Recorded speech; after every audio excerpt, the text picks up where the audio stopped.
In a fantastical realm, Xiao Tian awakens an invincible summoning system, thereby dominating the myriad worlds. Chapter 160. The Apocalypse of the Heavenly Demon Clan.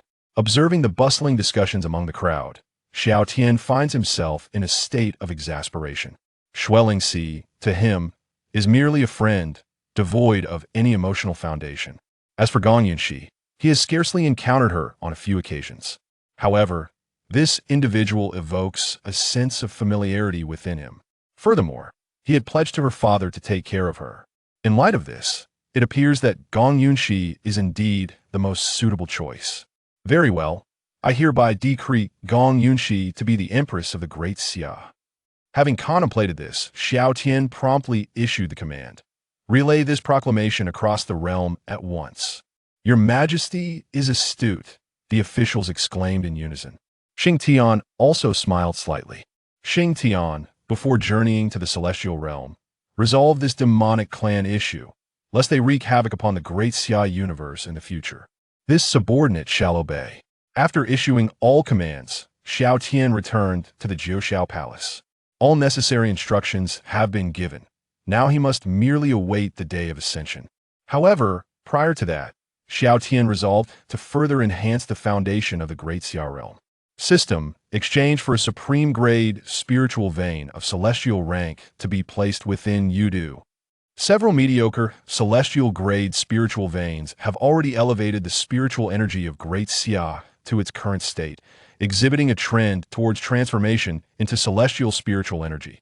Thus, acquiring a supreme-grade celestial vein would undoubtedly accelerate the development of Great Xia significantly. Once Linger's strength is augmented, the potential realms of Great Xia will expand proportionately, and in due course, the Great Xia universe may well evolve into an existence akin to the celestial realm. Exchange successful. 500 million fortune points deducted. 500 million. It is astonishing that a supreme celestial vein would cost such a fortune, considering that an imperial-grade summoning card was merely 500 million at the outset. Of course, with Xiao Tian's current power, acquiring an imperial-grade summoning card would likely cost an exorbitant sum. By the way, system, did you not mention that you would update once I unified the myriad realms? Have I not already achieved that? Xiao Tian inquired, recalling the system's prior assurance that an update would follow his unification of the myriad realms. The formidable heavenly demon clan remains unvanquished. The system will officially update once the host eliminates this clan. Is that so? Upon hearing this, Xiao Tian exhibited a look of understanding. With Xiang Tian already en route to confront the heavenly demon clan, it would not be long before this so-called heavenly demon clan is eradicated. System, once I reach the celestial realm, shall I be unable to return to the great Xia universe? While it is certain that Xiao Tian intends to venture to the celestial realm, the great Xia universe is his foundation, and he cannot simply disregard it. The heavenly Tao of the great Xia universe has submitted to the host. The host may communicate with the heavenly Tao at any time to return. However, individuals under the host whose powers exceed the heavenly Tao realm cannot return to the great Xia. Upon hearing the words of the system, Xiao Tian revealed a faint smile. As long as he could return, that was sufficient. Meanwhile, Xiang Tian, having departed from the great Xia, arrived in the realm of demons known as the demon world prior to reaching the celestial domain. Gazing at the spatial wormhole before him, Xiang Tian hesitated no longer and stepped directly into it. As he entered the wormhole, he was immediately enveloped by a formidable force of spatial energy. The scenery before him shifted rapidly, as if he were immersed in an entirely different world. The surrounding spatial storm swept past, with fierce winds howling and flashes of lightning illuminating the darkness. Xiang Tian steadied his form, holding his breath, emanating a powerful aura. Fearless and resolute, he pressed onward. Gradually, Xiang Tian sensed his body being distorted by the forces of space. His vision became warped, and time itself seemed to spiral into chaos. Nevertheless, he steadfastly advanced, unwavering in his belief that his strength could reverse it all. With a sudden, intense tremor, the scenery before him became clear once more. Xiang Tian discovered that he had arrived in an entirely unfamiliar star system. Surrounding him was the boundless expanse of the universe. with twinkling stars scattered across his vision. Is this the universe where the demon race resides? Xiang Tian murmured as he surveyed the scene before him. The surroundings were exceptionally dark, with sparse starlight, resembling an endless void. A chilling, malevolent aura pervaded the air, instilling fear. Xiang Tian could not help but exclaim, such a shadowy realm could only be home to the demon race.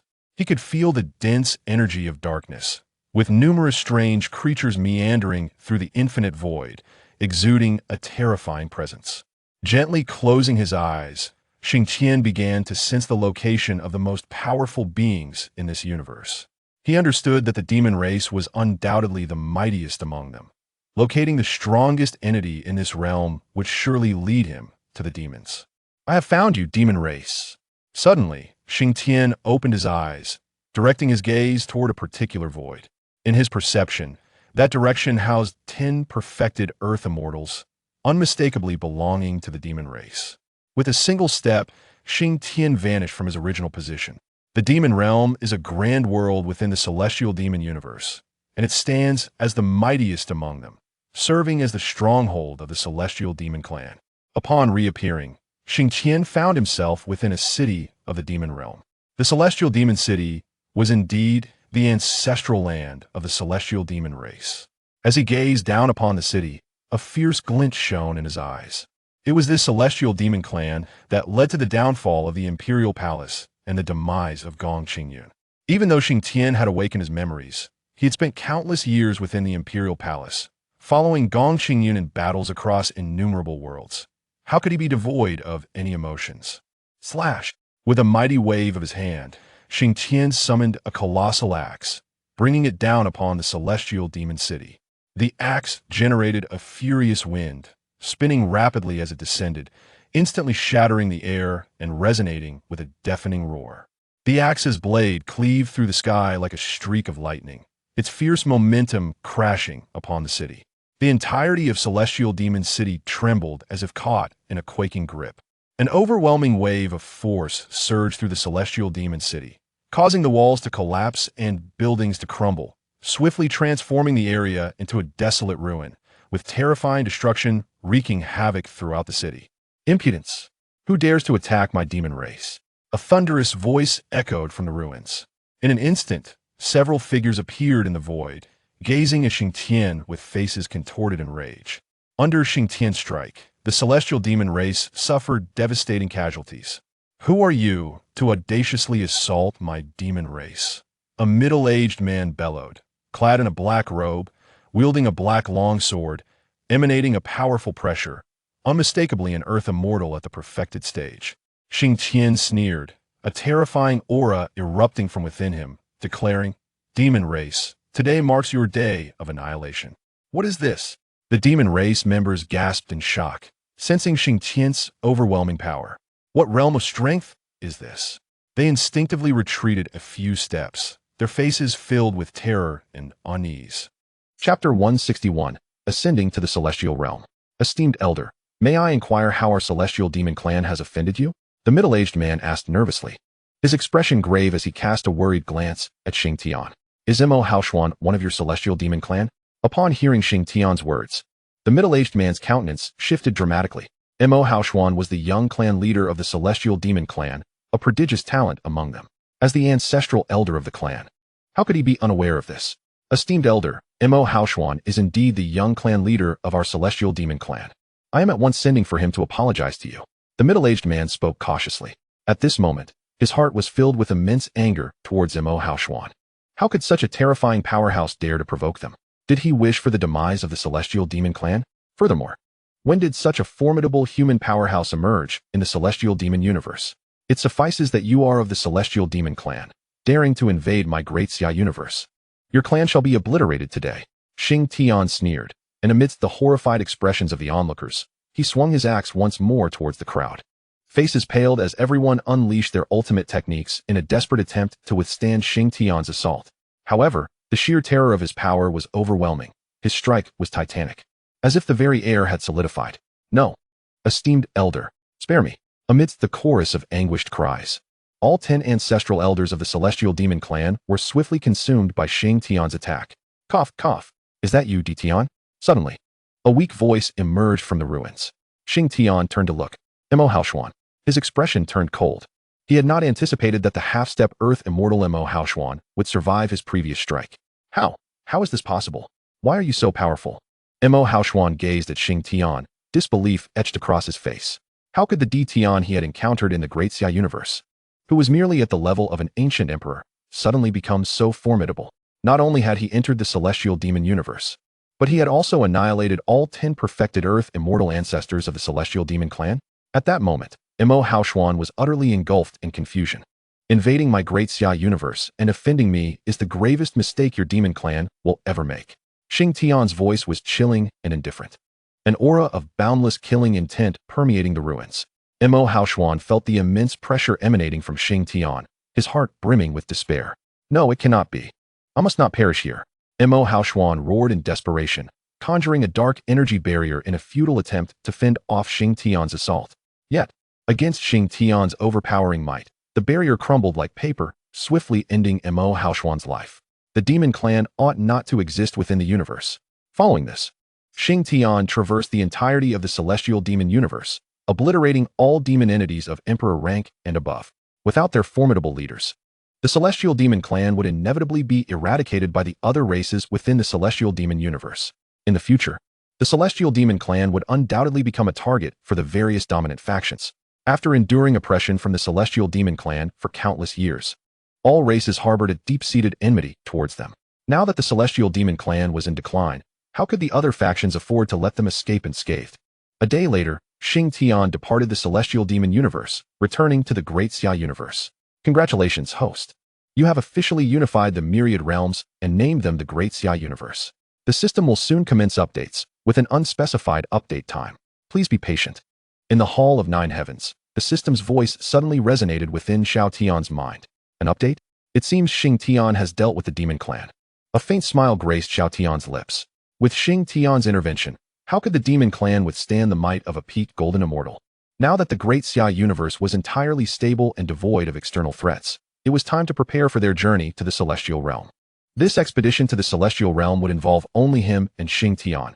He Wucheng and Gai Nye would remain behind to oversee the Great Xia universe. They would venture to the celestial realm once both had ascended beyond the Earth immortal rank. By then, all the generals within the Great Xia would undoubtedly be of Earth immortal rank or above. For this journey to the celestial realm, Xiao Tian had no intention of taking any treasures from the Great Xia's cave world, as their utility would be minimal for realms above the immortal stage. Leaving them behind would be best for the Great Xia. However, he did plan to take the Nine Continents cauldron. For the current Great Xia was already so powerful within the mortal realm that it no longer required the cauldron's suppression. Moreover, in his absence, the divine entities within the cauldron could not be revived. Only by taking it with him could its true significance be realized. When the time came, Xiao Tian would undoubtedly establish another Great Xia in the celestial realm, with the Nine Continents cauldron standing guard within it. As time flowed on, a month swiftly passed. In the vast square outside the Great Xia Hall, all civil and military officials gathered, and Xiao Tian stood in the center, addressing the crowd. My esteemed ministers, after I depart for the celestial realm, the future of Great Xia will rest upon your shoulders. Rest assured, your majesty, we shall diligently assist the empress in governing Great Xia. Xiao Tian nodded slightly, and then turned to the side to speak to Gong Yunxi. Yunxi, I entrust Great Xia to you. Your majesty can rest assured, I shall not disappoint you. Gong Yunxi replied respectfully. Having said this, Xiao Tian cast his gaze over the assembly. He then focused his thoughts, communicating with the heavens. Boom, boom, boom. A series of thunderous roars echoed from the heavens above. Suddenly, a fissure appeared in the firmament, emanating a golden radiance, which surged toward Xiao Tian and Xiang Tian, enveloping them in an instant. Is that the gateway to the celestial realm? Xiao Tian murmured. Bathed in the golden light, both he and Xiang Tian swiftly soared towards the rift in the heavens. Farewell, your majesty. The civil and military officials shouted in respectful unison. In the blink of an eye, both Xiao Tian and Xiang Tian were drawn into the rift by the golden light, vanishing from sight. All gazed at the slowly healing fissure, a sense of disorientation washing over them. Xiao Tian's sudden departure equated to the loss of the backbone of Great Xia. Although he had appointed an empress and made all necessary arrangements, the officials found it difficult to adapt in the wake of Xiao Tian's absence. In the Nine Heavens celestial realm, within the eternal celestial domain of Kanglin continent, amidst an unknown mountain range, The air was thick with celestial energy, an atmosphere that was incomparable to the great Xia universe. Suddenly, a rift appeared in the heavens, and two figures descended from the breach, revealing themselves to be Xiao Tian and Xing Tian. Is this the celestial realm? Xiao Tian surveyed the towering peaks that appeared to touch the sky, their majestic presence awe-inspiring. Your Majesty, the concentration of celestial energy here is extraordinarily rich. It is undoubtedly the celestial realm. Xing Tian spoke respectfully beside him. Chapter 162, Tianyu City. Let us first ascertain where we are. Xiao Tian nodded, and together with Xing Tian, they set off towards the distance. The spatial stability of the celestial realm was remarkable. They discovered that instantaneous movement was impossible here, and they could only fly. It took them an entire day to finally emerge from the mountain range. Given their current status as golden immortals, the sheer size of the mountain range was evident. Upon exiting, they were greeted by the sight of an immensely vast city. The towering city looms into the heavens, its fortifications remarkably resilient, as if capable of withstanding any assault.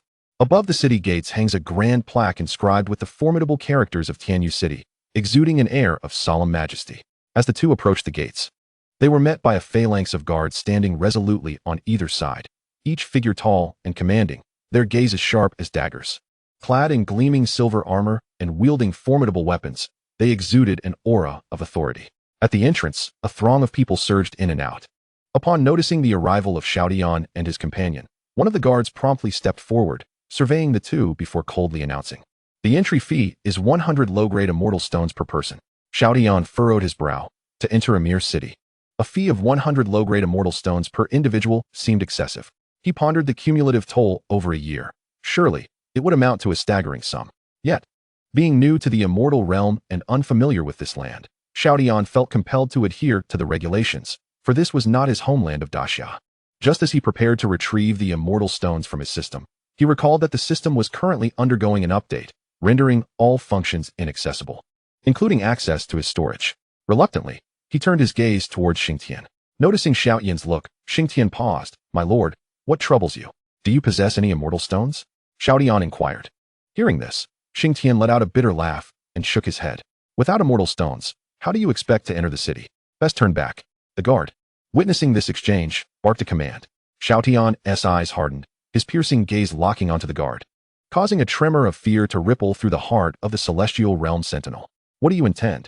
The guard challenged. "This is Tianyu City. Do you dare to force your way in?"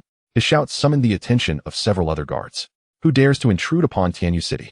Among them, a leader-like figure approached, sternly addressing Xiao Tian and Xing Tian. "Gentlemen, I assure you, I harbor no intention of breaching the gates. I merely forgot my immortal stones in my haste. Might you allow us passage?" Being new arrivals, Xiao Tian wished to avoid confrontation. "Without immortal stones, entry is denied. You too should return and retrieve your stones," the leader scoffed, his expression dripping with disdain, clearly regarding Xiao Tian and his companion as unworthy of consideration. "Preposterous," Xing Tian thundered, his voice resonating with fury. "You dare obstruct my lord's path? You seek death." With that, an overwhelming force erupted from Xing Tian, pressing down upon the guards. The air vibrated, sending ripples through the space around them, causing all who were entering or exiting to halt and stare in astonishment. Who were these two? Such formidable presence. Could they be true celestial beings? Murmured the onlookers. To cause a stir in Tianyu City, they must be either ignorant of its might or brazenly fearless. A murmur of speculation rippled through the crowd, as they regarded Xiao Tian and Xing Tian with a mix of awe and trepidation. Although the guards sensed the might emanating from Xing Tian, they could not ascertain his true realm. Certainly, he was not a mere celestial being. You dare?" One guard stammered. "We are the protectors of Tianyu City. How dare you act so recklessly?" Nevertheless, even as they recognized Xing Tian's superiority, the guard captain still shouted defiantly, emboldened by the city's reputed strength. Xing Tian's expression darkened. How dare these celestial insects exhibit such arrogance? Had it not been for the lack of orders from his lord and the desire to avoid causing trouble for him, he would have already dispatched these guards. "Let us pass. Those who obstruct us shall face dire consequences," Xiao Tian declared coldly, striding purposefully towards the city, disregarding the guards entirely. "Stop. Do you dare to force your way into Tianyu City?" the captain shouted, stepping forward to block their path. "You seek death," Xing Tian roared, moving with blinding speed to appear beside the captain. With a resounding crash, blood splattered as Xing Tian's palm crushed the captain's skull. "Do any of you wish to impede our passage?" he coldly inquired, glancing at the remaining guards. Terrified by the captain's demise, they recoiled, their faces pale with fear, rendered speechless. Humph. With a disdainful snort, Xiang Tian followed Xiao Tian into the city. These two are audacious indeed, to slay the guards of Tianyu City, murmured an onlooker. How foolish. They will soon meet their end at the hands of the city. My lady, can you discern the origins of these two?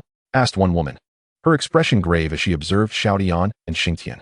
I cannot tell, but their audacity to kill the guards suggests they are either unaware of Tianyu City's terror or possess an unshakable confidence, replied another, a woman draped in a purple gown, her eyes glimmering beneath a veil, exuding an undeniable aura of nobility. Tianyu City. This ancient city has endured for countless years, its legacy steeped in time. It is said that eons ago, a formidable force attempted to enter Tianyu City without paying the required immortal stones, resulting in the deaths of several guards. Shortly thereafter, that ancient power was obliterated by an unknown force, leaving the entire Kanglan continent in shock. No one knew which power had acted, but all suspected Tianyu City. For it was no coincidence that those who offended the city met their demise soon after. Thus, when Xiang Tian killed the guard, no one anticipated a favorable outcome for him and Xiao Tian. Once they entered Tianyu City, they were immediately struck by its vastness. The city was so immense that it seemed to stretch beyond the horizon, making the few visible cultivators appear sparse.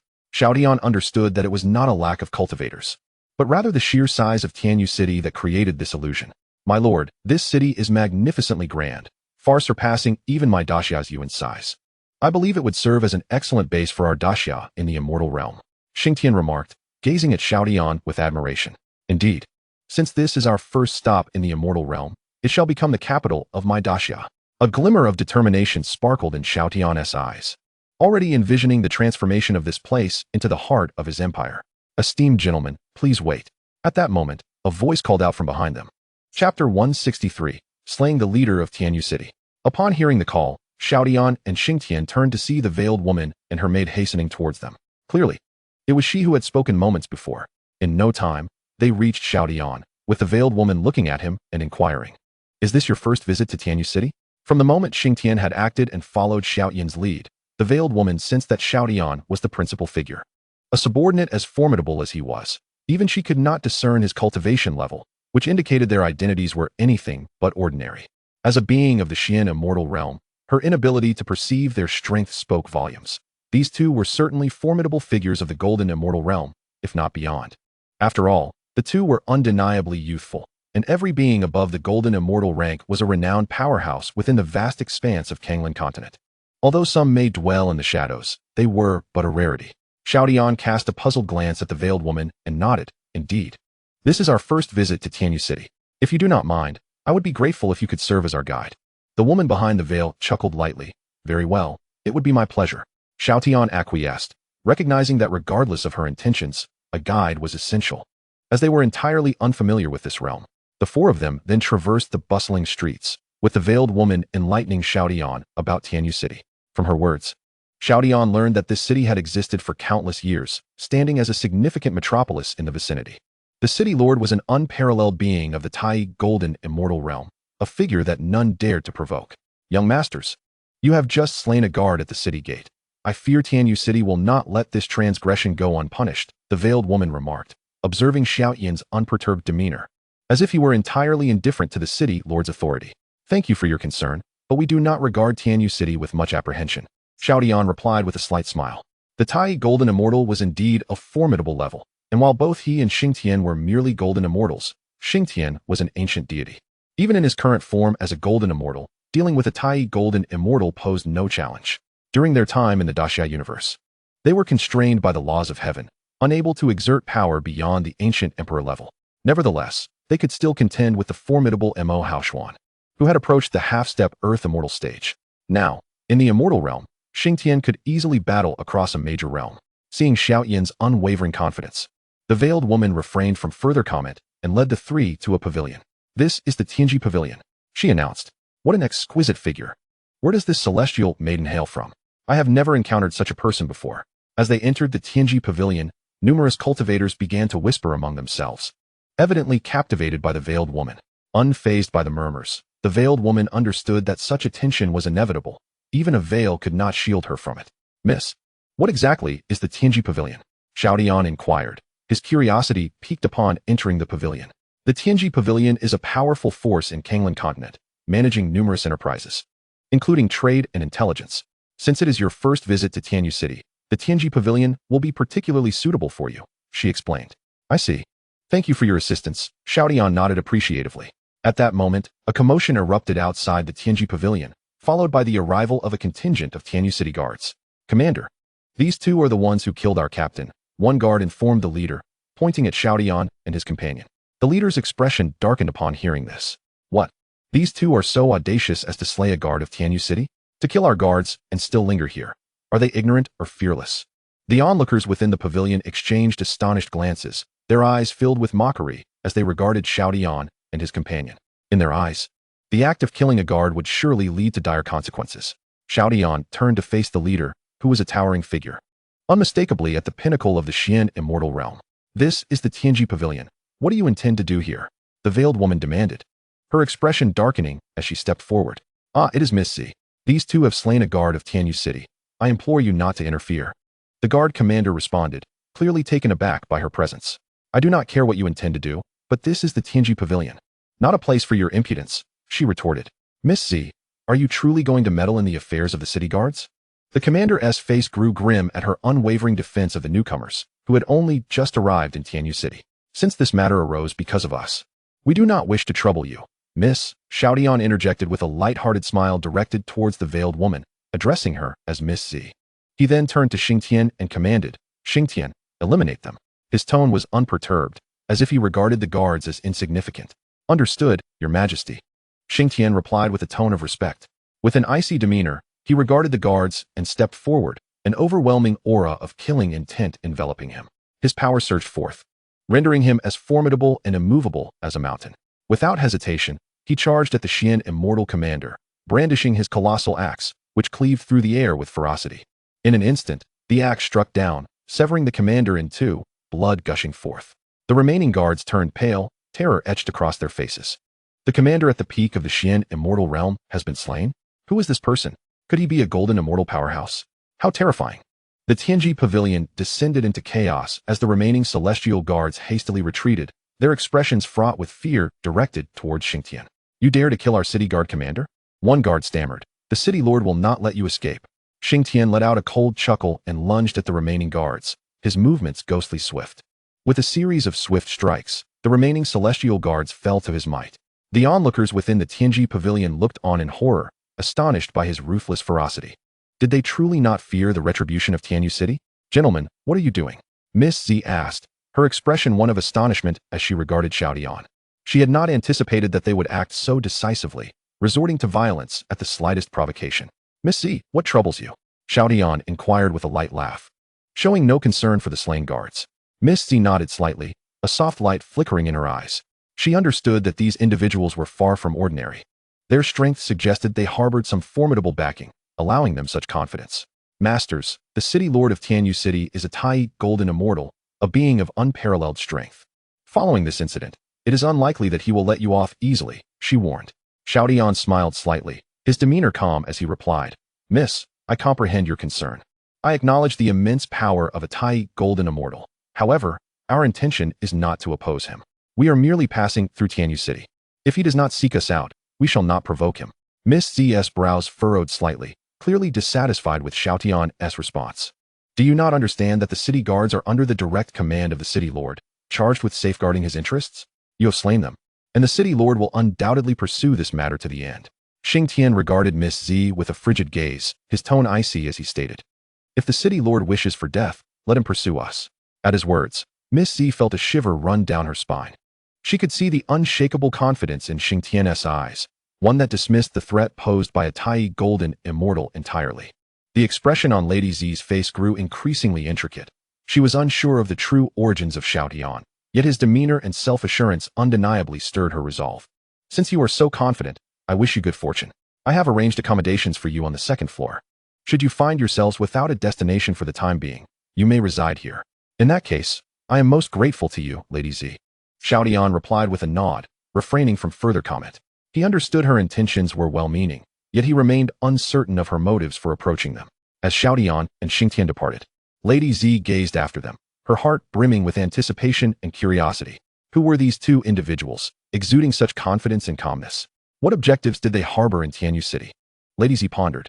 Meanwhile, within the grand hall of the Tianji Pavilion, a multitude of cultivators engaged in fervent discussions, their astonishment at Xiao Tian and Xing Tian's prowess and presence palpable. These two possess formidable strength. Indeed, they had slain the guards of Tianyu City, showing disdain even for the lord of the city, a Tai golden immortal. The crowd's chatter grew louder, their interest in the duo's power and background intensifying. Yet, Xiao Tian and Xing Tian paid no heed to the gazes upon them, proceeding directly to their lodgings on the second floor. Concurrently, in the lord's mansion, within an imposing hall, the lord of Tianyu City, Lu Tianyu, sat with his eyes half closed, listening to the reports from the chief commander below. My lord, those dispatched to Tianji Pavilion have been slain by the two youths. Even Wu Xiao, at the pinnacle of the Xianxian realm, stood no chance against them. The commander's countenance darkened like the stormy sea. Wu Xiao was one of his high-ranking Xianxian subordinates. His death at the hands of these boys incited immense fury within him. Suddenly, Lu Tianyu's eyes snapped open, a flicker of light igniting within. Interesting. They dare to kill my Tianyu City's commander. Their audacity is remarkable. Do you know from which faction these two hail? A cold smile crept across Lu Tianyu's face. My lord, these two seem to have appeared from nowhere. Not even Tianji Pavilion has any information on them, the commander replied hastily. Very well, I shall handle this myself. You need not concern yourselves with it. Lu Tianyu's expression remained calm, betraying no hint of emotion. Understood. Tianji Pavilion, a major power in Kanglan continent, renowned for its intelligence network. Yet, it seemed even they had no record of such extraordinarily talented golden immortal youths. Was it that their information network had faltered? Or did the forces behind these two surpass even Tianji Pavilion's capacity to record? No matter who you are, those who dare to slay the commander of Tianyu City shall pay the price, Lu Tianyu murmured. While it was possible that the adversaries had significant backing, what of it? Did Tianyu City lack powerful forces behind it? In a loft on the second floor, Xing Tian turned to Xiao Tian and inquired, My lord, should I go directly to the lord's mansion and subdue the lord of Tianyu City? Xiao Tian shook his head, declining. There is no rush. Our current strength is insufficient. This Tianyu City has endured in the celestial realm for countless years. It cannot be merely sustained by a single lord. There may be formidable forces backing it. A Tai golden immortal, while powerful, is merely mid-tier in the vast celestial realm. If not for the support of significant powers, Tianyu City would have been obliterated long ago for its brazen actions. I see now, my considerations were lacking, Xing Tian acknowledged. Although he was at the golden immortal level and capable of contending with Tai golden immortals, that was the extent of his abilities. Xing Tian, go investigate the power dynamics within Tianyu City and also ascertain our position within the celestial realm. The entirety of the celestial realm must be vast beyond measure. Yet they were entirely ignorant of their current location. Xing Tian bowed and departed the loft, aware that understanding their position and the distribution of power was crucial for establishing themselves in the celestial realm. Congratulations, host. The system update is complete. The details of this update are as follows. At that moment, the voice of the system resonated within Xiao Tian's mind. At last, the update is finished. Xiao Tian's expression brightened.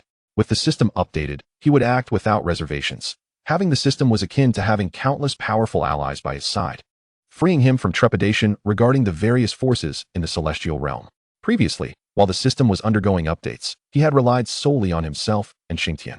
Reflecting on this, Xiao Tian turned his attention to the contents of the system's update. 1. Changes to the summoning card mechanism. The golden summoning card has been removed. The platinum summoning card can summon individuals of the same realm as the host. The diamond summoning card can summon individuals 3 small realms above the host. The king-level summoning card can summon individuals 1 major realm above the host. The emperor-level summoning card can summon individuals 2 major realms above the host. The imperial-level summoning card can summon individuals 3 major realms above the host.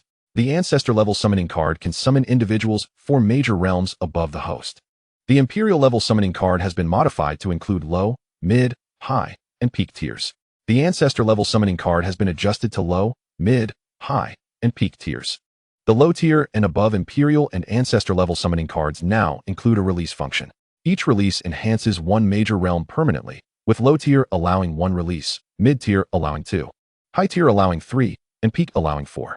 Chapter 165, The Emergence of Shui Ringgui. 2. Changes to the Divine Demon Tower mechanism. All functions of the Divine Demon Tower have been unlocked, with all 9 levels available and no quota restrictions. Levels 6 to 9 permit each individual a lifetime limit of 1 entry. 3. The small world of Dongtian has evolved into the vast world of Daqian. The host may communicate with the Dantian world to bring individuals from the Daxia universe to the celestial realm. Note: ascending alone may randomly place one in any location within the celestial realm, whereas bringing individuals from the Dantian world will directly place them within the host's faction. 4. A mechanism for exchanging luck value for Legion summoning cards has been added. King-level Legion summoning cards can summon 1 million xianxian or 100,000 golden immortals. Emperor-level Legion summoning cards can summon 1 million Tai golden immortals or 100,000 Deluo golden immortals. Imperial-level Legion summoning cards can summon 1 million immortal lords or 100,000 immortal kings. Ancestor-level Legion summoning cards can summon 1 million immortal emperors or 100,000 immortal sovereigns. Consuming luck value allows for the exchange of Legion summoning cards. This concludes the update. I hope the host is satisfied. The changes in this update are not as extensive as before. Yet the modifications to the mechanisms for summoning cards of Imperial level and above have significantly increased, to the point that even I am not entirely clear on them. Furthermore, the Legion summoning cards, which could only be obtained through tasks, now have a method for exchange since the task functionality was removed. System: what do the distinctions of lower, mid, and higher tiers for the Imperial and Ancestor levels signify? Individuals summoned from the Imperial level and above are sealed, which is why the release function has been added. Is that so? It appears that even now, Xiang Tian remains ensconced within a seal. However, one must consider that Xiang Tian is an ancient deity. The great shaman Xiang Tian. How could he possibly be merely of the golden immortal realm? System: to which ancestral tier does Xiang Tian belong? How many times can he be unsealed? With thoughts of Xiang Tian swirling in his mind, Xiao Tian hastily inquired. Xiang Tian is indeed his first ancestral prodigy. And although he was not summoned, the distinction is negligible. Xiang Tian belongs to the mid-tier of the ancestral rank and possesses 2 opportunities for unsealing. Will the host choose to unseal? Is Xiang Tian merely mid-tier of the ancestral rank? Then what manner of beings inhabit the high and peak tiers? For now, I shall refrain from unsealing him. The limited 2 opportunities for unsealing must not be squandered at this moment. System: what of He Wuchang? He Wuchang is also the first Imperial-level talent under my command, though he is likely of a low tier. Following this update, He Wuchang is no longer classified as an Imperial-level talent, but rather as Royal level. Initially, due to the host's weakness, He Wuchang had been assessed as Imperial level. Oh, I never anticipated that He Wuchang would no longer be considered Imperial level, Xiao Tian lamented. Boom, boom, boom. Suddenly, a terrifying aura erupted from the void outside the Tianji Pavilion, sweeping towards it with tremendous force. The oppressive presence of a Tai golden immortal surged forth, dominating the very fabric of the void. A figure abruptly materialized within the space of the Tianji Pavilion. Countless cultivators within the pavilion gazed upon this figure with astonishment. Who is this? The Lord of Tianyu City? It is unexpected that the Lord of Tianyu City has taken to the field personally. The 2 individuals are surely doomed. Indeed, with the Lord personally intervening. Unless those 2 possess extraordinary abilities or are under the protection of a formidable force, their demise is all but assured. The crowd began to murmur, aware that the Lord's presence meant he would not allow Xiao Tian and his companion to escape unscathed. Curiosity gripped everyone. They wished to know how Xiao Tian and his companion would confront the Lord of Tianyu City. Lu Tianyu, what do you intend to do? This place is the stronghold of my Tianji Pavilion. Whoosh! A figure surged forth from within the Tianji Pavilion, materializing in the void, and glared at Lu Tianyu with indignation. Zichangfeng, surrender the culprit who killed my Tianyu City commander, and I shall overlook the transgressions of your Tianji Pavilion. Otherwise, Lu Tianyu's cold gaze swept over Zichangfeng, his eyes reflecting an undeniable aura of authority. Lu Tianyu, you must understand the rules of my Tianji Pavilion. Within its confines, all guests are to be treated with respect. If you wish to trouble those 2 young masters, you may do so once they have left my pavilion. At that time, feel free to act as you see fit. And my pavilion will not intervene. However, within my pavilion, I will not allow you to wreak havoc. Zichangfeng spoke in a solemn tone. Internally, Zichangfeng couldn't help but smile wryly. Had it not been for the lady's explicit instructions, he would never have involved himself with the affairs of Xiao Tian and his companion. To offend Tianyu City for the sake of those 2 seemed an unwise course of action, yet with the lady's direct command, he had no choice but to comply. The Lord of Tianyu City?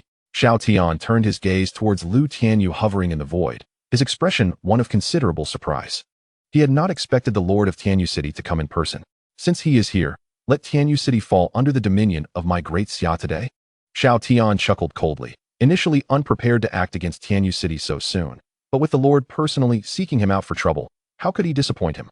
System: deploy a diamond summoning card. Congratulations to the host for summoning the illustrious Shui Ringgui. Shui Ringgui, the renowned general of the Great Tang, fierce in battle.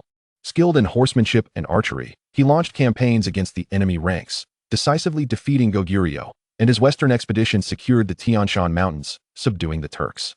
He made significant contributions to fortifying the borders of the Tang dynasty.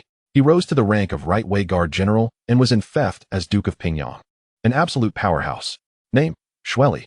Courtesy name, Ringgui. Dynasty, Tang. Realm, mid-stage Tai Golden Immortal. This humble servant greets the emperor. At that moment, Shui Ringgui emerged from the void, respectfully bowing before Xiao Tian. No need for formalities. Xiao Tian smiled, looking at Shui Ringgui and instructing. Tianyu City has repeatedly caused me trouble. Go and resolve it. This humble servant obeys. Shui Ringgui bowed once more and then vanished from the pavilion. Is your Tianji pavilion resolute in protecting the one who killed my commander of Tianyu City? Hearing Zi Chongfeng's words, Lu Tianyu's expression darkened considerably. This individual is at the same level as him, a late-stage Tai Golden Immortal. If this person insists on shielding the two, it seems he will not be able to subdue Xiao Tian and his companion today. Whoosh. Just then, another figure appeared in the void, looking at Lu Tianyu as if regarding a dead man. Mid-stage Tai Golden Immortal? Who are you? Lu Tianyu's expression shifted dramatically as he coldly questioned the suddenly materializing Shui Ringgui. Isn't the Tianji pavilion guarded solely by Zi Chongfeng? How can there be another Tai Golden Immortal here? Lu Tianyu was perplexed. Those who offend my great Xia shall meet their demise. Shui Ringgui declared with a chilling shout, and an overwhelming wave of power erupted from him, causing the very void around them to tremble. He shifted, appearing before Lu Tianyu, his gaze filled with disdain and mockery. Lu Tianyu felt a tightening in his chest. He sensed the formidable killing intent emanating from Shui Ringgui. Despite being merely a mid-stage Tai Golden Immortal, he felt an unnameable pressure. Who exactly are you?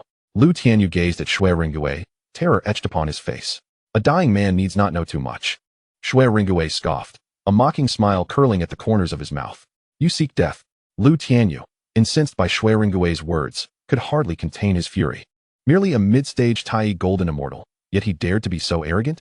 As his words fell from his lips, Lu Tianyu waved his hand, summoning a long sword that manifested in his grasp, unleashing a powerful golden sword light that surged towards Shui Ringgui with the swiftness of lightning, rendering evasion impossible. Chapter 166, Arrival at the Lord's Mansion. However, Shui Ringgui merely smiled faintly, raising his hand. An almost imperceptible wave of power dispersed the golden sword light effortlessly.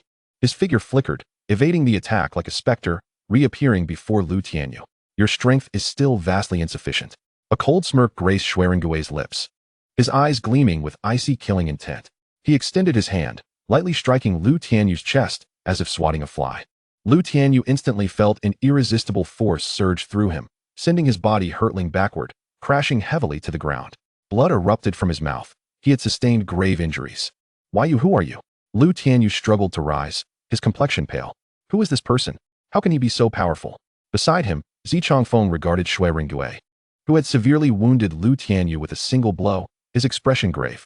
This man was clearly only a mid-stage Tai Golden Immortal, yet he had injured Lu Tianyu, a late-stage Tai Golden Immortal, with ease.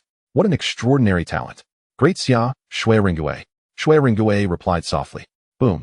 As his words fell, Shui Ringgui raised his hand and struck at Lu Tianyu, a terrifying force morphing into a colossal hand descending upon him. I am a subject of the Heavenly Dragon Immortal Dynasty. Do you dare to kill me? Upon witnessing Shui Ringui's direct assault, Lu Tianyu was immediately taken aback, shouting in alarm. However, Shui Ringui paid no heed and struck down with a single palm. Boom. A thunderous sound resonated, shaking the very heavens and earth. As the onlookers turned their gaze once more, they were met with the startling realization that Lu Tianyu had vanished without a trace. Could it be that the Lord of Tianyu City has perished? Who is this formidable individual? The Great Xia? Shui Ringgui? What kind of power do they represent? All eyes turned to Shui Ringgui, their faces revealing a flicker of dread. The Lord of Tianyu City, a being of the Tai Golden Immortal realm, had been obliterated under this man's palm, leaving no trace behind. What sheer terror was this? Are you associated with the two young masters from earlier? At this moment, Zi Tianfeng stepped forward, regarding Shui Ringgui with a solemn expression. This individual was undeniably powerful. Lu Tianyu, of the same realm, had not lasted even 2 exchanges before being vanquished. Indeed, Shui Ringgui nodded, and subsequently disregarded Zi Tianfeng, making his way toward the second floor of the Tianji Pavilion. The crowd instinctively parted to make way for him, too fearful to meet his gaze. Watching Shui Ringgui depart, Zi Tianfeng's countenance shifted, standing in place, lost in thought. He had not anticipated that such a powerful ally would be in the company of those two young masters. Suddenly, a voice called out from behind Zi Tianfeng, "Miss." He turned to see his lady approaching, none other than Xiun Yi, who had led Xiao Tian to the Tianji pavilion. "Uncle Feng, can you discern how powerful that man was?" Xiun Yi inquired softly. That individual, being in the mid-stage of the Tai Golden Immortal Realm, could vanquish those in the late stage with ease. I would surmise he could at least contend with those at the perfected stage, Zi Tianfeng mused after a moment's contemplation. Such a genius in the mid-stage of the Tai Golden Immortal Realm is a rarity in the entirety of Kanglan continent. What kind of force does the great Xiao represent? Xiun Yi murmured, her curiosity regarding Xiao Yan's identity growing ever stronger. Miss, Lu Tianyu was of the Tianlong Immortal Dynasty. With his demise, these individuals are likely to face the wrathful retaliation of the dynasty, Zi Tianfeng remarked gravely.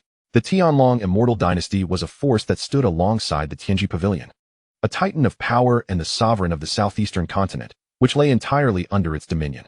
Tianyu City, located in the far north of the southeastern continent, was thus within the grasp of the Tianlong Immortal Dynasty. Given that the entire Kanglan continent spans over 1 trillion miles, with the southeastern continent alone covering hundreds of billions, the might of the Tianlong Immortal Dynasty was indeed formidable. This matter lies beyond our purview. It remains to be seen if these young masters possess the strength to contend with the Tianlong Immortal Dynasty. Xiun Yi sighed, reflecting on the gravity of the situation. Your Majesty, this humble subject has fulfilled his duty and slain the enemy. Shui Ringgui addressed Xiao Tian with utmost respect. Very well, Ringgui. Accompany me to the Lord's Manor. From this day forth, this will be the capital of my great Xia, Xiao Tian replied, rising to depart the Tianji Pavilion. Shui Ringgui followed closely behind. Upon reaching the first floor, Xiao Tian noticed Xiun Yi and Zi Tianfeng engaged in conversation. Are you leaving, young master? Xiun Yi inquired, stepping forward with a hint of curiosity. Indeed, Miss Xiun, I am grateful for your hospitality today. It is time for us to take our leave, Xiao Tian nodded. May I ask where you intend to go? Xiun Yi's gaze shifted to Shui Ringgui, standing respectfully behind Xiao Tian, her heart trembling. Such a genius of the Tai Golden Immortal Realm was a subordinate to this young master? His identity must indeed be extraordinary, perhaps even rivaling that of the Tianlong Immortal Dynasty. The Lord's Manor. Xiao Tian smiled faintly, continuing on his way. Upon hearing Xiao Yan's words, Xiun Yi stood momentarily stunned. What purpose could he have for going to the Lord's Manor at this juncture? Having just slain the Lord of Tianyu City, he was now intent on visiting the manor? Miss they? Zi Tianfeng questioned, equally perplexed. It cannot be that they intend to annihilate the Lord's Manor. Rather, they likely seek to seize it for themselves? The thought sent a shiver down Xiun Yi's spine. Seize the Lord's Manor?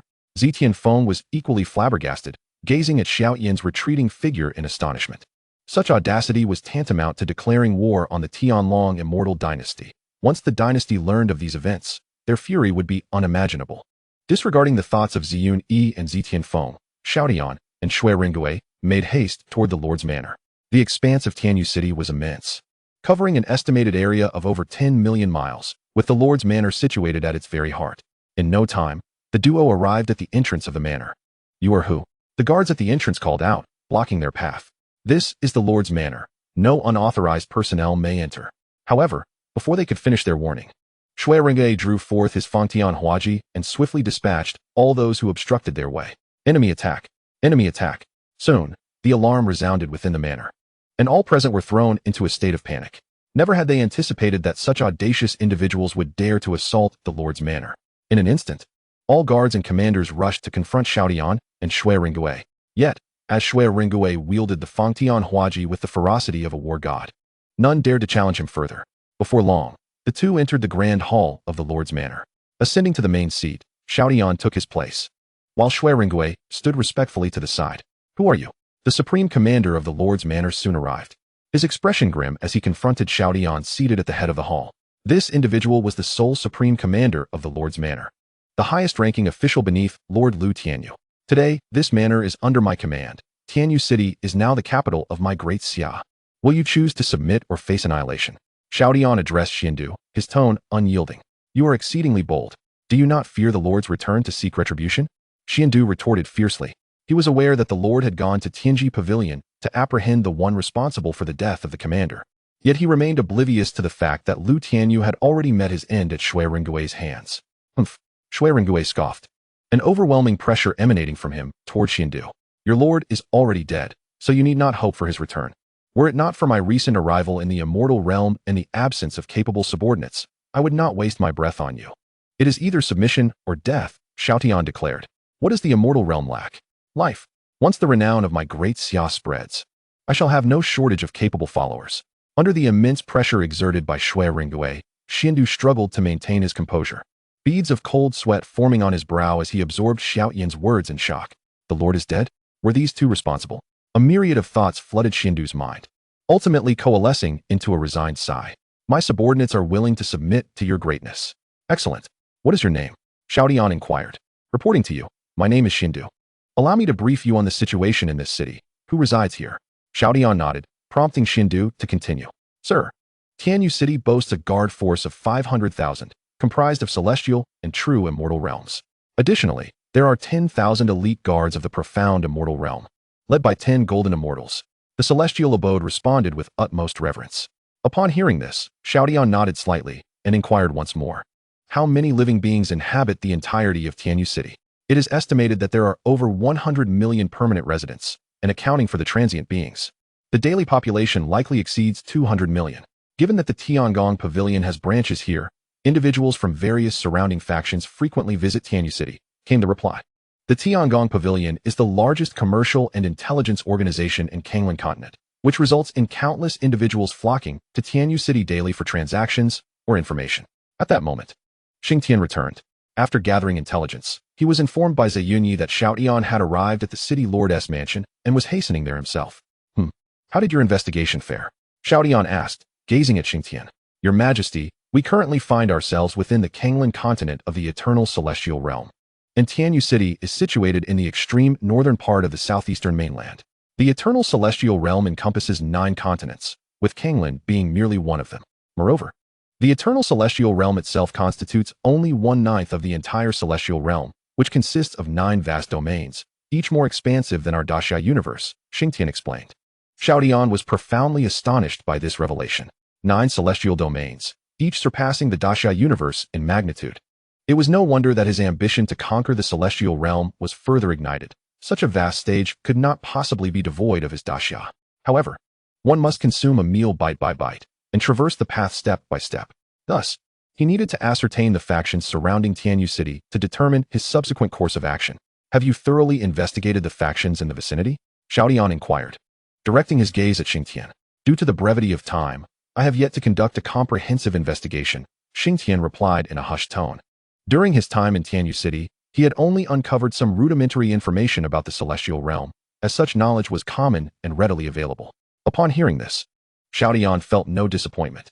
After all, Xing Tian had only been gathering information for about an hour, and acquiring any specific details about the celestial realm was commendable. Subsequently, Xiao Tian turned his attention to Xiandu, the local resident, and inquired, as a native, you must possess knowledge about the factions surrounding us, correct? Xiandu, still in a state of shock, realized through the exchange between Xing Tian and Xiao Tian that these individuals were not from the celestial realm, or perhaps it was their first visit. Otherwise, how could they be so uninformed about the celestial realm? In the celestial realm, anyone above the true immortal level would generally be aware of the regional circumstances. Yet, each of Xiao Tian's companions was of a level surpassing the golden immortal. How could they be so oblivious? Were these individuals ascenders from the lower realms? How could those newly ascended from the lower realms possess such formidable strength? Xiandu found himself utterly bewildered. Upon being questioned by Xiao Tian, Xiandu snapped back to reality and respectfully responded, My lord, there are 4 major factions surrounding Tianyu City. The Qingyun Sword Sect within the Qingyun Mountains, the Holy Feather Celestial Dynasty to the east, the Wangu Demon Sect to the west, and the ancient Zheng family to the north. Tianyu City is centrally located among these 4 powers, each of which is presided over by a Grand Luo Golden Immortal ancestor, making them significant dominators in the region. Grand Luo Golden Immortal? Xiao Tian exclaimed in astonishment. Since these 4 factions each possessed a Grand Luo Golden Immortal, why did Tianyu City seem so detached from their influence? The Grand Luo Golden Immortal is a being above the Tai Golden Immortal, and it was known that Tianyu City only had 2 Tai Golden Immortals, rendering them incapable of contending with these 4 factions.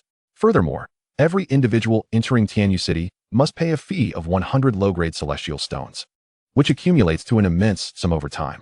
Yet, these four factions remained indifferent, even complying with the so-called entrance fee themselves. Was there some formidable backing behind Tianyu City that deterred the four factions from offending it? Your Majesty, when I slayed the city lord of Tianyu City, he mentioned that he was from the Tianlong Celestial Dynasty. Shui Ringe interjected, noticing Xiao Tian's perplexity. Tianlong Celestial Dynasty? Xindu, what kind of faction is this Tianlong Celestial Dynasty? Xiao Tian queried, turning his gaze toward Xindu with curiosity. The Tianlong Celestial Dynasty is a dominant force in Kanglan Continent. The entirety of the southeastern mainland falls under its dominion. Lu Tianyu is the city lord sent by the Tianlong Celestial Dynasty to govern Tianyu City, Xindu elucidated. Ah, I see, Xiao Tian remarked, finally comprehending the situation. No wonder the surrounding four factions, despite being stronger than Tianyu City, dared not act recklessly. It was indeed due to the Tianlong Celestial Dynasty. Do you know how formidable this Tianlong Celestial Dynasty is? Alas, I do not know, Xindu shook his head. He was but a minor figure and could hardly fathom the strength of a major force like the Tianlong Celestial Dynasty. Xindu, inform the entire city that from this day forth, I establish the Daxia Celestial Dynasty, and Tianyu City shall henceforth be renamed Yudu. Xindu's eyes widened in astonishment as he gazed at Xiao Tian with a face full of shock. Daxia Celestial Dynasty? My lord, establishing a celestial dynasty is no simple feat. Without a powerful celestial king to oversee it, no one would acknowledge your dynasty's status, and it would certainly attract the enmity of various factions, particularly the Tianlong Celestial Dynasty. Should they learn that a Daxia Celestial Dynasty has emerged within their territory, they would undoubtedly be enraged. My lord, a wave of trepidation surged within Xindu as he looked at Xiao Tian, unsure of what to say. From this day forth, I am the Daxia Emperor. Yes, I shall pay my respects to the Emperor. Faced with Xiao Tian's unwavering confidence, Xindu could only suppress his inner fears. Very well. You may take your leave and relay the message. Chapter 168. The Four Great Heroes of the Warring States. At this moment, all beings within Tianyu City were informed of the demise of City Lord Lu Tianyu, plunging the populace into a state of shock. After all, Shui Ringue had slain him in plain sight, with countless witnesses. Lu Tianyu was the representative of the Tianlong Celestial Dynasty overseeing Tianyu City. His murder within the city was akin to slapping the Tianlong Celestial Dynasty in the face. Once the Tianlong Celestial Dynasty became aware, they would undoubtedly be infuriated, and the culprits would surely be hunted down and punished. No one held any optimism for Xiao Tian and his companions. Even Ziyunyi from the Tiangong Pavilion was skeptical. For the Tianlong Celestial Dynasty, like her own Tiangong Pavilion, was a major force, and no one understood the terrifying strength of the Tianlong Celestial Dynasty better than she did. However, just as the crowd was reeling from Lu Tianyu's death, another shocking announcement resonated from the city lord's mansion. From this day forth, Tianyu City would be renamed Yudu, serving as the capital of the Daxia Celestial Dynasty. What? Tianyu City is being renamed Yudu? The Daxia Celestial Dynasty? What kind of force is this? Is there a Daxia Celestial Dynasty in Kanglan Continent? As this news spread throughout the city, the populace was once again taken aback. The city lord Lu Tianyu had just died, and now the city was being renamed and proclaimed as the capital of the Daxia Celestial Dynasty. It was evident that the murderer had seized control of Tianyu City, even altering its name. Tiangong Pavilion. Within a chamber on the third floor, Ziyunyi observed, Miss. These individuals are indeed audacious, directly claiming this territory as their own. Do they truly fear the wrath of the Tianlong Celestial Dynasty? Zixinfeng gazed at Ziyunyi, utterly astonished. He was genuinely taken aback by the boldness displayed by Xiao Tian and his companions. Though Tianyu City was not of great significance to the Tianlong Celestial Dynasty, it was still an existence that could not be overlooked. Yet, Xiao Tian and his companions acted in a manner that blatantly disrespected the Tianlong Celestial Dynasty. How could they possibly escape their ire? Uncle Tianfeng, have you ever heard of the Great Xia Immortal Dynasty in Kanglan Continent? Ziyunyi inquired softly. I have not. Tianfeng replied after a moment of contemplation, shaking his head. Ziyunyi's expression shifted slightly, and she mused internally. Could it be that this Great Xia Immortal Dynasty has been newly established by these few individuals? Or could it be a concealed force? Although the Great Xia Immortal Dynasty may not have been mentioned in Kanglan Continent, the decisive manner in which that young master proclaimed its establishment cannot be underestimated. Moreover, establishing an immortal dynasty without the presence of a formidable immortal king would render survival in Kanglan Continent impossible, as they would undoubtedly attract the ire of countless factions. Not to mention that the Great Xia is situated within the territory of the Heavenly Dragon Immortal Dynasty. Curiosity about the origins of this great Xia immortal dynasty stirred within Zi Yuni. As a member of the Heavenly Mechanism Pavilion, she was well acquainted with the major forces of Kanglan continent, yet she knew nothing of this great Xia immortal dynasty. The ownership of Tianyu City has changed. The Heavenly Dragon immortal dynasty will surely be furious. Uncle Tianfeng, please immediately inform the main pavilion to dispatch powerful individuals to oversee the situation, lest the Heavenly Dragon immortal dynasty directs their wrath towards our Heavenly Mechanism Pavilion, she commanded after a lengthy pause. No one could predict how enraged the Heavenly Dragon immortal dynasty might become or what actions they might take, and should they choose to retaliate against the Heavenly Mechanism Pavilion, it would lead to an undeserved calamity for them. Thus, Zi Yuni resolved to notify the main pavilion to send reinforcements before the Heavenly Dragon immortal dynasty became aware of the situation. Yes, miss. I will inform the main pavilion at once. Zi Tianfeng responded promptly before departing. In the city lord's mansion, which would henceforth serve as the Great Xia's court, the emperor addressed the gathered officials. The renaming of Tianyu City to the Great Xia immortal dynasty has been publicly announced. The Xiandu looked respectfully at the high-ranking Xiao Tian and reported, Your Majesty, our actions will undoubtedly enrage the Heavenly Dragon immortal dynasty, and they are likely to respond swiftly. Xiandu was deeply concerned, uncertain from where Xiao Tian derived the confidence to establish an immortal dynasty, nor how they would confront the wrath of the Heavenly Dragon immortal dynasty. Do not worry, the Heavenly Dragon immortal dynasty is but a trifling matter. I do not regard them at all. If they dare come seeking trouble with the Great Xia, then there is no need for the Heavenly Dragon immortal dynasty to exist, Xiao Tian declared. Xiandu trembled at these words, his expression filled with shock. He could not discern whether Xiao Tian's bravado was mere bluster or a manifestation of genuine confidence, yet it undeniably left him astounded. Could it be that the Great Xia immortal dynasty, led by the emperor, truly held such formidable power that even the Heavenly Dragon immortal dynasty was dismissed? Your Majesty, I have a question that I am uncertain whether I should ask, Xiandu ventured, his voice quavering with respect as he gazed at Xiao Tian. Eager to comprehend the nature of this Great Xia, which so boldly disregarded even the mighty Heavenly Dragon immortal dynasty. In response, Xiao Tian smiled faintly, aware of Xiandu's curiosity. You will come to know of the origins of the Great Xia in due time. Thus, Xiandu refrained from further inquiries, though his anticipation for the Great Xia immortal dynasty grew. Initially apprehensive about potential retribution from the Heavenly Dragon immortal dynasty due to their subservience, he now felt considerably reassured after hearing Xiao Tian's words. Yes, Your Majesty. Ren Gui, from this day forth, I appoint you as the Grand General of the 4th Legion of the Great Xia. All city guards and imperial guards will be merged into the 4th Legion under the command of Shui Ren Gui. The subordinate shall obey. Both Shui Ren Gui and Xiandu replied, bowing. Very well, you may withdraw, Xiao Tian instructed, and the assembly subsequently exited the Grand Hall. System, utilize 4 diamond summoning cards. Currently, Xiao Tian possessed only 4 diamond summoning cards and 3 king level 1s. He resolved to use all 4 diamond summoning cards, as he anticipated facing retaliation from the Heavenly Dragon immortal dynasty. Being new to the immortal realm, he had few allies and could only summon a limited number of individuals. Otherwise, it would be rather ludicrous for the Great Xia immortal dynasty to consist of merely a handful of people. Congratulations, host, you have summoned Zhang Yi Lubuwei, Sun Bin, and Shang Yang. Xiao Tian was momentarily taken aback, then a smile crept across his face. Each of these 4 individuals was a person of great talent. Disciples of the legendary Giguzi, representing the schools of diplomacy, warfare, and law. Both Zhang Yi and Lu Buwei had formerly served as chancellors, making them invaluable assets for the newly established Great Xia in the immortal realm. With their presence, he believed the Great Xia immortal dynasty would soon find its footing. In an instant, 4 figures emerged from the void, approaching Xiao Tian and bowing respectfully. Minister Zhang Yi, Lu Buwei, Sun Bin, and Shang Yang pay their respects to Your Majesty. Haha, my esteemed ministers, you need not be so formal. Your timely arrival is just what the fledgling Great Xia requires as it establishes itself in the immortal realm. Xiao Tian remarked with a hearty laugh. I shall ensure that Your Majesty is not disappointed. The ministers declared in unison. Xiao Tian nodded in satisfaction. Observing the realms of the 4 individuals, Zhang Yi, perfected Tai Golden Immortal. Lu Buwei, late stage de Luo Golden Immortal. Sun Bin, early stage Immortal Monarch. Shang Yang, pinnacle Immortal Monarch. Xiao Tian himself had also reached the pinnacle of the Immortal Monarch realm. The next day, within the Great Xia court, Xiao Tian announced a significant decree. From this day forth, I appoint Zhang Yi as the Minister of Works, holding the rank of 1st class. I appoint Lu Buwei as the Minister of Justice, holding the rank of 1st class. I appoint Sun Bin as the Minister of War, holding the rank of first class.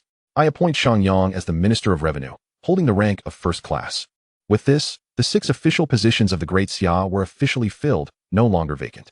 While Li Bai and Changsun Wujing remained in the Great Xia universe, Xiao Tian intended to bring these core officials to the immortal realm once the Great Xia stabilized in the immortal realm.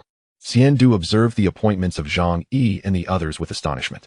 Each of them exuded an aura of power that far surpassed that of Shui Ringui, causing his heart to tremble.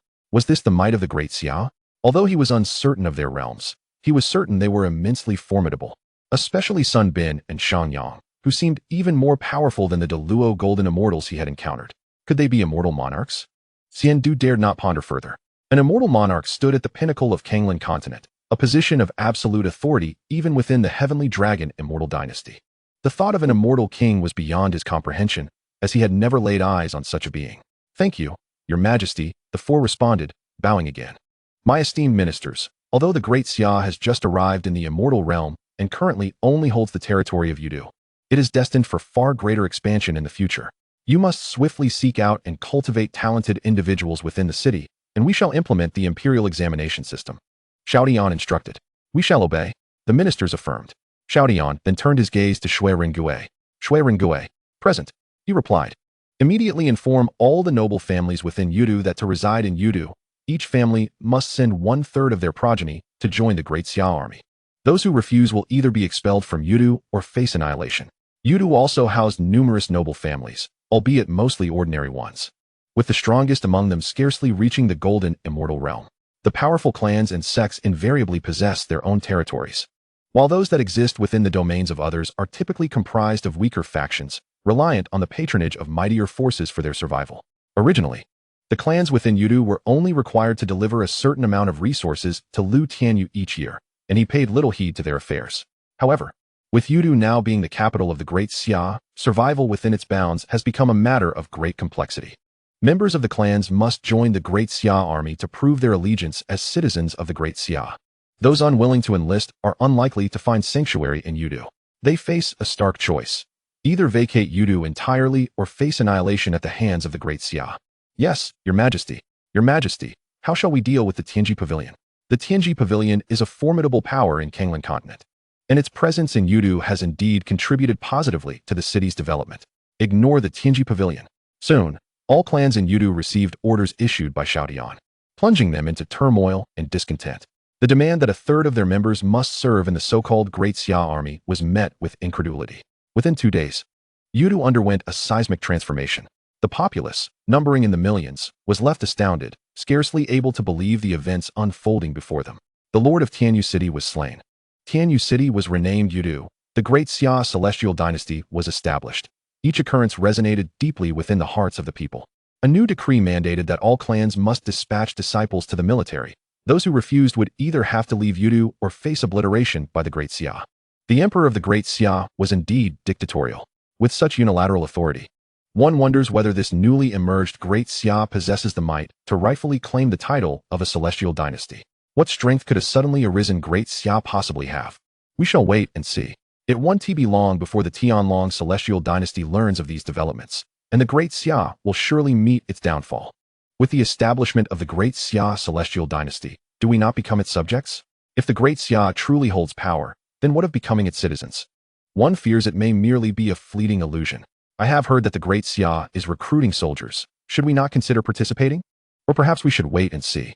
We wouldn't want to enlist only to be annihilated by the Tianlong celestial dynasty. In an instant, Yudu was engulfed in a fervent debate. Some adopted a wait-and-see approach, while others believed that the audacity to establish a nation under the guise of a celestial dynasty could not possibly indicate weakness. For those lacking any significant background, becoming citizens or soldiers of a celestial dynasty would indeed be a source of great honor. Join the army, join the army.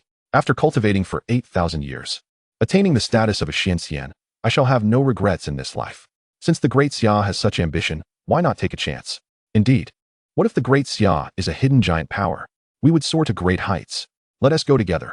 The entire Yudu was suddenly cloaked in 2 fervent atmospheres, with practitioners espousing their contrasting views in loud disputes. Father, the Great Xia's orders have been issued. What shall we do? The Luo family, one of the 3 great clans of Yudu, found itself in turmoil. Luo Jun, the head of the family and a formidable golden immortal, was a well-known figure within Yudu.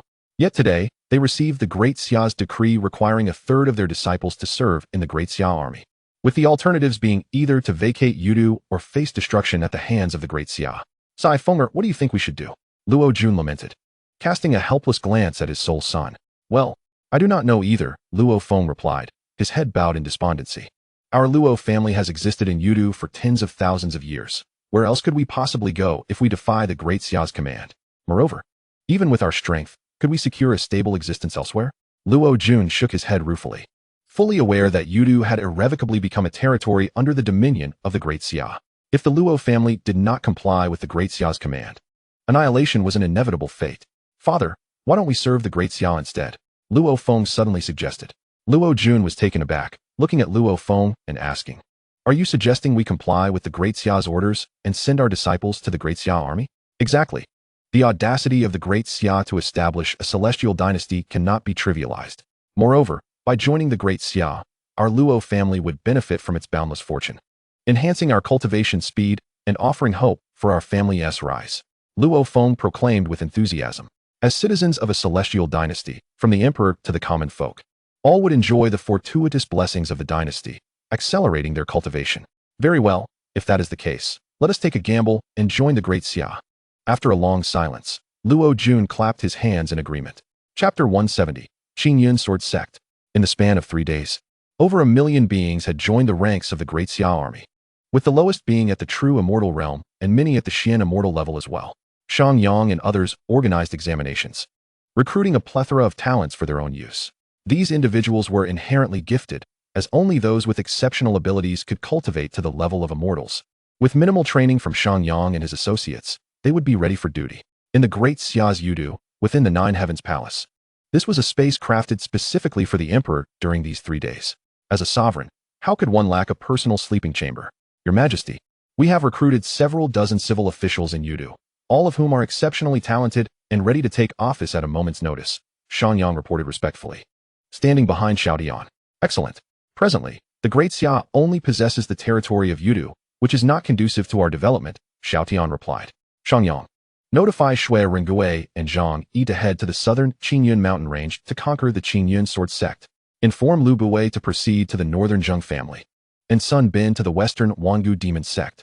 As for the eastern Xingyu Heavenly Dynasty, I shall send you on that errand. Within 3 days, I demand that this extreme northern land belongs entirely to the Great Xia. Those who refuse to submit will be executed without mercy. A glint of determination flashed in Xiao Tian's eyes as he issued the command. Your subordinate will obey. Shang Yang bowed respectfully, his gaze resolute. He then departed to relay the orders to Shui Ringgui and the others. Instantly, upon receiving Xiao Tian's command, everyone set out. Shui Ringgui and Zhang Yi proceeded to the Qingyun Sword Sect, Lu Buwei to the Zheng family, Sun Bin to the Wangu Demon Sect, and Shang Yang to the Xingyu Heavenly Dynasty. These 4 powers were the rulers of the extreme northern territory. Once they were subdued, the entire region would rightfully belong. Upon receiving the news, he was utterly astonished, for the Lord of Tianyu City was a figure from the Heavenly Dragon Celestial Dynasty. Who could possess such audacity to slay Lu Tianyu and even seize Tianyu City? The master of Qingyun sect, seated at the head, furrowed his brow in surprise upon hearing the elder's report. He turned his gaze towards the elder and inquired softly, the Great Xia Celestial Dynasty? What sort of power is this? The subordinate could not say, as the entirety of Kanglan continent had never heard of this force. The elder shook his head in response. Hearing this, the master of Qingyun sect frowned, a sense of foreboding creeping into his heart. The sudden rise of this Great Xia, culminating in the slaying of individuals from the Heavenly Dragon Celestial Dynasty and the occupation of Tianyu City, clearly revealed their ambitions.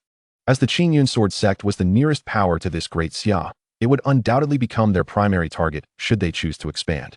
Has there been any movement from the Heavenly Dragon Celestial Dynasty? The master of Qingyun sect asked the elder. This incident occurred only 3 or 4 days ago. The Heavenly Dragon Celestial Dynasty should not yet be aware, the elder replied. The master of Qingyun sect rose and spoke in a grave tone, immediately reinforced the sect's defenses, and conduct a thorough investigation into the strength and origins of this Great Xia Celestial Dynasty. Yes, sect master, the elder responded, promptly setting about his tasks. Meanwhile, the 4 surrounding powers, Holy Feather Celestial Dynasty, Eternal Demon Sect, Zheng Family, and others, had all learned of the Great Xia affair, and in an instant, Each major faction commenced inquiries into this newly emerged Great Xia, naming themselves a Celestial Dynasty and slaying members of the Heavenly Dragon Celestial Dynasty. It was evident that this Great Xia was no ordinary force. Even if they were not as formidable as the Heavenly Dragon Celestial Dynasty, they were certainly stronger than the four major factions, as the latter had not dared to act against the former Tianyu city. An hour later, Shui Ringgui and Zhang Yi arrived at the gates of the Qingyun sword sect. The aura of the Qingyun sword sect remained formidable, though it had declined. It was still a top-tier power in the extreme northern region. Is this the Qingyun sword sect? Their strength is not to be underestimated, Shui Ringgui remarked, sensing several figures at the Tai Golden Immortal Realm within the sect. After all, it was a premier force in this extreme northern land, and their strength was indeed considerable. Zhang Yi chuckled lightly. The territory of the extreme northern region spans billions of miles. How could they possibly be a top power without some measure of strength? Indeed, Shui Ringgui nodded in agreement. General Shui Ringgui of the 4th Legion of the Great Xia Celestial Dynasty has come to pay respects. Minister of Works Zhang Yi of the Great Xia Celestial Dynasty has come to pay respects. Suddenly, their voices echoed throughout the Qingyun sword sect, instantly drawing the attention of its members. Who are these individuals? The Great Xia Celestial Dynasty? What manner of power is this?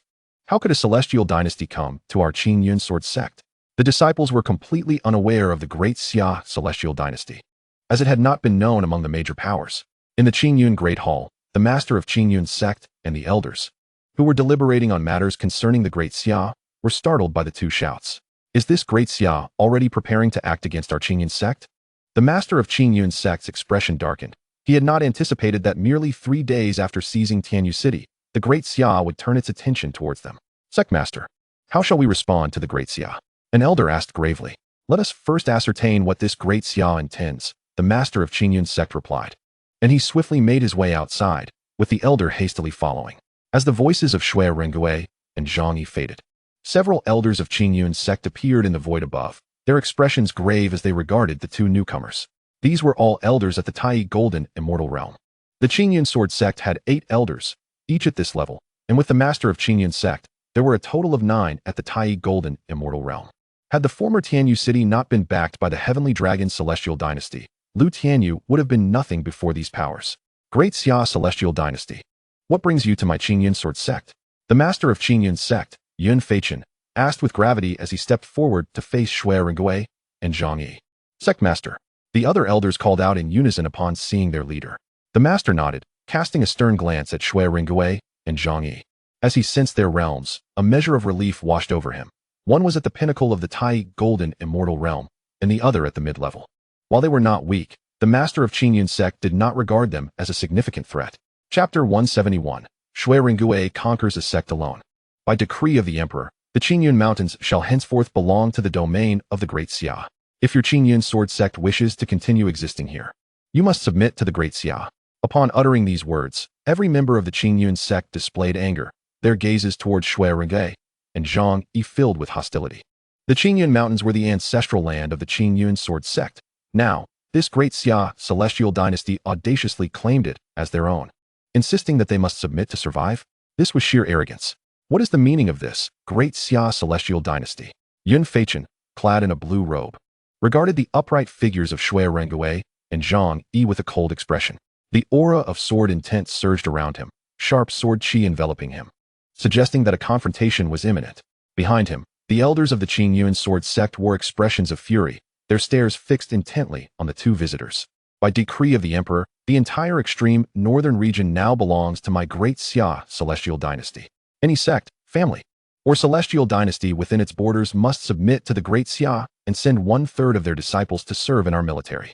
Those who defy this order or feign compliance shall be executed without mercy. Those unwilling to submit shall be slain without mercy. Shui Ringui's countenance was icy as he spoke, his words sending a chill through all present in the Qingyun sect. The entirety of the Qingyun sect gasped in disbelief upon hearing Shui Ringui's proclamation. The entire extreme northern region was to be subsumed by the Great Xia? Did this mean that even the other 3 top powers would not be spared? Had the Great Xia sent envoys to the other 3 major factions as well? Such audacity! Did this newly established Great Xia truly believe itself to be a celestial dynasty? Behind Yun Feichen, several elders seethed with rage, their eyes glinting with murderous intent. Submit to the Great Xia? Send 1/3 of our disciples into the Great Xia military? This is nothing short of delusional. They clearly do not regard the Qingyun sword sect with any seriousness. Do they think us easy to bully? We, the Qingyun sword sect, have no desire to become enemies with your great Xia. We beseech you not to force our hand, Yun Feichen said, taking a deep breath. His expression as cold as ice as he addressed Shui Rengui and Zhang Yi. The Qingyun sword sect had been founded by their ancestors, and for countless years, they had never submitted to the heavenly dragon celestial dynasty. Now, a suddenly emerging great Xia sought their submission? Clearly, Yun Feichen viewed this as a fanciful notion. Does the Qingyun sword sect intend to disregard the decree of my great Xia emperor? Shui Rengui's voice was icy as he revealed his imposing presence. If you choose not to comply, then your fate is sealed. Thunderous sounds erupted as Zhang Yi unleashed his terrifying aura upon the members of the Qingyun sword sect. Countless disciples of the Qingyun sect, of lower realms, found themselves compelled to kneel under the overwhelming aura emanating from Zhang Yi, struggling in vain. Even the elders of the Qingyun sect were barely able to hold their ground, for Zhang Yi's presence was too formidable, even as Tai Golden Immortals. They found it exceedingly difficult to resist. Was this the might of a Tai Golden Immortal? Yun Feichen gazed at Zhang Yi with a look of astonishment, unable to comprehend why. Despite both being at the pinnacle of Tai Golden Immortal, Zhang Yi's aura was so terrifying. Even their own Deluo Golden Immortal ancestor appeared less imposing by comparison. Below, numerous disciples of the Qingyun sword sect looked up, their faces etched with fear as they beheld Shui Rengui and his companion, who seemed to hover like deities in the void. Yun Feichen's expression transformed drastically as he turned to Shui Rengui, his voice heavy with authority. The Qingyun sword sect cannot comply. Upon hearing this, Shui Rengui sighed softly, then bellowed, if that is the case, then let the Qingyun sword sect be utterly obliterated. With a sweep of his hand, the Fang Tianhua halberd appeared in his grasp, and a blinding sword light surged forth, aimed directly at Yun Feichen. Yun Feichen's eyes narrowed, and he too raised his sword to meet the oncoming threat. Thunderous roars echoed as their weapons clashed, unleashing a tremendous wave of energy that spiraled into a fearsome tempest. The surrounding disciples were caught in the maelstrom, blood spewing from their mouths as they were sent hurtling backward. With a deafening crash, the storm's epicenter revealed Yun Feichen plummeting towards the ground, leaving a deep crater in his wake. Sectmaster! Several elders exclaimed in horror as they witnessed their leader being struck down. The Sectmaster was a perfected Tai Golden Immortal, while his opponent was merely in the mid-stage of the Tai realm. How could he possibly be overpowered by this individual? Coughing, Yun Feichen struggled to rise from the pit, confronting Shui Rengui with a grave tone. Why are you so powerful? The previous blow had made him feel like an ant, utterly incapable of standing against this foe. How can an ant know the height of the heavens? Shui Rengui sneered. The might of our great Xia celestial dynasty far exceeds your imagination. Do you truly believe the Qingyun sword sect can contend with us? You are but lambs awaiting slaughter. Shui Rengui's voice dripped with cold mockery as he tightened his grip on the Fang Tianhua halberd, a murderous intent radiating from him. Yun Feichen's expression grew solemn, his heart heavy with resignation. He understood that the Qingyun sword sect could not stand against the great Xia celestial dynasty. After all, a faction bold enough to establish a celestial dynasty must possess formidable strength. Yet, within him remained an unwavering resolve. The dignity of the Qingyun sword sect must not be trampled upon. Then let the Qingyun sword sect experience the might of your great Xia. Yun Feichen declared with determination, his focus sharpening as his sword intent intensified. He comprehended that if they did not submit, their only recourse was to fight for a sliver of hope, however faint it may be. Great Xia celestial dynasty, do not be too arrogant. Several elders rallied beside Yun Feichen, shouting in unison. If you seek death, it suits me just fine, Shui Rengui retorted with a chilling laugh. Striding towards Yun Feichen and the other elders, his terrifying aura surging forth. Under the oppressive force of Shui Rengui, the disciples of the Qingyun sword sect began to retreat. They could not withstand the pressure emanating from him. Sword energy surged forth as Shui Rengui unleashed his assault, like a torrential storm upon Yun Feichen and his comrades. Clenching his sword tightly, Yun Feichen forsook his own defense and met the onslaught head-on. The clash of sword and halberd reverberated like thunder, the energy waves crashing violently, causing a tempest to rage. In the chaotic battlefield, Yun Feichen and his companions exerted every ounce of their strength, yet they remained suppressed by Shui Rengui's relentless assault. Gradually, wounds adorned their bodies, blood flowing incessantly. How laughable! Do you truly believe you can contend with me? Shui Rengui remarked coldly, disdain flickering in his eyes as he regarded those desperately resisting before him. You are but stepping stones beneath my feet. At Shui Rengui's derision, the fury of Yun Feichen and the elders ignited. They had not anticipated this foe's overwhelming strength. Despite their combined efforts, they found themselves at a disadvantage against him. The glory of the Qingyun sword sect shall not be trampled by anyone. Yun Feichen gritted his teeth and charged at Shui Ringgui once more. Such power! How could it possibly rival mine? Shui Ringgui scoffed, his aura reaching a zenith. A powerful surge of energy shot skyward, causing the entire Qingyun mountain range to tremble. Yun Feichen and his comrades felt the chill of death creeping in, their hopes dwindling. Presumptuous. Just then, a thunderous voice resonated from within the Qingyun sword sect. Chapter 172, The Inheritance of Gigu. As the crowd looked up, they beheld an elderly man clad in a blue robe and wearing a blue headscarf. Emerging from the depths of the Qingyun sword sect to stand before Shui Ringgui and his companion. His countenance was amiable, yet a glimmer of lethal intent flickered in his gaze. Ancestor! The crowd exclaimed upon recognizing the elder. Yun Feichen's heart leaped with joy. Their ancestor had finally emerged from seclusion. As a late-stage Deluo Golden Immortal, he could hardly believe that these two would pose a challenge to their ancestor. Who are you to dare cause a disturbance in my Qingyun sword sect?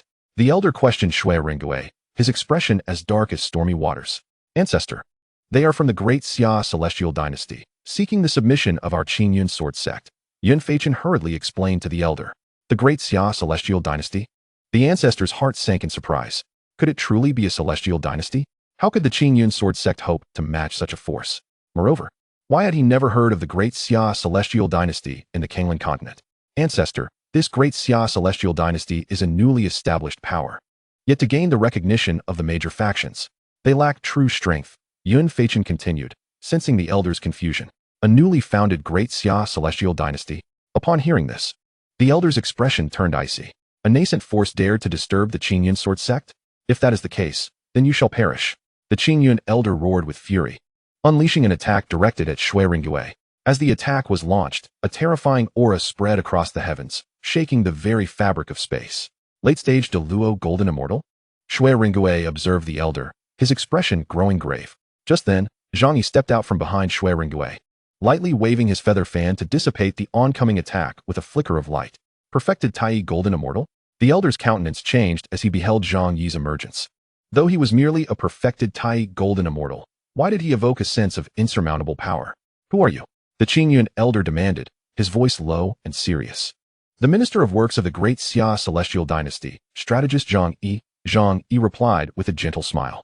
Zhang Yi, today, the Qingyun sword sect shall not hold you accountable. You may depart, the elder proclaimed. Sensing Zhang Yi's formidable strength, the Qingyun elder evidently preferred to avoid conflict. However, upon hearing the elder's words, Yun Feichen was taken aback. Ancestor, we cannot let these two go. Countless disciples of the Qingyun sword sect have perished at their hands. Yun Feichen pointed at Shui Ringgui, his voice filled with fury.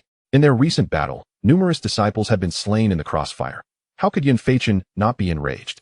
The Emperor's mission is unfinished. We cannot leave yet. The Qingyun sword sect shall face annihilation if we do not submit today. Zhang Yi narrowed his eyes slightly, shaking the feather fan in his hand as he spoke coldly. Humph. Upon hearing Zhang Yi's words, the venerable ancestor of the Qingyun sword sect was instantly filled with fury. A terrifying aura erupted from his body, unmatched sword radiance surging forth, as his longsword was suddenly unsheathed, its gleam illuminating the entirety of the Qingyun mountain range. If you wish to annihilate my Qingyun sword sect, then let us see what you are capable of. The ancestor of Qingyun bellowed fiercely. Without hesitation, he swung his longsword directly at Zhang Yi. That strike seemed as if it could cleave the very void in two, instilling a chilling dread. In response, Zhang Yi merely smiled faintly. With a gentle sweep of his feather fan towards the sword light, an enormous cross materialized within the void, simple yet imbued with a terrifying might. Boom! Blinding radiance erupted, and the cross transformed into a peculiar chessboard suspended in the air, radiating dazzling divine light. In an instant, a black chess piece shot towards the ancestor of Qingyun. The ancestor's pupils constricted sharply, and he struck at the incoming piece with his sword once more. However, the number of flying chess pieces multiplied, and despite unleashing countless sword lights in rapid succession, he found himself unable to cope. Bang! Bang! Bang! As 10 chess pieces hurtled forward, the ancestor's long sword shattered with a resounding clang. The potency was far beyond his imagination. Annihilate! The ancestor of Qingyun roared, a torrent of sword light engulfing him, casting a shadow over the heavens.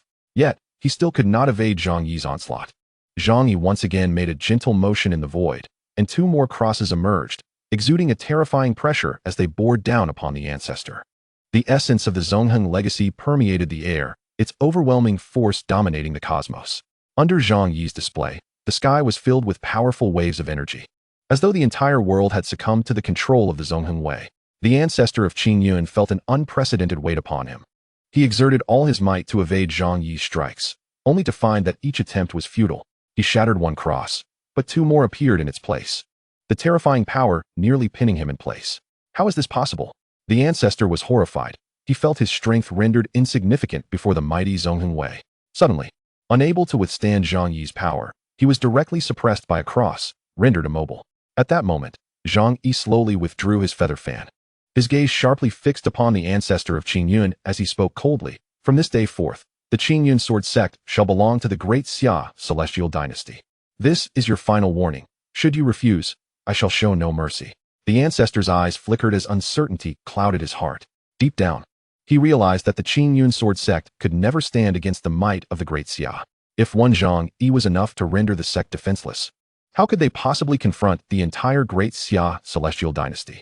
A dynasty bold enough to establish itself must undoubtedly possess formidable strength. Very well. The Qing Yuan sword sect is willing to submit to the great Xia celestial dynasty. Resolutely, the ancestor chose to yield, knowing that the great Xia was not a force the Qing Yuan sword sect could withstand. Yun Feiqian, upon hearing this declaration, was filled with resentment. He had hoped that the Qing Yuan sword sect would maintain its independence and never bow to any power. Yet now he could only watch helplessly as the sect surrendered to the great Xia celestial dynasty. Our great Xia is not as simple as you imagine. Submitting to us is the wisest choice you will ever make. Were it not for the fact that we have just entered the celestial realm and lack capable personnel, your Qing Yuan sword sect would have become mere souls under my command. The words of Zhang Yi left the ancestor of Qing Yuan and his disciples in shock. Just arrived in the celestial realm? This great Xia is not a force from the celestial realm? They were completely bewildered and could never have imagined that the great Xia originated from the lower realms. Now, we must return to report to the emperor. You, Qing Yuan sword sect, are to arrange for your disciples to proceed to Yudu and report to the Grand Commander. After issuing his command, Zhang Yi did not linger, departing directly with Shui Ringgui back to Yudu. He was confident that the Qing Yuan sword sect would not dare defy the emperor's orders unless they were prepared to leave the Qing Yuan mountain range entirely. However, it was evident that the Qing Yuan sword sect would not take such a drastic step, for the Qing Yuan mountain range was their ancestral land, a place they could not simply abandon. Chapter 173, Sword Slash at the great Luo Lu Buwei arrived at the Zheng family estate. In the northern part of Yudu lies an ancient city known as Chihuang City. This city spans a vast territory of 1,000,000 miles, rivaling Yudu itself. The Zheng family, one of the 4 top-tier powers in the extreme north, is located here, governing the entire Chihuang City and all surrounding territories with immense influence. The establishment of Chihuang City can be traced back to ancient times, purportedly founded by an exceedingly powerful ancient human clan.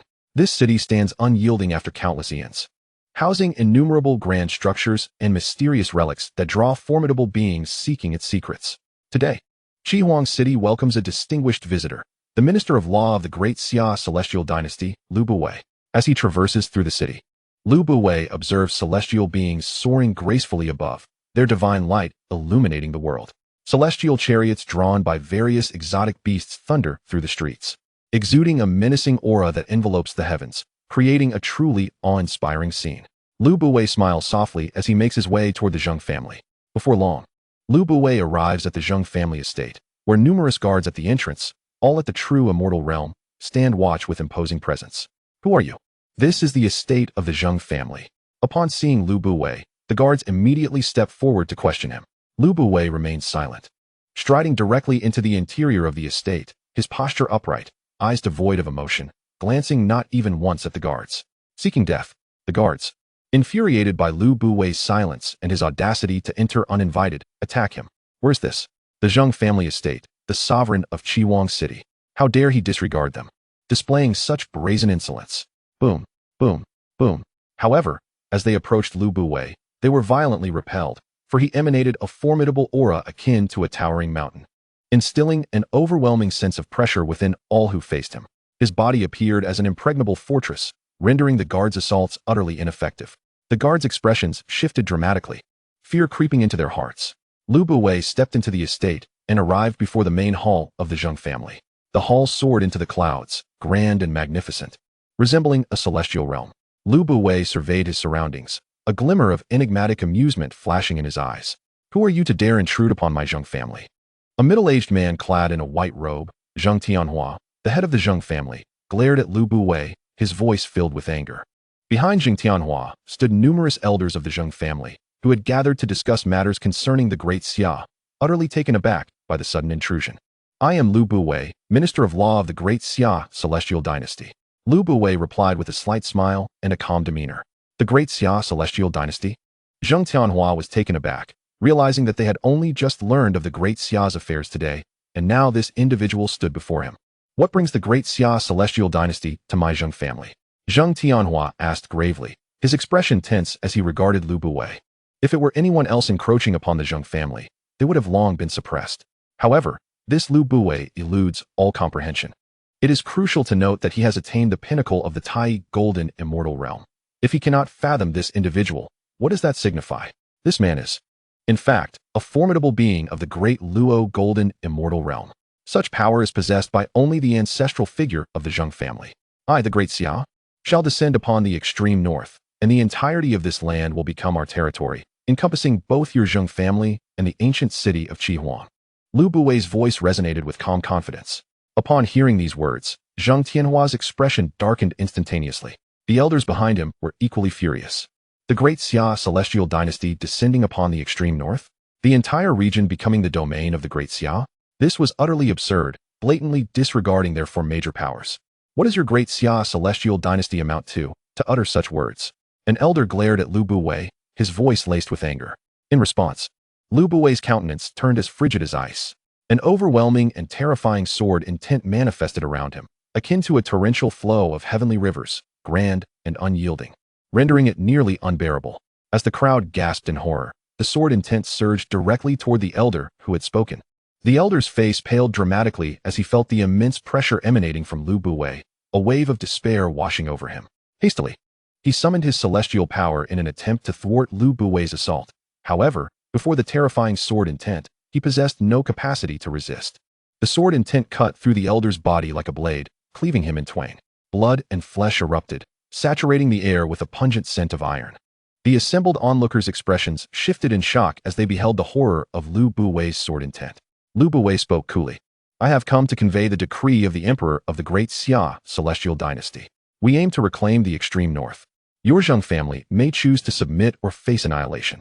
His proclamation struck like thunder, reverberating through their hearts. Do not overstep your bounds, great Xia celestial dynasty. Zhang Tianhua bellowed, his fury directed at Lu Buwei.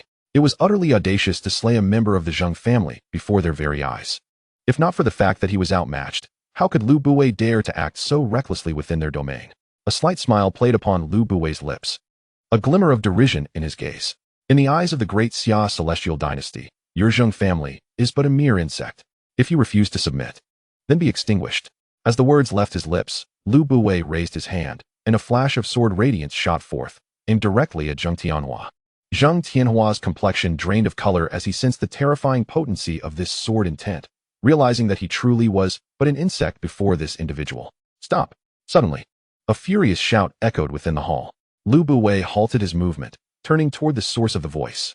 An elder clad in black robes approached, his frail figure emanating a formidable aura.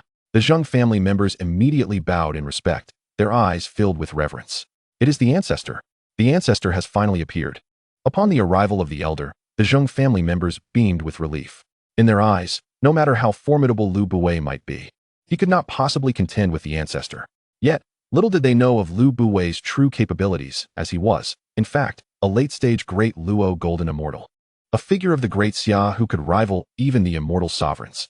Is a mere late-stage great Luo Golden Immortal enough to deal with me, Lu Buwei? How laughably absurd. The Zhang family ancestor declared as he entered the hall, confronting Lu Buwei with a fierce glare. What significance does an inconspicuous great Xia hold? Even if you possess a great Luo Golden Immortal, what of it? Do you truly believe you can compel my Zhang family to submit? Then, if that is the case, your Zhang family is no longer needed. As his words echoed, a dreadful sword intent once again enveloped Lu Buwei, as if the very heavens trembled. An immensely powerful sword intent coalesced in his hand, directly cleaving toward the Zhang family ancestor. The Zhang family ancestor's expression turned grave, his celestial power surging as he attempted to withstand Lu Buwei's onslaught. Yet, Before Lu Buwei's magnificent sword momentum, he found himself utterly immobilized. The sword radiance swiftly swept across the ancestor's neck, blood gushing forth. "No, how is this possible?" The Zheng family ancestor murmured before collapsing, lifeless. He had never anticipated that, despite being a late-stage great Luo golden immortal himself, he would be slain in an instant by this individual. Had he known the true strength of Lu Buwei, he might have refrained from uttering such defiance. Chapter 174. The Conquest of the Ancient City of Qihuang. Ancestor. Zheng Tianhua and the others stood in stunned silence, gazing at their ancestor, who had been vanquished by Lu Buwei, momentarily frozen in disbelief. The ancestor had been their guardian deity. Without his presence, the Zheng family had faced annihilation countless times by enemies. Yet today, in the face of Lu Buwei from the Great Xia, the ancestor had been effortlessly dispatched. Without the ancestor, how would the Zheng family confront their adversaries in the future? Even now, they could not withstand Lu Buwei's might. Lu Buwei let out a cold laugh as he exited the hall. The onlookers, watching Lu Buwei depart, felt a momentary thrill of hope, believing he might spare the Zheng family. However, before they could revel in this thought, a terrifying explosion erupted within the Zheng family estate, drawing their gazes upward to see countless sword intents cascading through the void, directly assaulting the Zheng family residence. Boom, boom, boom. Buildings crumbled under the onslaught, and all Zheng family members perished in the wake of this strike. Countless beings from the ancient city of Qihuang turned their eyes toward the Zheng family direction, bewildered by the unfolding chaos. No Zheng Tianhua screamed, but in an instant, all elders, including Zheng Tianhua, were enveloped by the sword intent, devoid of any means of resistance, and were brutally slaughtered. Thus, the once mighty Zheng family was utterly annihilated. What has transpired? Is there turmoil at the Zheng family? It cannot be. The Zheng family is the sovereign of the ancient city of Qihuang, and their ancestor is a great Luo golden immortal. How could they encounter such a disaster? Quickly, let us investigate. The people of the ancient city of Qihuang buzzed with speculation, rushing toward the Zheng family estate. Meanwhile, in another location, Lu Buwei coldly surveyed the ruins below. This wasteland was the very residence of the Zheng family he had just obliterated. His gaze remained impassive as he regarded the shattered remnants, harboring no emotion. A mere Zheng family was hardly worthy of his concern. Soon, the ruins of the Zheng family were surrounded by countless beings from the ancient city of Qihuang, all of whom gazed upon the desolation with astonishment. Is this the Zheng family? How could this be? The Zheng family was the overlord of the ancient city of Qihuang, reduced to ruins by someone? Who could possess such power? Who in the extreme north has the capability to achieve this? Look, there stands a figure. Just then, one being spotted Lu Buwei amidst the ruins, exclaiming in shock. The crowd turned to look, and there stood Lu Buwei, his expression devoid of emotion, chillingly distant. Could it be that this person is responsible for the downfall of the Zheng family? Countless beings were filled with terror. A single individual had extinguished the once mighty Zheng family, leaving the question of just how powerful he was, and from which force he hailed. I am Lu Buwei, the Minister of Justice of the Great Xia Celestial Dynasty. From this day forth, the ancient city of Qihuang shall be under the dominion of the Great Xia for the Zheng family. And their refusal to heed the emperor's decree has been eradicated by my hand. In the days to come, the people of our Great Xia shall arrive to take command of the Crimson Desolation ancient city. All of you need merely to cooperate with the envoy of our Great Xia to become one of our citizens.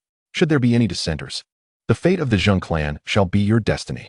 Lu Buwei's voice reverberated throughout the ruins, and every soul present listened intently, their eyes wide with astonishment. With a single statement, Lu Buwei revealed that he had annihilated the Zheng clan. His words sent a chill through the hearts of those present, for they understood that if they did not yield to Lu Buwei's will, they would be the next to suffer his wrath. As his words faded, Lu Buwei's figure flickered and vanished from sight. The onlookers exchanged glances, bewildered. What sort of power does this great Xia celestial dynasty wield? This man, merely a minister of justice, single-handedly brought the Zheng clan to ruin. How formidable must he be? The Zheng clan boasted an ancestor of the great Luo golden immortal rank, along with numerous elders of the supreme golden immortal rank, yet they were no match for this individual. He must surely be a celestial sovereign. At the mention of celestial sovereign, all present were struck dumb with astonishment. The celestial sovereign, a being said to transcend the great Luo golden immortal, capable of wielding the forces of heaven and earth, an authentic powerhouse. That Lu Buwei, a mere minister of justice within the great Xia celestial dynasty, possesses such terrifying strength is truly beyond belief. Whispers of speculation filled the air among the inhabitants of the Crimson Desolation ancient city, their curiosity and awe for the great Xia celestial dynasty growing boundless. They began to contemplate their futures, pondering whether they should submit to Lu Buwei and align with the Great Xia. On this day, the dynamics of the Crimson Desolation ancient city underwent a monumental shift. The once dominant Zheng clan was eradicated, and the Great Xia celestial dynasty prepared to assume control over the entire city, leaving countless beings to consider their paths forward. At the Yudu of the Great Xia, within the Nine Heavens Palace, Xiang Yu reported to the Celestial Emperor, "I humbly report, Your Majesty, that the Qingyun sword sect within the Qingyun mountain range has submitted to our Great Xia." Xiang Yi, returning from the Qingyun sword sect, stood before the Celestial Emperor to deliver his report. "Indeed, has the Qingyun sword sect fully complied with my commands?" The Celestial Emperor, Xiao Tian, was not surprised by their submission, having sent Xiang Yi himself to negotiate. Who is Xiang Yi? A direct disciple of the Ghost Valley, a representative of the School of Diplomacy. Although he currently only possesses the consummate realm of the Supreme Golden Immortal, dealing with the Qingyun sword sect was hardly a challenge. "Your Majesty, the Qingyun sword sect dares not defy our will. General Shui is currently coordinating with them to handle this matter," Xiang Yi replied respectfully.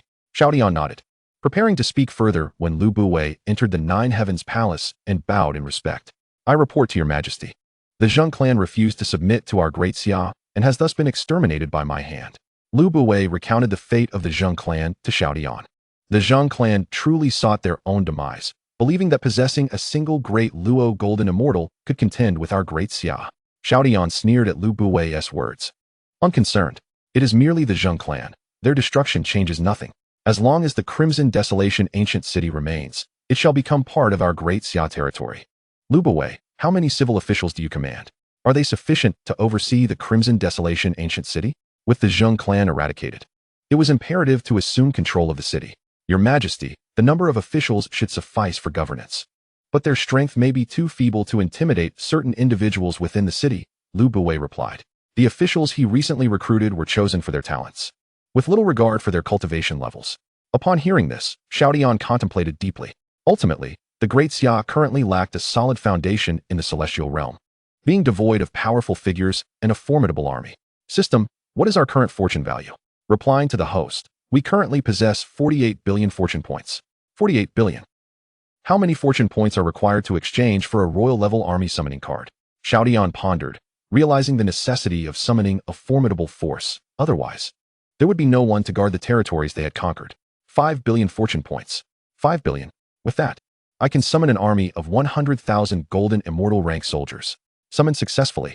Suddenly, in the Yudu encampment, a terrifying aura erupted, dissipating into the void in an instant. Xiao Tian smiled faintly. With these 100,000 golden immortal beings, they would suffice to secure this extreme northern territory for the time being. "Lu Buwei, send several of your civil officials to take office in the Crimson Desolation ancient city, and you shall dispatch 20,000 golden immortal soldiers to accompany them." "I shall obey." Lu Buwei bowed respectfully. Chapter 175. The Submission of the Ancient Demon Sect. In the extreme northern reaches of Kanglan continent, the western part of Great Xia's Yudu is a desolate, icebound expanse. The air is frigid, and conditions are exceedingly harsh. This frozen realm is marked by endless ice fields and towering glaciers, vast and magnificent.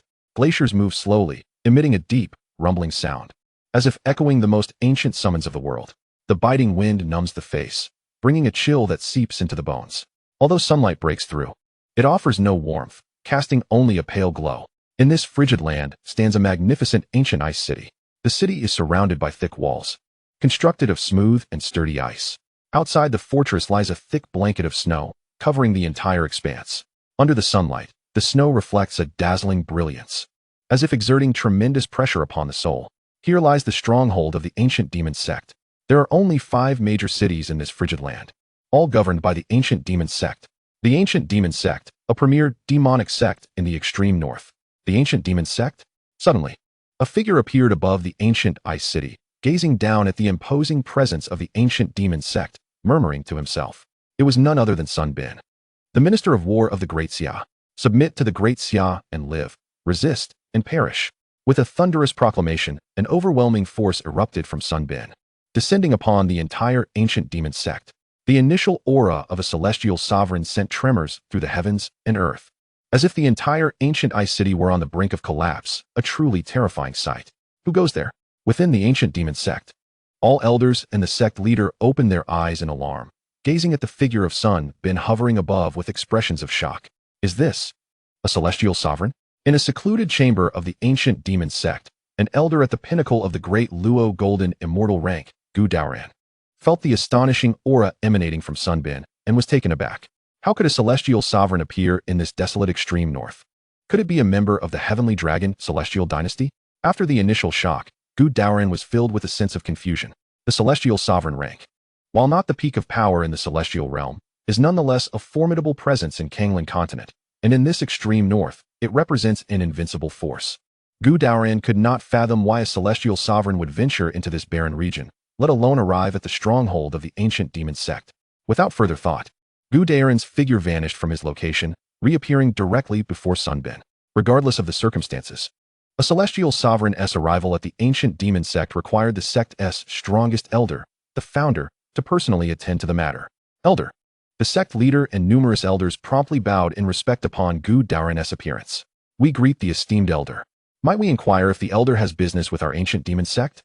Ignoring the crowd, Gu Daoran offered a slight bow to Sun Bin and inquired, "Are you the ancestral master of the eternal devil sect?"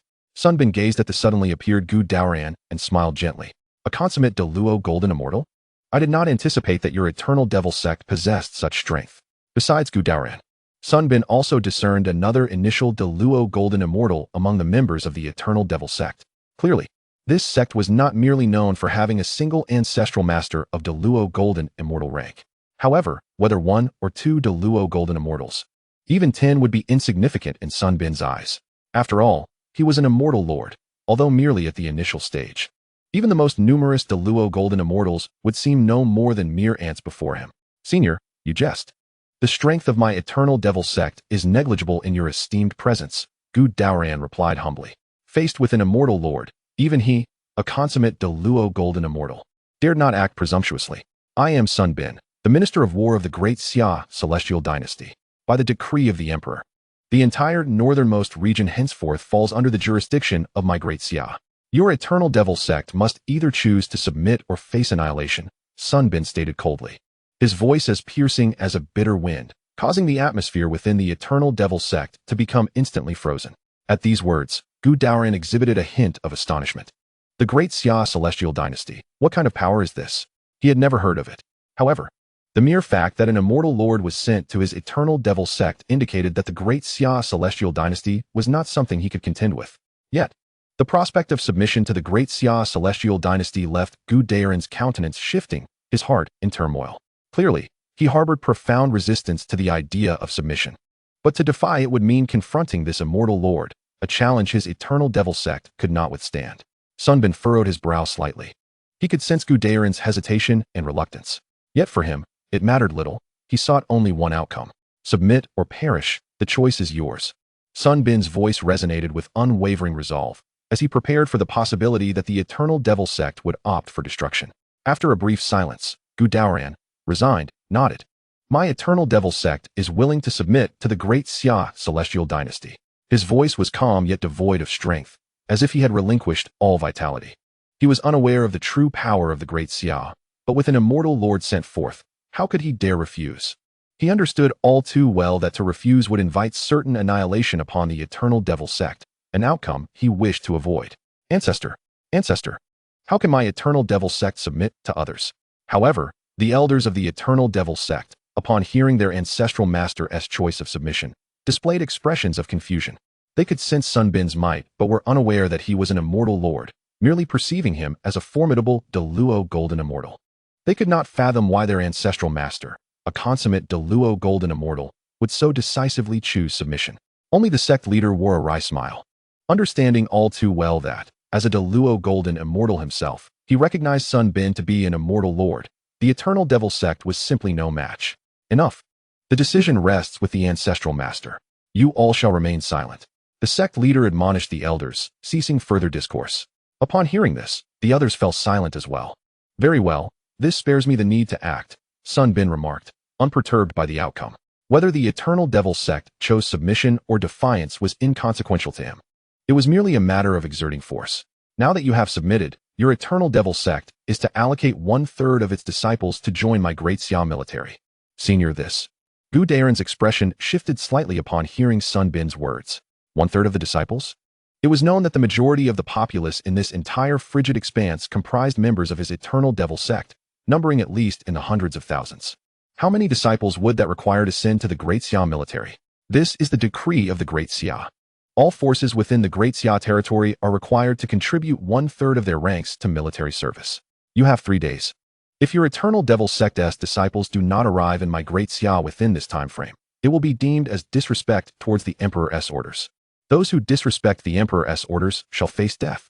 With that, Sun Bin did not linger any longer and returned to Yudu. He was confident that the eternal devil sect would not dare defy the Emperor's command. Chapter 176. The King of Chu heads to Great Xia in the celestial dynasty of Tianlong. Situated in the southeastern part of the continent, lies the realm of Kanglan continent. This vast expanse, covering billions of miles, is entirely under the dominion of the Tianlong celestial dynasty, with its capital in Tianlong City. The territory of Tianlong City alone exceeds 1,000,000 miles, immense beyond compare, dwarfing even the expansive Qihuang ancient city by more than tenfold. Within the 9 heavens celestial realm, 9 immortal powers command respect across the universe. Below these immortal powers are colossal entities like the Tianlong celestial dynasty, which exerts dominion over an entire continent. In the grand, imposing hall of the capital, seated upon the throne is a middle-aged man exuding an overwhelming aura. He is Long Xianxiang, the emperor of the Tianlong celestial dynasty. Below him stand 2 rows of officials, each one a paragon of strength, none beneath the realm of immortal lords. These officials have ascended to their positions through countless selections and fierce competition, embodying the power and authority of the Tianlong celestial dynasty. Long Xianxiang's gaze swept across the assembly, and under his penetrating stare, none dared to meet his eyes, each bowing their heads in reverence. In the Tianlong celestial dynasty, Long Xianxiang's authority is unquestioned. His reign is unassailable. This is due to his status as an immortal emperor. Apart from the Long family, no other immortal emperor exists within the Tianlong celestial dynasty, thus illustrating the formidable respect he commands. My esteemed ministers, what are your thoughts on the matter concerning the Great Xia celestial dynasty in the northernmost region? Long Xianxiang's voice, imbued with authority, resonated through the hall. Just yesterday, news of the Great Xia celestial dynasty reached the Tianlong celestial dynasty, inciting immense fury among them. They could hardly fathom that someone would dare to kill their people within the Tianlong celestial dynasty's territory and even establish a celestial dynasty of their own. Such actions were an affront to their dignity, and how could they not be enraged? Your Majesty, this audacious Great Xia celestial dynasty has dared to establish a celestial dynasty within our territory, even going so far as to slay Lu Tianyu, who was stationed in the northernmost region. Such transgressions are utterly unforgivable. A minister stepped forward, bowing to Long Xianxiang before speaking respectfully. This individual was a late-stage immortal lord, and Lu Tianyu was one of his subordinates sent to defend Tianyu City. Your Majesty, the Great Xia celestial dynasty is so brazen, showing utter disregard for our Tianlong celestial dynasty. They must possess some strength, another minister added, analyzing the situation. Humph, it is merely a newly established celestial dynasty. How strong can they possibly be? Long Xianxiang scoffed dismissively, viewing the Great Xia celestial dynasty with complete disdain. The Tianlong celestial dynasty had been established and ruled the southeastern continent for countless eons. How could a suddenly emerged Great Xia celestial dynasty compare? Even if the Great Xia possessed some strength, could it possibly surpass the Tianlong celestial dynasty? Your Majesty speaks wisely. The assembly echoed in agreement with Long Xianxiang's proclamation. Their thoughts mirrored that of Long Xianxiang. No matter how formidable the Great Xia immortal dynasty might be, it could never rival their Tianlong immortal dynasty. For countless millennia, our Tianlong immortal dynasty has flourished in tranquility, and it seems the world has forgotten the majesty of our reign. A glimmer of cold light flashed in Long Xianxiang's eyes, his voice imbued with an undeniable aura of intimidation. King Chu, you shall venture to the extreme north and annihilate this Great Xia, demonstrating to the world that our Tianlong immortal dynasty is not to be trifled with. Yes, Your Majesty, King Chu responded, stepping forward and bowing respectfully. Clad in resplendent purple and gold robes, his countenance was grave, exuding an air of superiority that looked down upon all. The Tianlong immortal dynasty was home to 8 kings, each one a pinnacle immortal. King Chu, the 6th among them, was Chu Qinshuan, whose power had long reached the zenith of immortal kings countless eons ago. These 8 kings were the mightiest under Long Xianxiang, second only to him. A slight smile graced Chu Qinshuan's lips as he turned to depart the grand hall, setting his course for the extreme north. With the wise decree of the emperor and the intervention of King Chu, this so-called Great Xia immortal dynasty would undoubtedly face obliteration. After Chu Qianxuan's departure, the ministers echoed in unison, "Very well, this matter concludes here." Dismissed. Long Sangxiong gazed at the receding figure of Chu Qianxuan, a flicker of unease stirring within him for reasons unknown. Is this truly the capital of the Holy Feather Celestial Dynasty? Xiangyang pondered as he hovered over an ancient city. The Holy Feather ancient city spans millions of miles. It is indeed magnificent beyond compare, especially when juxtaposed with the mere million miles of the current Great Xiaoyu. The capital of the Holy Feather Celestial Dynasty was nestled within a vast mountain range, stretching for millions of miles in all directions, a breathtaking sight that was both awe-inspiring and terrifying. Xiangyang strolled through the air towards the heart of the capital, each step unleashing a formidable force from within him. Upon his seventh step, Xiangyang reached the very center of the capital, his peak immortal lord aura erupting in full force. The entire Holy Feather ancient city trembled violently, with pavilions and structures collapsing beneath the weight of his might. The denizens of the ancient city quaked in fear, utterly horrified. What is happening? Is an unparalleled powerhouse attacking our Holy Feather Celestial Dynasty? Some gasped in terror, their bodies shaking uncontrollably as they beheld the crumbling edifices around them. By decree of the Emperor, the Holy Feather Celestial Dynasty is to dissolve and merge into our Great Xia Immortal Dynasty. Those who defy this order shall face annihilation. Suddenly, a thunderous voice reverberated throughout the Holy Feather Celestial Dynasty, causing all beings to spout blood in its wake, powerless to resist. As they looked up, they beheld a towering and terrifying figure standing in the void above, treading upon countless stars, as if an unparalleled deity, exuding an overwhelming presence. Countless officials from the capital rushed forth, including the sovereign of the Holy Feather Celestial Dynasty, all gazing up at the godlike Xiangyang with sheer terror. Forbear. A trembling figure appeared before Xiangyang, fear etched upon his face. "Are you the ancestor of the Holy Feather Celestial Dynasty?" Xiangyang inquired, his expression devoid of emotion. "Why yes, esteemed forebear. I am he. May I ask who you are?" The ancestor of the Holy Feather Celestial Dynasty quivered, his voice barely a whisper. Xiangyang's aura left him utterly devoid of any will to resist. It was simply too terrifying, surpassing even that of an immortal lord. Could it be that this individual was an immortal king? The ancestor's face turned pale, blood trickling from his lips under the weight of Xiangyang's presence.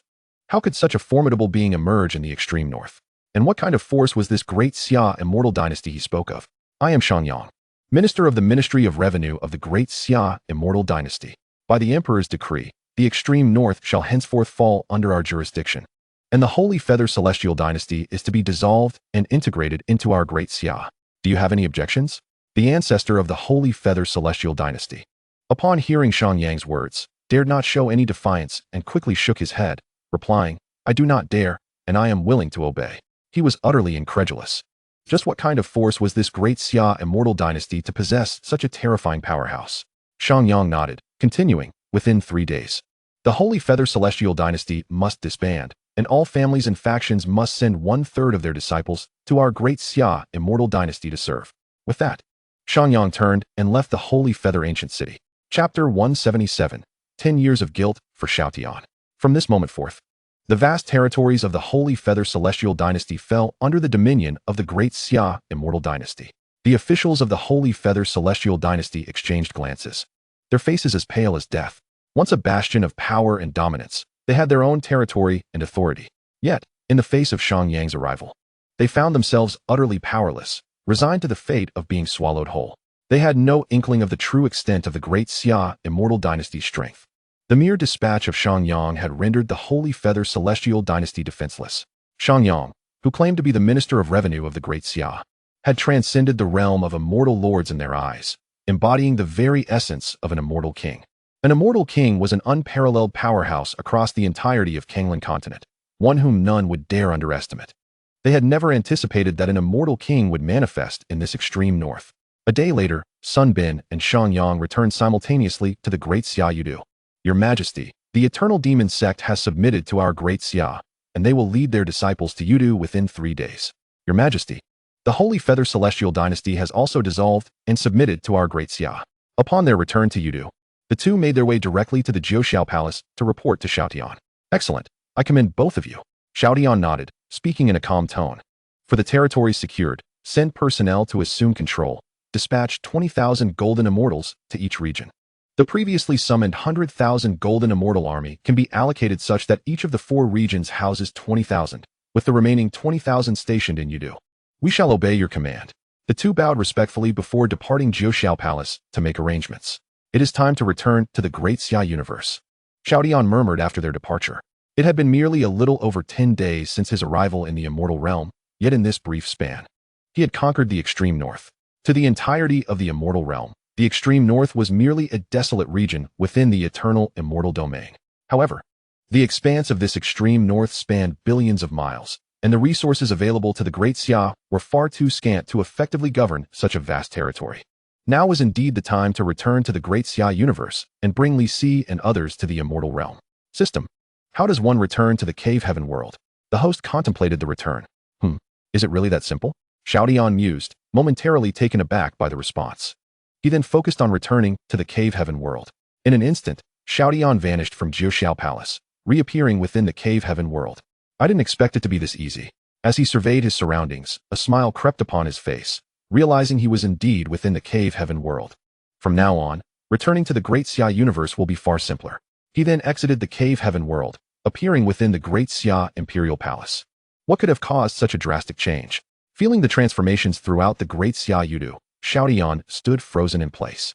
In his perception, the entirety of Yudu now boasted countless beings at the Earth immortal level, with even a fair number of celestial immortals present. Occasionally, one could still glimpse some true immortals. A sudden unease gripped Xiao Tian's heart. Could something have gone awry? With this thought lingering, he once again reached out to sense the Imperial Palace. Upon detecting the presence of the Black Wuchang at the Golden Immortal Realm, Xiao Tian was momentarily taken aback. He never anticipated that Black Wuchang had actually attained the Golden Immortal level. How could this be? Linger had previously informed him that the strongest beings in the Daxia universe could not surpass his realm, and that once they reached her level, they would ascend to the immortal realm. What was happening now? Your Majesty? At that moment, a voice echoed in Xiao Tian's ears. He looked up to see a small girl, around 10 years old, running towards him with great excitement. It was the Tao spirit, Linger. Linger you? Upon seeing her, Xiao Tian was astonished. The great Luo Golden Immortal. How could this be? In just a few days, how did Linger reach the great Luo Golden Immortal Realm? Your Majesty, you have finally returned. I thought you would not come back. Linger exclaimed joyfully as she rushed to Xiao Tian's side. Since she was the Tao of the Daxia universe, she had already sensed Xiao Tian's presence in the Imperial Palace. I have returned, but Linger, what is the meaning of this? How could you have broken through to the great Luo Golden Immortal in such a short time? Xiao Tian inquired, his brow furrowed in confusion. What do you mean by a few days? It has been 10 years since you went to the immortal realm. What? 10 years? Upon hearing this, Xiao Tian's expression shifted to one of shock. How could this be? He had only been in the immortal realm for 10 days. Indeed, 10 years have passed. Xiao Tian fell silent, his heart filled with thorns. He had only spent 10 days in the immortal realm, yet a decade had elapsed in the Daxia universe. Was this what they referred to as a day in heaven equating to a year on earth? No wonder there were so many earth immortals, celestial immortals, and true immortals emerging in Yudu. Even Black Wuchang had reached the golden immortal realm. Linger, immediately inform Li Si and the others that I have returned and await me in the court. I have some matters to attend to first. With that, Xiao Tian vanished in a flash. In the Jiuxiao Palace, ever since Xiao Tian had ventured to the immortal realm, very few had come to the Jiuxiao Palace. As without Xiao Tian managing state affairs, Li Si and the others seldom visited. However, despite Xiao Tian's absence, one person remained in the Jiuxiao Palace, his sister, Xiaoxue. 10 years. Xiao Tian had not expected that his departure would lead to a decade passing in the Daxia universe. His sister must have grown into adulthood by now. A pang of guilt washed over him. Having not visited Xiaoxue for so long, she must be harboring resentment towards him. Upon entering the Jiuxiao Palace, Xiao Tian saw Xiaoxue quietly seated by the window, gazing at the sky. Xiaoxue, Xiao Tian called gently, his voice laden with profound remorse. Xiaoxue trembled at the sound and swiftly turned her head. Upon seeing Xiao Tian, her eyes welled with tears. Brother, you have returned. After 10 years, you are finally back, she exclaimed, rushing over to embrace him tightly. Xiao Tian gently patted his sister's back, feeling her warmth, and his heart quivered in response. I am sorry, Xiaoxue. I have not been by your side all these years. His tone was filled with regret. Xiaoxue shook her head. Brother, you are the emperor of Daxia. You have your own responsibilities and matters to attend to. I understand. Besides, I have brother Xiaoxian and the others to keep me company. At her words, Xiao Tian smiled faintly. Indeed, aside from him, the Xia family was present, so Xiaoxue would not feel lonely. Brother, Will you leave again? Xiaoxia lifted her head. Her eyes filled with hope as she looked at Xiao Tian. I will, but this time I will take you with me, Xiao Tian said, gently grasping Xiaoxia's hand. Now that Xiaoxia had also broken through to the true immortal realm, and with him by her side, she would face no dangers even in the immortal realm. Really? That's wonderful. A glimmer of joy sparkled in Xiaoxia's eyes upon hearing Xiao Tian's words. Chapter 178, Return to the Immortal Realm. In the Daxia universe, within the Daxia realm. In Yudu, within the court. At this moment, Li Si, Xiao He, and a host of civil and military officials had gathered in response to Linger's notification. Over the course of 10 years, the entire Daxia universe had undergone monumental transformations. Now, aside from Linger, the most formidable being was Black Wuchang, who had reached the pinnacle of the golden immortal realm. After all, he was the first imperial figure summoned by Xiao Tian, though he was now considered a royal-level figure. He remained one of the most gifted individuals under Xiao Tian's command, alongside Xing Tian. Following him were Lu Bu and Yuan Qingdu, who had both attained the late golden immortal stage. Li Si, Xiao He, Zhang Liang, Chang Sun Wuji, Li Bai, and a multitude of civil officials, along with Zhao Yun, Guan Yu, and Dian Wei, all had broken through the golden immortal realm. Before long, Xiao Tian arrived in the court, accompanied by Xiaoxia. Greetings, Your Majesty.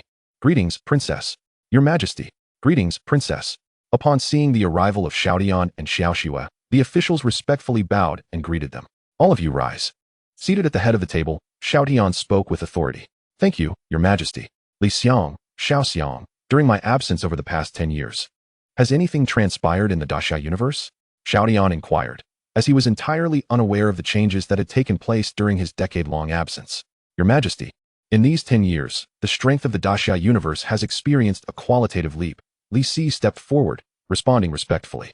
Not only within Daxia, the entire universe has undergone tremendous changes.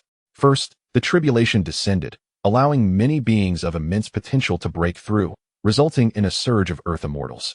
Some individuals who previously lacked strength also managed to turn the tide during the tribulation. Xiao He continued, simultaneously, some ancient clans' closed worlds have gradually opened, and some legendary mysterious forces have emerged. However, under the suppression of our generals, no one dared to resist the rule of Daxia. Xiao Tian nodded. This was indeed somewhat unexpected, but it could be considered a good thing for Daxia. Additionally, there has been significant progress in cultural education within Daxia. We have established the supervisory office to assess and supervise officials. We have also constructed numerous academies, nurturing many outstanding scholars and poets. Excellent. Li Xiang, Xiao Xiang. I have returned this time to take all of you to the immortal realm. Do you have suitable candidates to fill your positions? Upon hearing Xiao Tian's words, Li Si and Xiao He exchanged glances, and joy surged within them. For the past 10 years, they had been diligently promoting the progress and development of Daxia, cultivating a multitude of talents under their command, all in preparation for the day they would leave to ensure Daxia would not descend into chaos. Now, their efforts had not been in vain. Your Majesty, we have identified some suitable candidates and can formally appoint them to their respective positions. Li Si replied. In that case, make the necessary arrangements for your positions immediately, and tomorrow, we shall depart for the immortal realm together. Also, appoint Xiao Yun as the second emperor of the Daxia universe, overseeing all matters of Daxia, and the empress shall accompany me to the immortal realm. Understood, Your Majesty. The officials responded in unison. Subsequently, everyone fell into a flurry of activity, as the transition of official positions and the transfer of power sent waves of excitement throughout the entire Daxia. Especially with the ascension of the new Emperor Xiao Yun, the entire Great Xia realm was left in astonishment. The Xiaos have now risen to become the second most formidable power in the Great Xia, with each member of the third generation having reached the realm of profound immortals. And Xiao Yun has even broken through to the golden immortal stage. Xiao Tian firmly believes that even if he were to transport all the martial generals of the Great Xia to the immortal realm, the Xiaos would adeptly manage the Great Xia universe. After all, in the current Great Xia universe, apart from the Great Xia itself, the strongest beings are merely at the true immortal stage, and with Lingner stationed in the Great Xia universe, Xiao Tian harbors no concerns for its future. The following day, the elite of the Great Xia gathered within the Cave Heaven world. The Empress and Emperor, Yunxi and Xiaoxia, along with civil officials Li Si, Xiao He, Zhang Liang, Chang Sun Wuji, Li Bai, and Xun Gong, as well as military commanders such as Lu Bu, Yuan Qingdu, Dian Wei, Zhao Yun, Guan Yu, and Wang Jian were all present. These individuals were set to accompany Xiao Tian to the immortal realm. My esteemed ministers, have all arrangements been made? Xiao Tian inquired softly, gazing at the assembly. In response to the emperor, all has been arranged. Xiao Tian nodded, and with a wave of his hand, a golden light enveloped everyone instantly. In a flash, they all vanished from the cave heaven world. In the immortal realm, at the great Xiao Yu, with a sudden flash, Xiao Tian and his companions appeared within the nine heavens palace of the immortal realm. Is this the immortal realm? The aura of immortal spirits is so rich. Upon their arrival, everyone was moved by the profound essence of the immortal spirits. Although the great Xia universe had also transformed into an essence of immortal spirits, it was still far too scarce compared to the immortal realm. Lords, this is the great Xia I have established in the immortal realm. Xiao Tian smiled as he addressed the assembly. Though 10 years have passed in the great Xia universe, I have only been in the immortal realm for a mere 10 days. The flow of time in the two universes is completely different. What? The Emperor has only been in the immortal realm for 10 days? Upon hearing this, everyone was astonished. They had assumed the Emperor had spent a decade in the immortal realm, only to discover it was merely 10 days. Someone, inform all ministers to convene immediately. Xiao Tian commanded a guard outside, and then led the group toward the court. Subsequently, Xiao Tian reassigned all positions, as this was the immortal realm. And aside from the talents he summoned, no one recognized figures like Li Si and others. While Xiao Tian was in court, an individual arrived at the Heavenly Machine Pavilion. Second uncle, what brings you here at father's behest? Zayunyi inquired, puzzled at the sight of the middle-aged man before her. My elder brother received your message and feared for your safety, so he sent me, the middle-aged man replied with a smile. This man was Zayunyi's second uncle, Ziheng, the second master of the Z family, whose power had reached the terrifying peak of the immortal king. Yuni, is this great Xia immortal dynasty the force now governing Tianyu City? Zayunyi nodded, her expression serious. Yes, second uncle, have you heard of the great Xia immortal dynasty? No, there has never been a great Xia immortal dynasty in all of Kanglan continent. Ziheng shook his head. However, this so-called great Xia immortal dynasty is indeed remarkable, possessing two immortal lords. Upon arriving at the Heavenly Machine Pavilion, Ziheng had already sensed the strength of this great Xia, for as a peak immortal king, he could not be oblivious to the prowess of figures like Xiangyang. Two immortal lords? Zayunyi's face displayed shock. These individuals initially appeared to be merely at the golden immortal level, and soon after, one of them, a Tai golden immortal, killed Lu Tianyu. How is it that now, in such a short time, they have already produced immortal lords? Will it not be long before immortal kings emerge? At the time of the great Xia's emergence, there were merely two golden immortals, yet in just over 10 days, they have already produced immortal lords.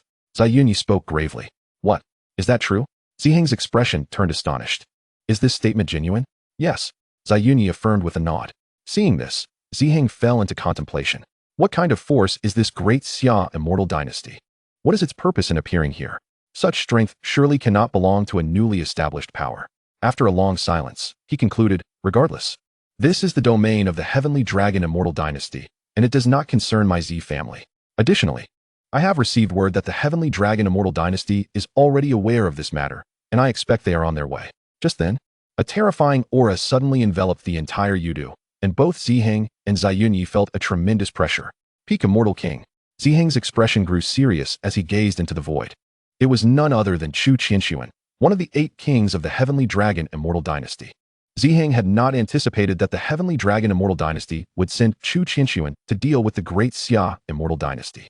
How would the Great Xia Immortal Dynasty withstand this? With Chu Qinshuan's arrival, the entire Yudu was plunged into a tense atmosphere, as people looked up in awe and trepidation. The Great Xia Immortal Dynasty has dared to provoke the majesty of the Heavenly Dragon Immortal Dynasty. Today, it shall be eradicated, Chu Qinshuan declared, surveying the city below. Second uncle, should we offer assistance? Zayunyi asked nervously. Ziheng remained silent for a moment before shaking his head. No need. This matter pertains to the dignity of the Heavenly Dragon Immortal Dynasty, and our Z family need not intervene. Zayunyi nodded. Understanding that the enmity between the Great Xia Immortal Dynasty and the Heavenly Dragon Immortal Dynasty was not something their Z family could meddle in. Within the Great Xia court, as Xiao Tian and the others were convening, they were momentarily stunned by the resounding command. Your Majesty, it appears someone from the Heavenly Dragon Immortal Dynasty has arrived. Xiangyang stepped forward, his expression grave. Can our ministers contend with this individual? Xiao Tian inquired, nodding seriously. This individual is likely at the peak of the Immortal King stage. I may not be his match. Xiangyang pondered briefly before sighing. An Immortal King, the pinnacle of Immortal Kings. Reaching this level, it becomes exceedingly difficult to battle across ranks. Even with his peak Immortal Lord strength, he could at best contend with a late-stage Immortal King against a peak Immortal King. He would indeed find himself powerless. However, If others were to learn that Xiangyang could contend with a late-stage immortal king at the peak of the immortal lord stage, it would undoubtedly astonish many in the immortal realm.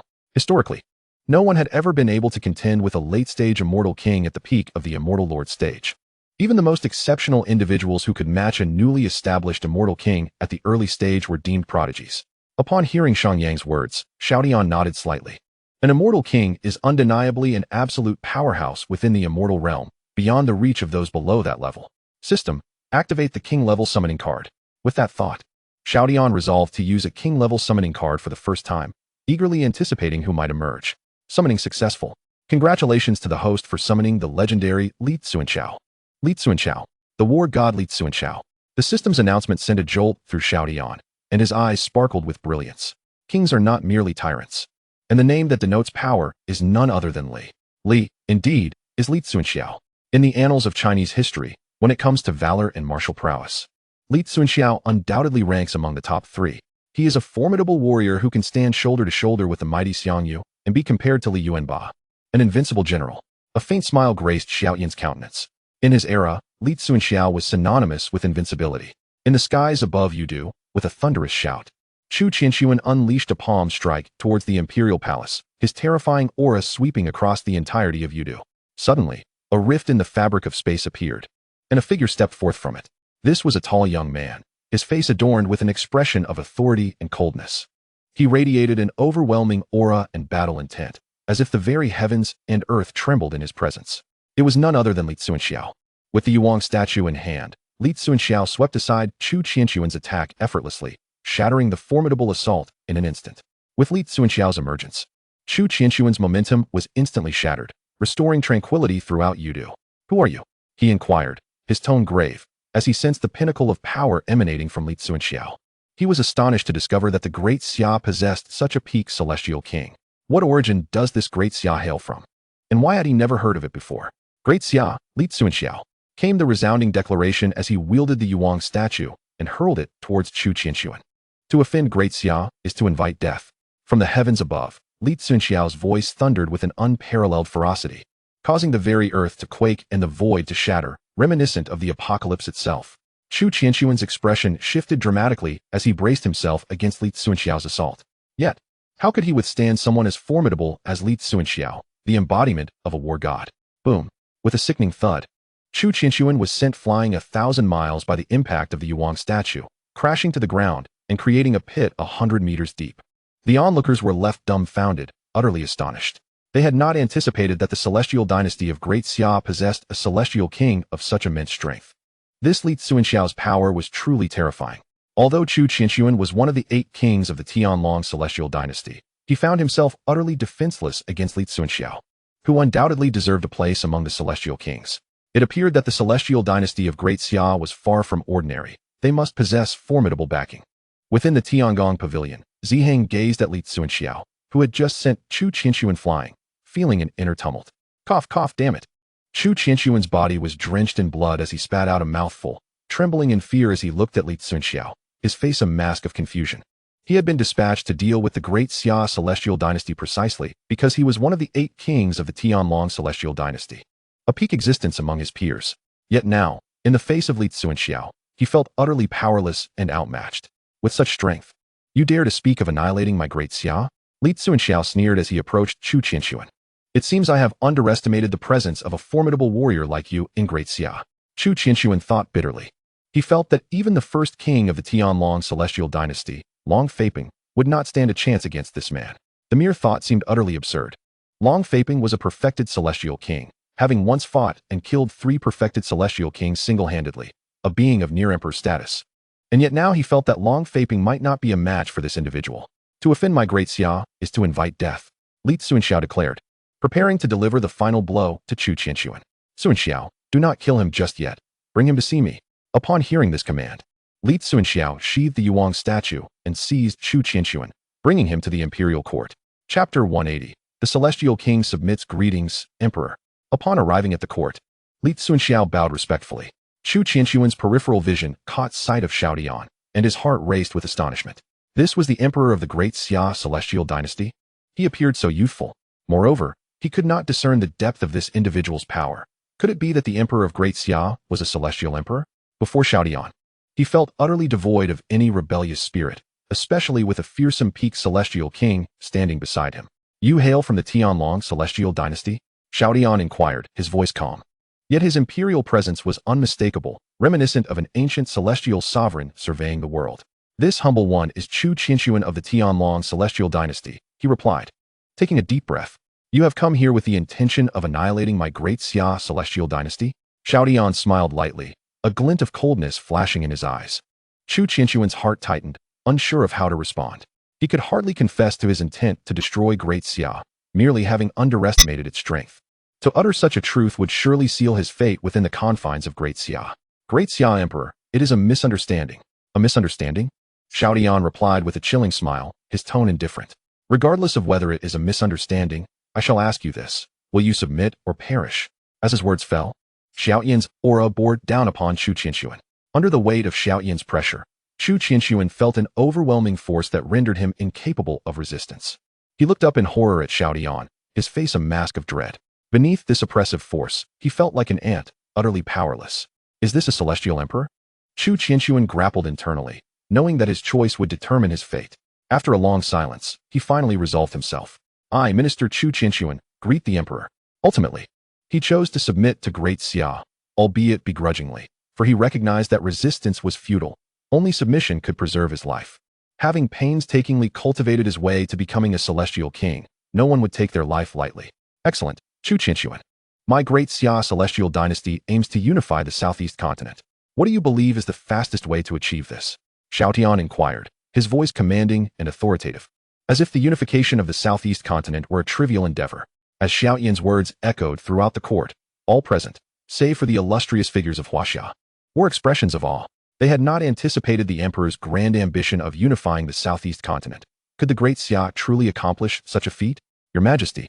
Chu Qinshuan began cautiously. The primary obstacle to unifying the southeast continent is the Tianlong celestial dynasty. It may not be as simple as it seems. He remained silent for a long moment before speaking solemnly. As for the other sects and families on the southeast continent, he hardly considered them, for their strongest members were merely celestial kings. If Great Xia could deal with the Tianlong celestial dynasty, what could those sects and families possibly pose as a threat? However, he was unaware of the true strength of Great Xia, while he was acutely aware of the might of the Tianlong celestial dynasty.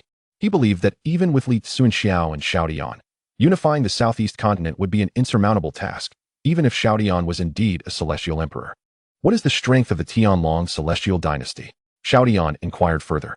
5 celestial emperors, Chu Qinshuan replied without hesitation. 1 peak celestial emperor, 1 late-stage celestial emperor, 2 mid-stage celestial emperors, and finally, the emperor of the Tianlong celestial dynasty, Long Sanqiao, who was in the early stage of celestial emperor. Having submitted to Great Xia, he felt as if he had betrayed the Tianlong celestial dynasty, which would undoubtedly seek retribution against him. Thus, it was better to fully align himself with Great Xia. Is this truly the entirety of the Tianlong celestial dynasty's strength? Xiao Tian asked, his expression remaining calm. Indeed, the celestial emperor of the Tianlong celestial dynasty comprises only 5 esteemed figures, while the ranks of celestial kings number approximately 40 to 50. Chu Qinshuan spoke with utmost reverence. The 5 celestial emperors. Xiao Tian pondered deeply. Such strength is certainly formidable. Even Li Tsunxiao, with his peak celestial king prowess, could likely only contend with a late-stage celestial emperor at best. However, should he wish to swiftly unify the southeastern continent, he need only employ another royal-level summoning card. At that point, with the pinnacle of celestial emperors from Huaxia at his disposal, he could undoubtedly overpower the Tianlong celestial dynasty. Yet, presently, he possessed merely 2 royal-level summoning cards, and he found himself hesitating on whether to utilize them. Mainly, their time in the celestial realm had been too brief. It was utterly implausible to rely on the talents of mere mortals to cultivate and elevate their realms in such a short span. He conferred upon Chu Qinshuan the title of royal-level patron for the Daxia celestial dynasty, granting him 4th-tier privileges. Without further contemplation, Xiao Tian issued his decree. Your humble servant. I express my gratitude to the emperor. Chu Qinshuan's face bore a wry smile as he bowed respectfully. In the Tianlong celestial dynasty, he had enjoyed 1st-tier treatment. However, now, in Daxia, he was relegated to merely 4th-tier status. To assert that he felt no disappointment would be a blatant falsehood. Nevertheless, having already submitted to Daxia, he could only acquiesce to the emperor's command. Li Si and others exchanged glances, their expressions slightly unnerved. After all, many among them were of merely golden immortal status, yet enjoyed first or second-tier privileges. How would Chu Qianxuan, a peak celestial king, feel about receiving only fourth-tier treatment? Yet, Xiao Tian appeared indifferent to such matters. The talents of Huaxiao were incomparable to these local individuals. Although their realms were presently lower, their innate gifts far surpassed those of Chu Qianxuan. It was merely a matter of time before Li Si and his peers surpassed him. In Xiao Tian's mind, local individuals joining the Daxia Celestial King could only aspire to fourth-tier treatment, third-tier for celestial emperors, while second-tier and even first-tier statuses were reserved solely for celestial sovereigns and emperors. In the Tiangong Pavilion, second uncle, this Daxia celestial dynasty seems rather formidable. Until this moment, Ziyun remained in a state of shock. She had just been contemplating whether Daxiao might unexpectedly reveal another celestial king. How long had it been since?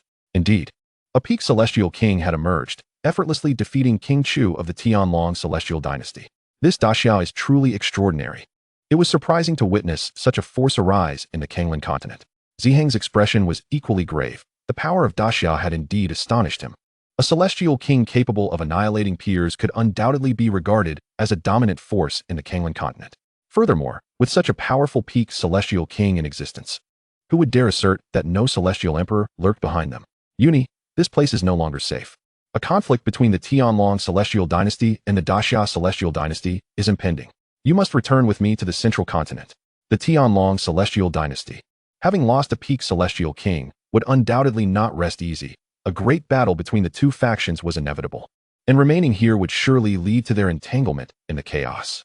In a clash of celestial emperors, even a peak celestial king could not guarantee their own safety. Very well.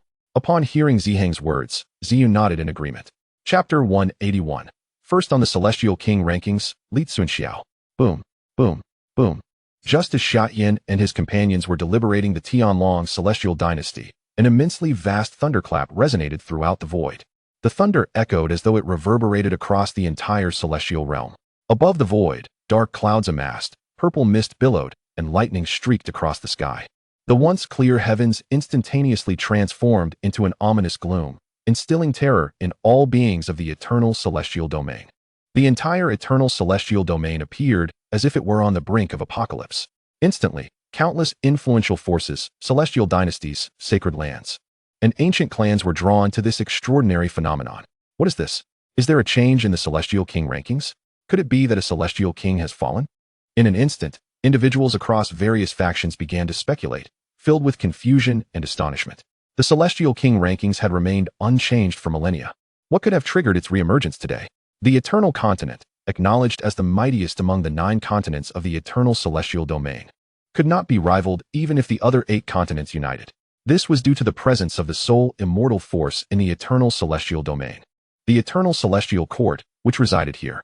The eternal celestial court is one of the most powerful immortal forces in the entire celestial realm, reigning as the singular overlord within the eternal celestial domain. At the heart of the eternal continent stood a grand and majestic palace, within which countless mysterious prohibitions and treasures were constructed, a coveted goal for innumerable powerful beings across the celestial domain. At present, many senior celestial emperors within the eternal celestial court were also roused by the thunder, hastily converging toward the core hall of the celestial court. In the core hall, a middle-aged man clad in a golden celestial robe gazed solemnly at the void above. The celestial king rankings have manifested. I wonder which force has ascended? The middle-aged man's voice was deep yet authoritative. He was the emperor of the eternal celestial court, Yonghing Qian. As his voice fell, the strange phenomenon in the void suddenly erupted with golden light, a dazzling radiance enveloping the entire eternal celestial domain. Subsequently, everyone held their breath, raising their heads to gaze at the void. Gradually, a ranking list materialized in the heavens, comprising only 100 names, arranged from lowest to highest.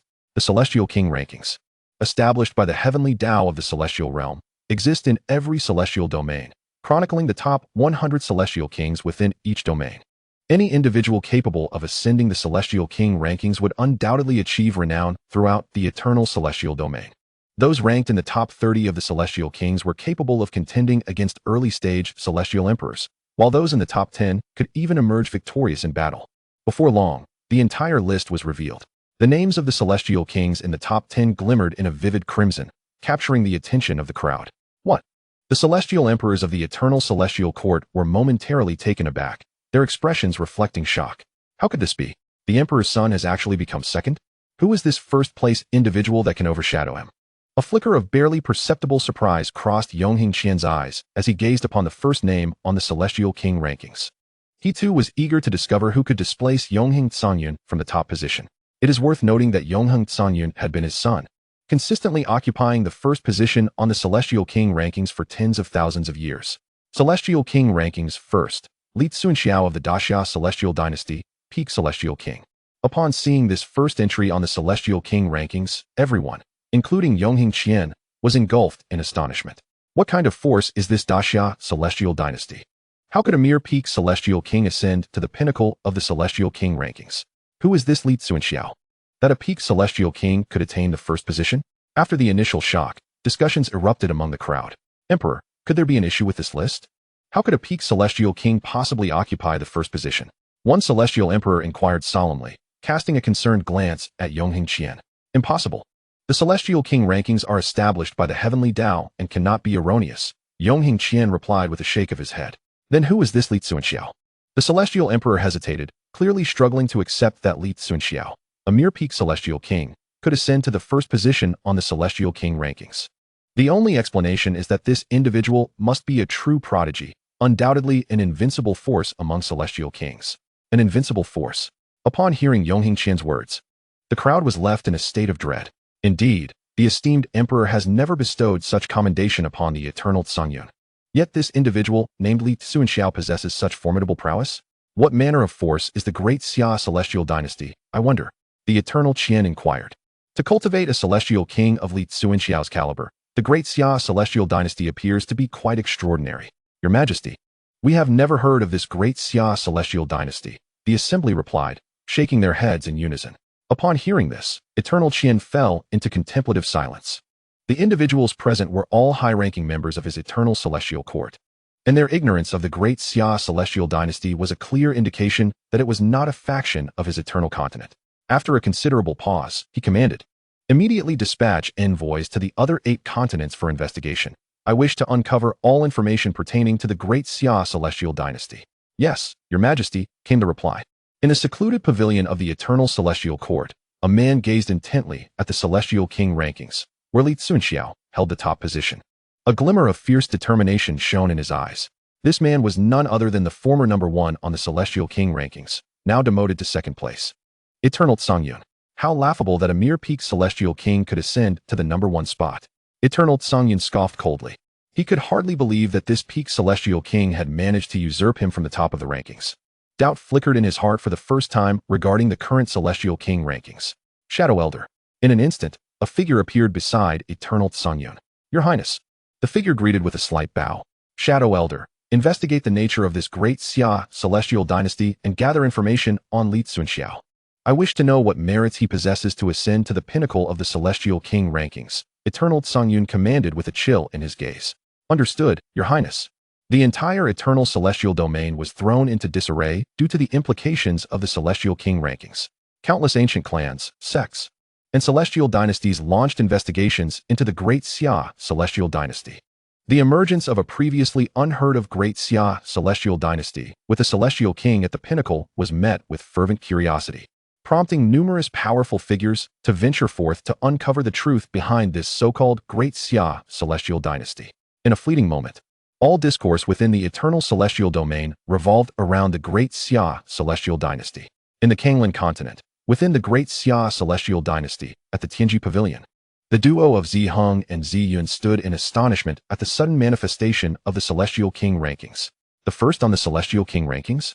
This Li Xianxiao is truly formidable, Zi Heng murmured, his heart overwhelmed with shock. "Yuni, we must depart swiftly. The great Xia Celestial Dynasty is not a place to linger." Within the great Xia court, Chu Qinshuan stared at the Celestial King rankings materializing in the void. Captivated by the dazzling inscription, Celestial King rankings first, Li Xianxiao of the great Xia Celestial Dynasty, peak Celestial King. Is this Li Xianxiao truly so terrifying? The number 1 among the 8 kings of the Tianlong Celestial Dynasty, Long Faping, merely ranks 89th on the Celestial King rankings. And yet that alone has made the Tianlong Celestial Dynasty renowned throughout the eternal celestial domain.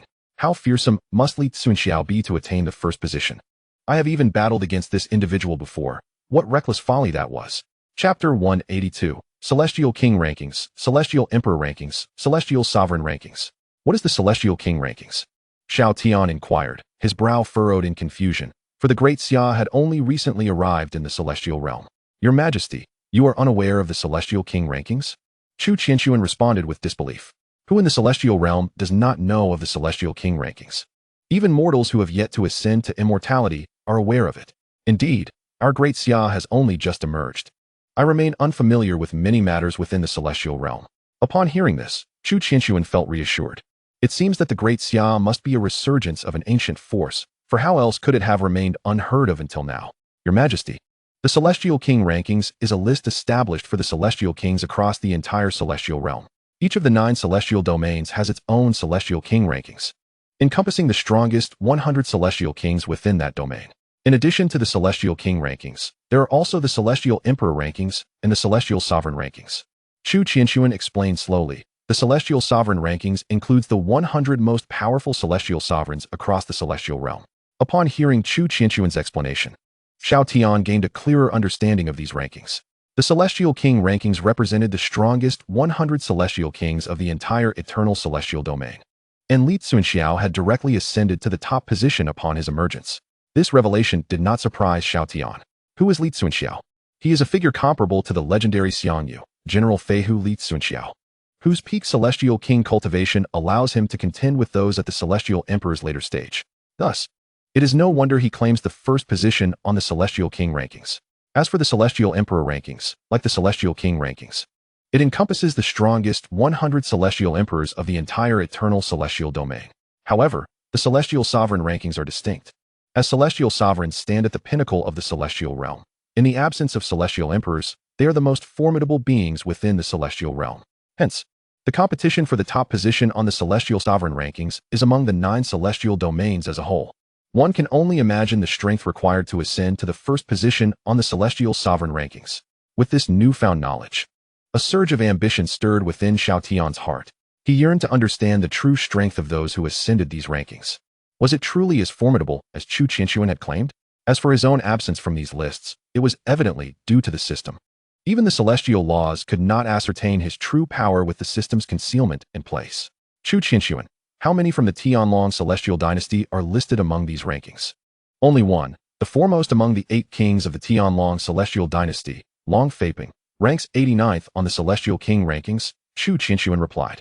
No celestial emperors? Xiao Tian asked, astonished. None. Chu Qianxuan shook his head. How surprising that the so-called overlord of the southeast continent, the Tianlong celestial dynasty, is so feeble. Xiao Tian mused. He had expected the Tianlong celestial dynasty to be extraordinarily powerful, only to find it lacking. Not a single individual was listed among the Celestial Emperor rankings. Upon hearing Xiao Tian's musings, Chu Qianxuan chuckled wryly. Is the Tianlong celestial dynasty weak? How could it have attained prominence as a major power in the Kanglan continent if it were weak? However, in the context of the entire eternal celestial domain, the Tianlong celestial dynasty is indeed quite lacking. The eternal celestial domain encompasses 9 continents, each home to numerous powerful factions, some boasting celestial sovereigns, while others, like the Tianlong celestial dynasty, possess only a few celestial emperors. Among the 9 continents, although the Kanglan continent is not the weakest, it ranks just above the last. Setting aside the Tianlong celestial dynasty, Zhang Yi, Lu Buwei, Sun Bin, and Xiangyang, you 4 must manage the territories you have each secured and stabilize them within a month. Can you accomplish this? Rest assured, Your Majesty, I shall handle it appropriately. The 4 responded, respectfully bowing. Very well, Li Si and Xiao He. I entrust the Yudu affairs to you. Xiao Tian nodded, then turned to Li Si and the others. We obey your command. Li Si and Xiao He replied immediately, bowing once more. Dismissed. Xiao Tian waved his hand, and the assembly departed in unison. In the ensuing days, the entire extreme north region underwent monumental changes due to the matters concerning the Great Xia celestial dynasty. Under the efforts of Xiangyang and the others, the entire extreme north region swiftly regained stability. Regardless of whether it be the ancient city of Qihuang, the territories of the Yuansheng Yutian dynasty, or the myriad ancient demonic sects, all citizens within these realms display an unwavering compliance towards the governance and reforms of the Great Xia, not daring to harbor even a hint of dissent. The words Xianwang list first, Great Xia Li Tsuanxiao are indelibly etched in their minds.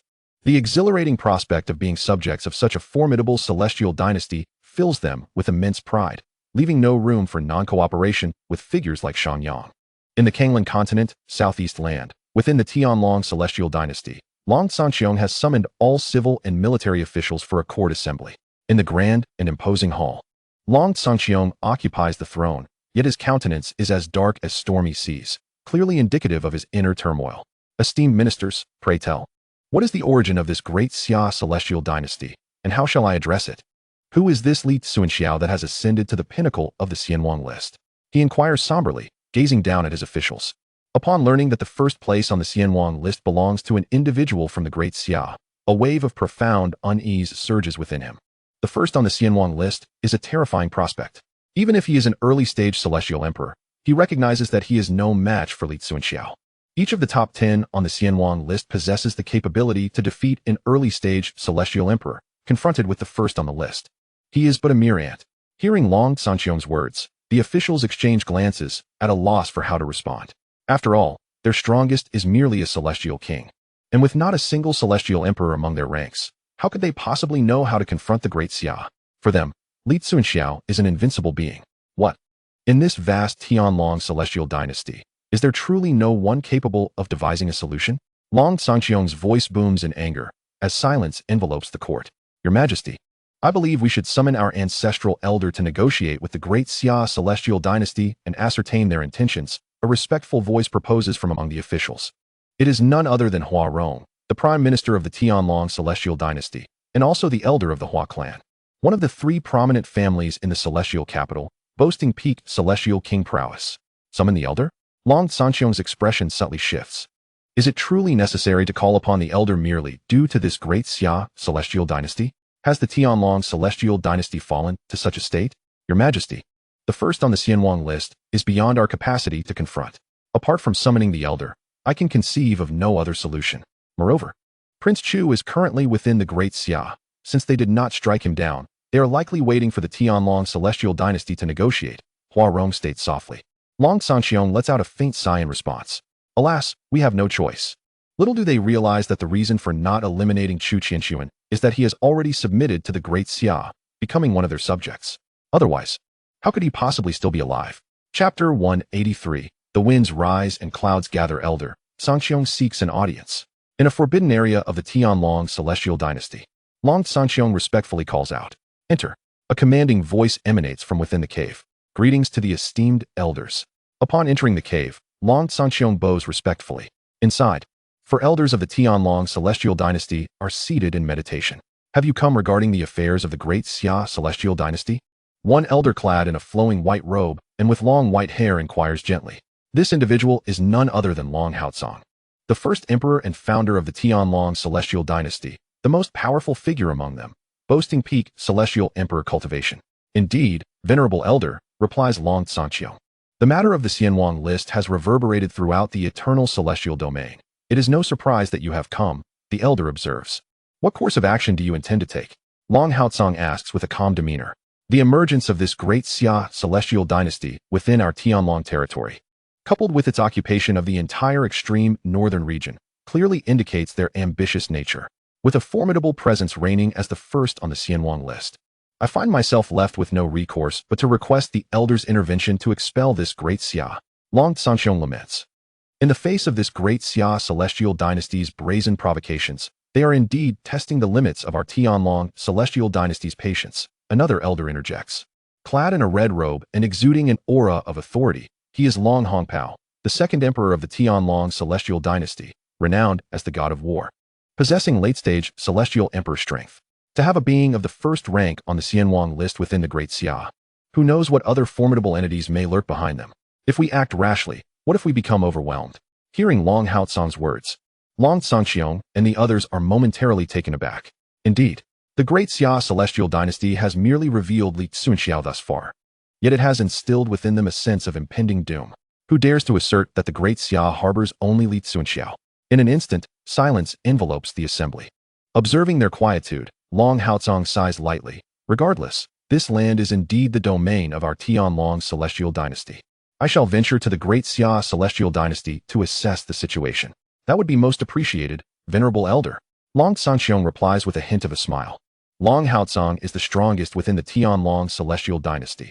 He cannot fathom how the great Xia could possess such strength that even the elder might struggle against it. Meanwhile, as the Tianlong celestial dynasty deliberates on how to address the great Xia celestial dynasty, the various major powers in Kanglan continent have also begun their investigations into this matter. They are taken aback to discover that the great Xia celestial dynasty, home to the first on the Xianwang list, has emerged within their own Kanglan continent. In a whirlwind of activity, the various factions plunge into a state of upheaval, all eager to uncover the truth behind the great Xia celestial dynasty. However, the information they gather only serves to deepen their astonishment. From the Tiangong Pavilion, the factions learn that the great Xia celestial dynasty has existed for less than a month and first appeared in the extreme northern region of the southeast land. Within mere days, they have seized control of the entire northernmost territory. The Tianlong celestial dynasty, in an attempt to counter the great Xia, dispatched one of the 8 kings, Prince Chu, to confront them, only to find that the great Xia had suddenly unleashed a terrifying peak celestial king, who decisively defeated Prince Chu. It was then that the Xianwang list was revealed, and the identity of this individual became known, Li Tsunxiao of the great Xia celestial dynasty. In the southern land of Kanglan continent, the dominant force is the Qihong celestial dynasty, due to the proximity of the southern land to the southeast land. The Qihong celestial dynasty and the Tianlong celestial dynasty have long been adversaries, with skirmishes erupting intermittently. In the capital of the Qihong celestial dynasty, the emperor sits within his palace, his brow furrowing upon hearing the news of the great Xia celestial dynasty. A cryptic smile then graces his lips. Oh, the emergence of this great Xia celestial dynasty is indeed timely. I eagerly anticipate the Tianlong celestial dynasty's response to this great Xia celestial dynasty. The Qihong emperor scoffs. He can easily envision that the Tianlong celestial dynasty is likely ensnared in a dilemma due to the affairs of the great Xia celestial dynasty. Despite its might, the Tianlong celestial dynasty cannot effortlessly contend with a force possessing the first rank on the Xianwang list. After all, the hidden cards backing the great Xia celestial dynasty remain shrouded in mystery, and with the formidable Li Tsunxiao reigning at the top of the celestial king rankings, they undoubtedly possess ample confidence to face the Heavenly Dragon celestial dynasty without trepidation. Moreover, the Heavenly Dragon celestial dynasty must consider its adversarial relationship with the Crimson Dragon celestial dynasty. They dare not mobilize their full strength against the great Xia celestial dynasty for fear of providing the Crimson Dragon celestial dynasty with an opportunity to exploit the situation. This is precisely the opportunity that the Crimson Dragon celestial dynasty has been waiting for. Chia. Suddenly, the Crimson Dragon Emperor called out into the void. As his voice echoed, a figure of a middle-aged man emerged within the palace. Your Majesty. Chia appeared and respectfully bowed to the Crimson Dragon Emperor. Chia, I need you to travel to the great Xia celestial dynasty and observe how the Heavenly Dragon celestial dynasty intends to deal with them. If necessary, consider forming an alliance with the great Xia celestial dynasty. The emergence of the great Xia celestial dynasty is undoubtedly a boon for the Crimson Dragon celestial dynasty, as it implies that the Heavenly Dragon celestial dynasty might disperse its forces to confront the great Xia celestial dynasty, thereby alleviating the pressure they face when dealing with the Crimson Dragon celestial dynasty. Furthermore, if the great Xia celestial dynasty proves sufficiently powerful, it could even weaken the influence of the Heavenly Dragon celestial dynasty, granting the Crimson Dragon celestial dynasty the opportunity to seize more resources and territory. The Crimson Dragon Emperor pondered how to capitalize on this unfolding situation for his own benefit. Yes, Your Majesty, Chia replied with deference. Meanwhile, across the eastern, northern, western, and central continents, powerful figures were dispatched to the southeastern continent due to the affair concerning the great Xia celestial dynasty. In an instant, major factions from all corners of Kanglan continent converged upon the southeastern continent. Some sought merely to witness the unfolding drama, while others harbored hopes of reaping benefits. Concurrently, certain factions planned to take advantage of the chaos to undermine their rivals. The entire Kanglan continent found itself engulfed in turmoil, as various forces schemed in the shadows, plotting their own interests. Kanglan continent, central continent. In the Tiangong Pavilion, a voice resounded. Father, was it you who disseminated the news about the great Xia celestial dynasty? In a lofty chamber, Ziyun Yi glared at her father, her voice laced with anger. She had not anticipated that her revelation about the great Xia celestial dynasty would be so swiftly circulated. The budding friendship she had established with the great Xia celestial dynasty would undoubtedly be tarnished by her father's actions. The pavilion master of Tiangong, Zihong, smiled slightly and replied, "My dear, news of the great Xia celestial dynasty would have been uncovered sooner or later. But father, your actions have irreparably offended the great Xia celestial dynasty." Ziyun expressed her concern. During her days in Yudu, the great Xia celestial dynasty had struck her as incredibly enigmatic, and she believed her father's move to be utterly unwise. You misunderstand my intentions. I released the news about the great Xia celestial dynasty not to offend them, but to draw the attention of the entire Kanglan continent, Zihong clarified. Are you saying? Precisely, the Tiangong Pavilion has always focused on celestial predictions. We must comprehend the various forces within Kanglan continent, including the great Xia celestial dynasty. By allowing this information to circulate, we can better understand the foundation of the great Xia celestial dynasty, which is crucial for the Tiangong Pavilion. Ziyun Yi's eyes brightened as she began to grasp her father's intentions. Simultaneously, we can seize this opportunity to strengthen our connections with other major factions and expand the influence of the Tiangong Pavilion. The current unrest in Kanglan continent compels us to take action. We cannot remain passive.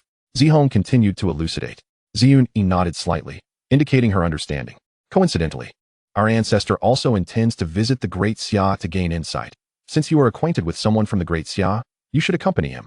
Upon hearing this, Ziyun Yi's eyes sparkled with excitement as she promptly replied, "Yes, father.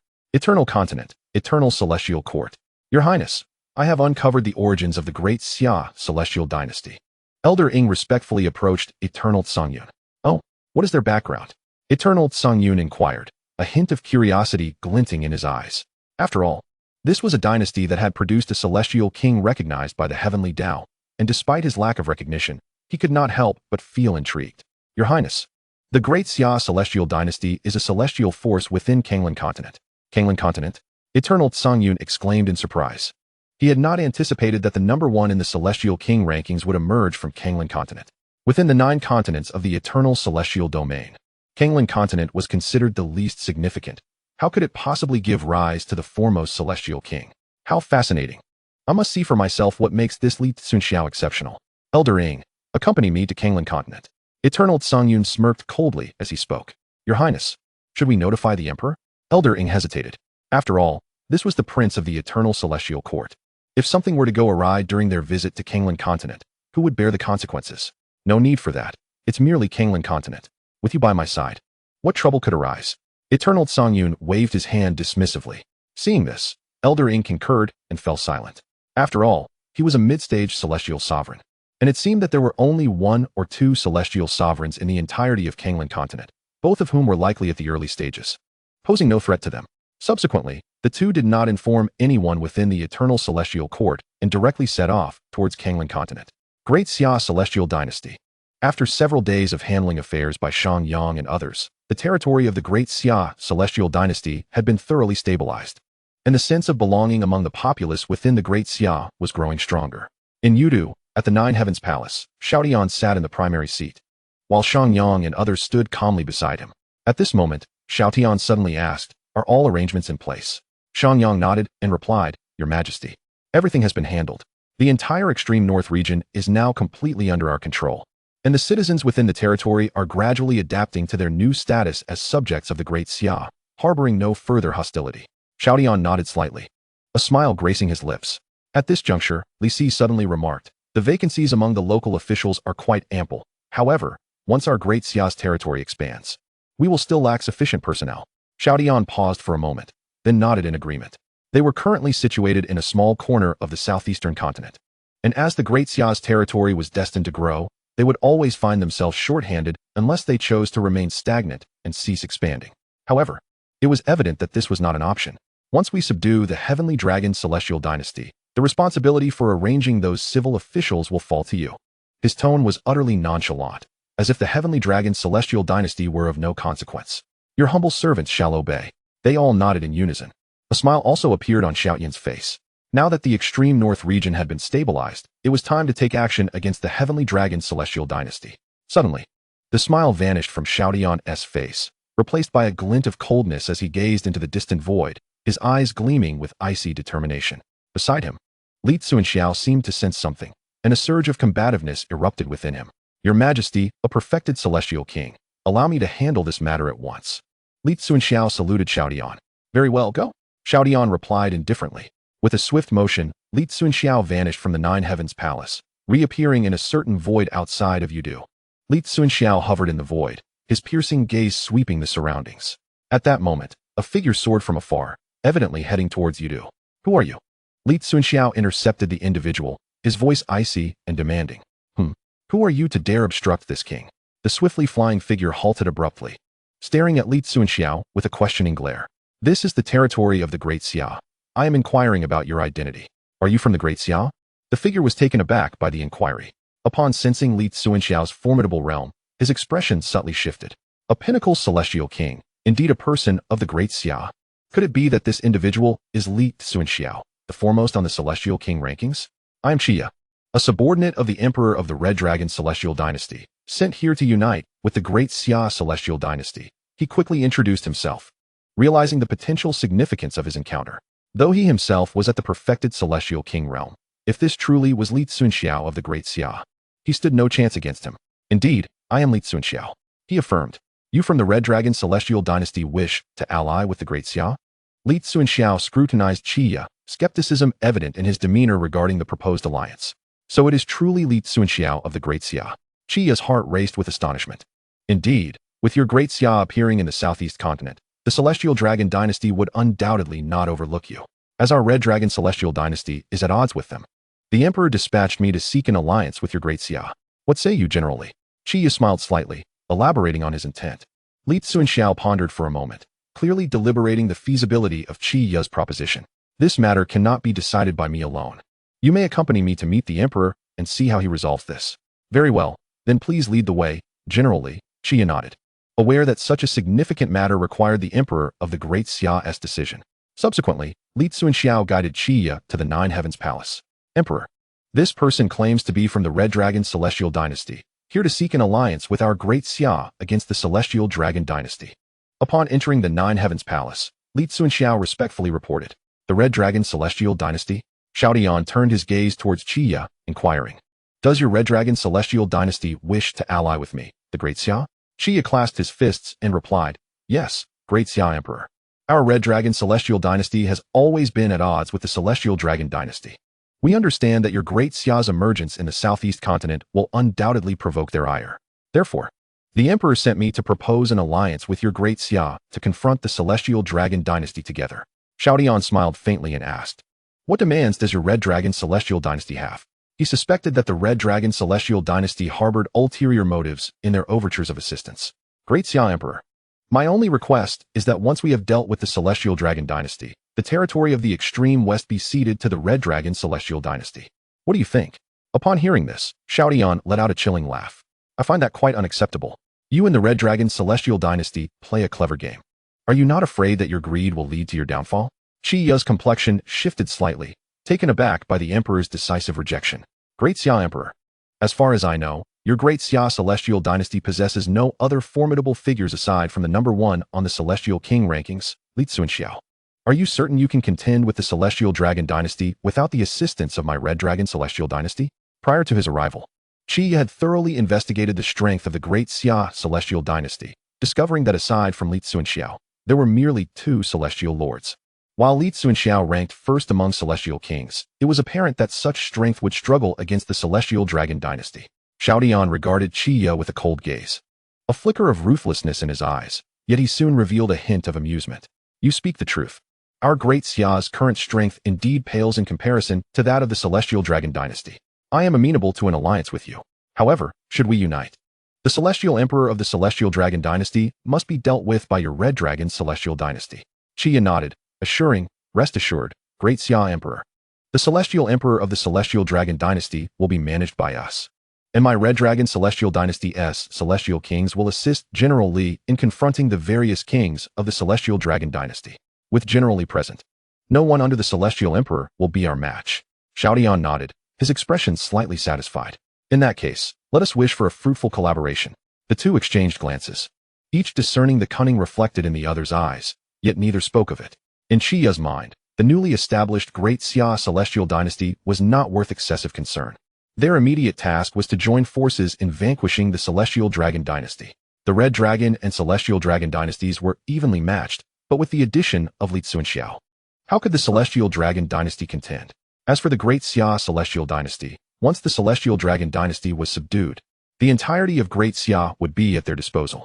With this thought, Qia revealed a slight smile, bowing to Xiao Tian, Great Xia Emperor. I shall return to the Red Dragon Celestial Dynasty to report to the Emperor. Soon, our formidable figures will come to assist the Great Xia. Xiao Tian nodded, remaining silent. Qia promptly turned to take his leave. Emperor, this Red Dragon Celestial Dynasty surely harbors ill intentions. Should we truly ally with them? After Qia departed, Li Xiao questioned, perplexed. What do you all think? Xiao Tian did not respond directly, but turned to Shang Yang and others, smiling as he inquired. Is it that our Great Xia boasts many outstanding talents yet to emerge, and the Emperor seeks to leverage the Red Dragon Celestial Dynasty against the Celestial Dragon Dynasty? Shang Yang pondered briefly before asking. Yes and no. If the Red Dragon Celestial Dynasty can eliminate the Celestial Emperor of the Celestial Dragon Dynasty, that would indeed be ideal, sparing us from exerting effort. Moreover, since the Red Dragon Celestial Dynasty has come to us, why would I not satisfy their request? Xiao Tian chuckled coldly. Emperor, do you intend? Li Xi's eyes brightened as he spoke. Precisely. Xiao Tian nodded slightly. Observing this, the others revealed smiles of understanding. Xiao, go fetch Chu Qianxuan. As one of the 8 kings of the Celestial Dragon Dynasty, he will undoubtedly possess greater insights into their arch-nemesis, the Red Dragon Celestial Dynasty. Understood, Li Xiao replied, promptly departing to seek Chu Qianxuan. Before long, Chu Qianxuan followed Li Xiao into the Nine Heavens Palace. I pay my respects to the Emperor. Upon entering, Chu Qianxuan immediately bowed. No need for formalities. Chu Qianxuan, are you familiar with the Red Dragon Celestial Dynasty? Xiao Tian inquired casually. The Red Dragon Celestial Dynasty? Chu Qianxuan was momentarily taken aback. Great Emperor, the Red Dragon Celestial Dynasty is a major power of the southern continent. Due to its proximity to the southeast continent, it has been at odds with the Celestial Dragon Dynasty for countless millennia, frequently erupting into warfare. Although he was uncertain why the Emperor suddenly inquired about the Red Dragon Celestial Dynasty, Chu Qianxuan responded with deference. I see. Upon hearing Chu Qianxuan's words, Xiao Tian felt a sense of relief. No wonder the Red Dragon Celestial Dynasty sought to ally with the Great Xia against the Celestial Dragon Dynasty. It seemed they aimed to leverage the Great Xia's strength to obliterate the Celestial Dragon Dynasty, subsequently absorbing the southeast continent into their own dominion. As for the Great Xia, it seems that the Crimson Dragon Celestial Dynasty does not regard it with any seriousness. After the downfall of the Heavenly Dragon Celestial Dynasty, the next target for them will undoubtedly be the Great Xia. Their calculations are quite astute. However, it remains uncertain who will ultimately consume whom. Xiao Tian harbored a cold smile in his heart, thinking that if they wished to annex the territories of Great Xia, they should be prepared for the possibility of being swallowed themselves. Why would the Emperor inquire about the Crimson Dragon Celestial Dynasty? At this moment, Chu Qianxuan asked, perplexed. The Crimson Dragon Celestial Dynasty is situated in the southern continent, countless billions of miles away from the Great Xia's location. How could the Great Xia, which has just emerged in the southeastern continent, be aware of the Crimson Dragon Celestial Dynasty? Not long ago, an envoy from the Crimson Dragon Celestial Dynasty approached, seeking to ally with us against the Heavenly Dragon Celestial Dynasty. Xiao Tian did not hide the truth and directly conveyed this to Chu Qianxuan. Upon hearing this, Chu Qianxuan's expression shifted slightly. Your Majesty, the Crimson Dragon Celestial Dynasty certainly harbors ill intentions. They have long sought to invade our southeastern continent. Now they likely come under the guise of an alliance, but once they annihilate the Heavenly Dragon Celestial Dynasty, the next target may very well be our Great Xia Celestial Dynasty. Xiao Tian nodded with a slight smile. I am well aware that the Crimson Dragon Celestial Dynasty does not mean well. However, they lack the strength to pose a genuine threat to our Great Xia. Chu Qianxuan, are you aware of the specific strength of the Crimson Dragon Celestial Dynasty? After a brief contemplation, Chu Qianxuan replied, Your Majesty, the Crimson Dragon Celestial Dynasty's power is nearly on par with that of the Heavenly Dragon Celestial Dynasty, both possessing 5 Celestial Emperors, with their strongest also reaching the pinnacle of Celestial Emperor. However, the number of Celestial Kings in the Crimson Dragon Celestial Dynasty slightly exceeds that of the Heavenly Dragon Celestial Dynasty. Only Celestial Kings? Such strength poses no threat to our Great Xia whatsoever. Very well, you may all withdraw. Remain vigilant regarding the movements of the Heavenly Dragon Celestial Dynasty. It is likely they will soon seek trouble with our Great Xia. Yes, Your Majesty. The court officials bowed and subsequently departed from the Nine Heavens Palace. Chapter 186. The Gathering of Major Powers at Great Xia. In the southern continent, within the Crimson Dragon Celestial Dynasty, Your Majesty, the Great Xia Celestial Dynasty has agreed to ally with us against the Heavenly Dragon Celestial Dynasty. Upon returning, Qia immediately reported to the Crimson Dragon Emperor. Indeed, I surmised that Great Xia would certainly consent to our alliance. The Crimson Dragon Emperor replied with satisfaction upon hearing Qia's words. Your Majesty, what shall we do next? Qia inquired. The Crimson Dragon Emperor pondered for a moment and said, You are to summon Qi Gui and others to secretly proceed to the Great Xia celestial dynasty. I will inform the ancestors to make their way to Great Xia as well. Yes, Your Majesty. Qia complied respectfully and took his leave. The Crimson Dragon Emperor gazed into the distance, slowly rising to enter the inner hall. Within the inner hall, several ancestors of the Crimson Dragon celestial dynasty were in secluded meditation. Esteemed ancestors, our opportunity has arrived. The Crimson Dragon Emperor proclaimed loudly. The ancestors opened their eyes and turned to the Crimson Dragon Emperor. Opportunity? Pray, tell us more. One ancestor inquired gravely. The Crimson Dragon Emperor then elaborated upon his plan in detail. After listening, the ancestors fell into a contemplative silence. After a long pause, one of them stated, In that case, we shall make a trip to the Great Xia celestial dynasty. This time, we must obliterate the Heavenly Dragon celestial dynasty. Their expressions turned solemn as they spoke with determination. For countless millennia, they had been embroiled in conflict with the Heavenly Dragon celestial dynasty, and many talented disciples had perished at their hands. This rare opportunity to eliminate the Heavenly Dragon celestial dynasty could not be missed. Simultaneously, members of various powers across Kanglan continent began to converge upon the southeastern continent, heading towards the far northern Great Xia celestial dynasty. For innumerable years, no one from Kanglan continent had ever ascended to the top of the Celestial King rankings. However, this time, someone from the so-called Great Xia celestial dynasty managed to attain the first position, prompting curiosity among the major powers eager to discover what set Li Xianxiao apart. Is this truly the capital of Great Xia? A cultivator paused amid the crowd before the gates of Yudu City, marveling at the sight before him. Li Peng, I never expected you to be here as well, exclaimed another cultivator in surprise upon recognizing him. Why not? If even you, Jiang Hao, can come, why should I not? Li Peng responded with a cold smile after turning to look. Heh, it is not every day that a celestial king emerges from Kanglan continent. Naturally, I must witness who this person is. Jiang Hao replied with a faint smile and strode directly towards Yudu City. Li Peng was a senior elder of the Li family, a prominent force from the eastern continent, and was at the mid-stage of Celestial Emperor. Jiang Hao was similarly a senior elder from the Jiang family, one of the major powers of the central continent, and also at the mid-stage of Celestial Emperor. At this moment, they were not the only representatives of significant powers arriving.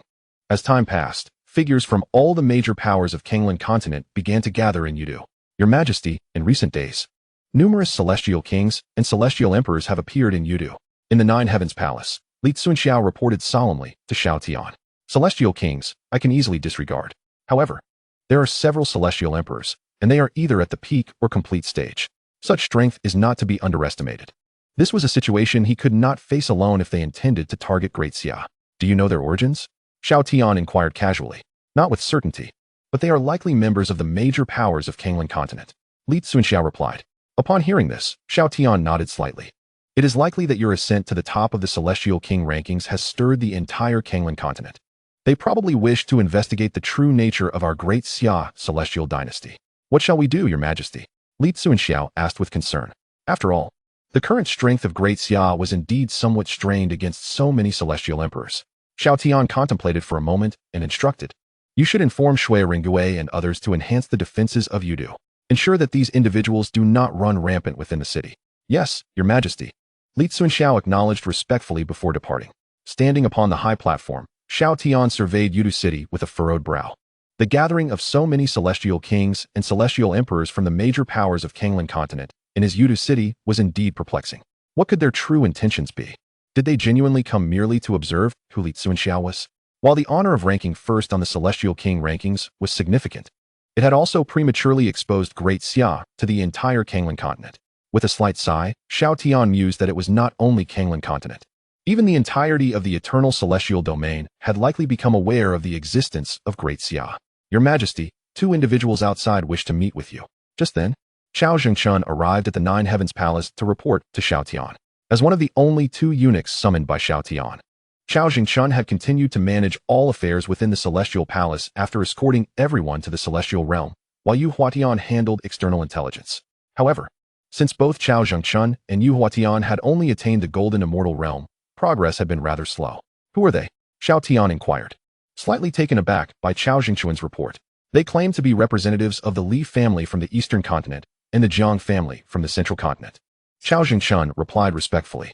The Li family, the Zhang family? Upon hearing this, Xiao Tian was further perplexed. These two families had no apparent connection to him. So what could their purpose be in visiting? Take them to the court, he commanded, adding a directive for Shang Yang and others to join them. After a moment of contemplation, Xiao Tian issued his order. Yes, Your Majesty, Chao Jingquan replied, bowing before swiftly departing. Xiao Tian furrowed his brow, pondering the motivations behind the visit from these two families. Both the Li family and the Zhang family were formidable powers within Kanglan continent, and their sudden appearance was surely not for mere pleasantries. Shortly thereafter, Xiao Tian arrived at the court, where Shang Yang, Li Tsuanxiao, and others were already assembled. Soon, Chao Jingquan returned, leading the two visitors into the grand hall. I am Li Peng of the Li family, Your Majesty, the elder introduced himself. I am Xiang Hao of the Zhang family, Your Majesty, the second elder followed suit. Upon entering the hall, both men offered a slight bow to Xiao Tian. What brings you both to my great Xia? Xiao Tian inquired, nodding slightly. Great Xia has produced the #1 on the Immortal King ranking, a fact that has become widely known across Kanglan continent, Li Hao explained with a smile. We have come to meet this esteemed figure and witness his charisma. Indeed, I share the same curiosity, Zhang Hao concurred. Oh, is it truly as simple as that? Xiao Tian chuckled lightly, clearly skeptical. To be frank, Your Majesty, while the emergence of an Immortal King ranking #1 brings honor, it also poses a potential threat to your great Xia, Zhang Hao replied with composed gravity. At these words, Xiao Tian's expression turned slightly frosty. He sensed the ill intentions behind their visit. What do you mean by that? How could it possibly be a threat? Li Peng and Zhang Hao exchanged glances, with Zhang Hao continuing, Your Majesty, you must understand that no major power wishes to see an uncontrollable factor arise in their vicinity. Although your great Xia's current strength may not pose a threat to the leading families, the existence of an Immortal King ranking #1 within Great Xia is bound to raise concerns. Do you truly believe these powers will allow your great Xia to ascend? Xiao Tian's gaze sharpened as he grasped their implication. It was evident they were apprehensive about Li Tsuanxiao's rise potentially jeopardizing their dominion. After all, Li Tsuanxiao, at the pinnacle of the Immortal King realm, had already secured the top position, and upon breaking through to the Immortal Emperor realm, he would rival even the latter stages of Immortal Emperors. Given a little more time, would anyone in Kanglan continent be able to contend with him? Yet they were unaware that even now, Li Tsuanxiao could engage in battle with those at the Immortal Emperor late stage, and upon his ascension, few would stand against him. Save for the Immortal Sovereigns. What do you two propose? Xiao Tian asked coolly. Your Majesty, my ancestor of the Zhang family suggests that should Li Tsuanxiao join our Zhang family, we could provide protection for your great Xia, even facilitating your migration to our territory, Zhang Hao proposed with a smile. In the same vein, Your Majesty, I, from the Li family, echo this sentiment. Should Li Tsuanxiao join us, my family is willing to cede 1/3 of the eastern mainland's territory to your great Xia. Li Peng added hastily. Seeking death, are you? You presume to invite Li Tsuanxiao to join your families? You dare to think yourselves worthy? Li Tsuanxiao erupted in fury, his murderous intent palpable, his eyes glinting with a fierce light. Your Majesty, these two harbor ulterior motives. I request permission to deal with them, he thundered, his voice resonating like thunder, the pressure of his Immortal King aura enveloping the room, heightening the tension. Xiao Tian gestured for Li Tsuanxiao to calm down, his expression dark as he turned to the two elders. You think to subjugate my great Xia? You are sorely mistaken. You should return whence you came. Your Majesty, you must consider carefully. Without our protection, how will your great Xia withstand the pressures from these major powers? Both men wore expressions of cold amusement at Xiao Tian's words. Li Tsuanxiao, see them off, Xiao Tian commanded, unwilling to waste further words on them. With a cold huff, Li Tsuanxiao said nothing more and strode towards Zhang Hao and Li Peng, a glimmer of menace flickering in his eyes. Your Majesty, are you truly not reconsidering? Zhang Hao pressed. Do you genuinely wish to see your great Xia obliterated by the major powers? As Xiao Tian ordered their expulsion, both Zhang Hao and Li Peng's expressions shifted dramatically. They had not anticipated such stubbornness from great Xia. Did they really believe they could contend with the major powers of Kanglan continent? Do you wish to die? Li Tsuanxiao's gaze was piercing, his lethal intent radiating. Li Tsuanxiao, let them leave. Xiao Tian's eyes narrowed as he coldly commanded. Without hesitation, Li Tsuanxiao advanced towards Zhang Hao and Li Peng, his aura intensifying to its peak, seemingly suppressing the very space around him. An angry flame flickered in the eyes of both Zhang Hao and Li Peng. What? Do you dare to lay a hand on us? Li Peng sneered, his own Immortal Emperor aura flaring. Foolish juniors, merely at the pinnacle of the Immortal King realm. How dare you be so arrogant? Jiang Hao retorted, his voice icy as he glared at Li Tsunxiao. Seeking death, Li Tsunxiao growled softly. As his words fell, he unleashed his attack, the staff of the King Yu striking directly at the two elders, unleashing a formidable burst of energy that sliced through the air like a blade aimed at Jiang Hao and Li Peng. Their faces paled as realization dawned. They had not expected Li Tsunxiao to truly dare to strike against them, and fury surged within them.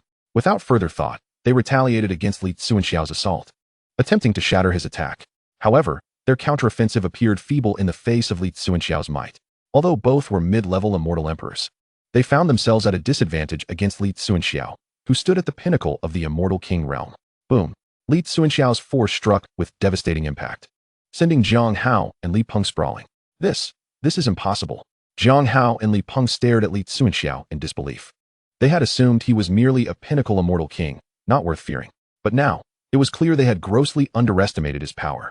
With a cold smirk, Li Tsunxiao approached Jiang Hao and Li Peng, his gaze icy as he spoke. You think you are worthy to have my great Xia bow to you? What a farce. Pale and shaken, Jiang Hao and Li Peng now understood the folly of their earlier arrogance. They had believed their mid-level immortal emperor cultivation would make them invulnerable to this great Xia. Yet, this Li Tsunxiao had completely surpassed their expectations. How could someone merely at the pinnacle of the immortal king realm possess the strength of an immortal emperor late stage? If this individual were to break through to the immortal emperor realm, how formidable would he become? The two dared not ponder further. They, like many others, had underestimated great Xia. If they had not experienced this firsthand, who would believe that a mere immortal king could rival the might of an immortal emperor? Emperor Xia, it is our fault for being so abrupt this time. We shall take our leave. Upon realizing the formidable strength of Li Tsunxiao, the two dared not linger.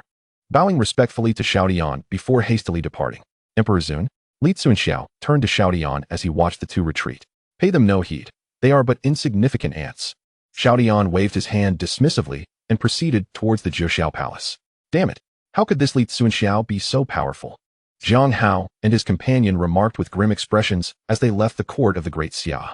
We underestimated him. Who would have thought that Li Tsunxiao has already reached a level comparable to the late stage of the immortal emperor? No wonder he ranks first on the immortal king list. Recalling Li Tsunxiao's might, Li Peng's face also turned pale with trepidation. I should not have heeded your counsel to directly approach the great Xia's Emperor Zun. Now, both our factions have offended this great Xia immortal dynasty. Jiang Hao fumed, filled with rage towards Li Peng. If not for this man's instigation, how could he have incurred the wrath of the great Xia? One who stands at the pinnacle of the immortal king can rival the late stage of the immortal emperor. Once this individual breaks through to the immortal emperor realm, even the Zhang family would have to take him seriously. However, it is futile to lament now. We must inform our respective ancestors of this predicament. Li Peng sighed in resignation. We have already offended the great Xia immortal dynasty. We must act swiftly to eradicate them. Otherwise, once Li Tsunxiao matures, dealing with the great Xia will be far from simple. With that, the two left without delay, hastening back to their clans. Chapter 188. The Attack of the Heavenly Dragon Immortal Dynasty. Zhuxiao Palace. Emperor Zun, envoys from the Red Dragon Immortal Dynasty have arrived. Li Tsunxiao reported as he approached Xiao Tian. It had been 5 days since the emissaries from the Red Tooth sought an alliance with the great Xia, and now the Red Dragon Immortal Dynasty had returned. Oh, how many have come? Xiao Tian inquired casually. A total of 4 immortal emperors and 20 immortal kings, Li Tsunxiao replied gravely. Heh. The Red Dragon Immortal Dynasty is indeed resolute in their ambition to annihilate the Heavenly Dragon Immortal Dynasty. Xiao Tian smiled slightly upon hearing Li Tsunxiao's words. 4 immortal emperors. This meant that all but their own emperor had been dispatched, clearly intending to obliterate the Heavenly Dragon Immortal Dynasty. After all, having finally emerged as a powerful force, they would not wish to miss this golden opportunity. Who knows when they might get another chance to eradicate the Heavenly Dragon? Emperor Zun, the Red Dragon Immortal Dynasty clearly intends to leverage our great Xia to thoroughly destroy the Heavenly Dragon Immortal Dynasty. Once they are vanquished, we shall undoubtedly be their next target. Xiao Tian nodded, fully aware of the Red Dragon Immortal Dynasty's intentions, though he held them in disdain. Just as Xiao Tian was about to speak further, suddenly, 3 terrifying auras descended upon the entire Yudu, prompting both Xiao Tian and Li Tsunxiao to gaze into the void. Before them, 3 formidable figures materialized in the sky, exuding an overwhelming presence that instilled fear in countless beings within Yudu. Another formidable enemy approaches? Are these the strong ones from the Heavenly Dragon Immortal Dynasty? Everyone looked up at the figures in the sky, their expressions filled with dread. Suspended in midair above Yudu, The three figures emanated a chilling aura that sent shivers down spines. The foremost figure, clad in a golden dragon robe, exuded an extraordinary majesty, none other than Long Haotsong, the first emperor of the Heavenly Dragon Immortal Dynasty. To think the Heavenly Dragon Immortal Dynasty has directly dispatched three ancestors to the Great Xia. It seems they intend to resolve this matter once and for all. Within Yudu, in a certain pavilion of the Heavenly Machine Pavilion, for individuals were seated. One of the immortal emperors from a powerful faction of another continent gazed at the three figures in the void and murmured, "The emergence of the Great Xia Immortal Dynasty in the Southeast continent cannot be tolerated by the Heavenly Dragon Immortal Dynasty, the reigning power of this region." Another immortal emperor, hailing from a powerful faction in the northern continent, scoffed, "Yet the Great Xia Immortal Dynasty is no ordinary entity, possessing the first-ranked individual on the Immortal King list. If they were to harbor an immortal emperor of the pinnacle stage, the Kanglan continent would witness the rise of yet another formidable force." The first speaker sighed again, his gaze drifting towards the Great Xia Immortal Palace, filled with lament. Is it truly the fate of a force with the first-ranked immortal king to face annihilation today? Indeed. If the Great Xia Immortal Dynasty were to possess an immortal emperor at the pinnacle, the Heavenly Dragon Immortal Dynasty would likely not dare act so recklessly. Upon hearing these words, the other three fell silent. The presence of Li Tsuanxiao, the first-ranked immortal king, had already astounded their various factions. Once he ascends to the immortal emperor realm, he would undoubtedly stand as a paragon among his peers. If the Great Xia were to gain another immortal emperor at the pinnacle, it would be troubling news for all powerful factions. Although the Great Xia Immortal Dynasty does not lie within their sphere of influence, who can guarantee that a robust Great Xia Immortal Dynasty wouldn't turn against them? Thus, no one wished to see the Great Xia Immortal Dynasty grow stronger. It would be preferable for the Heavenly Dragon Immortal Dynasty to eliminate them today, alleviating their worries. The Kanglan continent merely sought balance. Only then could the various factions develop steadily. A single powerful faction or one filled with potential would only lead to unrest among them. Juxiao Palace, Emperor Zun, one at the pinnacle of the Immortal Emperor, one at the late stage, and one at the mid-stage. Li Tsuanxiao said solemnly to Xiao Tian, "At the pinnacle of the Immortal Emperor, even I am not a match for him. Isn't the Red Dragon Immortal Dynasty supposed to deal with the Heavenly Dragon Immortal Dynasty? Let us notify the Red Dragon's envoy to handle these individuals. If we are to unite, we must display some sincerity." Xiao Tian replied with a faint smile. "Understood, Emperor Zun." Li Tsuanxiao responded and promptly made his way to the Red Dragon Immortal Dynasty's location. "This is the territory of my Heavenly Dragon Immortal Dynasty. Who permits you, Great Xia Immortal Dynasty, to establish yourselves here?" At that moment, Long Haotsong's thunderous voice echoed across the sky, reverberating throughout Yudu and causing shockwaves among the populace. Countless individuals in Yudu were taken aback, lifting their gazes towards Long Haotsong in the sky. At that moment, an oppressive atmosphere enveloped the entirety of Yudu. Within the Heavenly Palace, figures such as He Wuchang, Shang Yang, Sun Bin, Li Si, Lu Bu, and Yuan Sheng cast uneasy glances at Long Haotsong and his companions. Unfortunately, their current strength was too feeble to resist the three immortal emperors. As for Xiao Tian had sent him to cultivate in the time-space tower when he took Li Si and the others to the immortal realm. "Haha, Long Haotsong, it has been years. And I never imagined your Heavenly Dragon Immortal Dynasty would still be so arrogant." As Long Haotsong's voice faded, a loud laugh erupted from below. Suddenly, the crowd felt a blur before their eyes, and four figures appeared before Long Haotsong and his companions. "Chile, you dare to appear within the realm of my Heavenly Dragon Immortal Dynasty?" Long Haotsong's expression shifted dramatically upon seeing these four, and he questioned with a sharp tone. "What is there to fear? Is your Heavenly Dragon Immortal Dynasty a den of dragons and tigers?" Chile retorted with a cold smile. "Humph, Chile, what business do you have in my Heavenly Dragon Immortal Dynasty?" Long Haotsong huffed, yet an ominous premonition stirred within him. "The Crimson Dragon Immortal Dynasty has forged an alliance with the Great Xia Immortal Dynasty. If you intend to confront the Great Xia, you must first seek our counsel." "What?" Upon hearing this, a flicker of astonishment flashed in Long Haotsong's eyes. The Crimson Dragon Immortal Dynasty has actually allied with the Great Xia Immortal Dynasty. Could this be a maneuver against his Heavenly Dragon Immortal Dynasty? As this thought crossed his mind, Long Haotsong's complexion underwent a tumultuous change. Meanwhile, at the Celestial Mechanism Pavilion, the meaning behind the Crimson Dragon Immortal Dynasty's actions became a topic of concern. What could this alliance with the Great Xia signify? Historically, the Crimson Dragon and Heavenly Dragon Immortal Dynasties have been at odds. It seemed the former sought to capitalize on this opportunity to unite with the Great Xia and utterly annihilate the Heavenly Dragon. Should we intervene? The others hesitated. torn between their desire to prevent the rise of the great Xia and their reluctance to partake in the strife between two colossal forces. Let us observe the developments. The Crimson Dragon would not extend such benevolence towards the great Xia. In agreement, the group nodded, clearly skeptical of the Crimson Dragon's altruism, suspecting it was merely a guise to exploit the great Xia in their campaign against the Heavenly Dragon. Chapter 189. Li Tsunjiao takes action. The eternal Yun's confusion. Qile, is it truly your intent to meddle in the affairs between my Heavenly Dragon and great Xia? Long Haotsong's expression darkened. He had not anticipated the Crimson Dragon's alliance with the great Xia. The Heavenly Dragon had already been evenly matched with the Crimson Dragon. Now, with the addition of the great Xia, the balance tipped unfavorably against them. After all, Li Tsunjiao, the foremost on the Immortal King's list, was a force no one but a handful of immortal emperors could stand against. Humph. Qile scoffed, a glimmer of murderous intent flickering in his gaze.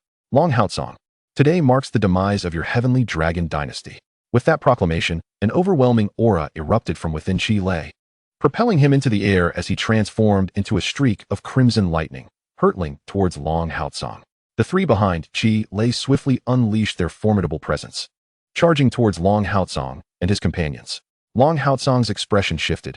He would not yield easily and launched a counterattack. Channeling his dragon energy, he morphed into a colossal dragon, lashing out with his tail at Qile. Boom, boom. The clash of their immense powers erupted into a deafening roar, causing the very peaks of Yudu to tremble. The air thick with palpable energy fluctuations.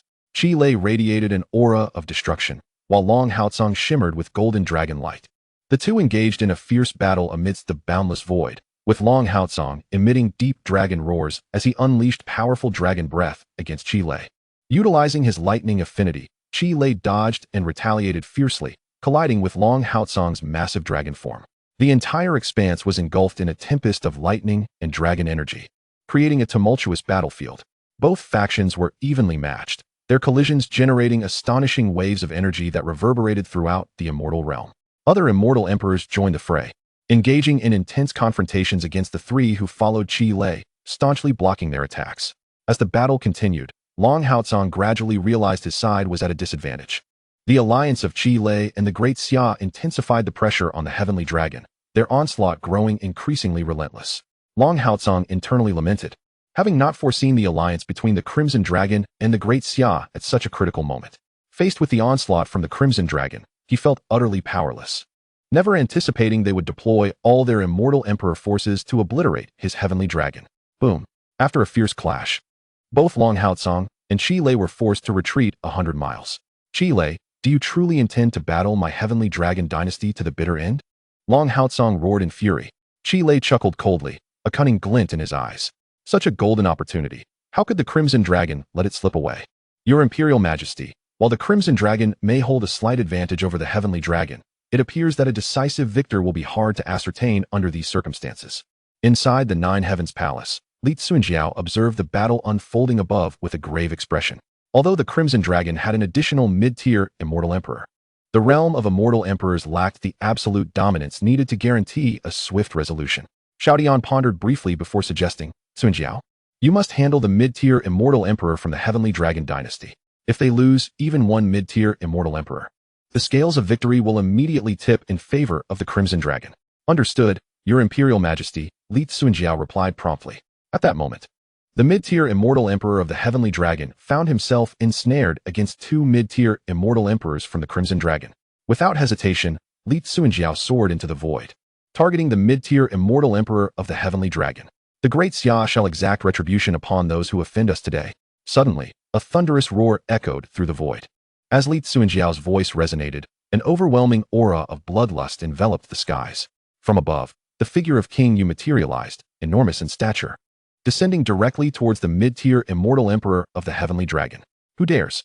The Heavenly Dragon's mid-tier immortal emperor, startled by the sudden attack, shouted in alarm. Boom, boom. However, before he could finish his words, Li Tsunjiao's strike descended upon him. Instantly, the mid-tier immortal emperor of the Heavenly Dragon was crushed under King Yu's weight, his form disintegrating into a cloud of blood mist, effortlessly dispatched. The two mid-tier immortal emperors from the Crimson Dragon, engaged in battle with him, were momentarily stunned by the spectacle. They gazed in disbelief at the scene of devastation, witnessing Li Tsunjiao's imposing figure stride forward, his expression serene. A mere mid-tier immortal emperor posed no challenge for him whatsoever. Long Ji. In the distance, Long Haotsong, locked in combat with Qi Lei, turned pale upon seeing one of his own perish. You seek death. Long Haotsong roared, ready to charge at Li Tsuanjiao, only to be intercepted by Qi Lei. Haha. Long Haotsong, your opponent is me. Today, your heavenly dragon dynasty will surely meet its end. Qi Lei laughed boisterously as he renewed his assault on Long Haotsong. In Yudu, countless onlookers stared in awe at Li Tsuanjiao soaring above, their expressions filled with dread. Is this Li Tsuanjiao? Murmured a young man among the crowd, gazing at the sudden appearance of the formidable figure. Your Majesty, his power is formidable, remarked an elder behind him, his face etched with concern. These two were none other than Eternal Tsang Yun and his protector, Shadow, who had journeyed from the Eternal Continent. Eternal Tsang Yun's expression fluctuated. He had come to defeat Li Tsuanjiao and demonstrate who truly deserved the title of number 1 on the Immortal King's list. Yet, a peak Immortal King? How could he possibly stand above him? However, witnessing Li Tsuanjiao effortlessly eliminate a mid-tier Immortal Emperor, albeit through a sneak attack, he realized that such strength was beyond his capacity to contend with. His own might could barely vanquish a low-tier Immortal Emperor. Killing one was out of the question. How could he possibly challenge Li Tsuanjiao, who had just slain a mid-tier Immortal Emperor? Shadow, how formidable do you believe this individual to be? After regaining his composure, Eternal Tsang Yun inquired of his companion. After a moment of silence, Shadow responded, he should be able to contend with a late-stage Immortal Emperor. As for whether he can defeat one, that can only be determined through battle. Countering the late Celestial Emperor? Upon hearing Elder Ying's words, Eternal Tsang Yun's expression darkened. Although he had attained the pinnacle of Celestial King, he could only hope to defeat a Celestial Emperor in their early stages, and against one in the mid-stage. He could merely ensure his own survival. Yet this Li Tsuanjiao, at merely the peak of Celestial King, could actually slay a Celestial Emperor in their mid-stage and contend with one in the late stage. Could such a prodigy truly exist in this world? In that moment, Eternal Tsang Yun was utterly bewildered. For so long, the entire Eternal Celestial Domain had hailed him as the foremost prodigy, unmatched by any. If he was the first prodigy, then what was Li Tsuanjiao? Chapter 190, Long Haotsong's Retreat and the Outrage of Qi Lei. What are you dawdling for? Let us unite and eliminate this Celestial Emperor in their late stage. After dispatching the Celestial Emperor in their mid-stage from the Heavenly Dragon Celestial Dynasty, Li Tsuanjiao shouted at the two dazed members of the Qi Long Celestial Dynasty. With that, Li Tsuanjiao wielded the Yuang Su and charged again at the Celestial Emperor in their late stage from the Heavenly Dragon Celestial Dynasty. Alright, hearing Li Tsuanjiao's command, the two regained their composure and rushed toward the Celestial Emperor in their late stage. The three of them engaged in a fierce battle with the Celestial Emperor in their late stage. Li Tsuanjiao swung the Yuang Su, producing a sound that sliced through the air, each strike infused with terrifying power. Meanwhile, the two from the Qi Long Celestial Dynasty unleashed their own formidable attacks, relentlessly wearing down their opponent's defenses. The battlefield soon became saturated with an overwhelming aura of bloodshed. Faced with the onslaught of the trio, the Celestial Emperor from the Heavenly Dragon Celestial Dynasty quickly found themselves at a disadvantage. Boom. In an instant, the Celestial Emperor in their late stage was struck by a blow from the Celestial Emperor of the Qi Long Celestial Dynasty, crashing to the ground. Observing this, Li Tsuanjiao immediately swept the Yuang Su toward the fallen figure. In a flash, a golden light soared through the air, enveloping the entire Yudu region for 100,000 miles. Flash. With Li Tsuanjiao's thunderous shout, boom boom, the golden light descended. And before the Celestial Emperor in their late stage could even react, they were cleaved in two. A crack spanning 1,000 miles appeared upon the earth, astonishing all. The Heavenly Dragon Celestial Dynasty was defeated. Indeed, who could have anticipated that Li Tsuanjiao would be so defiant against the heavens? Initially, the Heavenly Dragon Celestial Dynasty held no advantage against the four from the Qi Long Celestial Dynasty, yet the moment Li Tsuanjiao appeared, the tides were irrevocably turned. If such prowess could be exhibited at the peak of Celestial King, how formidable would he be once he ascended to Celestial Emperor? Within the Hall of Heaven's Secrets, the representatives of various factions fell into a contemplative silence upon hearing this. Should this individual break through to Celestial Emperor, he would undoubtedly rival those who had attained perfection in that realm. Perfection in the Celestial Emperor realm, several individuals exchanged odd glances. It seemed that no one in the entire Celestial realm had ever achieved such strength immediately upon breaking through to Celestial Emperor.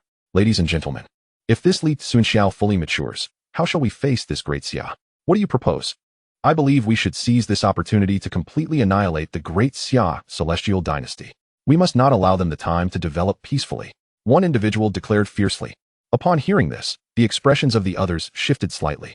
This matter must be communicated to our respective ancestors for a decision. We are merely celestial emperors in the mid to late stages and may not be able to contend against the great Xia celestial dynasty.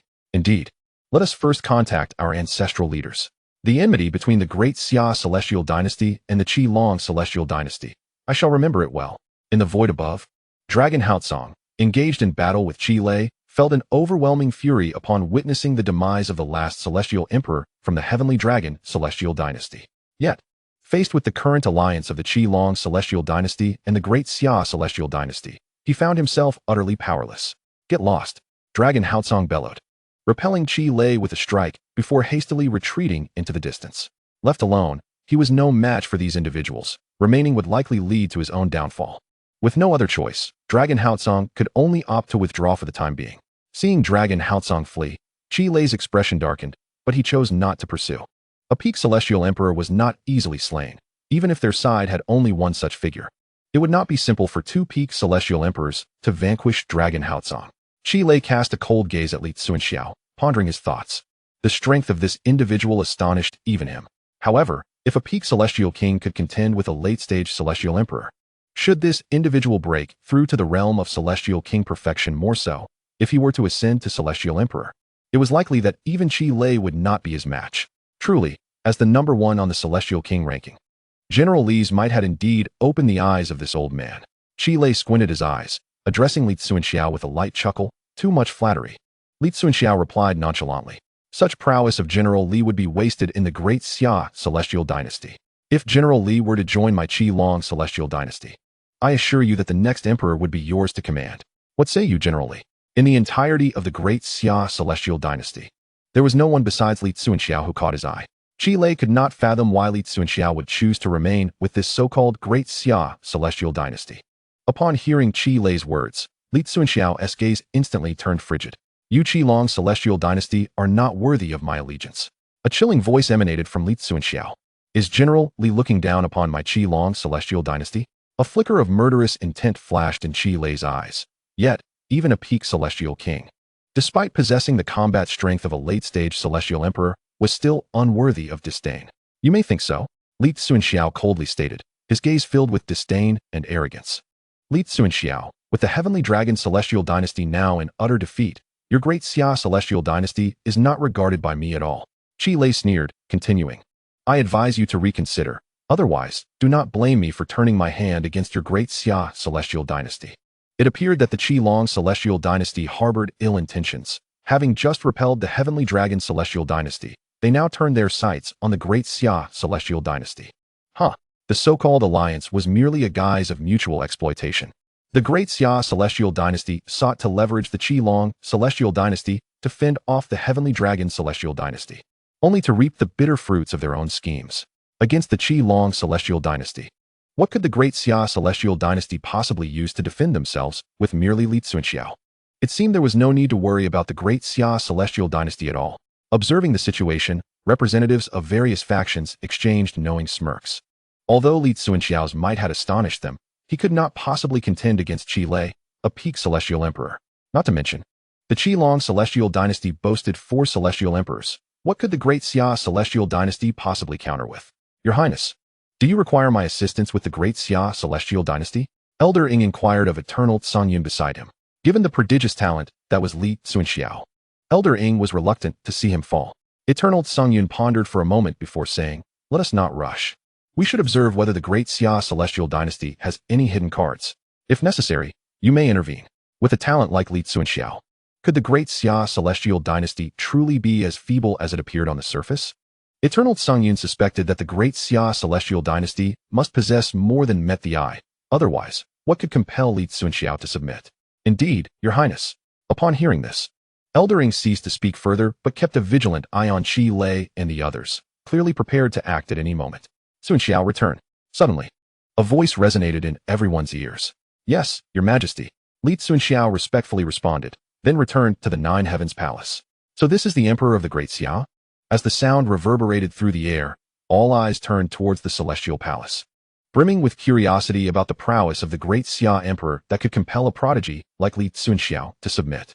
Chapter 191. King Zhao of the Western Province. Li Yuanba. The mention of the great Xia Emperor darkened Qi Lei's expression, for he could not sense the aura of this esteemed figure. Not only him, but even the celestial emperors and venerable figures from the myriad factions of Kanglan continent failed to detect the presence of Xiao Tian. A wave of uncertainty washed over the crowd. Could it be that the great Xia Emperor had attained the pinnacle of celestial emperor, or perhaps even a celestial venerable?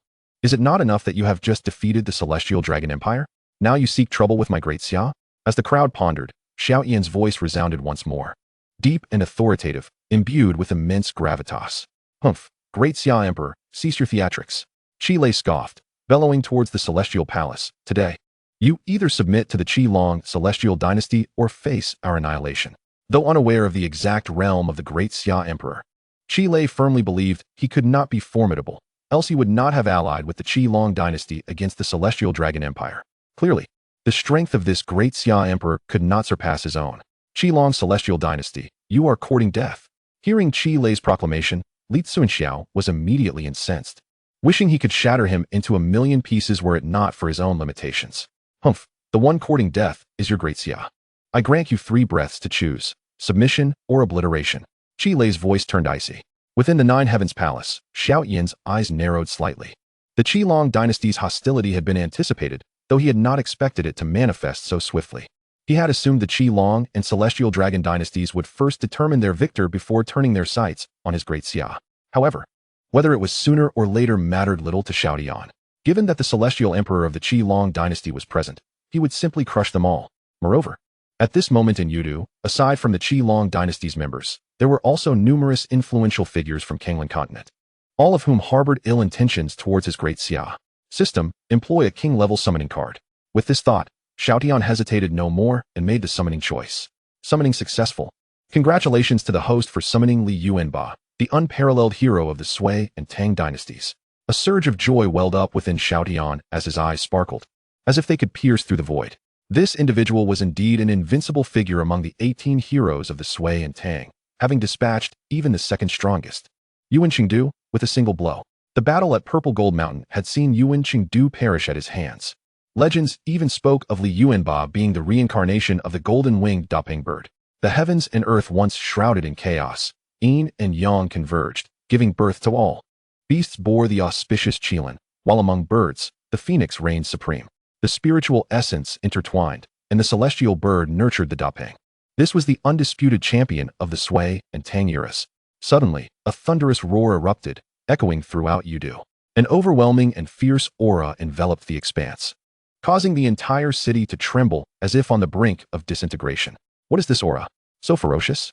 The crowd gasped, wondering if there lay a terrifying powerhouse within the great Xia. Boom. As the onlookers marveled at this overwhelming presence, the void erupted, and a figure stepped forth. A robust physique radiating an aura of unparalleled ferocity, instilling awe in all. Who is this? Gasping in astonishment, the crowd held their breath, fixated on the figure that had manifested in the void. Clad in a golden crown and wielding enormous twin hammers, he stood as a divine being amidst the ether, exuding a palpable ferocity. At the pinnacle of the celestial emperor realm, below, the venerable figure gazed at the sudden arrival of Li Yuanba, a grave expression crossing his face. Although this individual was merely at the peak of the celestial emperor tier, he emanated an aura that rivaled that of a celestial venerable, even invoking a sense of danger within him. How could it be? This man is only at the peak of celestial emperor, yet I feel a hint of peril. The venerable muttered, suddenly recalling something, and turned back to Li Yuanba, disbelief etched across his features. Could he, like Li Tsuanxiao, possess the ability to battle across realms? The more he pondered, the greater his astonishment grew. Who are you? Qi Lei inquired, his demeanor now exceedingly solemn. The peak of the celestial emperor. He recognized that Li Yuanba was no ordinary foe. Li Yuanba slowly raised his twin hammers, an intangible force radiating outward, suffocating all in its wake. I am Li Yuanba, King Zhao of the Great Xia's western province. You wish for my great Xia to submit? Or do you aim to annihilate us? His voice was steady and powerful, brimming with an unyielding authority. The great Xia? This man truly hails from the great Xia. The crowd was momentarily taken aback by Li Yuanba's proclamation. They had not anticipated the great Xia to possess such a formidable entity. His overwhelming presence was stifling, even instilling a sense of peril in Qi Lei and the venerable figure alike. With that, Li Yuanba swung his hammers down upon Qi Lei. The air between the hammers seemed ready to burst, forming a terrifying force field. Die! He bellowed, his figure darting towards Qi Lei like a bolt of lightning. His form was akin to an indomitable warship, exuding a fearsome momentum, making him appear as an invincible war god at the peak of the Celestial Emperor realm.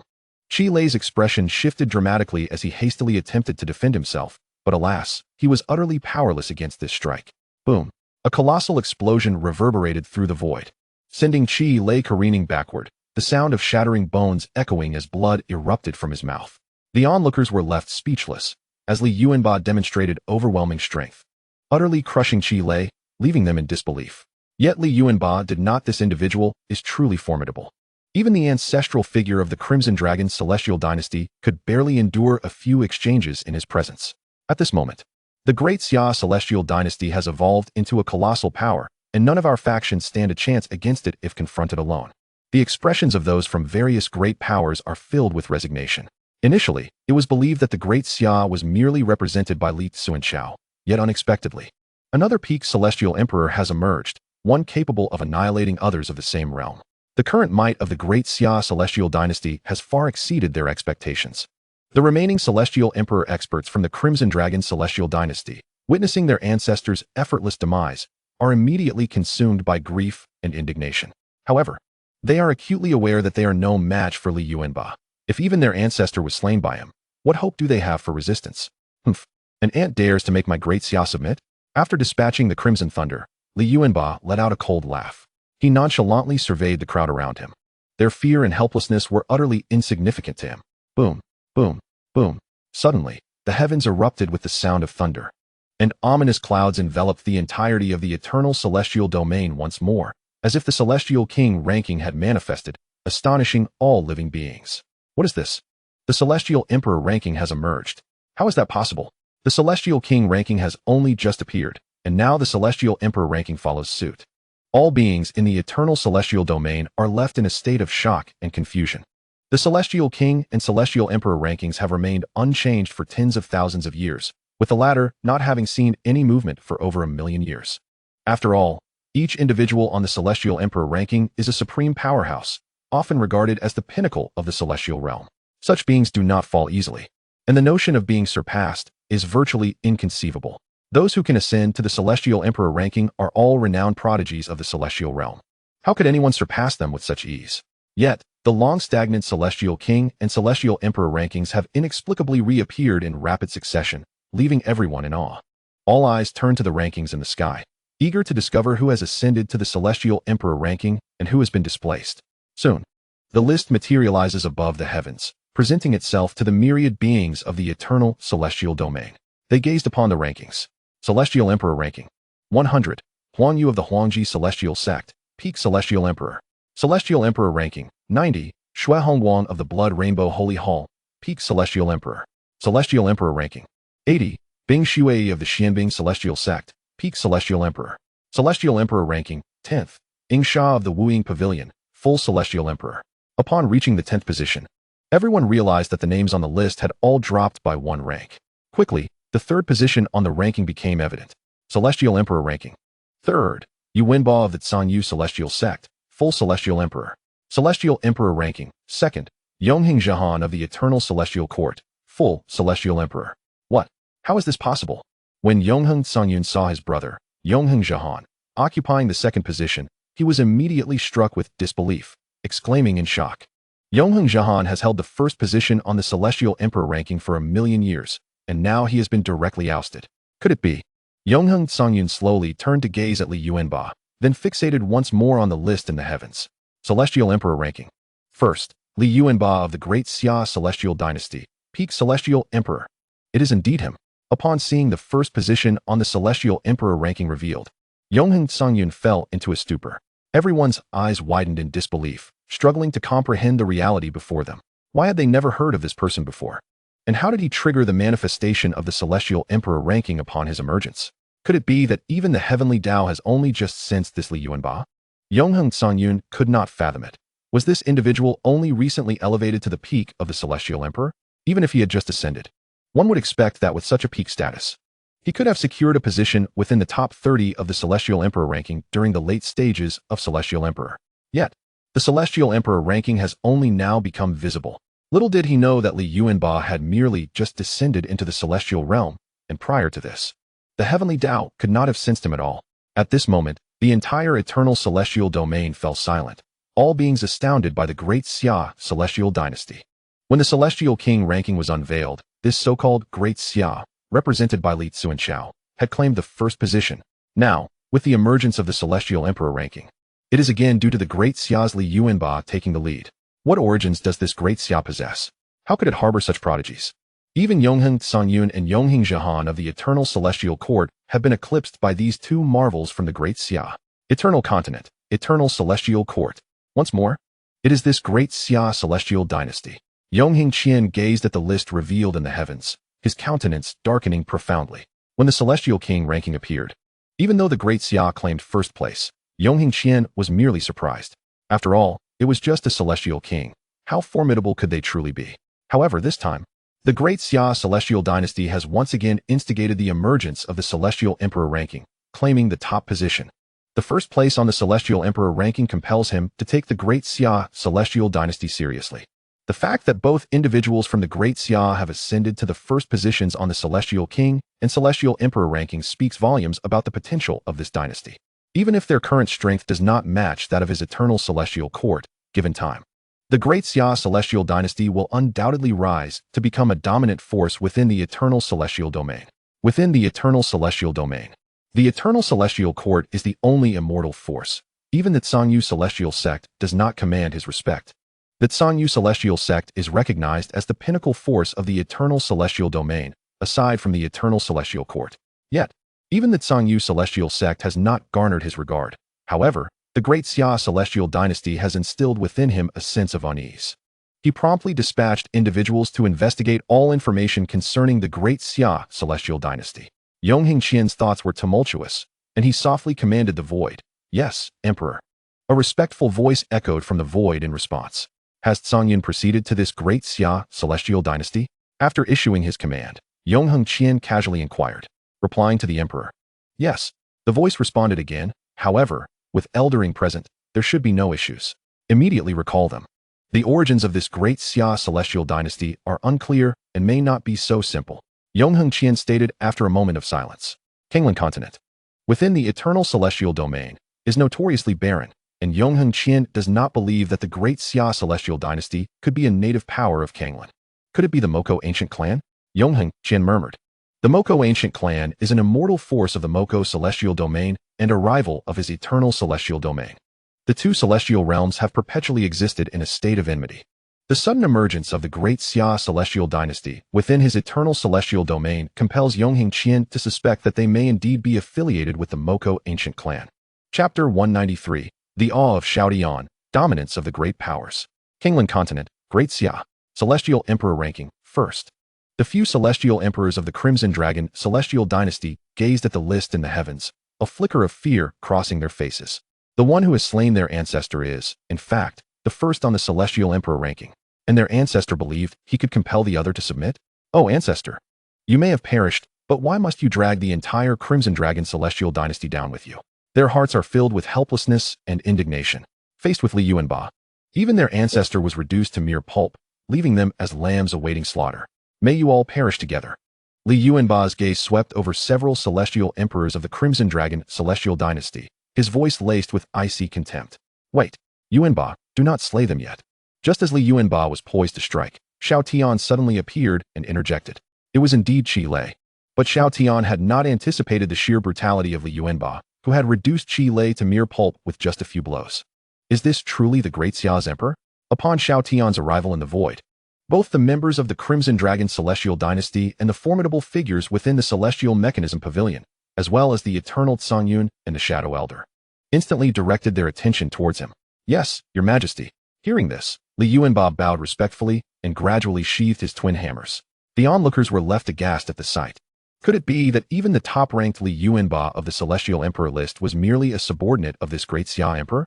They had assumed that someone as powerful as Li Yuanba must surely be of ancestral status within the great Xia celestial dynasty. However, none anticipated that Li Yuanba was, in fact, just a vassal of great Xia. Do you, among you, wish to submit to my great Xia? Xiao Tian inquired of the group, his tone serene, yet commanding. Although Great Xia was not weak, it was painfully deficient in celestial emperors, unable to compete with these colossal forces. Hence, Xiao Tian sought to recruit these individuals, as their allegiance would significantly bolster the development of Great Xia. Moreover, these individuals were among the strongest in the Crimson Dragon Celestial Dynasty, should they pledge loyalty. The entirety of the Crimson Dragon Celestial Dynasty would become a vassal to Great Xia. The group was momentarily taken aback by Xiao Tian's proposition. They had not anticipated that the Great Xia Emperor sought to recruit them. Yet, considering the might of Great Xia, perhaps submission was not entirely out of the question. They were all acutely aware that should they refuse to submit, survival outside the realm of Great Xia would be impossible. Having come to terms with this, they no longer hesitated. We are willing to serve the Great Xia Celestial Dynasty and the Emperor, they declared in unison. Excellent. Xiao Tian nodded with satisfaction.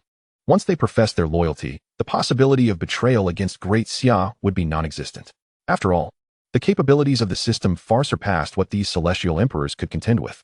Xiao Tian then shifted his gaze towards the celestial emperors of the various factions within the celestial mechanism pavilion. It seems you harbor hostility towards my Great Xia? His voice was cold and authoritative, emanating an undeniable pressure. Xiao Tian was well aware of the intentions of these powerful factions, yet he dismissed them entirely. A wave of fear washed over the celestial emperors present in the celestial mechanism pavilion, and regret began to swell within them for having ventured into Great Xia. Great Xia Emperor, you misunderstand. We merely came to witness the renowned reputation of Li Xuanxiao from the Great Xia Celestial Dynasty, and we bear no ill will. The five hastily stepped forward from the celestial mechanism pavilion, bowing respectfully to Xiao Tian. Do you suppose I would believe your claims? Xiao Tian scoffed derisively. Great Xia Emperor, we speak the truth. The might of the Great Xia Celestial Dynasty is such that we would not dare harbor enmity. The five implored, their voices tinged with urgency. Xiao Tian regarded the five with an icy stare, remaining silent. After a moment, he slowly inquired, what factions do you represent? Great Xia Emperor, I am from the Medicine King Valley of the Western Continent. I am from the Jin family of the Northern Continent. I am from the Lu Yun sect of the Northwestern Continent. I am from the Yun family of the Southwestern Continent. I am from the Ice River Celestial Dynasty of the Northeastern Continent. Upon hearing this, Xiao Tian smiled faintly. I did not realize my Great Xia had become so renowned that the factions from across the Kanglan continent have gathered here. With the previously repelled Li family from the Eastern Continent and the Jiang family from the Central Continent, it seems the only major force absent is the Supreme Celestial Sect. In recent days, Xiao Tian had gleaned the factional divisions of the entire Kanglan continent from Chu Qinshuan. Each of the 8 continents was governed by a dominant faction, with the Central Continent being ruled by 3 major powers, the Supreme Celestial Sect, the Jiang clan, and the Z family of the Celestial Mechanism Pavilion, all of which possessed a celestial sovereign at the nascent stage. The other continental powers were merely at the peak or completion stages of celestial emperors. Since you have all come to my Great Xia, there is no need for you to depart. Pledge your allegiance to my Great Xia. Xiao Tian's decree was imperious and left no room for dissent. The 5 exchanged glances, a flicker of fear and resignation dawning upon them. They had initially come to observe the Great Xia Celestial Dynasty, but had inadvertently entangled themselves in this predicament. Great Xia Emperor, we are representatives of various dominant factions. Do you not fear incurring the wrath of all the forces behind us? Faced with the current might of the Great Xia Celestial Dynasty, they found themselves utterly powerless, resorting to invoking the weight of their backing factions as a means of intimidation. Yet, Xiao Tian regarded these factions with utter indifference. Do you truly believe my Great Xia fears the forces behind you? He retorted with a cold laugh. The 5 were momentarily rendered speechless in response to Xiao Tian's words. Would the Great Xia Celestial Dynasty truly fear their backing factions? Clearly not. With Li Yuanba, the top-ranked Celestial Emperor, capable of contending with celestial sovereigns, they had no cause for concern regarding these factions. Moreover, Li Xuanxiao, at the pinnacle of celestial kingship, could hold his own against late-stage celestial emperors. Could it not be that Li Yuanba, having ascended to the top of the celestial emperor list, might also transcend several realms to battle against late-stage celestial sovereigns? As this realization dawned upon them, cold sweat broke out on their brows. Initially, they had not perceived the Great Xia as particularly fearsome, but now they recognized that it had indeed surpassed all expectations. If Li Yuanba was as monstrous as rumored, even the 3 major powers of the Central Continent would stand no chance against the Great Xia Celestial Dynasty. Was the entire Kanglan continent not destined to fall under the dominion of the Great Xia Celestial Dynasty? We are willing to submit to Great Xia and serve it. We implore the Emperor to accept us. After a silent exchange of glances, they simultaneously voiced their agreement. The might of Great Xia was evident to them. And at this juncture, they had no choice but to acquiesce, for refusal would mean courting death. Seeing their compliance, Xiao Tian smiled with satisfaction. Chapter 194, The Great Xia Assembly. Excellent. Since you all wish to submit to the Great Xia Celestial Dynasty, from this day forth, you 5 shall be members of Great Xia, Xiao Tian proclaimed. The onlookers sighed in relief at this development.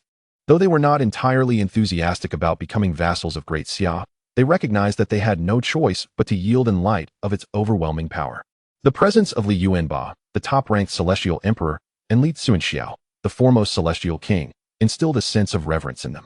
Moreover, their own factions could not compete with the might of Great Xia, thus, aligning with it might yield greater benefits and protection. Xiao Tian regarded the 5 celestial emperors with a nod of approval, stating, "Since this is the case, return swiftly to your respective factions and convey this news to those who follow you.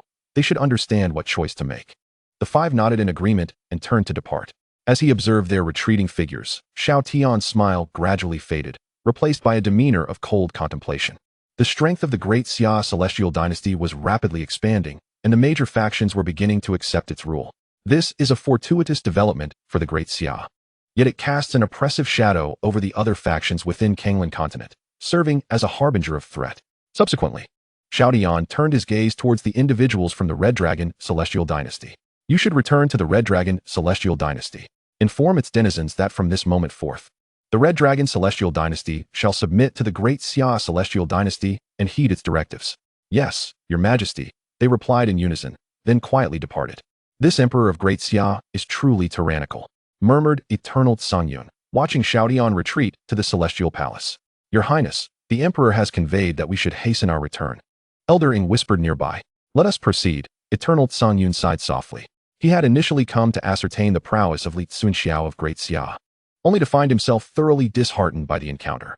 After departing Yudu, Xiao Tian cast a fleeting glance towards the pair as he returned to Juxiao Palace.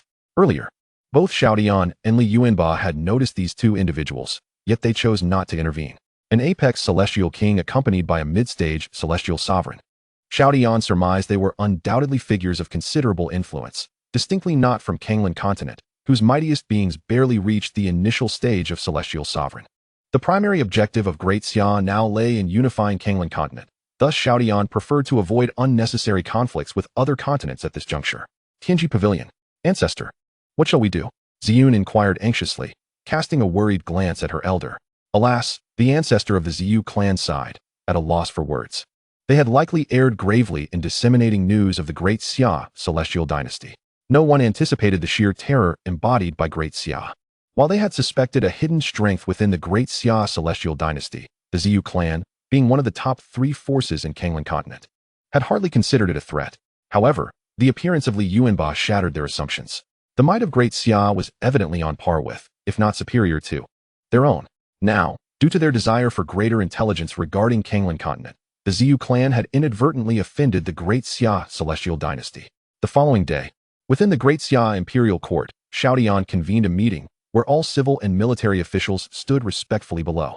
My esteemed ministers, Great Xia has officially entered the gaze of the major factions of Kanglan continent, and even those beyond have become aware of our existence. Pray, share your insights on how Great Xia should evolve henceforth, Xiao Tian stated calmly. Following the events of yesterday, the Tianlong Celestial Dynasty had been thoroughly disregarded by Great Xia. Apart from the 3 dominant forces of the central continent, other factions across Kanglan continent had begun to yield to Great Xia, rendering them inconsequential to its ambitions. The pace of Great Xia's development is accelerating rapidly, one official remarked softly, feeling an encroaching weight of pressure as Great Xia grew stronger. The expectations placed upon the court officials would inevitably become increasingly demanding. They understood that to remain in the emperor's favor and secure their positions, they must enhance their cultivation and contribute significantly to Great Xia. It appeared that a period of diligent training was in order. This notion resonated simultaneously among all officials. They were acutely aware that any who lagged behind would be unable to follow the emperor to the pinnacle of this world. Only by closely trailing him could they hope to gaze down upon all living beings from the summit.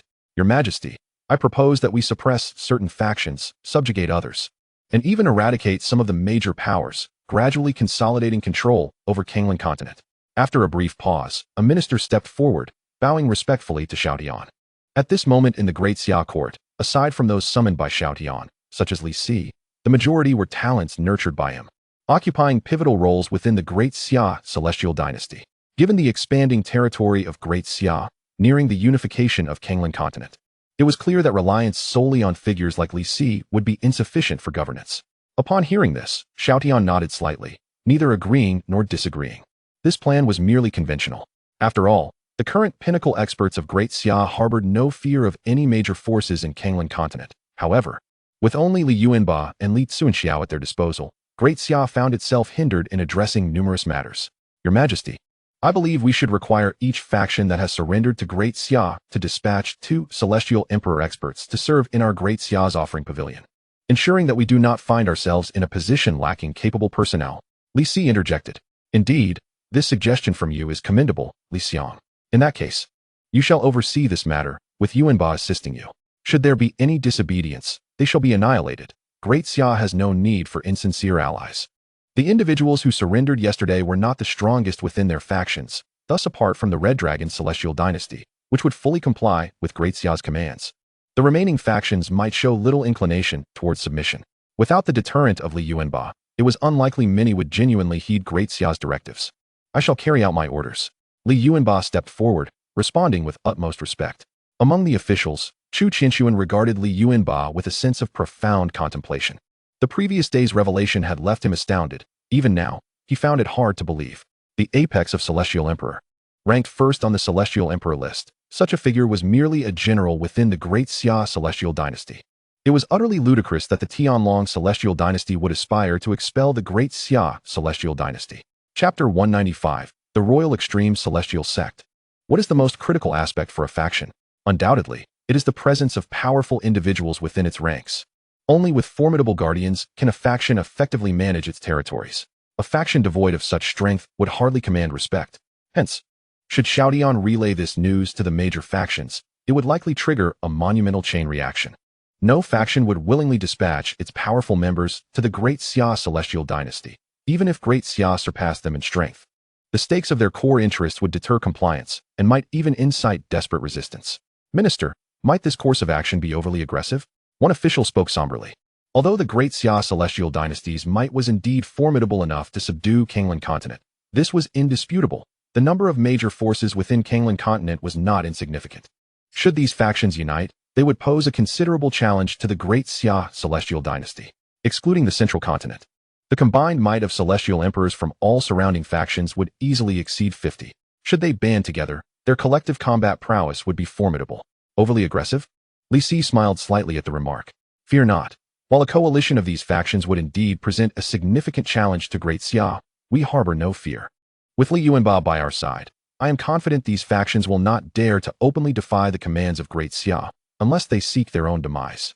Upon hearing Li Si's words, the assembly fell into a contemplative silence and ceased further discussion. Very well, you may all return to your respective affairs. The court is dismissed. With that, Xiao Tian turned and departed. Kanglan continent was vast, teeming with countless beings. However, Kanglan continent is remarkably small. So much so that news of the imperial court of the Great Xia Celestial Dynasty spread throughout the entire Kanglan continent in less than 2 days. In an instant, the entire Kanglan continent was thrown into an uproar in the face of the proclamations from the Great Xia Celestial Dynasty. The powerful factions across Kanglan continent were filled with outrage. Yet, despite their indignation, they were compelled to make a choice when confronted with the orders of the Great Xia.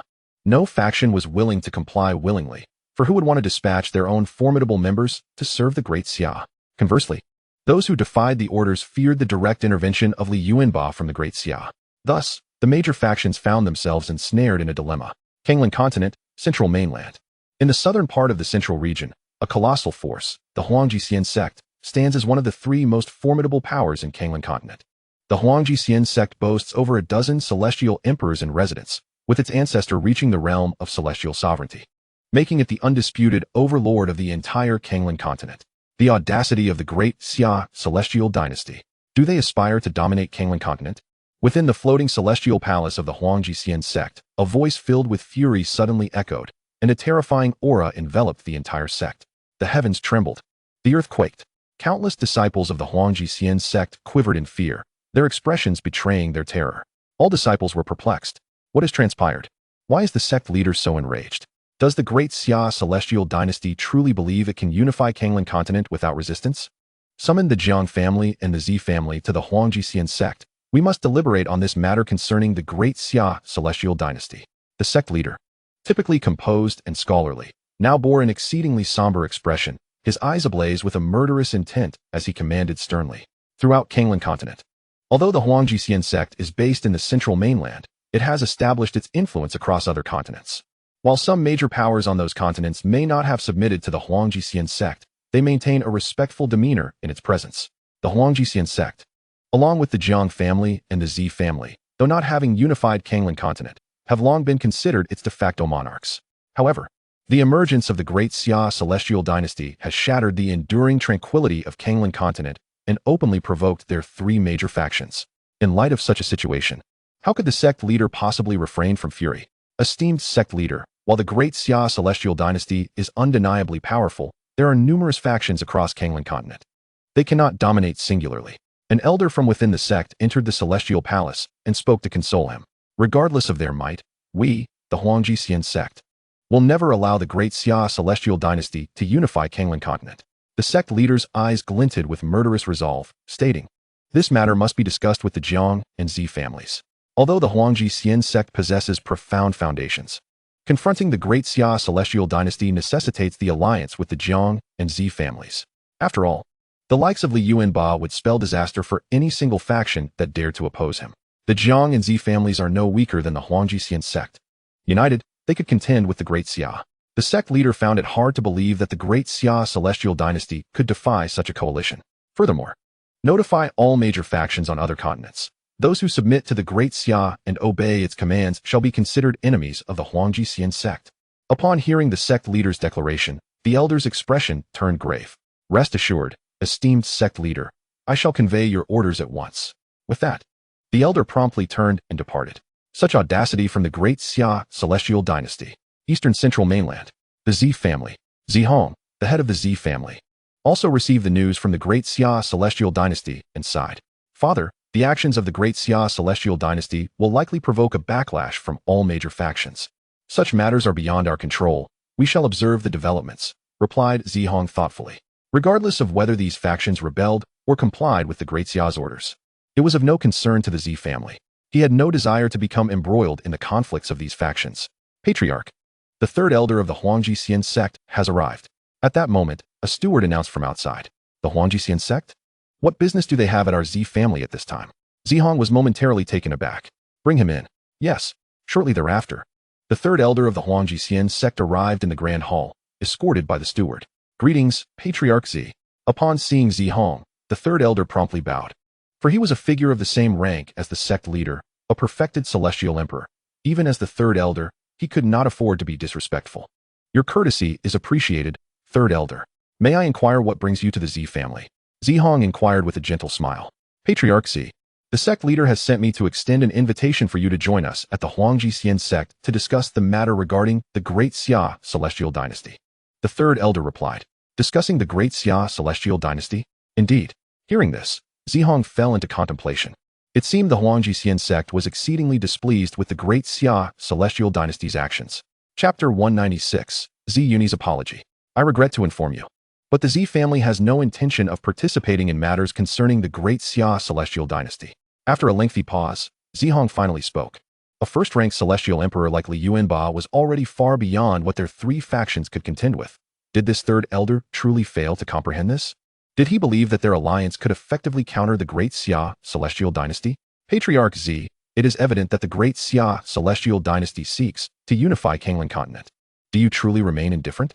The third elder was momentarily taken aback by Zi Hong's words. Not having anticipated that the Zi family would decline the invitation from the Huangjixian sect, the Zi family has always maintained neutrality and has never engaged in the conflicts of various factions. I must insist you return. Zi Hong replied calmly. He understood the ambitions and strength of the great Xia celestial dynasty, as well as the might of Li Yuanba. Yet he did not believe the Zi family could alter the course of events. However, Patriarch, if the great Xia celestial dynasty unifies Kanglan continent, your Zi family will inevitably be affected. The third elder's urgency was palpable. Such matters need not concern you, third elder. The Zi family has its own means of addressing this. Zi Hong responded coolly. Very well. Given your steadfastness, I shall not press further. Farewell. Recognizing that he could not sway Zihong, the third elder departed in silence. As Zihong observed the third elder's retreating figure, a sense of helplessness and uncertainty filled his heart. He was acutely aware that the great Xia celestial dynasty's influence was rapidly expanding, and their sights were set on Kanglan continent. Should the great Xia unify Kanglan, it would drastically alter the entire landscape of the continent. Though the Z family had maintained neutrality, the current situation compelled them to contemplate their own strategies. Father, the great Xia celestial dynasty is shrouded in mystery. With countless hidden cards, we cannot afford to antagonize them any further, lest the Z family be placed in peril. Seeing her father's hesitation, Z Uni quickly interjected. The Z family had already incurred the great Xia's displeasure once. This time, she could not allow her father to stand against them. Uni, do you hold such a high regard for the great Xia? Zihong furrowed his brow slightly and softly inquired. Father, putting aside what hidden cards the great Xia might possess, do you believe that our Ji family can stand against the current #1 on the immortal emperor ranking, Li Yuanba? Upon hearing these words, Zihong fell into a profound silence. Li Yuanba, despite his pinnacle status as an immortal emperor, was not to be underestimated. To attain the top of the immortal emperor ranking, his combat prowess undoubtedly surpassed that of an early-stage immortal sovereign. Sighing, Zihong continued, Indeed, you are correct. Our Ji family cannot afford to offend the great Xia any further. Having already antagonized them due to a previous misjudgment, I cannot err again. As you are acquainted with the great Xia, I implore you to visit them and convey our apologies concerning the matter of the Huangji immortal sect. Hearing this, Zai Yuni revealed a faint smile. Yes, father, I shall proceed to the great Xia at once. In the great Xia celestial dynasty, within the Zhuxiao palace, Emperor Zun received a report from Li Si, stating, 3 factions have each dispatched 2 immortal emperors to our great Xia, while the other 3 factions, apart from those previously subservient to us, have not sent any representatives. Upon hearing this, Xiao Tian paused momentarily and asked, which 3 factions are these? They are the Li family from the eastern continent, the Ice River celestial dynasty from the northeastern continent, and the Medicine King Valley from the western continent, Li Si replied. It seems these factions are undeterred by our great Xia. Xiao Yan's tone turned icy, his eyes gleaming with a hint of cold light. How many individuals have arrived in total? 90 in total, including 2 late-stage immortal emperors and 7 mid-stage immortal emperors, Li Si respectfully answered. Yuanba, take 2 individuals and head directly to the Tianlong celestial dynasty to eradicate all the core members there, Xiao Tian instructed coolly. Yes, Emperor Zun. Li Yuanba stepped forward to pay his respects before turning to leave. At this moment, the Tianlong celestial dynasty was defended solely by Long Haozong, a peak immortal emperor, and Long Tsangqiong, an early-stage immortal emperor, mere ants in the eyes of the great Xia. Once the Tianlong celestial dynasty was obliterated, the great Xia would unreservedly dominate the southeastern continent. Reporting to Emperor Zun, a lady claiming to be from the Ji family requests an audience. At that moment, Chao Jingchun arrived with the news. A Ji family lady? It must be her. Xiao Yan's expression shifted slightly as the image of the Ji girl from the Tianji pavilion surfaced in his mind. Bring her in. Since the establishment of the great Xia celestial dynasty, Xiao Tian had not seen Zai Yuni. When he first arrived in the immortal realm, she had provided him with some assistance, for which he remained grateful. Before long, Zai Yuni was guided into the Jiuxiao palace by Chao Jingchun. Greetings, Your Majesty. Upon seeing Xiao Tian, Zai Yuni offered a slight bow. Please. No need for formalities. Ji girl, it has been some time. How have you been? Xiao Tian smiled faintly. Thank you for your concern, Your Majesty. I am well. Zai Yuni replied with a smile. Reflecting on her initial encounter with Xiao Tian, Zai Yuni felt a wave of nostalgia. She had never imagined that the young noble she had stumbled upon would go on to establish such a supreme celestial dynasty, surpassing even her Ji family standing. May I inquire as to the purpose of your visit, Ji girl? After a brief moment of sentimentality, Xiao Tian asked, Your Majesty, I do indeed have a matter to discuss. Zai Yuni nodded and continued. First, I come on behalf of the Ji family to offer an apology to Your Majesty, due to an action taken by my father. The great Xia celestial dynasty has come to the attention of all factions across the Kanglan continent. Hearing Zai Yuni's words, Xiao Yan's brows knitted in confusion as he inquired. What do you mean by that? While the various factions of the Kanglan continent were aware of the great Xia, they were unaware of its location until my father revealed it to them. For this, our Ji family expresses our deepest apologies, Zai Yuni said, bowing deeply to Xiao Tian in contrition. Upon hearing this, Xiao Yan's expression remained calm, though a flicker of realization crossed his features.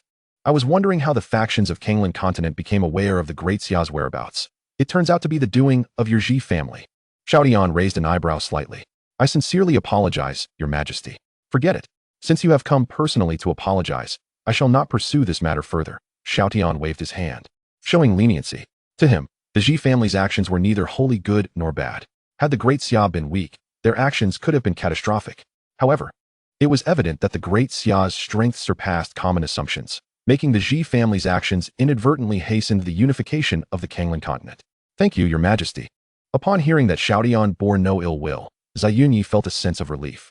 Your Majesty, there is another matter. The Huangji immortal sect from the central continent has invited my Ji family and the Zhang family to discuss matters concerning the Great Xia celestial dynasty. However, my Ji family has declined the invitation. I suspect the Huangji immortal sect seeks to conspire against the Great Xia. Ziyunyi elaborated on the situation regarding the Huangji immortal sect. Huangji immortal sect? Xiao Tian's brow arched slightly as he inquired. Are you implying that they wish to unite your Ji family and the Zhang family to act against me? The Great Xia? Ziyunyi nodded, stating, Indeed. However, my Ji family has rejected their invitation. As for whether the Zhang family has agreed, I am uncertain. The Zhang family will undoubtedly accept the Huangji immortal sect's proposal, Xiao Tian scoffed. Just days prior, the Zhang family had sent envoys to the Great Xia, demanding subservience, but were repelled by Li Tsuankang. It was clear that the Zhang family harbored animosity towards the Great Xia celestial dynasty. Thank you for the information, Ji-girl. However, they are merely clowns. I do not take them seriously. Xiao Tian smiled slightly, dismissing the two factions with ease. Upon hearing Xiao Tian's words, Ziyunyi felt a tremor run through her. Did he truly consider the Huangji immortal sect and the Zhang family mere jesters? The Great Xia celestial dynasty must possess several hidden trump cards unknown to the world. Did the Huangji immortal sect and the Zhang family genuinely believe they could contend with the Great Xia? Ziyunyi pondered, though she recognized it was not her concern. Your Majesty is too gracious. With that said, I shall take my leave. Ziyunyi offered a slight bow before departing. Xiao Tian nodded, calling out to the palace, Chao Jingchun. Escort the young lady back. After Ziyunyi's departure, Xiao Tian turned to Li Si and the others, saying, What are your thoughts on this matter concerning the Huangji immortal sect? Your Majesty, the Huangji immortal sect and the Zhang family are two of the three major powers of the central continent. Their strength surpasses that of other factions across the continents, and we must remain vigilant. Xiangyang stepped forward, cupping his hands. Indeed, Your Majesty, the Huangji immortal sect and the Zhang family are formidable, and with the Medicine King Valley and the Ice River celestial dynasty not adhering to our commands, they will almost certainly ally with the Huangji immortal sect against us, Li Si added. Upon hearing their concerns, Xiao Tian nodded slightly. Although the Great Xia was powerful enough to fear no one, their coalition could pose significant challenges. You are correct. However, for now, let us focus on consolidating our control over the southeastern continent. Xiao Tian gazed at the assembly and continued, My esteemed ministers. After the fall of the Heavenly Dragon Immortal Dynasty, you must swiftly seize control of the entire southeastern continent. As for the Imperial Supreme Immortal Sect, I shall deal with that myself. We shall obey your command. Everyone echoed simultaneously. Very well, you may disperse. Xiao Tian waved his hand, signaling them to leave. Your Majesty, we take our leave. In the Heavenly Dragon Immortal Dynasty, the ancestor spoke gravely. The Great Xia Immortal Dynasty will undoubtedly pursue us relentlessly. What shall we do? Long Sanxiong looked anxiously at Long Haotsong. Ever since the ancestor returned from the Great Xia Immortal Dynasty, Long Sanxiong had been engulfed in panic. He had not anticipated that the Great Xia Immortal Dynasty would ally with the Red Dragon Immortal Dynasty, leading to the devastating loss of two immortal emperors from the Heavenly Dragon Immortal Dynasty, with only ancestor Long Haotsong managing to escape. Shortly thereafter, the Immortal Emperor rankings were revealed, and to his shock, the Great Xia Immortal Dynasty had yet another individual ascend to the pinnacle of the rankings. Upon seeing Li Yuanba crowned as the foremost on the Immortal Emperor rankings, Long Sanxiong was rendered speechless. The first on the Immortal King rankings, Li Tsuanxiao, had already posed a significant threat to the Heavenly Dragon Immortal Dynasty. Now, with Li Yuanba's emergence, how could they possibly withstand such a formidable opponent? Damn it! What kind of origins does the Great Xia Immortal Dynasty possess to harbor so many prodigies? Long Sanxiong cursed inwardly, his face betraying his fear. Long Haotsong remained silent, not immediately responding to Long Sanxiong. He understood that the current Heavenly Dragon Immortal Dynasty was no match for the Great Xia Immortal Dynasty. They were utterly powerless against them. Sanxiong, the strength of the Great Xia Immortal Dynasty is overwhelming. We, the Heavenly Dragon Immortal Dynasty, stand no chance against them. After a prolonged silence, Long Haotsong finally spoke, his voice tinged with resignation. The only viable course of action now was to temporarily abandon the Heavenly Dragon Immortal Dynasty, seeking alliances with other powers to confront the Great Xia Immortal Dynasty. Abandon the Heavenly Dragon Immortal Dynasty? Long Sanxiong was taken aback, unable to fathom that Long Haotsong would utter such words. The Heavenly Dragon Immortal Dynasty was the very foundation of their Long family. For countless years, they had painstakingly built the Heavenly Dragon Immortal Dynasty into a colossal force within the southeastern continent. Could they truly forsake it so easily? Sighing at Long Sanxiong's expression, Long Haotsong replied solemnly, Sanxiong, you must understand that we are now at an impasse. If we remain here, we will only meet a more tragic end. We have no opportunities left. Ancestor. Long Sanxiong's face was filled with confusion, at a loss for words. Gazing at Long Haotsong's bronzed visage, he recognized that the Heavenly Dragon Immortal Dynasty was indeed out of options. Then where shall we go? Long Sanxiong clenched his teeth and asked in a hushed tone.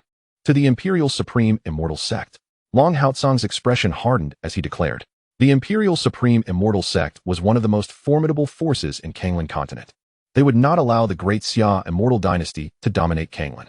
Upon hearing this, Long Sanxiong could only nod in resignation.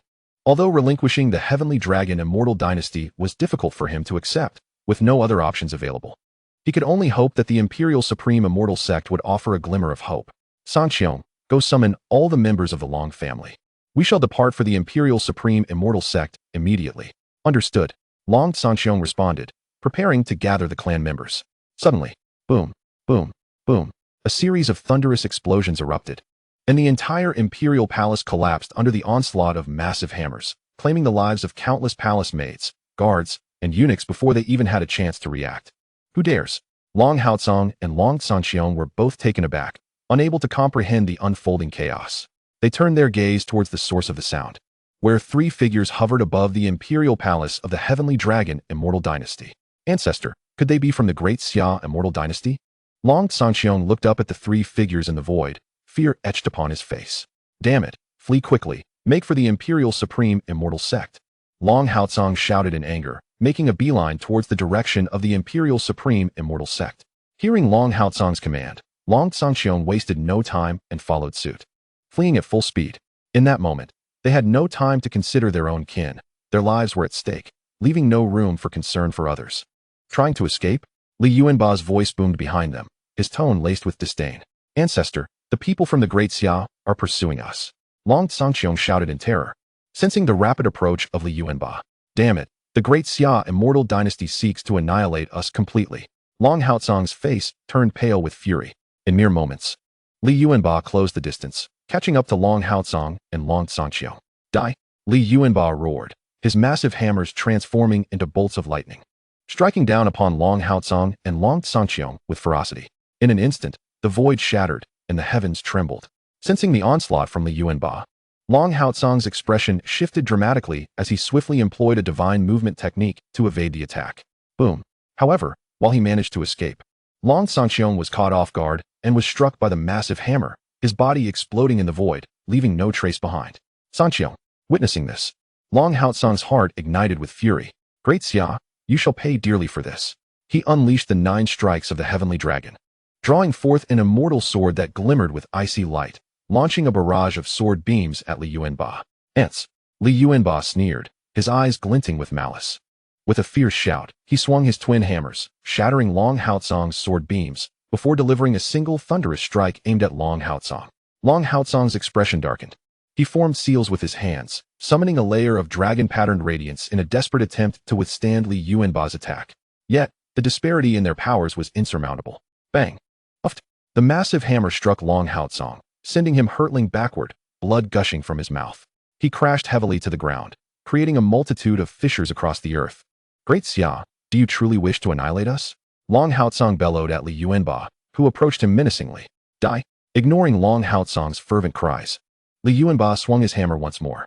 This time, Long Haotsong could not evade. He could only brace for impact. Boom!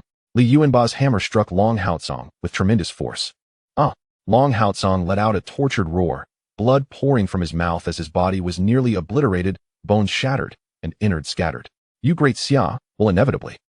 Before he see Li Yuanba responded coolly before making his way towards the capital of the Great Xia. Truly, this Li Yuanba is formidable. The peak celestial emperor Long Haozong was utterly powerless in his presence. Who could argue otherwise? The red thunder of the Red Dragon celestial dynasty also found himself unable to resist. As they gazed at the departing Li Yuanba, the two celestial emperors couldn't help but sigh. It appears that our decision to join the great Xia celestial dynasty was indeed the right one. The forces of the emperor's extreme celestial sect are simply no match for us. Undoubtedly, those factions that have not allied with the great Xia will come to regret their choices in due time. Half a day later, Li Yuanba returned to Great Xia. Your Majesty, the celestial dragon dynasty has been annihilated. Upon his return, Li Yuanba went directly to the Nine Heavens Palace to report to Xiao Tian. Excellent. Notify Li Si and Xiao He to dispatch personnel to the celestial dragon dynasty to take control, Xiao Tian instructed with a nod. Yes, Your Majesty. The celestial dragon dynasty has fallen? All the members of the celestial dragon dynasty, including Long Haozong, have been slain? The tides have turned. The rulers of the southeastern continent will no longer be the celestial dragon dynasty, but rather the great Xia celestial dynasty. Within a day, all other factions across the southeastern continent received news of the celestial dragon dynasty's destruction, plunging them into shock and uproar. No one anticipated that the great Xia celestial dynasty would act with such swiftness, obliterating the celestial dragon dynasty with a thunderous force. However, upon recalling that Li Yuanba holds the top position on the celestial emperor rankings, they all felt a sense of relief. After all, the foremost on the celestial emperor rankings is comparable to a celestial sovereign, while the strongest of the celestial dragon dynasty, Long Haozong, is merely at the peak of the celestial emperor level. How could he possibly stand against Li Yuanba? It seems that the southeastern continent shall now regard the great Xia celestial dynasty as supreme. All the powerful factions within the southeastern continent lamented quietly, although they felt apprehensive about the rise of the great Xia celestial dynasty, as none could foresee how this new power would handle them. They had to admit that the strength of the great Xia celestial dynasty was unassailable, and they were left with no choice but to accept reality. Soon, half a month passed in the blink of an eye. During this time, under the management of Li Si, Shang Yang, and others, the southeastern continent was entirely brought under the control of the great Xia celestial dynasty. All the noble families and sects on the southeastern continent chose to silently accept the rule of the great Xia celestial dynasty. In the capital of the great Xia, Yudu, a golden dragon of fortune circled in the void, seemingly spurred by some unseen force, suddenly surged towards the heavens, emitting joyous roars. With the southeastern continent completely under the dominion of the great Xia celestial dynasty, its fortune continued to grow, reaching new heights. Within the Nine Heavens Palace, Xiao Tian gazed at the golden dragon of fortune soaring above, a faint smile gracing his lips. At this moment, the golden dragon of fortune seemed to possess a tangible existence. No longer merely a manifestation of accumulated luck. System, what is the current value of fortune? Xiao Tian inquired internally. With such significant changes, the fortune gained from unifying the southeastern continent must be substantial. Host, it stands at 11 billion. 11 billion, that represents more than a twofold increase. How much fortune is required to exchange for an emperor-level summoning card? At present, he possessed only one last king-level summoning card, and to obtain more, he would need to use his fortune to exchange. Naturally, he aimed for a higher tier. If one were to use an emperor-level summoning card, the great Xia celestial dynasty would not be invincible in the celestial realm, but at the very least, it would be an entity no one would dare provoke. Host, an emperor-level summoning card necessitates 10 billion. What? Upon hearing the system's response, Xiao Tian was rendered speechless. An emperor-level summoning card required all the fortune he currently possessed. How long would it take to acquire enough for an ancestral-level summoning card? System, are your prices becoming increasingly outrageous? When I was in the lower realm, the first emperor-level summoning card only cost 500 million. Although that level back then was akin to the current royal level, this price is simply too steep. The greater the host's power, the more fortune is required, the system explained. Do not doubt, this system will never deceive the host. Xiao Tian could only smile wryly. It seemed he could not afford an emperor-level summoning card at present. Chapter 199, The 10 Chaotic Deities. It appears that it is time to retrieve those treasures from the great Xia universe and bring them into the celestial realm. After a moment of contemplation, Xiao Tian resolved to return to the great Xia universe to collect the Demon God Tower and the Time Tower, among other treasures, for placement in the celestial realm. The disparity in power among the civil and military officials of Great Xia was becoming increasingly pronounced. Without the assistance of these treasures, figures like Lu Bu would find it challenging to keep pace with Great Xia. Having made up his mind, Xiao Tian flickered and vanished from his location, reappearing in the cave heaven world of the Great Xia universe. Your Majesty? Upon his arrival, Linger, the embodiment of the heavenly Tao, immediately sensed Xiao Yan's presence. Linger, seeing her. Xiao Tian smiled slightly. Several months had passed in the celestial realm, while decades had elapsed in the great Xia universe. Xiao Tian was taken aback by Linger's current cultivation level and exclaimed, Linger, I hadn't anticipated you had already ascended to the celestial king level. At this moment, Linger had broken through to the celestial king realm, reaching its peak. This signified that the highest attainable realm within the great Xia universe was now that of the celestial king. The great Xia universe had become a top-tier universe in the lower realms, even comparable to the Earth immortal realm, as the mightiest beings in the lower realms were merely celestial lords. Haha, it has been decades. Becoming a celestial king is no small feat. Linger grinned. Hearing this, Xiao Tian shook his head and smiled. Indeed, decades had passed, coupled with the fortuitous blessings of the great Xia in the celestial realm. Breaking through to celestial king was entirely within reason. Not to mention, Linger, as the essence of the heavenly Tao, possessed unparalleled talent. Your Majesty, is there something specific that brings you back this time? Linger inquired suddenly. To her, Xiao Tian seldom returned without cause, so his sudden appearance must signify some important matter. There is indeed a matter at hand. I plan to bring the Demon God Tower and other treasures back into the celestial realm. Xiao Tian nodded and continued, Ling, would you like to accompany me to the celestial realm? As the embodiment of the heavenly Tao, she would ordinarily be unable to leave her universe. However, once she surpassed the limitations of her current universe, such constraints no longer applied. Now that Linger had reached the peak of the celestial king level, she had long surpassed the limits of the great Xia universe. I think I will stay in the great Xia universe. It feels quite pleasant here. Linger pondered for a moment before responding. Seeing this, Xiao Tian ceased to press the matter and proceeded to inquire about the current state of the great Xia universe. From Linger, he learned that the great Xia universe had grown exponentially more powerful than it had been before. Many powerful factions in the great Xia universe had already produced celestial lords, such as the previously formidable Yuming clan, the Holy Clan, and the Heavenly Clan, all of which boasted celestial lords among their ranks. Additionally, several once-hidden families and factions had emerged, all possessing celestial lords. Undoubtedly, the most formidable of all was the Xiaos. All 9 members of the 3rd generation of the Xiao family had now reached the celestial king realm, with the eldest, Xiao Yan, nearing the peak of the celestial king. Under the deterrence of the 9 celestial kings, no one dared to oppose the rule of Great Xia. It seems that it will not be long before the Great Xia universe completely transforms into an independent celestial realm. Upon learning of the current situation in Great Xia, Xiao Tian felt a deep sense of relief. At present, the Xiao family no longer requires his protection, having evolved into a self-sufficient entity. Without further contemplation, Xiao Tian promptly stored the Divine Demon Tower and all other items into the system space. With a mere thought, he returned to the immortal realm. As for the Xiao family, he deemed it best to allow them to develop independently, as his involvement was no longer necessary. Subsequently, Xiao Tian repositioned the Divine Demon Tower and other artifacts in a spacious square behind the 9 Heavens Palace, establishing it as a forbidden area of the Great Xia. No one would be permitted entry without his command. Chao Zhengchun was summoned, along with Lu Bu, Yu Wensheng, and the others. Once everything was arranged, Xiao Tian immediately instructed Chao Zhengchun.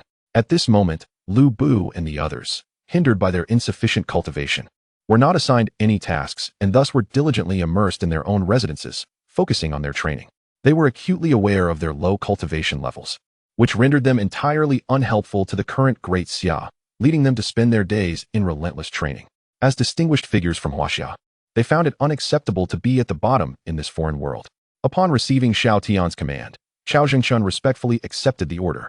Half an hour later, Lu Bu, Yu Wensheng, and others arrived at the 9 Heavens Palace under Chao Zhengchun's leadership. Among them were Li Tsuanxiao, Shui Ringgui, Lu Bu, Yu Wensheng, He Wuchang, Gainia, Wang Jian, Zhao Yun, Guan Yu, Dong Zhongshu, Zhua Xi, and others. Aside from a few civil officials who needed to manage state affairs, all the military generals were present. Additionally, several prodigious talents, including Yi Fan, Yi Qingshan, and Jiang Tai-su, were also among them. Your Majesty, we pay our respects. The crowd bowed in unison. No need for formalities. Xiao Tian smiled at Lu Bu and the others. These individuals represented the future pillars of the Great Xia. Although their current cultivation was low, this was merely a consequence of the rapid growth of the Great Xia under his leadership, which left them struggling to keep pace. I have just positioned the Divine Demon Tower and others within the Great Xia. All of you shall enter the 9th level of the Divine Demon Tower. This will be your final opportunity to enter it, so seize it wisely, Xiao Tian stated calmly. Upon hearing this, their eyes brightened with surprise. They were well aware of the extraordinary capabilities of treasures like the Divine Demon Tower and the Time-Space Tower. They were truly extraordinary. The Emperor had finally placed these artifacts within the immortal realm. Since their arrival in the immortal realm, they had remained at its lower echelons, longing to grow stronger and assist the great Xia, but their low cultivation had rendered them more of a burden.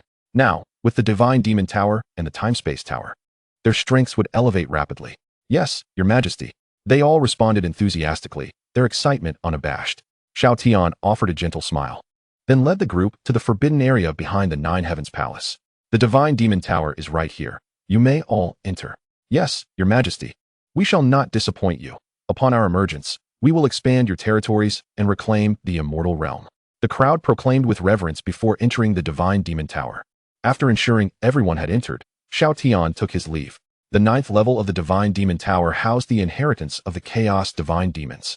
And it was no longer boundless. There were only 3,000 Chaos Divine Demons, each a top-tier existence in the primordial universe, especially those ranked within the top 10.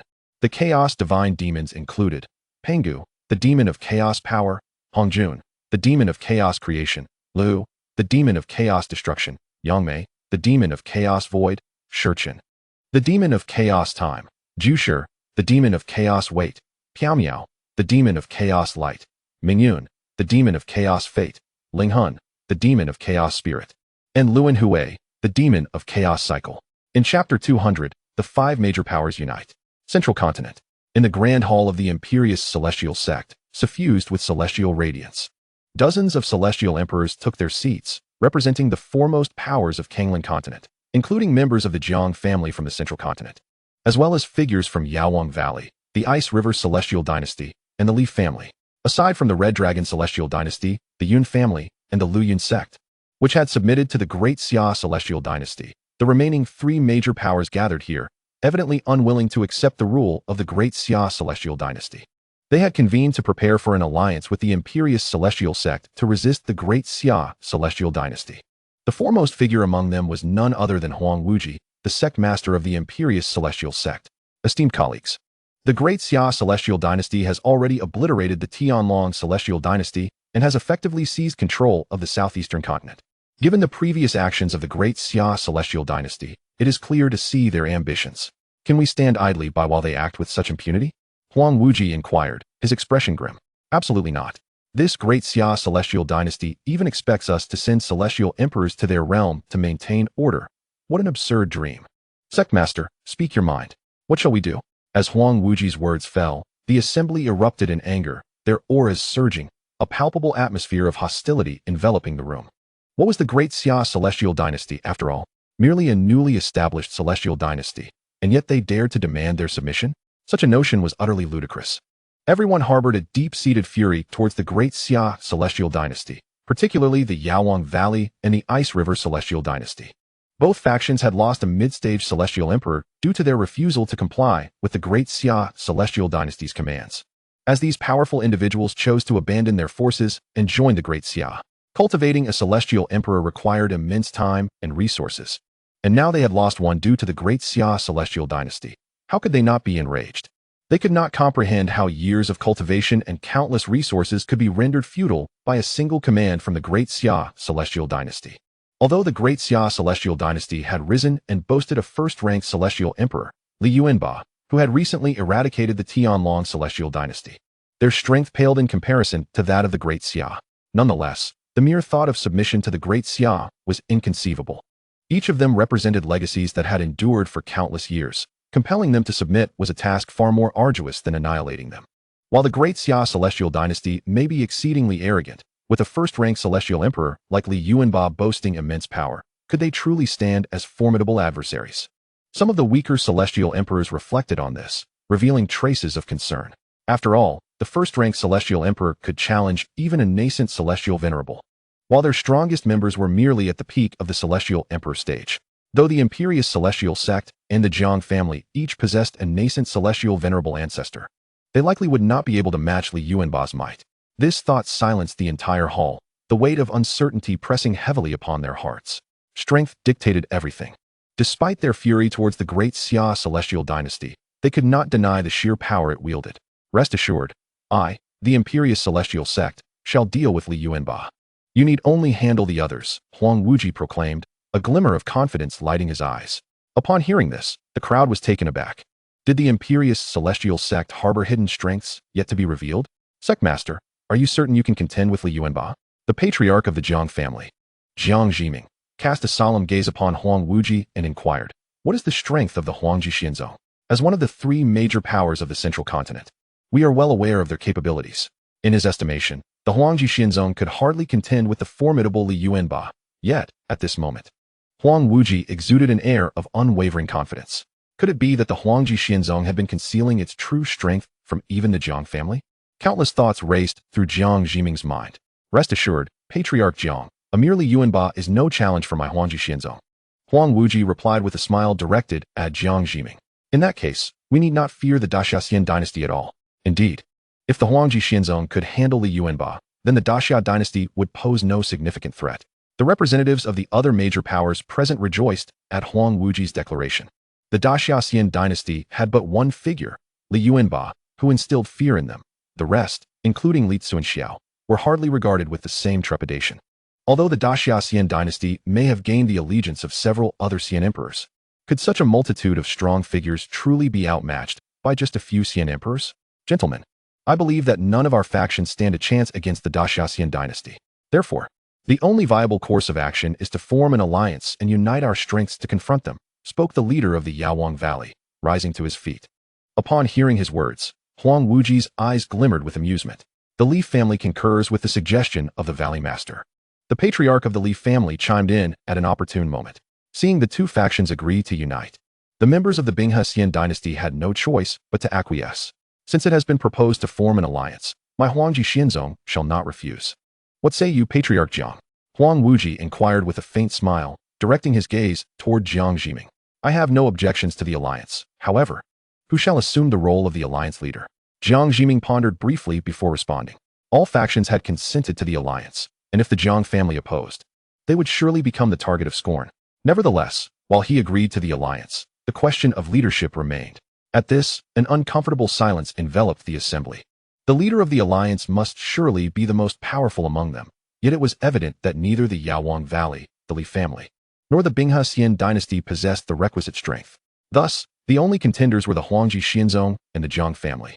As both were recognized as the preeminent forces of Kanglan continent, each boasting a Xian sovereign. After a prolonged moment, the leader of the Yaowang Valley broke the stillness. Let us appoint the Huangji Xianzong as the leader of this alliance. Subsequently, the representatives of the Binghe Xian dynasty and the Li family voiced their agreement in unison. Huang Wuji responded with a calm smile. I appreciate your confidence in my Huangji Xianzong. Rest assured, I shall not disappoint you. Jiang Zhiming's expression darkened as he addressed the assembly. I do not consent. What objections does Patriarch Jiang harbor? Huang Wuji squinted, inquiring further. Your Huangji Xianzong and my Jiang family possess equal strength. Do you truly believe you can lead us? Jiang Zhiming retorted coldly. Patriarch Jiang, it is my Huangji Xianzong that will confront Li Yuanba of the Daxian dynasty, should your Jiang family prove capable of handling him. The position of alliance leader will be willingly relinquished by my sect, and I assure you there will be no dissent. Indeed, Patriarch Jiang, if your Jiang family can deal with Li Yuanba, we shall raise no objections to your leadership. Several voices echoed in unison. All eyes turned toward Jiang Zhiming. Jiang Zhiming fell silent. To confront Li Yuanba? Frankly speaking, his Jiang family was not a match for such a formidable opponent. Yet, if his family could not contend with Li Yuanba, how could the Huangji Xianzong possess such confidence? Patriarch Jiang, your silence suggests that you doubt your family's ability to handle Li Yuanba, Huang Wuji remarked with a cold smirk. Indeed, my Jiang family cannot contend with Li Yuanba. But can your Huangji Xianzong truly do so? Jiang Zhiming shot back, recognizing the mockery in Huang Wuji's tone. Of course, if we cannot handle him. Do you think my Huangji Xianzong would venture forth to meet certain death? Huang Wuji's words struck Jiang Zhiming, leaving him momentarily stunned and visibly perturbed. Could it be that the Huangji Xianzong possessed hidden cards that the Jiang family was unaware of? Patriarch Jiang, do you still have any objections to my Huangji Xianzong assuming the position of alliance leader? Huang Wuji pressed again, a smirk hidden within his heart. Humph. Does your Jiang family truly believe it can rival my Huangji Xianzong? Once the Daxian dynasty is vanquished, the next to fall will be your Jiang family and the Ziji family. The entirety of Kanglan continent will be under the control of my Huangji Xianzong. Huang Wuji mused inwardly, regarding Jiang Zhiming with a glint of triumph. Since you assert that your Huangji Xianzong can handle Li Yuanba, I shall await the outcome. Very well. I hereby announce the formal establishment of our alliance, to be known as the Xianxia Alliance. Huang Wuji proclaimed loudly. All hail the leader.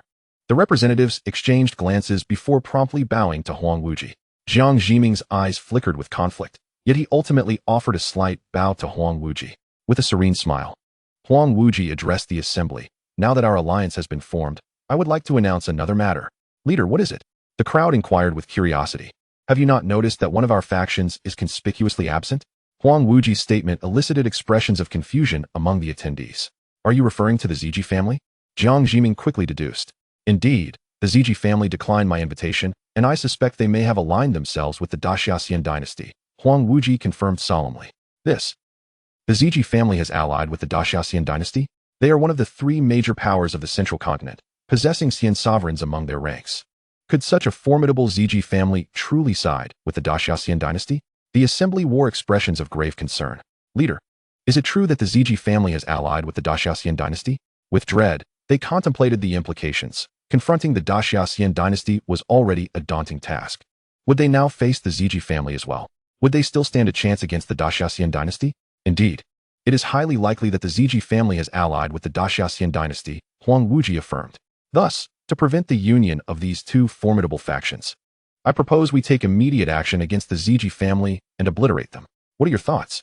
I have no objections. Neither do I. The leader is correct. We must not allow the Ziji family to unite with the Daxian dynasty, or else they will become even more difficult to confront. Every member expressed their agreement with Huang Wuji's resolution, as the course of action promised only benefits with no drawbacks. Very well. We shall set forth to annihilate the Ziji family at once. We cannot allow them to reach the Daxian dynasty. Huang Wuji commanded, then turned his attention to Jiang Zhiming. Patriarch Jiang, I implore you to return to your family and summon your ancestors to join my Huangji Xianzong in confronting the Ziji family's Xian sovereign, ensuring absolute success. With a resigned nod, Jiang Zhiming departed. Having boarded this vessel, there was no turning back. Gentlemen, let us also make our way to the Ziji family. Huang Wuji declared after Jiang Zhiming's exit, directing his gaze toward the others. Master, shall we proceed? Inquired the leader of the Medicine King Valley. The Zhi family possesses an immortal sovereign. Although they have dozens of immortal emperors here, they cannot possibly contend with the Zhi family's immortal sovereign. Huang Wuji smiled faintly and replied, rest assured, my esteemed ancestors from the Huangji immortal sect will also join us. Our task is merely to confront the Zhi family's immortal emperors. Upon hearing this, the crowd felt reassured. With the presence of the immortal sovereign from the Huangji immortal sect against the Zhi family's sovereign, the numerous immortal emperors they had would pose no threat whatsoever. Each faction had 4 or 5 immortal emperors, while the Jiang family and Huangji immortal sect boasted 7 or 8 immortal emperors. And the Zhi family had no more than that. How could they possibly stand against them? Moreover, Jiang Zhiming had returned to summon his family's elder.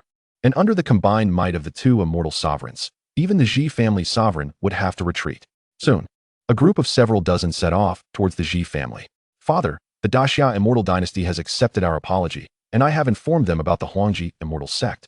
Zhi Yundi reported upon her return to the Zhi family after leaving the Daxia immortal dynasty. Good, that is a relief. I am glad we have not completely offended this powerful Daxia immortal dynasty. Zhi Hong nodded, a look of trepidation on his face. Had he known the Daxia immortal dynasty was so formidable, he would never have disseminated information about them. Father, is there any news from the Huangji immortal sect? Zhi Yundi inquired. The Huangji immortal sect's invitation to the Zhi family surely pertained to matters concerning the Daxia immortal dynasty. Aside from the factions that had submitted to the Daxia immortal dynasty, the rest were likely convening at the Huangji immortal sect to discuss how to deal with this powerful dynasty. Zhi Hong's expression grew grave as he spoke. If so many factions unite, even my Zhi family would be no match for them. I wonder if the Daxia immortal dynasty can withstand such pressure. As the master of the Tianji Pavilion, how could he be unaware of any news concerning the central continent? He was well aware of the factions summoned by the Huangji immortal sect, yet what they were specifically discussing remained elusive. As that was the headquarters of the Huangji immortal sect, an entity not inferior to his Tianji Pavilion. Patriarch, this is bad. At that moment, a figure rushed to them. His face etched with urgency. What is it, Ji Ping? Were you not tasked with monitoring the movements of the Huangji immortal sect? Why have you returned? What has happened? Ji Hong was momentarily taken aback upon seeing him. Ji Ping was the head of the intelligence department within the Tianji Pavilion and a high elder of the Ji family, with a cultivation level at the late stage of Immortal Emperor. Patriarch, it's dire. The leader of the Huangji immortal sect is leading numerous immortal emperors towards our Xi family, and their intentions do not seem benevolent, Xi Ping explained, his expression heavy with concern. What? Xi Hong's complexion changed instantly upon hearing Xi Ping's words. What does the Huangji immortal sect intend to do? Chapter 202, The Xi Family's Crisis. It seems that the Huangji immortal sect aims to annihilate our Xi family, Xi Ping said gravely, his worry palpable. Huang Wujia likely fears that our Xi family might ally with the Daxia immortal dynasty after we declined his invitation, and thus seeks to obliterate us. Xi Hong snorted coldly, his face ablaze with anger. I have underestimated this Huang Wujia. He harbors ulterior motives. Patriarch, with the Huangji immortal sect and several major factions attacking us. What shall we do? Xi Ping asked, his face filled with anxiety. The Xi family's strength was on par with the Huangji immortal sect. And while they could stand against the Huangji immortal sect alone, facing a coalition of several powerful factions was an entirely different matter. The Xi family might be in grave peril. Xi Hong's expression shifted as he contemplated their fate. Xi Ping, where are the people from the Huangji immortal sect at this moment?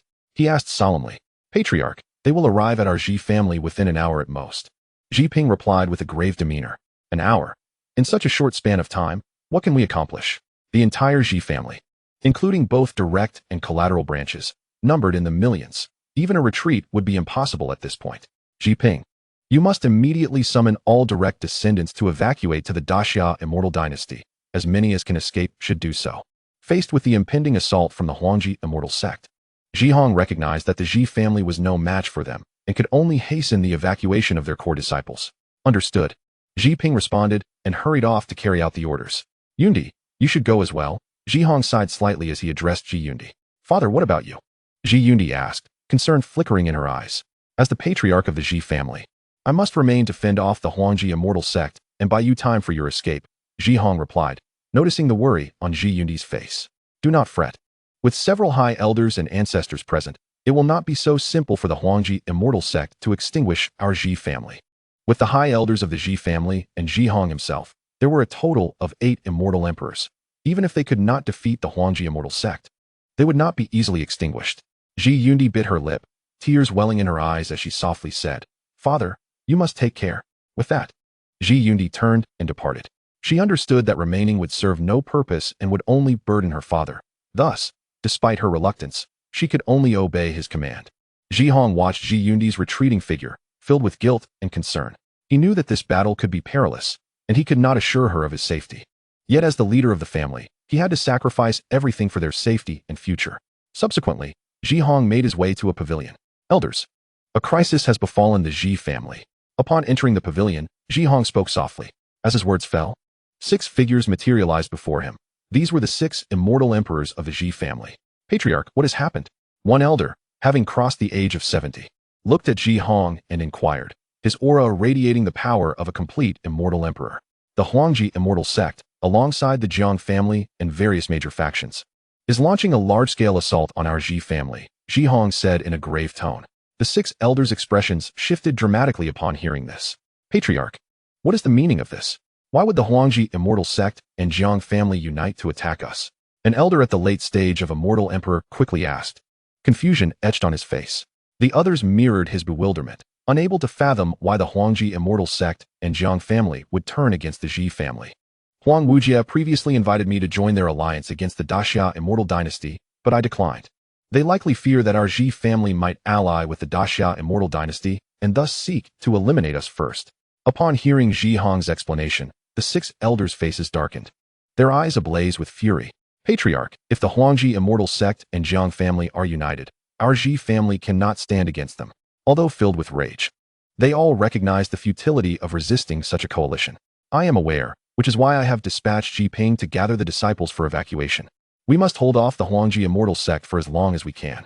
The 6 elders fell into a profound silence, acutely aware that their decision was fraught with peril, likely leading to their demise in the ensuing turmoil. However, as the esteemed elders of the Xi family, they felt compelled to remain and obstruct the members of the Huangji Xianzong, ensuring the safe retreat of the Xi descendants. Otherwise, their clan risked complete annihilation at the hands of the Huangji Xianzong. Fear not, clan leader. We old fellows have lived long enough for the future of the Xi family. We are prepared to sacrifice our lives. After a lengthy pause, the 6 of them spoke resolutely. Ji Hong gazed at the steadfast elders, his heart overwhelmed with emotion. Over the years, they had collectively safeguarded the resplendence of the Ji family, weathering countless storms and witnessing the clan's decline from its pinnacle. Yet, they had never wavered, steadfastly holding the line for the dignity and glory of their family, willing to expend everything for even the faintest glimmer of hope. I am profoundly grateful for your sacrifices, Ji Hong expressed earnestly. Regardless of the outcome, I implore you all to take care. Clan leader, you are too humble. We are members of the Ji family. Safeguarding our clan is our inescapable duty, one elder spoke slowly, with the others nodding in agreement. As time progressed, the Ji family hastily coordinated their retreat, with Ji Ping leading a group of direct descendants toward the great Xia immortal dynasty, striving to ensure the safety of their kin. Simultaneously, the Huangji Xinzong and allied forces swiftly approached the Ji family. In another grand hall, Ji Hong and the 6 esteemed elders stared resolutely at the impending crisis, each face reflecting unwavering determination. Ji Hong. Suddenly, a voice resonated within the hall, causing everyone to turn. An emaciated elder had appeared, seemingly out of nowhere. Ancestor. Upon seeing this individual, Ji Hong and the elders hurriedly bowed in respect. This figure was none other than the revered ancestor of the Ji family, Ji Yuan. Given the magnitude of the calamity befalling the Ji family, how could the ancestor be unaware? Alas, the Ji family is destined to face this tribulation. Ji Yuan sighed softly, expressing his resignation. Ancestor, it is my incompetence that has led the Ji family to this dire state, Ji Hong lamented, lowering his head in self-reproach. This matter is not your fault. Regardless of whether you accepted the invitation from Huangji Xinzong, our clan would still encounter this calamity. At these words, Ji Hong fell silent. They're here. Ji Yuan suddenly gazed into the void ahead, his voice grave. Soon after, countless powerful beings descended upon the skies above the Ji family, the overwhelming aura of dozens of immortal emperors bearing down upon them. Their formidable presence cast an inevitable shadow of doom over the entire Ji family. Chapter 203. The 3 immortal sovereigns appear. Huang Wujia, what do you intend to do? Ji Hong and the 6 elders of the Ji family instantly materialized before Huang Wujia and his cohorts, their voices cold and commanding. Ji Hong, how dare your Ji family ally with the great Xia immortal dynasty? Today marks the day of your clan's destruction. Huang Wujia sneered in response. Our Ji family has always maintained neutrality and refrained from participating in the struggles of various factions. When did we ever ally with the great Xia immortal dynasty? Ji Hong retorted furiously, fully aware that this was merely an excuse fabricated by Huang Wujia to obliterate his clan. The Huangji Xinzong had long sought to unify Kanglan continent, but had been unable to act due to insufficient strength.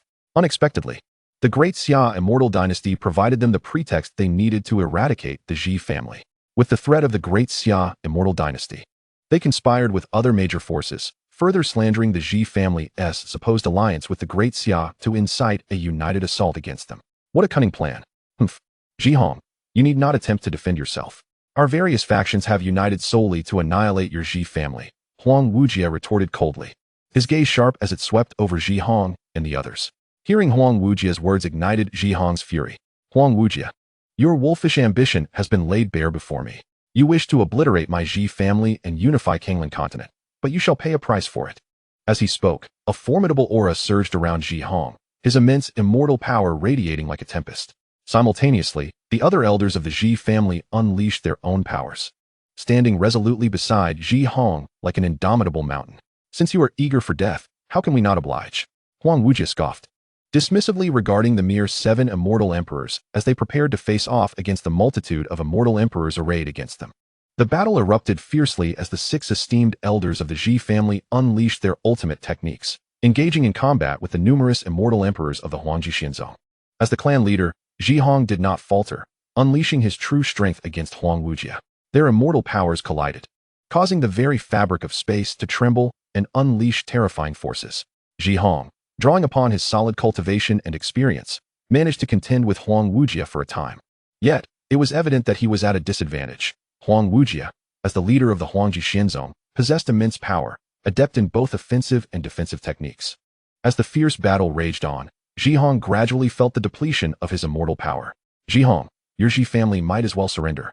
You are no match for us, Huang Wujia taunted with a chilling smile. Surrender? Even if my Ji family is destined for destruction, I will drag you Huangji Xinzong down with us. Ji Hong bellowed defiantly, his entire being erupting with terrifying might. His immortal power surged to its zenith, the space around him tearing apart, forming a vortex of sheer terror. Zhihong's gaze turned fierce. He knew he had reached a critical juncture, with no path of retreat remaining. With a resolute step, he vanished from his previous location, as if transformed into a bolt of purple lightning. In the astonished gaze of the onlookers, Zhihong appeared before Huang Wujia, unleashing a punch that was utterly unstoppable. A resounding crash reverberated through the sky, shaking the very heavens as the energy shockwave spread out, stirring the surrounding air. Huang Wujia was equally unyielding, meeting the strike with both palms, unleashing a torrent of immortal power. The two colossal forces collided in the air, igniting what seemed like the most powerful tempest the world had ever known, tearing apart the very atmosphere. As Zhihong battled Huang Wujia, the remaining immortal emperors engaged the 6 esteemed elders of the Zhi family. Faced with the onslaught of over 20 immortal emperors, the Zhi family's 6 immortal emperors were utterly outmatched, retreating in defeat. Soon, one elder in the mid-stage of immortal emperor was pierced through the throat by a sword strike from an elder in the late stage of the Huangji Xianzong, causing torrents of blood to spill forth. Elder Zhihong. Upon witnessing this scene, Zhihong's rage ignited, a flicker of anguish flashing in his eyes. Huangji Xianzong, you have gone too far. Just then, a low roar resonated within the grand hall of the Zhi family, imbued with unmatched might that bore down upon Huang Wujia and his companions. Instantly, everyone ceased their attacks and retreated. An immortal sovereign? The ancestor of the Zhi family had finally made his move. On the alliance's side, numerous immortal emperors felt the weight of this presence, and their expressions turned grave. After all, this was an immortal sovereign, a being beyond their reach. Huang Wujia glanced toward the Zhi family's direction, his expression shifting slightly. Heh, Zhi Yuan, old ghost. I thought you would remain passive even as your family faced annihilation. Just as the crowd was taken aback, another light-hearted laugh echoed throughout the arena. As the sound faded, 2 figures emerged before the crowd. One of them was none other than the esteemed ancestor of the Zhi clan, Zhi Yuan, while the other was undoubtedly the venerable ancestor of the Huangji Xianzong, Huang Ming. Zhi Yuan cast a cold glance at Huang Ming and spoke in a chilling tone. Zhi Lao Gui, after all these years, you remain as confrontational as ever. It seems your memories of my Huangji Xianzong are still vivid. Huang Ming replied with a hint of mockery in his voice. The appearance of the 2 venerable ancestors cast a heavy silence over the battlefield. Zhi Yuan's gaze was icy as it bore into Huang Wujia, brimming with murderous intent. Ha ha, is the old man late to such a lively gathering? At that moment, another boisterous laugh rang out, and a third figure appeared beside the 2 venerable ancestors. Jiang Xinghe. Upon seeing this individual, Zhi Yuan's expression darkened instantly, for he recognized him as the venerable of the Jiang clan. He realized that the Huangji Xianzong had formed an alliance with the Jiang family. Jiang Xinghe's arrival was undoubtedly a catastrophic omen for the Zhi clan. While he felt no fear facing Huang Ming alone, the addition of Jiang Xinghe made him acutely aware of his disadvantage. So, the venerable ancestor of the Jiang clan has finally arrived. Humph. Can my Zhi clan withstand the might of 2 venerables? The appearance of Jiang Xinghe prompted derisive laughter from the alliance's celestial emperors. Zhi Yuan, why did your clan choose to ally with the dying celestial dynasty? Jiang Xinghe remarked, shaking his head in lament. It seems today is destined to be the end of the Zhi clan. Zhi Yuan's expression shifted as he regarded the 2, his heart steeled with resolve. As long as your Zhi clan joins our alliance to combat the dying celestial dynasty, we shall spare you, Huang Ming stated. The strength of the Zhi clan was formidable. Their alliance would undoubtedly enhance the odds against the dying. Hearing Huang Ming's words, Zhi Yuan fell into silence, seemingly deep in thought. In reality, he was communicating telepathically with Zhihong and several elders of the Zhi clan, instructing, you must head towards the dying celestial dynasty immediately. I will hold them off, remember. You have only 3 breaths of time. Ancestor, stop with the useless talk and leave this place at once. I can only hold them back for 3 breaths. Zhihong exchanged glances with the others, hesitation flickering in their eyes. Zhi Lao Gui, what say you? Huang Ming pressed again, noting Zhi Yuan's silence. Zhi Yuan slowly lifted his head and bellowed. It is utterly impossible for my Zhi clan to submit. Zhihong, go. Seeing this, Zhihong and the others wasted no more time and swiftly flew towards the dying celestial dynasty. Their ancestor had already risked himself to buy them time. Lingering any longer would surely lead to their demise. As for the distant collateral kin of the Zhi clan, they could no longer concern themselves with them. At least the direct descendants had managed to evacuate, which was a small consolation that the Zhi clan would not face total annihilation. Thinking of escaping? Since your Zhi clan seeks death, we shall oblige. Huang Ming's voice boomed with fury as he commanded, Huang Wujia, do not let the Zhi clan escape. Show no mercy. Yes, ancestor. Huang Wujia answered, rallying dozens of celestial emperors to pursue Zhihong and the others. Activate the five elements barrier. However, Ziyuan would not allow them to pursue unimpeded. He waved his hands, and with a powerful incantation, an invisible barrier enveloped everyone. The five elements barrier was the protective formation of the Z clan, controlled by the venerable Ziyuan himself. Even with Huang Ming and Zhang Xingha's combined might, breaching it in a short time would prove exceedingly difficult. Zilao Gui, do you truly believe that this five elements barrier can hold us back? You are gravely mistaken. Huang Ming sneered, his celestial artifact radiating brilliant light. With a swift motion, he unleashed a blade of energy that hurtled towards the barrier. The impact resonated with a thunderous boom, yet the barrier remained unmoved. Ziyuan snorted coldly. Huang Ming, do you really think your power can breach my Z clan's five elements barrier? You are overestimating your capabilities.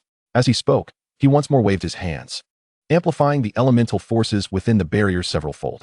When the blade struck again, it still could not penetrate. Huang Ming's expression grew grave. He had not anticipated the Z clan's defensive formation to be so robust. He turned to Zhang Xingha and inquired, do you have any suggestions? With a furrowed brow, Zhang Xingha pondered for a moment before replying. The barrier's strength is indeed formidable. It seems we cannot breach it with just the two of us. We require additional power. A glint of cold determination flashed in Huang Ming's eyes as he surveyed the multitude of celestial emperors around them. Everyone, unite your strength to shatter this barrier. He commanded. Yes. Instantly, Huang Ming, Zhang Xingha, and the celestial emperors unleashed a barrage of potent attacks, transforming into brilliant beams of light that surged towards the five elements barrier. Boom, boom, boom. In an instant, the entire five elements barrier reverberated with a cacophony of sound.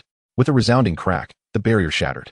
Ziyuan, do you think your five elements barrier could ever impede us? Utterly laughable, Huang Ming declared, his voice dripping with scorn. Yet at that moment, Ziyuan merely smiled faintly. He had never intended to imprison them. Buying a few breaths of time was already sufficient. By now, more than 3 breaths had passed since he cast the five elements barrier, and Zhihong and the others had long since fled thousands of miles away. Pursuing them now was clearly impossible. In that case, you shall perish. Huang Ming's visage twisted with rage as he bellowed. Zhang Xingha, let us strike together. With that, Huang Ming and Zhang Xingha lunged towards Ziyuan simultaneously. Both activated their celestial artifacts, unleashing a tremendous force that enveloped the heavens. As a searing flame and a deafening thunderbolt surged towards Ziyuan. Ziyuan's expression tightened. Facing the combined assault of 2 venerables filled him with immense pressure. Ice barrier. He channeled his celestial essence, unleashing a surge of power that formed a violet protective shield, attempting to withstand the onslaught from Huang Ming and Zhang Xingha. However, this was the combined attack of 2 venerables. How could he possibly endure? With a resounding crack, the shield shattered. Ziyuan's countenance shifted dramatically. Boom. Before he could react, the attack struck him head-on, sending him hurtling backward. Cough, cough. Huangji Xinzong, Jiang clan, I shall remember this enmity. And one day I shall repay it 100-fold. Ziyuan knew that against the 2 venerables, he stood no chance. He uttered a cold statement to them before swiftly retreating into the distance. Damn it, Ziyuan. How could a dignified venerable turn into a hunted dog? Huang Ming's voice erupted with fury upon witnessing Ziyuan's choice to flee. Hearing Huang Ming's words, a cold smile crept across Ziyuan's lips. If I don't escape, I will surely perish. Does it matter whether I appear as a hunted dog or not? What shall we do now, Huang Ming? Zhang Xingha turned to Huang Ming, his expression grave. Ziyuan is indeed a formidable immortal sovereign. His escape is undeniably a nightmare for both factions involved. After all, in the face of retribution from an immortal sovereign, the younger generations of both families are utterly defenseless. He cannot flee. Huang Ming snorted coldly, then respectfully addressed a certain void. I beseech you, esteemed senior, to strike down Ziyuan. Our Huangji immortal sect and the Zhang family shall be eternally grateful, and we will surely follow your lead henceforth. Just as the crowd was engulfed in confusion, a voice resonated from the void. Very well.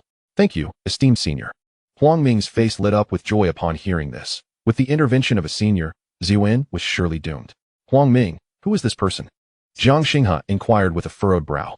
The individual whom Huang Ming referred to as a senior must possess strength far beyond their own.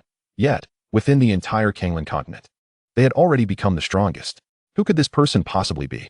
I am unaware of their identity.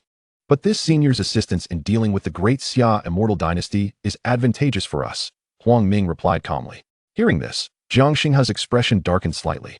Was this the confidence that the Huangji immortal sect had against Li Yuanba of the great Xia immortal dynasty? No wonder the Huangji immortal sect exhibited such self-assurance. Everyone, annihilate the Ziyuan family without mercy, leave no one alive. Huang Ming commanded the assembled immortal emperors. At this moment, the Ziyuan family had descended into chaos after the retreat of certain direct descendants and Ziyuan Hong. The remaining collateral members realized they had been abandoned. However, they all understood that facing the invasion of the Huangji immortal sect and the Zhang family, they stood no chance. All disciples of the Ziyuan family received notifications from the elders and scattered in all directions to escape. As for how many could flee and survive, none could say. Thus, the Ziyuan family, one of the three major powers of the central continent, was utterly obliterated by the Huangji immortal sect and the Zhang family. Although the core members of the Ziyuan family had managed to escape, the Ziyuan family's presence in the central continent was no more, and their territory had been seized by the Huangji immortal sect and the Zhang family. Chapter 205, The Eternal Immortal Court. Meanwhile, Ziyuan was hurtling toward the Great Xia immortal dynasty at great speed. The Ziyuan family in the central continent had essentially ceased to exist. Now, their only option was to head towards the Great Xia immortal dynasty. Huangji immortal sect, Zhang family. Since you have forced my Ziyuan family into such a corner, do not blame us for seeking refuge with the Great Xia immortal dynasty. Ziyuan's countenance darkened, his heart ablaze with fury. The foundation of the Ziyuan family, built over countless years, had vanished in an instant. Initially wishing to maintain neutrality, they had been driven to this desperate juncture by the Huangji immortal sect. Suddenly, Ziyuan's flight came to a halt. For reasons unknown, a figure appeared before him. A middle-aged man clad in a black robe exuded an ethereal demeanor, his brow carrying an aura of formidable reverence. The middle-aged man gazed calmly at Ziyuan, his eyes shimmering with clarity. "Who are you?" Ziyuan inquired, his expression betraying his trepidation. The ability to silently materialize before him signaled that this individual's power was at least equal to, if not greater than, his own. "You wish to join the Great Xia immortal dynasty?" The middle-aged man queried, not answering directly. Taken aback by the question, Ziyuan replied, "Indeed. The Ziyuan family has been annihilated by the Huangji immortal sect, and I have no choice but to seek refuge with the Great Xia immortal dynasty." Although uncertain of the man's intentions, Ziyuan chose to respond honestly, as a gut feeling warned him that any deceit could lead to dire consequences. "In that case, you shall perish." The middle-aged man nodded slightly, speaking with an unsettling calm. As the words fell from his lips, he raised his hand and gently pressed down towards Ziyuan. Instantly, the heavens darkened, and a colossal palm imprint materialized in the sky, descending upon Ziyuan with an overwhelming force. What is the meaning of this? Ziyuan's complexion paled as he felt the terrifying pressure, shouting in defiance. "The Great Xia immortal dynasty shall ultimately be my enemy, since you have chosen to ally with them. You too are now my foe. Die." The middle-aged man pressed down with his palm, and the immense imprint surged forth like a heavenly calamity, unleashing a terrifying force that warped the very air around it. Ziyuan trembled. He dared not hesitate, and immediately summoned his immortal artifact, a violet sword emerging in his grasp. He channeled all his energy into the sword's aura, clashing against the enormous palm imprint. The sword aura transformed into a streak of violet light, colliding fiercely with the palm. In an instant, a violent tremor resonated through the heavens, accompanied by the cacophony of energy collision. The two formidable powers intertwined, erupting in a brilliant display of light. Boom! The void echoed with thunderous sounds as Ziyuan's attack was swiftly consumed, and without mercy, he was obliterated into a mist of blood. Great Xia immortal dynasty. What manner of power do you possess? After vanquishing Ziyuan, the middle-aged man turned his gaze toward the direction of the Great Xia immortal dynasty. Subsequently, he vanished in a mere flicker, as if he had never existed. Alliance leader, all disciples of the Ziyuan family have been exterminated, though they were merely collateral members.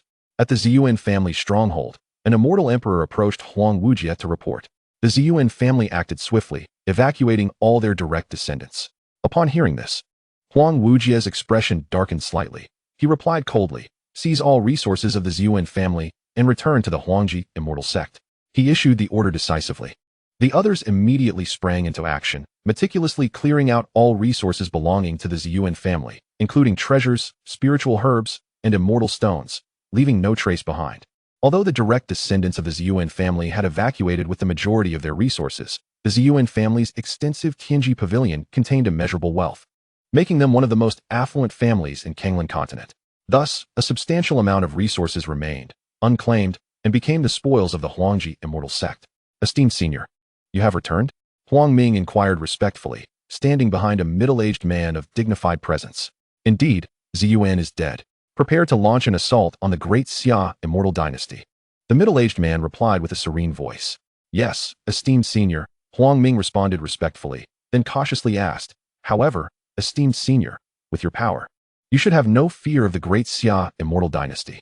Why seek the assistance of our Huangji immortal sect and the Zhang family? This puzzled Huang Ming. This senior was at the pinnacle of the immortal sovereign realm, and the great Xia immortal dynasty would pose no challenge in his presence. Yet, this senior sought the aid of the Huangji immortal sect to obliterate the great Xia immortal dynasty. Huang Ming found it utterly incomprehensible. The great Xia immortal dynasty is indeed not to be feared, yet the forces behind it are formidable. The middle-aged man turned to face Huang Ming, his gaze piercing. Thus, I require you to draw out the powers behind the great Xia immortal dynasty. What? Huang Ming's expression turned to one of shock as he processed the middle-aged man's words. Esteemed senior, do you mean to say there are powerful forces backing the great Xia immortal dynasty? The great Xia immortal dynasty has become so formidable. Yet there exists a power that supports it from behind. What could this force be? The middle-aged man nodded, stating, indeed. Otherwise, do you truly believe that an ordinary immortal dynasty could monopolize the top positions on both the immortal king and immortal emperor rankings? Upon hearing this, Huang Ming's expression shifted to one of understanding, laced with gravity. The first positions on the immortal king and immortal emperor rankings had long been held by the eternal immortal court of the eternal immortal domain, but now, with the emergence of the Xia immortal dynasty, it had directly suppressed the members of the eternal immortal court. How terrifying was that?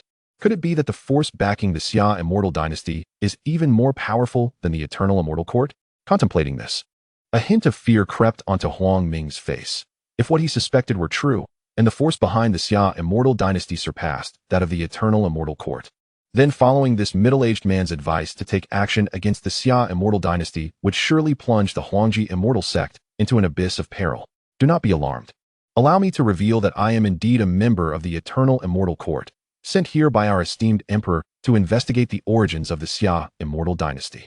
As if sensing Huang Ming's apprehensions, the middle-aged man sought to reassure him. Should the force behind the Xia immortal dynasty show itself, it will be the responsibility of my eternal immortal court to deal with it. Eternal immortal court. Huang Ming gasped in astonishment as he looked at the middle-aged man, never expecting him to be affiliated with the eternal immortal court. The eternal immortal court, the sole immortal force of the eternal immortal domain and one of the 9 immortal powers across the entire immortal realm, stood at the pinnacle of existence. With the eternal immortal court backing him, did he still need to fear the Xia immortal dynasty? Chapter 206, Zihong's request. A day later, the direct descendants of the Zhi family, under the guidance of several elders, finally arrived at the southeastern continent. Is this truly the southeastern continent? Some of the Zhi family disciples gazed around, expressing their amazement. Most of them had never ventured beyond the central continent in their lives, and now, arriving at the southeastern continent, they were filled with curiosity. Though Kanglan continent seemed unremarkable within the eternal immortal domain, to its inhabitants, it was of immense significance. Many beings of lower realms might never traverse the entirety of Kanglan in their lifetimes. All right, we still have quite a distance to the capital of the Xia immortal dynasty. Let us proceed to the Yudu. Xiun commanded, looking at the crowd of disciples. Yes, miss. Everyone responded in unison. The Zhi family's direct line comprised tens of thousands, representing virtually all the core members of the family, aside from the collateral branches. Subsequently, they pressed onward towards the direction of the Xia Yudu. At a certain moment, 6 figures suddenly emerged from the distance, approaching Xiun and her companions. Father, upon seeing these individuals, joy lit up the faces of all present. These were none other than Zihong and the others who had escaped from the Zhi family. Xiun rushed forward, calling out with excitement. Yuni. Zihong nodded slightly, acknowledging her. Father, and several elders, you are unharmed. Xiun inquired with concern, as the invasion of the Huangji immortal sect and the Zhang family weighed heavily on her mind. Alas, we are fine, but the ancestor, in his effort to buy us time to escape, has likely met with misfortune. Zihong's expression darkened, filled with self-reproach. Had the ancestor not intervened to save us? With his cultivation as an immortal sovereign, how could he have failed to escape? Do not worry too much, father. The ancestor is powerful and will surely be fine. Ziyun comforted him. Her words held truth. After all, the ancestor was an immortal sovereign, and it was improbable for the combined forces of the Huangji immortal sect and the Zhang family to capture him. However, none of them could have anticipated the involvement of the eternal immortal court, which meant that their ancestor had already perished. Let us hope for the best. Now, let us head to the Xia immortal dynasty, Zihong sighed and stated. Half a day later, the Ji family finally arrived outside the capital of the Xia Yudu. What an astonishing aura the Xia immortal dynasty possesses. Zihong gazed skyward, where a vast sea of fortune seemed to surge above the Yudu, tumultuous and formidable. At the center of this sea of fortune loomed a colossal dragon, exuding an air of majesty that spanned the entire Yudu, roaring as if sensing their scrutiny. The dragon opened its eyes wide and let out a fearsome howl, unleashing terrifying sound waves that struck towards Zihong, shattering the very fabric of space. Coughing up blood, Zihong's complexion paled instantaneously as he felt his soul spin in disarray. Who dares? Suddenly, an enraged voice resonated from the heavens, causing the entire Yudu to tremble. Startling everyone present, Li Yuanba appeared, wielding a pair of golden hammers, emanating a terrifying and domineering aura, standing like a colossus between heaven and earth. What is happening? More enemies dare to approach my Xia immortal dynasty? Murmured Li Yuanba, his voice filled with disbelief. My Xia immortal dynasty has become a formidable power in the southeastern continent. How dare anyone challenge us? In an instant, as Li Yuanba took action, the crowd began to murmur, uncertain of the situation. General, please calm your wrath. I am the head of the Ji family, here to pledge allegiance to the Xia immortal dynasty. Zihong exclaimed in alarm, fearing that a moment's delay could lead to the annihilation of his family under Li Yuanba's hammers. After all, since Li Yuanba had emerged, no enemy had ever survived his onslaught. You wish to ally with me, the Xia immortal dynasty? Li Yuanba furrowed his brow, perplexed. Indeed, Zihong affirmed, nodding vigorously. In that case, follow me to meet the emperor. The rest shall await here. Li Yuanba instructed Zihong before striding towards the imperial court. Zihong, accompanied by Ziyun Yi and several elders, hastened to keep pace with Li Yuanba. Soon, they arrived outside the court, where Xiao Tian was convening a meeting with his ministers. Your Majesty, the head of the Ji family leads his kin here, stating their desire to ally with us. Li Yuanba reported to Xiao Tian. The head of the Ji family? Xiao Tian's brow arched in surprise. The Ji family was one of the three major powers of the central continent. Why would they suddenly wish to ally with the Xia immortal dynasty? Let them enter. Though puzzled, Xiao Tian paid it little mind and issued the order. Consequently, Zihong and the others, guided by Li Yuanba, entered the court. Greetings, Your Majesty. Upon entering, Zihong and his companions bowed respectfully to Xiao Tian. Zihong's heart raced as he beheld Xiao Tian, thinking, so this is the emperor of the Xia immortal dynasty? I cannot discern his strength at all. Zihong was astonished. Xiao Tian exuded an aura even more profound than Li Yuanba's, although he could not gauge his realm, with such a formidable general under his command. How could he possibly be weak? Initially, Zihong had assumed that with the strength of the Ji family, they could secure a prominent position within the Xia immortal dynasty. However, it now appeared that their power was but a trifling matter in the face of the Xia immortal dynasty. Rise, Xiao Tian spoke calmly, inquiring. I have heard that your Ji family wishes to ally with me, the Xia immortal dynasty? Indeed, I beseech the emperor of the great Xia to grant us refuge. Upon regaining his composure, Zihong offered a slight bow in response. Your family, the Ji clan, is one of the three titans of the central continent. I am curious as to why you suddenly wish to ally with my great Xia? Xiao Tian inquired with a faint smile. After a moment of contemplation, Zihong promptly replied, Your Majesty, the Royal Extreme Immortal Sect and the Jiang clan have united numerous forces to strike against the great Xia celestial dynasty. Our Ji clan, having declined their overtures, has drawn their ire. They believe our refusal signifies our allegiance to the great Xia, prompting them to lead a multitude of experts to annihilate us. A flicker of hatred crossed Zihong's face as he gritted his teeth and continued, With the aid of our ancestors, we managed to escape to the great Xia. But alas, the Ji clan in the central continent has likely been obliterated by the Royal Extreme Immortal Sect. Oh, the Royal Extreme Immortal Sect has made a move against you? At this revelation, Xiao Tian expressed mild astonishment. I had not anticipated the Royal Extreme Immortal Sect to act so decisively against the Ji clan. Thus, you seek to ally with my great Xia, hoping to exact your vengeance through our might? Xiao Tian probed further, still taken aback. Chapter 207, The New Residents of the Ji clan. Your Majesty, with the Ji clan in the central continent now annihilated, we do not seek revenge. We only humbly request that your Majesty provide us a place to survive. Zihong inhaled deeply, speaking earnestly. We implore your grace to accept us. As Zihong concluded, the elders of the Ji clan behind him bowed respectfully, in unison. Given that the Royal Extreme Immortal Sect and the Jiang clan had already turned against them, it was clear they would not be spared. After all, to eradicate the root of the problem is paramount. With no other refuge left in Kanglan continent, save for the great Xia celestial dynasty, they had no choice but to seek its protection.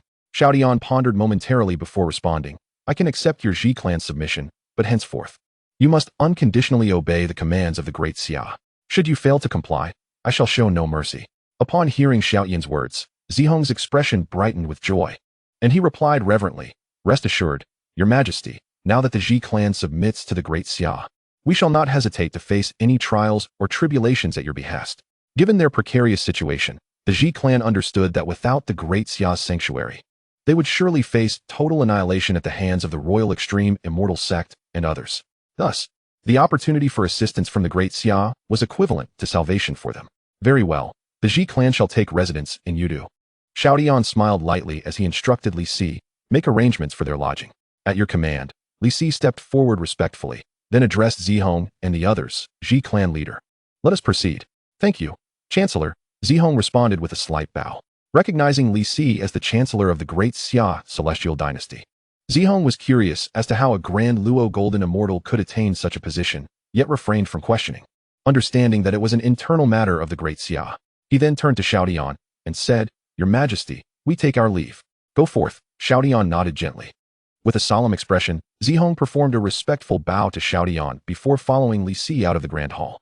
As soon as Zihong and his party departed, the assembly of officials erupted in smiles. The strength of the Ji clan was considerable, and their alliance with the great Xia was indeed a momentous occasion. The inevitable clash with the royal extreme immortal sect and the Jiang clan loomed on the horizon, and even without the Ji clan's plight, such a confrontation seemed unavoidable. The great Xia could not remain forever ensconced in the southeast continent. That was an impossibility. "Congratulations, Your Majesty, for the addition of another formidable clan to our great Xia." Xiao Yi stepped forward to express his respects. In light of the recent actions of the royal extreme immortal sect and the Jiang clan against the Ji clan, it will not be long before they set their sights upon our great Xia. Xiao Yan's smile revealed a hint of anticipation. While the Ji clan's strength was inconsequential to him, they were nonetheless one of the most powerful factions in Kanglan continent, possessing 7 immortal sovereigns, which would effectively fill the void in the great Xia's ranks. "Indeed, Your Majesty." All the officials responded solemnly. Dismissed. To the west of Yudu lay the location of the Ji clan's Tiangong Pavilion branch. Zihong and his companions followed Li Si to this site, trailed by tens of thousands of Ji clan disciples, creating quite a spectacle that drew attention from all around. However, upon sighting Li Si, the onlookers swiftly moved aside. As residents of Yudu, they were well aware of the Chancellor of the Great Xia Celestial Dynasty. With so many following Li Si, it was evident they were figures of the Celestial Dynasty, prompting no further curiosity from the spectators. Ji clan leader. "There is an open area over there where your clan may establish your residence. Fortuitously, your Tiangong Pavilion is also nearby." Li Si gestured towards a vacant expanse as they arrived at the Tiangong Pavilion. "Thank you, Chancellor. We shall develop our Ji clan here. Should you require anything, please do not hesitate to command us." Zihong replied respectfully. "Do not mention it, Ji clan leader. I shall return to report to the Emperor." Li Si responded with a gentle smile. "Safe travels, Chancellor." Zihong nodded as Li Si departed. "Everyone, instruct all disciples to establish our new residence here." Zihong commanded the elders behind him. "Yes, clan leader," the elders replied in unison. Instantly, thousands of Ji clan disciples began their work, erecting the new dwelling for their clan. Zihong stood aside, his heart swelling with pride. He understood that while the Ji clan had lost their position in the central continent, they could still find a new haven within the great Xia Celestial Dynasty. Having spent countless years developing in Kanglan continent, the Ji clan possessed a rich heritage and formidable resources, making their strength comparable to any major faction in the region. With the protection of the great Xia Celestial Dynasty, Zihong believed that, given time, the Ji clan would rise again, perhaps even surpassing their former glory. In the ensuing days, the Ji clan's residence gradually took shape. The disciples not only constructed towering edifices, but also cultivated various flora, creating beautiful gardens. This place transformed from a barren landscape into a meticulously crafted sanctuary. Zihong gazed upon all of this, an indescribable joy swelling within him. The establishment of their new residence signified the solidification of their foundation within the great Xia Celestial Dynasty, ensuring a more secure path for their survival. As he stepped into the newly established Ji clan abode, a complex mix of emotions coursed through Zihong. Once one of the 3 great powers of the central continent, the Ji clan was now merely a family faction within the great Xia Celestial Dynasty. "Father, are you well?" Noticing Zihong's expression, Ziyunyi sighed softly and inquired gently. "I am well, merely reflecting on the past," Zihong replied with a gentle smile, though his expression darkened as he added, "It has been 3 days, and our ancestor has yet to appear. I fear. At his words, Xiaoyunyi fell into a contemplative silence. I'm afraid she knows without saying. If the ancestor were unharmed, he would have certainly arrived at the great Xia celestial dynasty to meet them by now. However, 3 days have passed without a single word, leading to the grim possibility that the ancestor has indeed encountered misfortune. Yet, Zihong cannot fathom how, as a celestial sovereign, the ancestor could be detained by the joint forces of the Emperor's extreme celestial sect and the Zhang clan. What could have possibly transpired? Chapter 208, South Qin Celestial Emperor. Several days later, within the Emperor's extreme celestial sect. Senior, everything is prepared, and we are poised to launch an assault on the great Xia celestial dynasty. A middle-aged man named Huang Ming reported respectfully as he gazed at a figure before him. Very well, let us set forth. The middle-aged man replied with a measured tone. Yes, senior. Huang Ming responded with utmost respect before departing. Quickly, Huang Ming summoned all the leaders of the major powers, each one a celestial emperor in their own right. Ladies and gentlemen, the great Xia celestial dynasty has grown increasingly arrogant and ambitious, having crossed our bottom line. Today, we shall obliterate the great Xia celestial dynasty once and for all, Huang Wuji proclaimed with authority, his formidable aura palpable to all present. The leader speaks true. The great Xia celestial dynasty's hubris cannot be tolerated any longer. We will annihilate them today and restore peace to Kanglan continent. The assembly echoed fervently, the atmosphere thick with their collective malevolence. Before the emergence of the great Xia celestial dynasty, though there were disputes among the major factions, none had dared to pursue the unification of Kanglan continent as the great Xia had. Even the 3 major powers of the central continent merely maintained their own territories. Yet, upon the arrival of the great Xia celestial dynasty, their overwhelming ambition to conquer Kanglan continent and infringe upon the interests of others could not be ignored. Excellent. Let us depart for the great Xia celestial dynasty immediately, Huang Wuji declared with a faint smile, his voice ringing with conviction, with 30 celestial emperors alongside him, as well as the ancestors of both the emperor's extreme celestial sect and the Zhang clan. He was resolute that such formidable strength would surely overwhelm the newly risen great Xia celestial dynasty. While the great Xia celestial dynasty may have garnered some powerful allies, their celestial emperors numbered merely a dozen, and they possessed no celestial sovereigns to challenge them. Humph, great Xia celestial dynasty, today shall mark your end, Huang Wuji scoffed. Leading the charge towards the great Xia celestial dynasty, followed closely by the 30 celestial emperors. Is that the people from the emperor's extreme celestial sect? And the Zhang clan as well, all celestial emperors. What do they intend to do? A murmur spread among the populace as they observed the direction of their advance, seemingly towards the southeastern continent. Could it be that the emperor's extreme celestial sect and the Zhang clan were planning to join forces against the great Xia celestial dynasty? As Huang Wuji and his entourage surged forth from the void towards the great Xia celestial dynasty, the denizens of the central continent were engulfed in a wave of dread. They had never witnessed such a congregation of celestial emperors in one place, and the combined might suggested an impending assault on the great Xia celestial dynasty. Could the great Xia celestial dynasty truly withstand such an onslaught? Many pondered this question, their hearts heavy with foreboding. With so many celestial emperors in concert, the fate of the great Xia celestial dynasty seems sealed, remarked an elderly celestial king among the crowd, his face betraying a mix of astonishment and lament. Indeed, with dozens of celestial emperors, how could the great Xia celestial dynasty possibly defend itself? Not to mention that both the emperor's extreme celestial sect and the Zhang clan possess a celestial sovereign each, a middle-aged man beside him added, a hint of regret in his voice. After all, the Kanglan continent had finally given rise to a power capable of ranking on the celestial king and emperor lists, only to now face utter annihilation. In a remote mountain range of the central continent, a humble thatched cottage stood. Within resided a middle-aged man, living a life of simplicity and tranquility, seemingly untouched by the world's turmoil. Today, however, his solitude was interrupted by the arrival of another man. Subordinate Bu Yin pays his respects to South Qin Celestial Emperor, the newcomer announced at the threshold of the cottage. Yet, there was no response from within, as if no one were present. Nevertheless, Bu Yin knew that the South Qin Celestial Emperor was inside. South Qin Celestial Emperor, I trust you are aware of the situation concerning the great Xia Celestial Dynasty.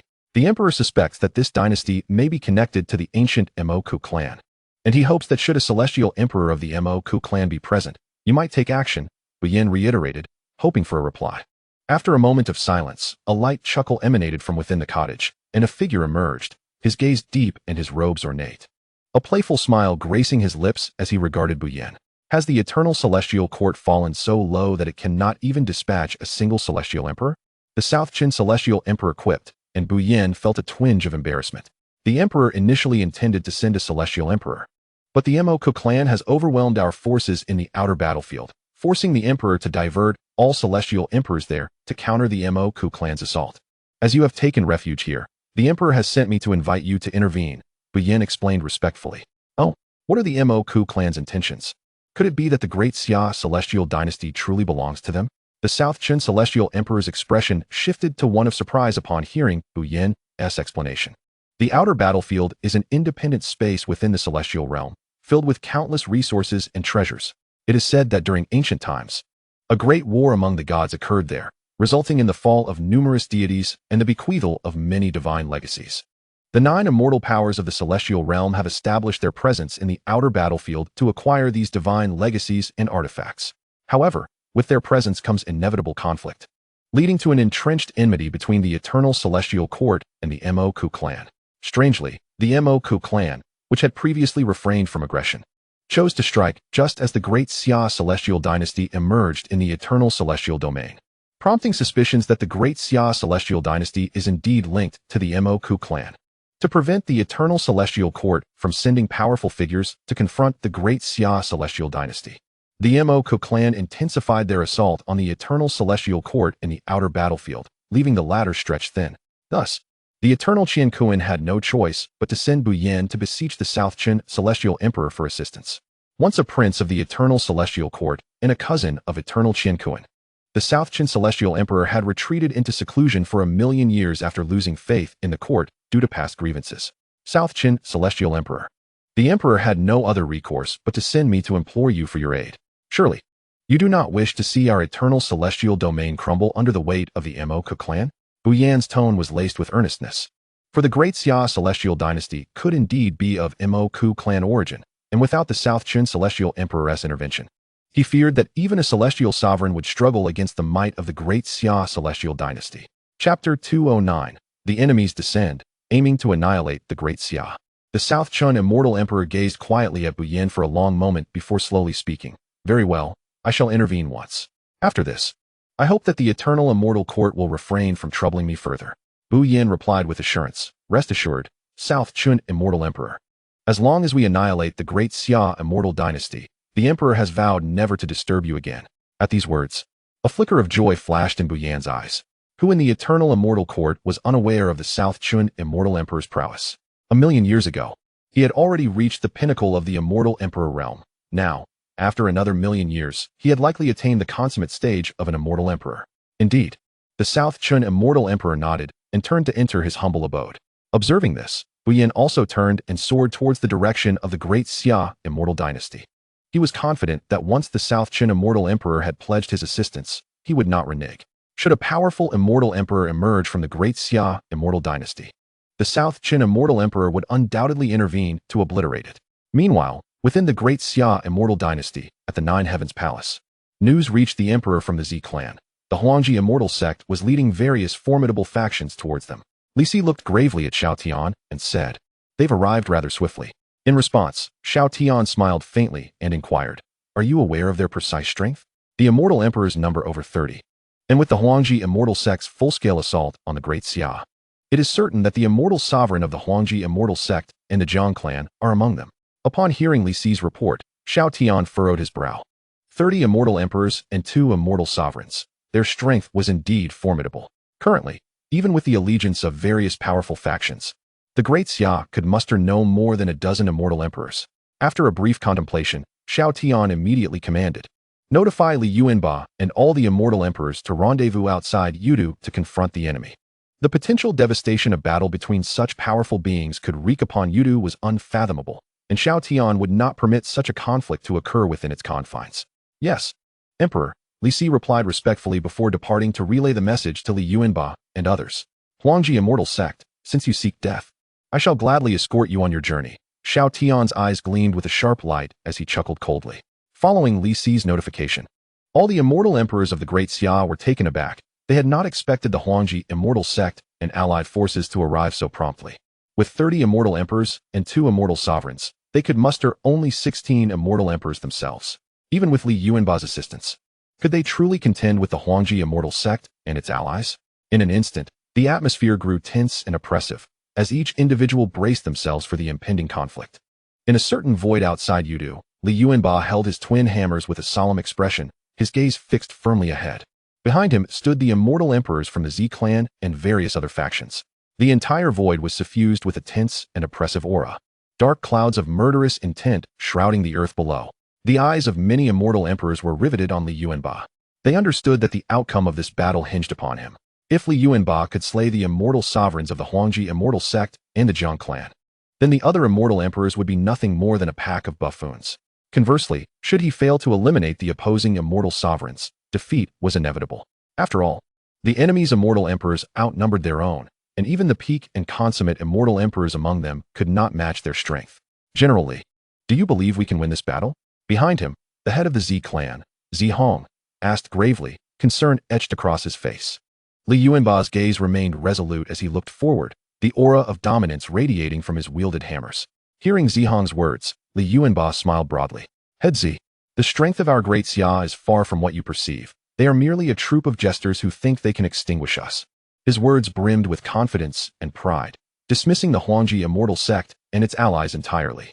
Upon hearing Li Yuanba's declaration, the expressions of Zi Hong and the other immortal emperors relaxed slightly, though the gravity on their faces did not dissipate. After all, they had yet to witness the true might of the great Xia. The strongest among them was merely Li Yuanba himself. Conversely, they were all too aware of the formidable strength of the Huangji immortal sect and its allies, thus they could not allow themselves to be swayed by Li Yuanba's bravado. Interesting, the great Xia immortal dynasty, a mere minor dynasty, has managed to provoke the eternal immortal court into action. Could it be that there are secrets hidden within this great Xia? In the bustling streets of Yudu, amidst the throngs of people, an elderly man with a head of white hair strolled leisurely, a smile playing at the corners of his mouth, his eyes sparkling like stars. What a pity. Facing the eternal immortal court, the great Xia immortal dynasty is likely to vanish into the annals of history. Shaking his head, the old man ceased his musings and turned to enter a nearby tavern. Waiter, bring me a jug of divine nectar. To him, the great Xia immortal dynasty, the eternal immortal court, and the immortal emperors were but insignificant ants, easily crushed. A single jug of divine nectar was far more substantial. Indeed, life is much better in this immortal realm, leisurely and unrestrained. Although the spiritual essence is thin and cultivation is impossible, it is 1,000 times better than that place. After sipping the divine nectar, the old man sighed in contentment. Having once dwelled in a realm governed by stringent laws, he could hardly relish the experience. Now, in the immortal realm, how could he not savor it to the fullest? As time flowed on, several hours passed while Li Yuanba and the numerous immortal emperors stationed themselves in the void outside Yudu. At that moment, a radiant beam of light emerged in the distance, appearing before Li Yuanba and the others in an instant, prompting everyone to become instantly alert. They have arrived. A sharp glint flashed in Li Yuanba's eyes as he gripped his hammers tightly. The light gradually dissipated, revealing a group led by Huang Ming and Jiang Xinghe from the Huangji immortal sect, comprising 32 individuals in total, 2 immortal sovereigns and 30 immortal emperors. Great Xia immortal dynasty, do you know we have come to meet you? Huang Ming's voice was cold and derisive, showing no regard for Li Yuanba and his companions. Merely a handful of immortal emperors wish to obstruct us? Humph, Huangji immortal sect, Jiang clan. Li Yuanba snorted coldly in response, declaring, dare to invade my great Xia immortal dynasty? Today, I shall ensure your complete annihilation. You must be Li Yuanba, wishing to obliterate us? Is it solely based on your rank as the first on the immortal emperor list? How utterly foolish. Jiang Xing sneered. Today, I shall witness whether it is the great Xia immortal dynasty that meets its end at our hands, or whether you will be the one to extinguish us. Onward. Leave no survivors. Huang Ming bellowed, charging towards Li Yuanba. Today, he intended to ascertain the true strength of this so-called first immortal emperor, to see if he could indeed contend with an immortal sovereign at the peak of his power. Chapter 210, The Eternal Immortal Court.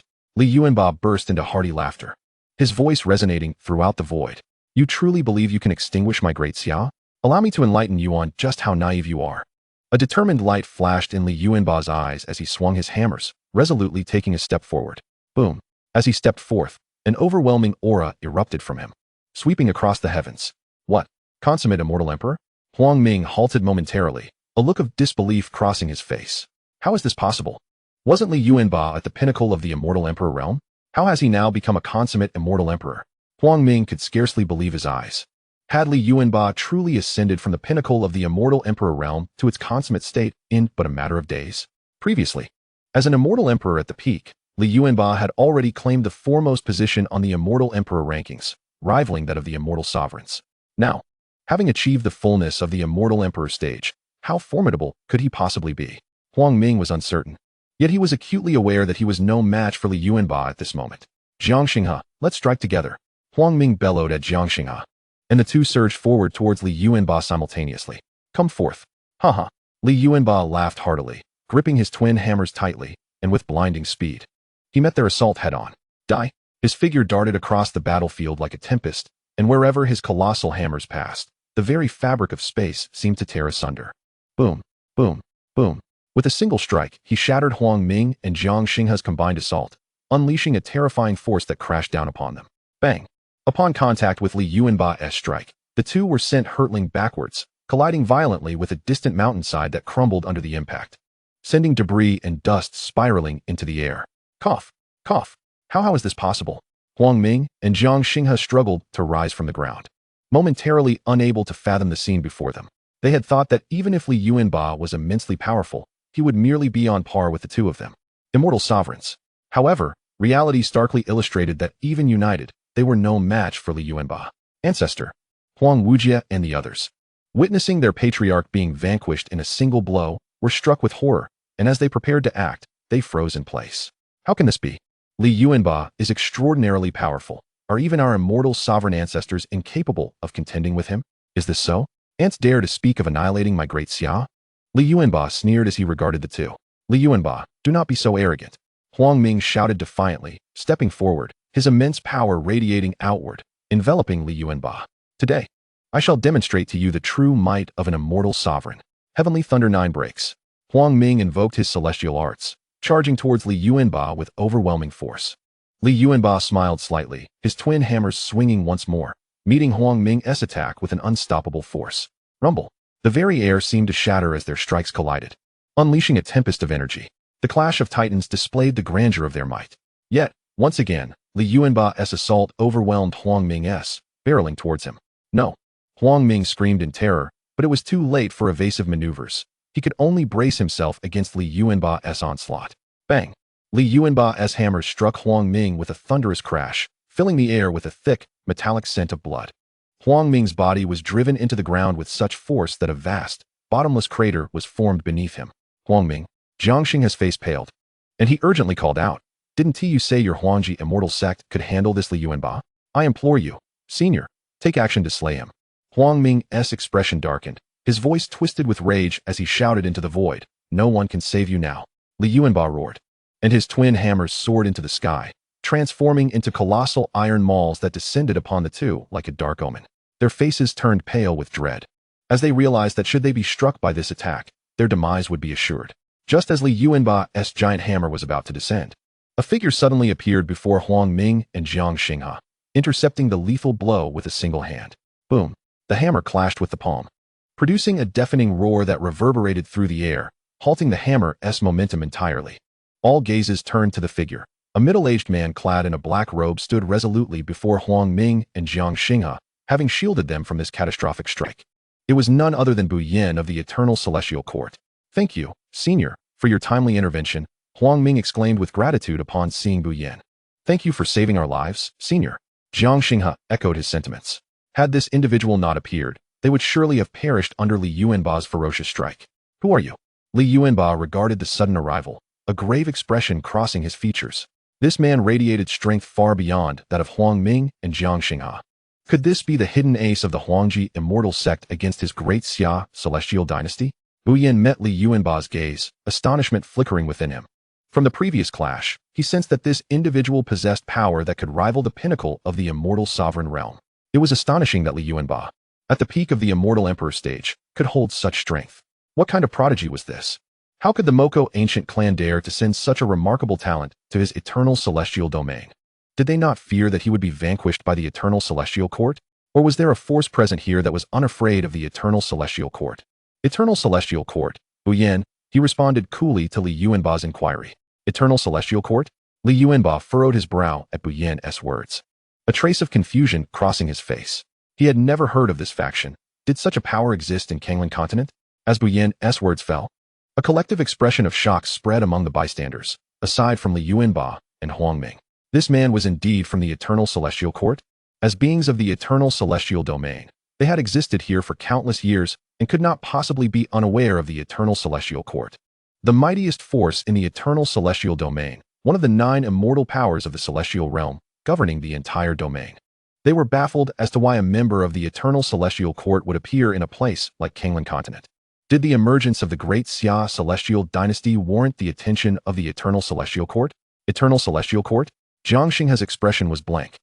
Realizing why the Huangji immortal sect had such confidence in confronting the great Xia celestial dynasty, it was indeed bolstered by the support of the eternal celestial court. Chapter 2:11. The appearance of Xiao Tian. The crowd gasped in disbelief.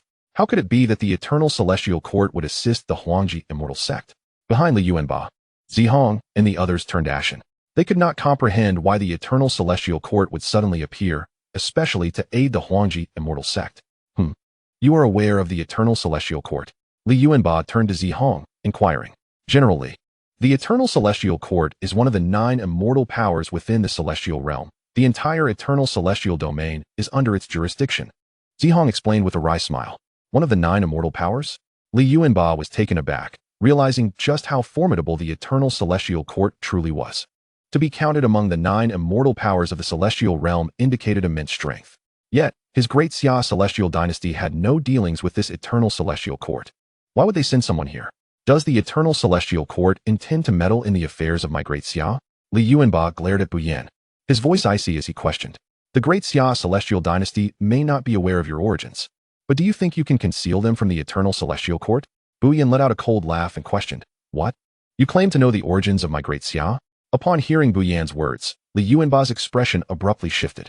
How could anyone in the realm of the immortals possibly know about the origins of great Xia? Not even in the divine realm, where myriad gods and Buddhas dwell. Could any force possess such knowledge of his great Xia's background? This place is the eternal immortal domain, not something your great Xia celestial dynasty can meddle with. Observing the sudden change in Li Yuanba's countenance, Bu Yan felt vindicated in the emperor's suspicion. Indeed, this great Xia celestial dynasty was comprised of the Mako ancient clan. He immediately shouted angrily at Li Yuanba, seeking death. How great Xia conducts its affairs is not for you, the eternal immortal court, to dictate. Faced with Bu Yan's furious roar, Li Yuanba became infuriated. In his eyes, the eternal immortal court was nothing. Those who dared to act against great Xia would face his wrath. A fierce aura erupted within Li Yuanba, and the twin hammers in his hands emitted a dazzling radiance, tracing searing arcs through the air as they hurtled toward Bu Yan in a relentless assault. Li Yuanba's offensive was swift and ferocious, the hammer shadows resembling dragons, their power overwhelming and leaving chaos in their wake. Though Bu Yan possessed formidable strength, he was compelled to adopt a serious demeanor in response to Li Yuanba's violent onslaught. Celestial flame and divine thunder. With a powerful shout from Bu Yan, a blaze of scorching flames erupted from his palm, accompanied by a thunderous roar, surging toward Li Yuanba. The flames collided with Li Yuanba's hammer shadows, resulting in a tremendous explosion. Firelight scattered, and the deafening thunder echoed throughout the valley. The battle between the two intensified, flames and hammer shadows intertwining to create a searing battlefield. The surrounding peaks were devastated by the violent energy fluctuations, and the continuous mountains suffered from the residual shockwaves. The clash between Li Yuanba and Bu Yan escalated to a fever pitch, their auras surging. Both were among the pinnacle of power in the immortal realm, each unleashing their most formidable techniques. Within Li Yuanba, vibrant celestial energy was coiled, and every swing of his twin hammers invoked a dazzling rainbow. His hammer shadows tore through space like a tempest, leaving all in awe of his might. Meanwhile, Bu Yan manipulated the celestial flames and divine thunder, the fire and lightning interweaving, each strike potent enough to shake mountains. His attacks were fiercely aggressive, exuding an overwhelming pressure that was palpable. Although Bu Yan's prowess surpassed that of Li Yuanba, the latter's wild ferocity posed a challenge that even Bu Yan found difficult to withstand, rendering the outcome of the battle uncertain. The surrounding void began to warp, intense energy fluctuations engulfing the entire valley. Zihong and the others gazed in shock at the fierce confrontation unfolding before them, witnessing the terrifying might contained within. The individual from the eternal immortal court was likely a formidable presence even among celestial sovereigns. It was astonishing that General Li could contend equally with such strength, Zihong murmured. The others nodded in agreement. each feeling a sense of insignificance in the face of such cataclysmic combat. How powerful this Li Yuanba is! Huang Ming observed the duel with astonishment. The elder from the eternal immortal court was an existence of complete celestial sovereignty. And it was incredible that Li Yuanba could stand against him. No wonder he and Jiang Xinghe were not his match in a single move. Zihong, no one will save you today. All together now.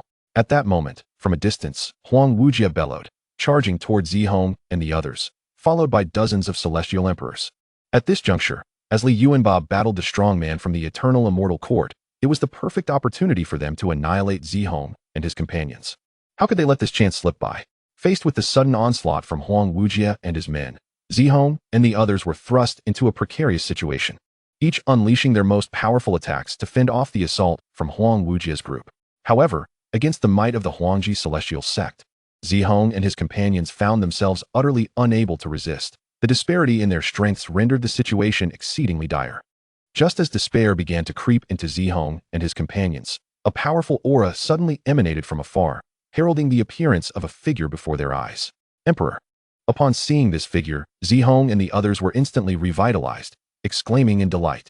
Xiao Tian nodded lightly, then turned his cold gaze toward Huang Wujie and the others. Under Xiao Tian's frigid stare, Huang Wujie and his men felt as though they had been plunged into an icy abyss, shivering with trepidation. A group of mere clowns dares to lay hands on my great Xiao? Xiao Tian spoke coldly. As soon as he finished speaking, Xiao Tian waved a hand toward Huang Wujie and his group, unleashing a tremendous force that coalesced in the void into a colossal golden dragon. Roar! A furious roar erupted from the dragon's mouth, its might unparalleled, as its fierce claws lunged toward Huang Wujie and his men. Faced with the golden dragon's assault, the expressions of Huang Wujie and the others drastically changed as they employed their most potent techniques to counter the dragon's onslaught. Yet, the dragon's power was overwhelmingly formidable, and scarcely anyone could withstand its attack. One by one, Huang Wujie and his celestial emperor allies were torn to shreds by the dragon's massive claws, collapsing to the ground in a gruesome spectacle of blood and carnage. In a single strike, all of Huang Wujie and his celestial emperor companions met a tragic end beneath the dragon's claws. How could the emperor be so powerful? Zihong and the others stood in stunned silence, their eyes filled with shock. They had never anticipated that the emperor's strength would be so terrifying. They had initially believed General Li to be the mightiest of the great Xia celestial dynasty, but it seemed the emperor was the true powerhouse. Yet it made sense. As the emperor of the great Xia celestial dynasty, even General Li was but a war general under his command. If the emperor's strength were not formidable, how could he command such loyalty from General Li? Chapter 212. The South Star Celestial Emperor appears, Li Yuanba's despair. Wujie, Jiming. Upon witnessing the demise of Huang Wujie and the others, Huang Ming and Jiang Xinghe were instantly filled with rage. Huang Wujie and Jiang Jiming were the leaders of their respective factions and their juniors. How could they not be furious at the sight of their brutal deaths right before their eyes? Moreover, in addition to Huang Wujie, numerous celestial emperors from their forces had also perished. They had mobilized all their celestial emperors to eradicate the great Xia celestial dynasty, and now, to see them all slain was a catastrophic blow that severed the backbone of their factions. Great Xia's emperor, you seek death. Heaven and earth reversed. Divine thunder of the universe, split sky and shatter earth. The two roared as they charged toward Xiao Tian, momentarily forgetting the emperor's strength, consumed by their desire to obliterate him. Ignorant fools. Xiao Tian scoffed, then bellowed, Nine Heavens Dragon Roar. Astonishing transformation. With shout yin shout, the colossal golden dragon above instantaneously materialized, hurtling toward Huang Ming and Jiang Xinghe with astonishing speed. Boom, boom, boom. A series of explosive sounds resonated in the air as the golden dragon's massive form collided with the two's attacks, unleashing towering waves and fierce winds. Puff, puff. In an instant, faced with the golden dragon's relentless assault, Huang Ming and Jiang Xinghe were sent flying, blood gushing from their wounds. How is this possible? Jiang Xinghe cried out in terror, astonished at the great Xia celestial dynasty's emperor's overwhelming might. The laws of heaven and earth are immutable, Xiao Tian stated coldly. Your dual factions challenges are mere wishful thinking, utterly incapable of shaking the foundation of my great Xia celestial dynasty. Annihilate.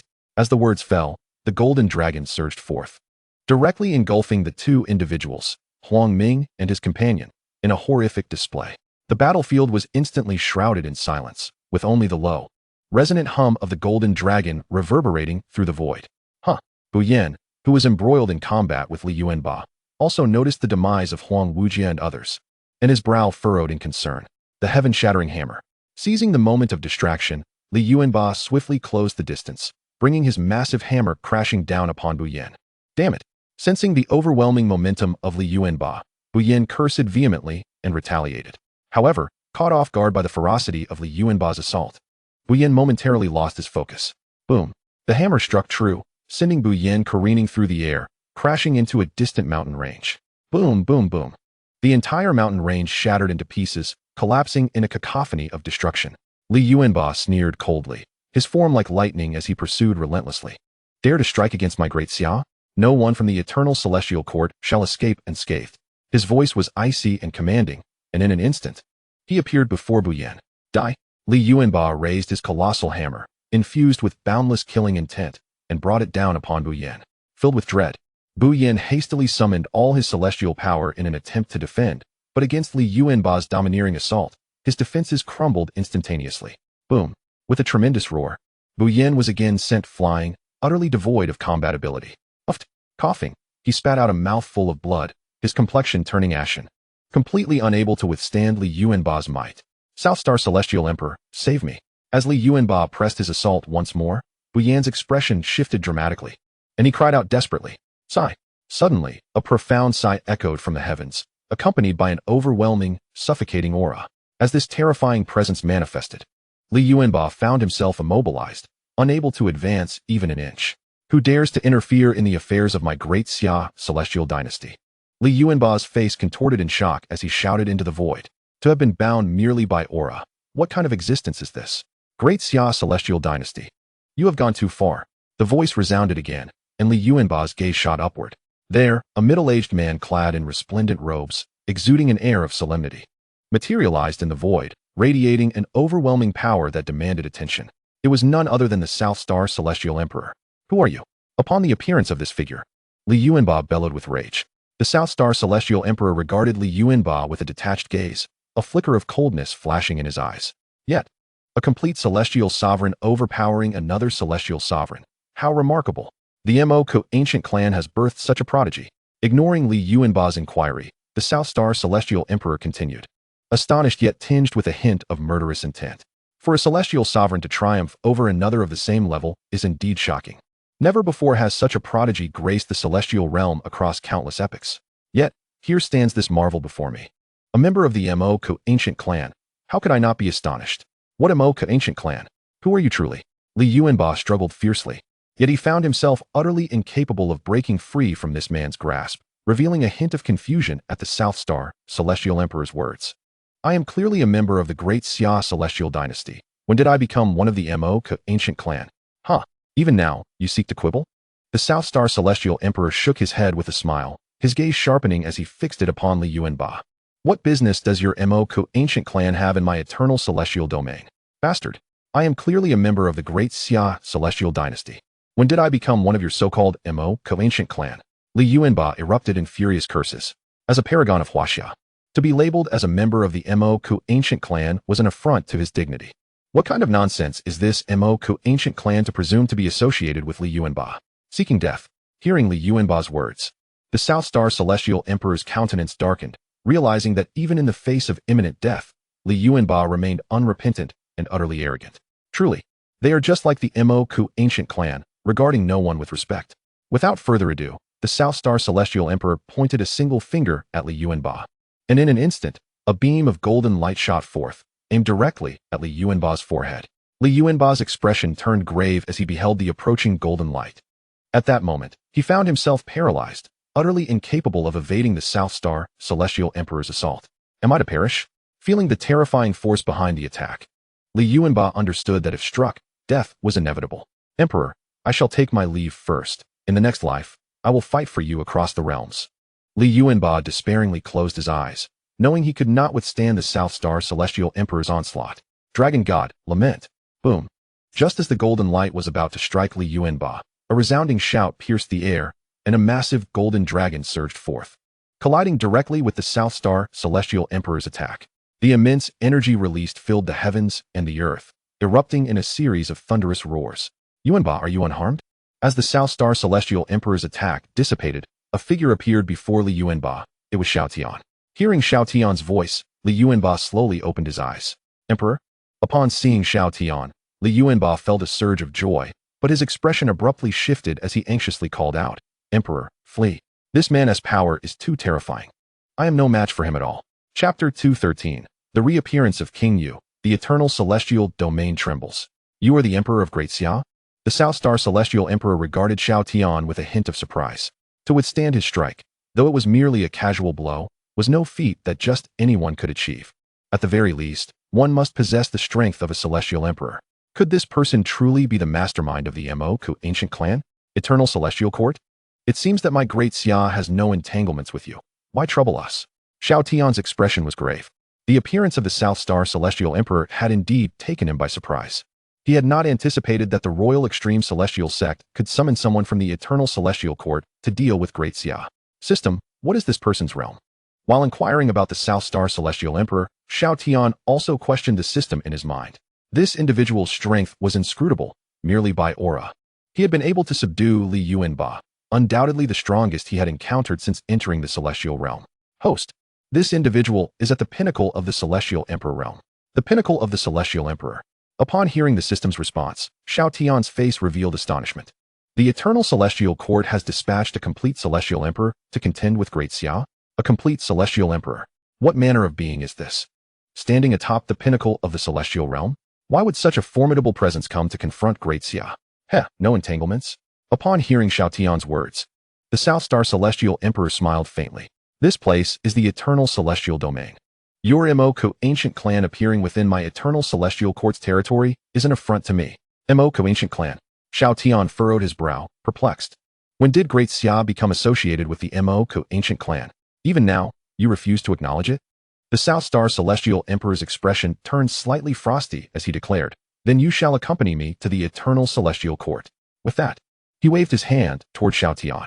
As the South Star Celestial Emperor's motion descended, Xiao Tian felt an overwhelming force bearing down upon him, leaving him utterly powerless to resist. Xiao Tian's countenance changed drastically, and without a moment's hesitation, he urgently commanded the system, unseal the Jizhou Cauldron. Faced with the fully realized immortal Emperor Nanshan, even if Xiao Tian were to expend his last royal-level summoning card, it would be futile, for he was merely at the pinnacle of a mortal emperor himself. Even with a royal-level summoning, it would only produce a fully realized immortal venerable, which was evidently insufficient to contend against the formidable immortal Emperor Nanshan. Thus, Xiao Tian resolutely decided to unseal the Jizhou Cauldron, which required a mere 20 million fortune points, a trivial sum for someone like him, who possessed over 10 billion fortune points. Moreover, to fully materialize King Yu within the cauldron, it necessitated 9 unsealing processes. Since the first unsealing of the Jizhou Cauldron in the Daxia universe, Xiao Tian had promised King Yu that he would expedite his emergence. Yet this was only the second unsealing, leaving Xiao Tian feeling somewhat apologetic. Not to mention, beyond King Yu, there were the other 8 deities sealed within the remaining cauldrons. Though Xiao Tian remained unaware of their identities, he was certain they were entities of terrifying power. Upon the successful unsealing, the system announced the expenditure of 20 million fortune points. Instantly, a tremendous aura erupted from the capital of Yu, sweeping across the entire realm with overwhelming might, shaking the heavens and the earth. This terrifying energy rapidly spread beyond the capital, engulfing the entire southeast continent within moments. But that was not the end. As this formidable aura enveloped the southeast continent, it swiftly extended to Kanglan continent, Xiang Yu continent, and the Eternal continent, causing the entirety of the eternal immortal domain to tremble in fear. What manner of terrifying powerhouse is this? How could such a fearsome existence come to be? This overwhelming aura must dwarf even the strongest of immortal emperors. The beings of the eternal immortal domain, sensing this presence, were plunged into profound terror. Even the existence of an immortal emperor had never instilled such dread in them. Who could this terrifying entity be? And who had provoked such a formidable being? Is this the descent of a deity? In an instant, the world was shaken, and the entire eternal immortal domain found itself in a state of shock. Unable to regain composure for an extended period, Eternal Continent, within the Grand Hall of the Eternal Immortal Court, where the Eternal Qianquan was discussing matters concerning the Moko ancient clan with several high-ranking officials, he suddenly paused. Is this the aura of a divine being? The expression of Eternal Qianquan shifted dramatically as he turned to the source of the aura. Kanglan Continent? How could it be? How could a divine being exist in Kanglan Continent? His astonishment was palpable. Throughout countless epochs since his birth, he had never encountered a divine being. Divine beings had always been regarded as legendary figures within the immortal realm, aside from possible encounters in the outer battlefield. One could scarcely claim to have seen or even heard of them in the immortal realm. Could it be that Nanshan has awakened a slumbering deity? Eternal Qinkuan could not help but entertain this thought, for aside from Nanshan, the strongest in Kanglan continent was merely an immortal venerable. At this moment, the emergence of a divine being could only be attributed to Nanshan's awakening. He could not conceive of any other possibility. Unbeknownst to Eternal Qinkuan, his conjecture, while not entirely accurate, was indeed very close to the truth. For if it were not for Nanshan, Xiao Tian would not have unsealed Xiang Yu. In Kanglan continent, Daxiao Immortal Dynasty. Boom. With a resounding crash, an immense shadow began to materialize within the boundless void, radiating celestial light and emanating an overwhelming presence. All eyes were drawn to the apparition, despite the vast celestial brilliance surrounding it. They could still discern that this terrifying being was not a frail elder, but rather a tall, formidable middle-aged man. With the emergence of Xiang Yu, the aura of the immortal Emperor Nanshan was instantly shattered, restoring freedom to Xiao Tian and Li Yuanba. Swish. Xiang Yu moved, appearing before Xiao Tian in an instant. I pay my respects to the Emperor. Xiang Yu regarded Xiao Tian, a complex expression crossing his face as he offered a respectful bow. You are too courteous. Xiao Tian nodded in return, maintaining a respectful demeanor. After all, Xiang Yu was the ancestor of Huaxia, and as a descendant of Huaxia, Xiao Tian, despite being the emperor of Daxiao at this moment, held profound respect for Xiang Yu. Is it you who dares to act against my Daxiao emperor? Xiang Yu's gaze shifted coldly to immortal Emperor Nanshan, his voice laced with authority. As Xiang Yu's gaze fell upon him, immortal Emperor Nanshan felt as though he had plunged into a bottomless abyss, chilled to the bone. A deity. Immortal Emperor Nanshan's face turned ashen.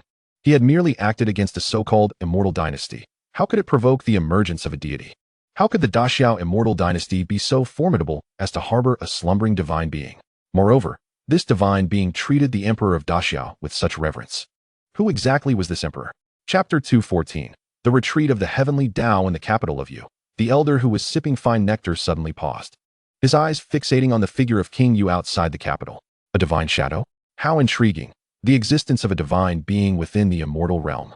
A mere shadow could possess the realm of a celestial deity. Could this person be a divine king? The elder murmured, curiosity glimmering in his eyes. A divine king is an absolute powerhouse even within the divine realm. He had not anticipated encountering such an entity in the immortal realm. Although only a shadow had appeared, it was apparent that this individual was surely resting somewhere within the Daxiao immortal dynasty. It seems the Daxiao immortal dynasty is not as simple as it appears. Could it be the creation of some great force from the divine realm? Boom, boom, boom. At that moment, a terrifying thunderous roar erupted from the heavens. As the thunderclaps resounded, dark clouds gathered, and a tempest roared, resembling the end of the world. What is happening now? What has occurred? Everyone was once again struck with astonishment, hastily looking up at the heavens. In their sight, a colossal eye suddenly appeared, gazing down upon all living beings. The eye of the heavenly Tao. Upon witnessing the emergence of this eye, the mysterious elder murmured its origins. The appearance of such a powerful being in the immortal realm suggests that even the heavenly Tao cannot remain indifferent. The elder chuckled lightly, shaking his head, and continued to sip the fine nectar before him. The most formidable beings permitted to exist within the immortal realm are merely quasi-deities. However, with the sudden appearance of a celestial deity, the heavenly Tao would undoubtedly not permit such an existence to thrive. The heavenly Tao. Upon seeing the heavenly Tao manifest, immortal Emperor Nanshan's expression brightened. Although deities are fearsome, with the heavenly Tao intervening, this divine being should be unable to resist, right? To defy the rules of the heavenly Tao is to invite death.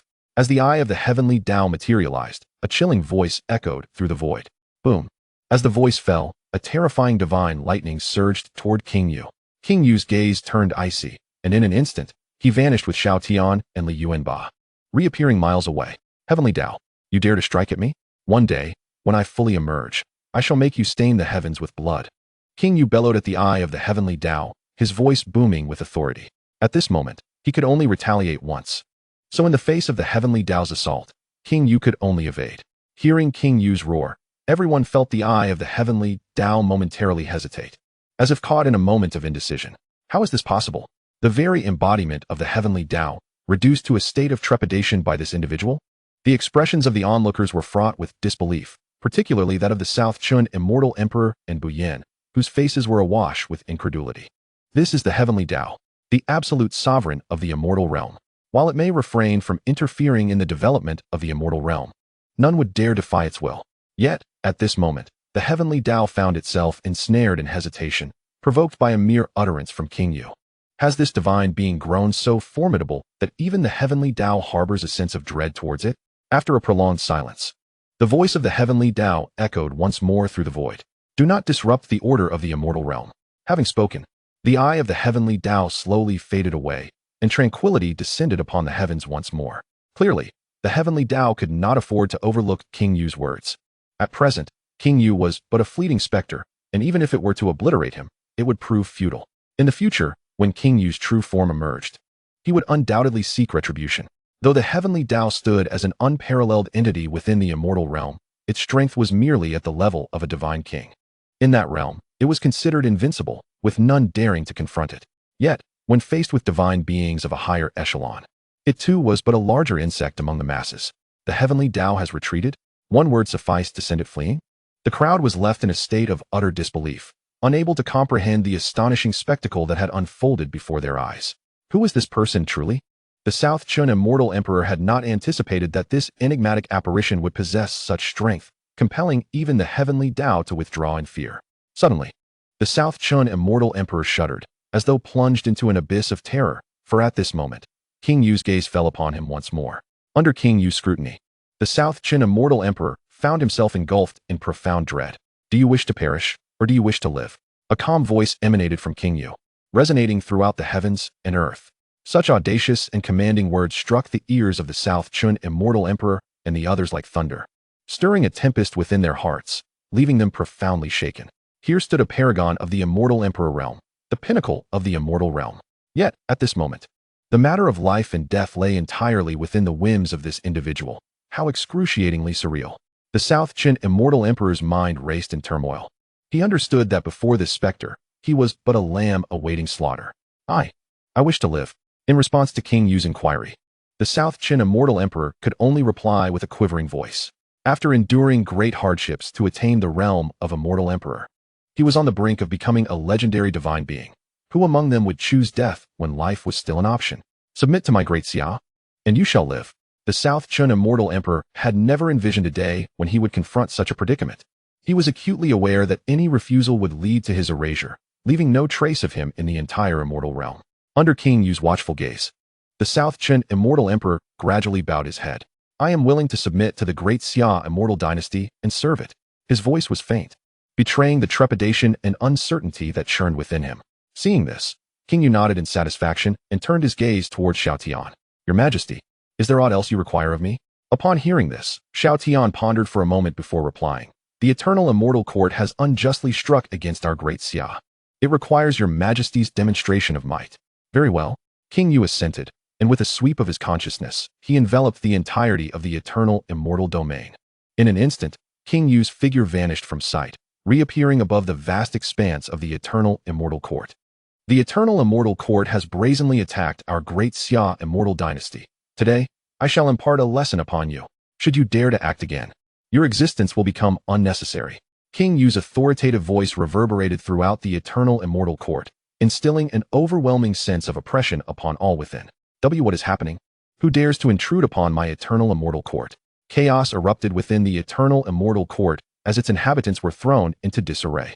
As an indomitable force within the eternal immortal domain, how could anyone dare to strike at their eternal immortal court? With King Yu's declaration, he slowly raised a hand and struck down upon the eternal immortal court. Crack! A resounding thunderclap echoed, as if the very heavens had changed hue. King Yu's palm descended like a colossal meteor, crashing into the eternal immortal court and triggering a cataclysmic explosion. The entire immortal court was instantly engulfed in chaos, with countless immortal beings scattering in flight. Chapter 2:15. King Yu's dread over the eternal immortal court. How can this be? This divine being is actually from the great Xia immortal dynasty? Upon hearing King Yu's proclamation, the eternal Qianquan was engulfed in shock. He had not anticipated that this suddenly appearing divine being belonged to the great Xia immortal dynasty. Thus, it seems that it was indeed due to South Chun that he was awakened from his slumber. In that moment, the expression of eternal Qianquan shifted erratically. The great Xia immortal dynasty, possessing a divine being, could not possibly be of the Mo Ku ancient clan. For all divine realm experts within the immortal realm were engaged in the outer battlefield, and the heavenly Tao strictly forbade any divine realm beings from appearing within the immortal realm. Why does the great Xia immortal dynasty possess a divine being? And why does the heavenly Tao allow its existence within the immortal realm? Eternal Qin pondered deeply, yet no matter how he sought answers, he could not comprehend.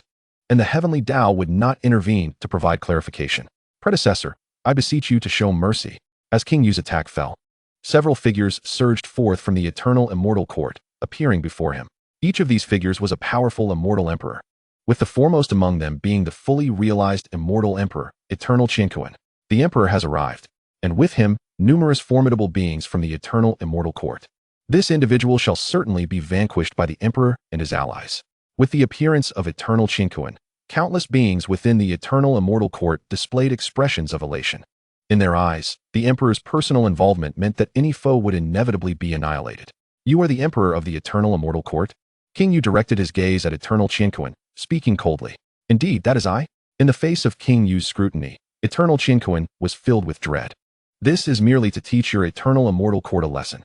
Should you dare to offend my great Xiao again, you shall bear the consequences. I would never dare.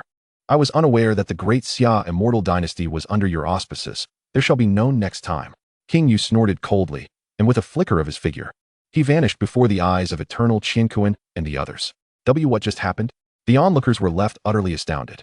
Yet, as they observed the demeanor of Eternal Qin and his companions towards this suddenly appearing adversary, their astonishment deepened. This was the very emperor of their eternal immortal court, the ruler of the entire eternal immortal domain. How could he display such servility in the face of this enemy? Had this individual grown so powerful that even the eternal immortal court was no match for him? In that moment, the entire eternal immortal court was engulfed in confusion. For so long, the eternal immortal court had projected an image of invincibility, yet now, confronted by this sudden intruder, the emperor and his kin appeared so stricken with fear that the faith of the populace crumbled entirely. With King Yu's departure, the atmosphere within the eternal immortal court grew cold and tense, as Eternal Qin and the others fell into deep contemplation. Filled with uncertainty regarding the origins of this suddenly emerging great Xia immortal dynasty and its divine being. Your Majesty, what precisely is the background of this great Xia immortal dynasty that it possesses a divine being? A formidable being at the mid-level of the celestial emperor could not contain his curiosity and inquired of the eternal universe. Initially, he presumed that the great Xia celestial dynasty was affiliated with the Mako ancient clan. However, the reality was far more complex. The eternal universe let out a faint sigh, revealing a hint of helplessness. Had they been members of the Mako ancient clan, he could have effortlessly obliterated them, for within the dominion of his eternal celestial court, there was no room for such audacity. Yet, he now realized that the great Xia celestial dynasty was not merely a faction of the Mako ancient clan. In fact, they were even more formidable. After all, possessing a divine being that traversed the realms of the celestial world without being beholden to the heavenly Tao was undoubtedly an invincible force for them. All the divine beings within their own ranks were engaged in the outer battlefield and could not possibly venture into the celestial realm. The others, upon hearing the sigh from the eternal universe, fell into a contemplative silence. The emergence of a divine being from the great Xia celestial dynasty had astonished them all. Even as one of the indomitable forces of the celestial realm, the eternal celestial court found itself momentarily at a loss. A swift order was dispatched. No one must offend the great Xia celestial dynasty. Their intentions were of no concern to them. Subsequently, the eternal universe directly commanded the assembly. Fortunately, this divine being had merely come to issue a warning to the eternal celestial court, averting any grave consequences. Had this individual harbored intentions of aggression, the eternal celestial court would likely have already ceased to exist. Yes, Your Majesty. The assembled multitude responded with utmost reverence to the command of the eternal universe. They had just profoundly experienced the might of a divine being. In the presence of King Yu, they felt as insignificant as mere ants, and none wished to provoke such a terrifying entity. The great Xia celestial dynasty. As King Yu made his way to the eternal celestial court, Xiao Tian turned to the South Qin celestial emperor and asked nonchalantly, "Why did your eternal celestial court suddenly take action against my great Xia celestial dynasty?" The appearance of the eternal celestial court had completely taken Xiao Tian by surprise, as the great Xia had always existed within the Kanglan continent, never venturing beyond its borders. Why would the eternal celestial court suddenly strike against the great Xia? Xiao Tian was filled with confusion. Your Majesty, It is reported that the Eternal Celestial Court suspects that the Great Xia Celestial Dynasty is an infiltrating force from the Mako ancient clan, hence their aggressive stance. South Qin Celestial Emperor respectfully replied. Although Xiao Yan's strength seemed insignificant to him, the terrifying divine being had shown him unparalleled respect, and he dared not act with impudence. Moreover, he had already submitted to the Great Xia Celestial Dynasty. Mako ancient clan. What sort of power is that? Upon hearing this, Xiao Tian inquired once more. A force that commanded the attention of the Eternal Celestial Court could hardly be trivial. The Mako ancient clan is an indomitable force from the Mako celestial domain. So they are an immortal force from another celestial domain. Upon learning of South Qin Celestial Emperor's explanation, Xiao Tian began to comprehend. No wonder the Eternal Celestial Court took it so seriously. After all, it was a significant immortal force. And even the Eternal Celestial Court could not afford to disregard its existence. Yet, Xiao Tian could not fathom why the Great Xia, which had no ties to the Mako ancient clan, would be suspected of being associated with them by the Eternal Celestial Court. Just as he prepared to inquire further, King Yu had returned from the Eternal Celestial Court. Greetings, Senior. Upon the appearance of King Yu, South Qin Celestial Emperor was taken aback and quickly paid his respects. King Yu nodded slightly before turning to Xiao Tian, saying, Your Majesty, I have already warned the Eternal Celestial Court. They will surely not dare to attack the Great Xia again. That is for the best. I appreciate your efforts, King Yu. At these words, a smile graced Xiao Yan's face. As long as the Eternal Celestial Court refrained from troubling the Great Xia for the time being, they could develop steadily, and in due time, even without King Yu's intervention. The Eternal Celestial Court would no longer be of concern to him. Your Majesty, I must take my leave, King Yu suddenly stated. Very well, I bid you farewell. King Yu, Xiao Tian replied nonchalantly. King Yu offered a slight bow, casting a mysterious smile toward a certain direction in the capital before vanishing from sight. Chapter 216, the finale. The Kanglan continent, on the brink of unification. This individual has discovered me? The enigmatic elder, indulging in a fine elixir, suddenly halted, feeling as though he had been completely seen through by King Yu's gaze. How could this be? Even if he were a divine king or a divine emperor, he should not be able to perceive me, right? Could he be a sage? The elder's complexion shifted dramatically. A sage. This realm is merely the celestial world. How could a sage exist here? The Great Xia is indeed shrouded in mystery. It appears I must investigate further to uncover your true origins. A glimmer of determination flashed in the elder's eyes as he muttered to himself. Your Majesty, what about the senior? Watching King Yu vanish, South Qin Celestial Emperor displayed a hint of confusion. After all, as a celestial emperor, he could not discern that King Yu was merely an illusion. King Yu was still in slumber, and what had appeared was merely a shadow. Xiao Tian smiled faintly before instructing everyone. Return to the court. With that, Xiao Tian was the first to disappear, returning to the Great Xia's court. Due to the submission of South Qin Celestial Emperor, Xiao Yan's cultivation swiftly ascended to the pinnacle of Celestial Emperor, firmly establishing him at the zenith of the celestial realm. Just an illusion?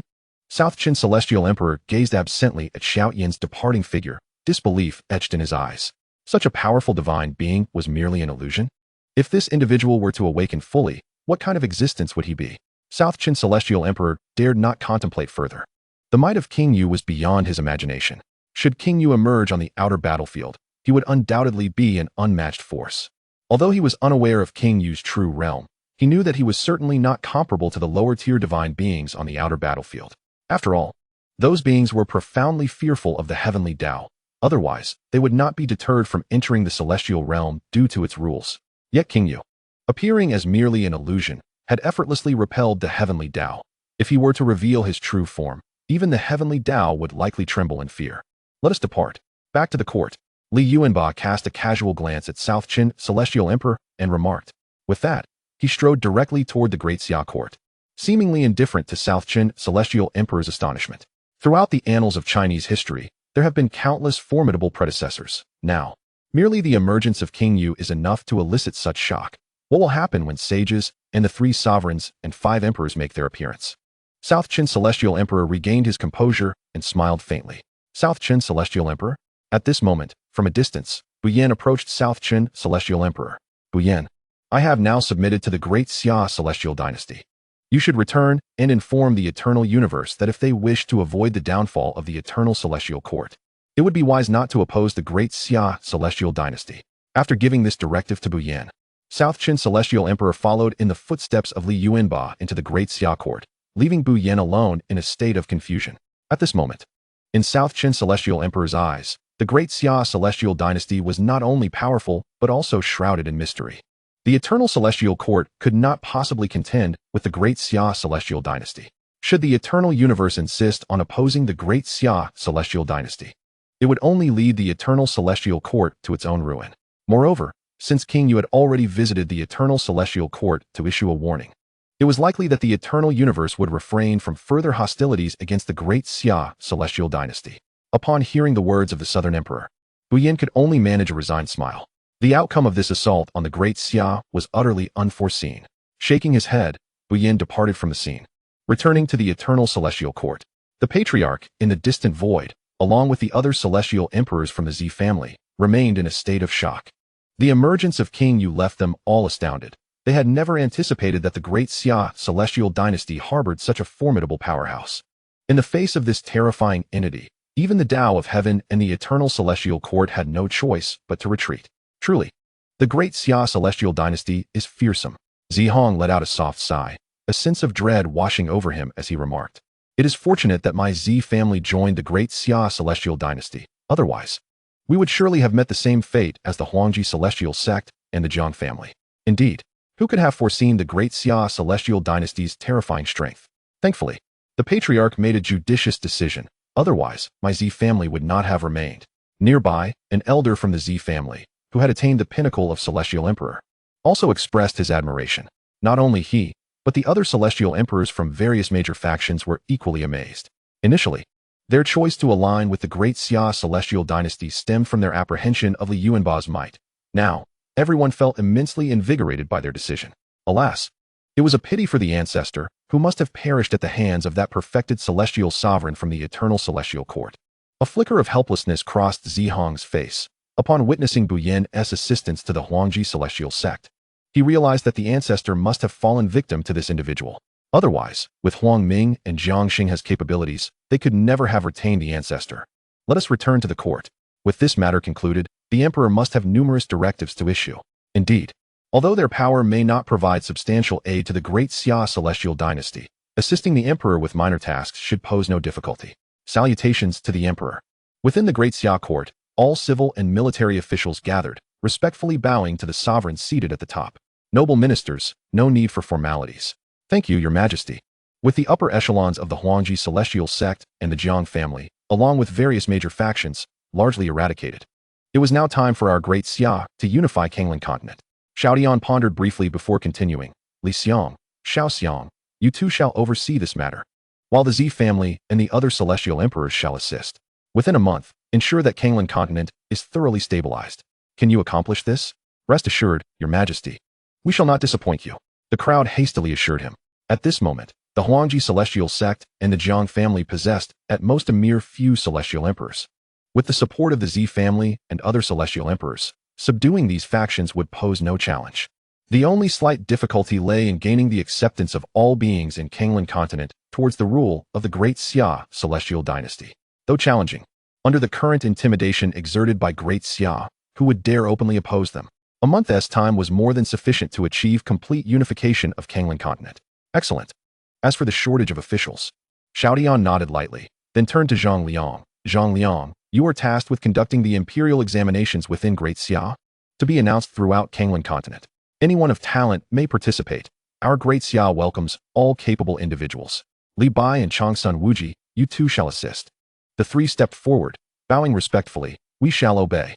At present, only these ministers were present in the court, as Shang Yang and others were currently undergoing inheritance within the Divine Demon Tower. Once their inheritance concluded, they would replace Li Si and the others. After all, a vast celestial dynasty invariably requires a cadre of officials to manage various affairs. Chapter 217. 6 months of reclusion. A month later, Your Majesty. All dissenters from the Huangji Celestial Sect have been entirely eliminated. Only 3 celestial emperors remain who have surrendered. Your Majesty. The remaining members of the Jiang family have also been largely dealt with. Only 2 celestial emperors remain. Li Si stood beside the members of the Z family, while Xiao He and others occupied the opposite side. Kanglan is secured. We have worked hard, Xiao Tian remarked calmly. Amidst the crowd's excitement, he turned and walked towards the pinnacle of the imperial capital, dressed in a resplendent yellow dragon robe. With his long black hair tied up and wearing a supreme crown adorned with golden cords, The crown's center radiated a shimmering light, with delicate beaded tassels cascading down either side. With an outstretched hand, a radiant aura flickered, revealing a platinum seal that gleamed upon his dragon robe. His imperial presence commanding the attention of the world. The emperor's majesty remained unmatched, instilling awe throughout the cosmos for eternity. From this day forth, the great Xia celestial dynasty reigns supreme over Kanglan continent. All shall submit, and those who resist shall face merciless annihilation. Henceforth, a new dynasty is established. Conduct the imperial examinations. Any with talent may attend. Our love for talent is insatiable. Thus decreed. As his words echoed, they transformed into golden inscriptions that surged through the skies above Kanglan continent. With radiant scales and 5 claws, the dragons roared, their thunderous cries resounding, as if proclaiming their sovereignty. Surrounding the golden script, a sacred edict manifested across Kanglan continent. With such a grand declaration, it was only fitting to create a momentous spectacle. In an instant, Xiao Tian soared into the sky above the capital, gesturing with his left hand to align Li Xiang and others, and with his right hand to arrange Xiao Xiang and others. The skies were densely packed with figures, and behind them, countless legions of troops filled the expanse. I, Xiao Tian, emperor of the great Xia celestial dynasty. With his robe billowing, he strode forward. Everyone behind him knelt in unison. Salutations to the emperor, may you reign eternally. The overwhelming momentum surged forth, as the 2 foremost ministers simultaneously raised their hands. Rise. All present unleashed their utmost power, merging to form a colossal barrier that enveloped the entire great Xia celestial dynasty, creating a tremendous wave of energy. Hundreds of celestial kings, dozens of celestial emperors, and even one celestial emperor. As if that were not enough, a gargantuan cauldron descended from the heavens, positioning itself atop the capital's highest point, radiating an unmatched pressure. All those from the great Xia celestial dynasty gazed upon this scene with exhilaration, cheering fervently. The members of the eternal celestial court and the eternal universe trembled slightly at the sight of the colossal cauldron, too intimidated to act rashly. Gently brushing his hand, Xiao Tian surveyed everything before him, his heart secretly racing, though he maintained an outward demeanor of calmness. With a wave, he returned to the central hall. After instructing on remaining matters, Xiao Tian sat alone in contemplation upon the throne in the central hall. The world was vast, encompassing Kanglan continent, the eternal celestial domain, the eternal celestial court, and the 9 celestial domains. The mention of the eternal celestial court caused Xiao Tian's expression to turn cold. The most powerful of the 9 imperishable? To recklessly interfere in the affairs of my great Xia celestial dynasty is tantamount to courting death. However, there was another matter to clarify. Summon the Southern Emperor to me. In just a few moments, the Southern Emperor appeared before Xiao Tian, bowing respectfully and inquiring, Your Majesty, what is your command? The Southern Emperor had already been subdued by King Yu, and as Xiao Tian regarded him, a secret smile played upon his lips. Southern Emperor, enlighten me regarding the strength of the eternal celestial court. The South Qin celestial emperor paused momentarily, as if recalling something, and with a hint of amusement mixed with resignation. He spoke. I have heard that the person seeking me was originally meant to send someone else. However, due to the Mo Ku ancient clan dispatching a multitude of powerful beings to the outer battlefield, they sought me out as I happened to be nearby. Currently, all the top-tier cultivators above the celestial emperor level from the eternal celestial court have been sent to the outer battlefield. The most formidable beings among the 9 immortal forces are all at the divine level and are engaged in the outer battlefield. For the heavenly Tao of this celestial realm does not permit any beings surpassing the celestial emperor level to remain here. At these words, Xiao Tian smiled faintly. Choosing not to elaborate further, what exactly is this outer battlefield? The South Qin celestial emperor hesitated, puzzled by the origins of Xiao Tian and his companions. Yet he refrained from inquiring further. The outer battlefield is an independent space within the celestial realm, housing countless resources and treasures. It is said that in ancient times, a great war among the gods transpired there, resulting in the demise of numerous deities and leaving behind a wealth of divine legacies.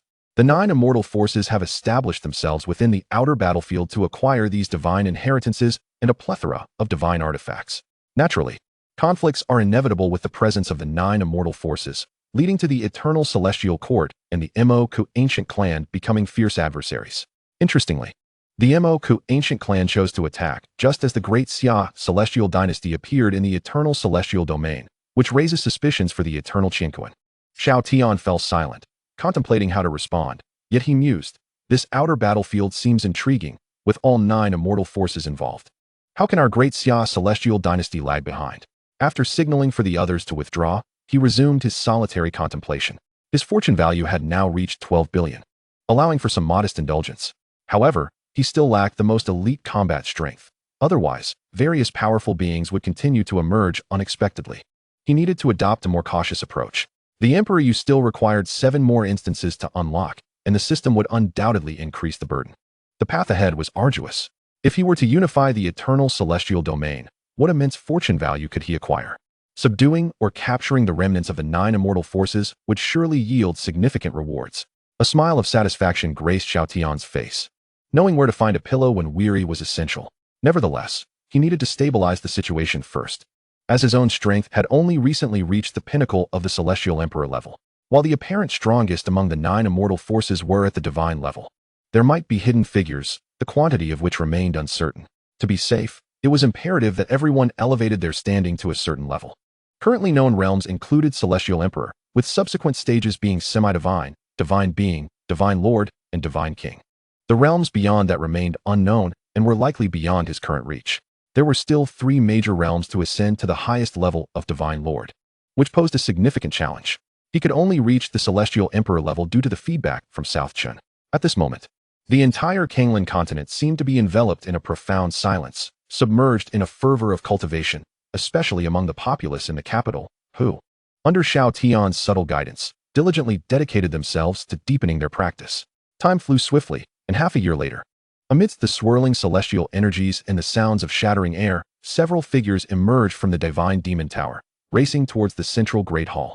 The commotion they stirred reverberated throughout the eternal celestial domain, drawing the attention of the eternal celestial court and others. Chapter 218, The God of War Bai Qi and the White Impermanence Xiabian. Behind the 9 Heavens Palace, within the divine demon tower, several figures had already descended into the central great hall, their formidable auras fully unleashed. At once, the golden dragon of fortune above the heavens let out a resounding roar, its presence undeniably grand. In the eternal continent, the high-ranking members of the eternal celestial court, including Eternal Qinquan, gazed upon the scene with ever-changing expressions, some growing increasingly grim. An elder among them could not help but exclaim, "This aura is evidently at the level of a god. Is it not the heavenly Tao that only permits the strongest celestial emperors to exist within the celestial realm?" Yet, recalling the horrifying scene from before, he clenched his teeth, daring not to speak further.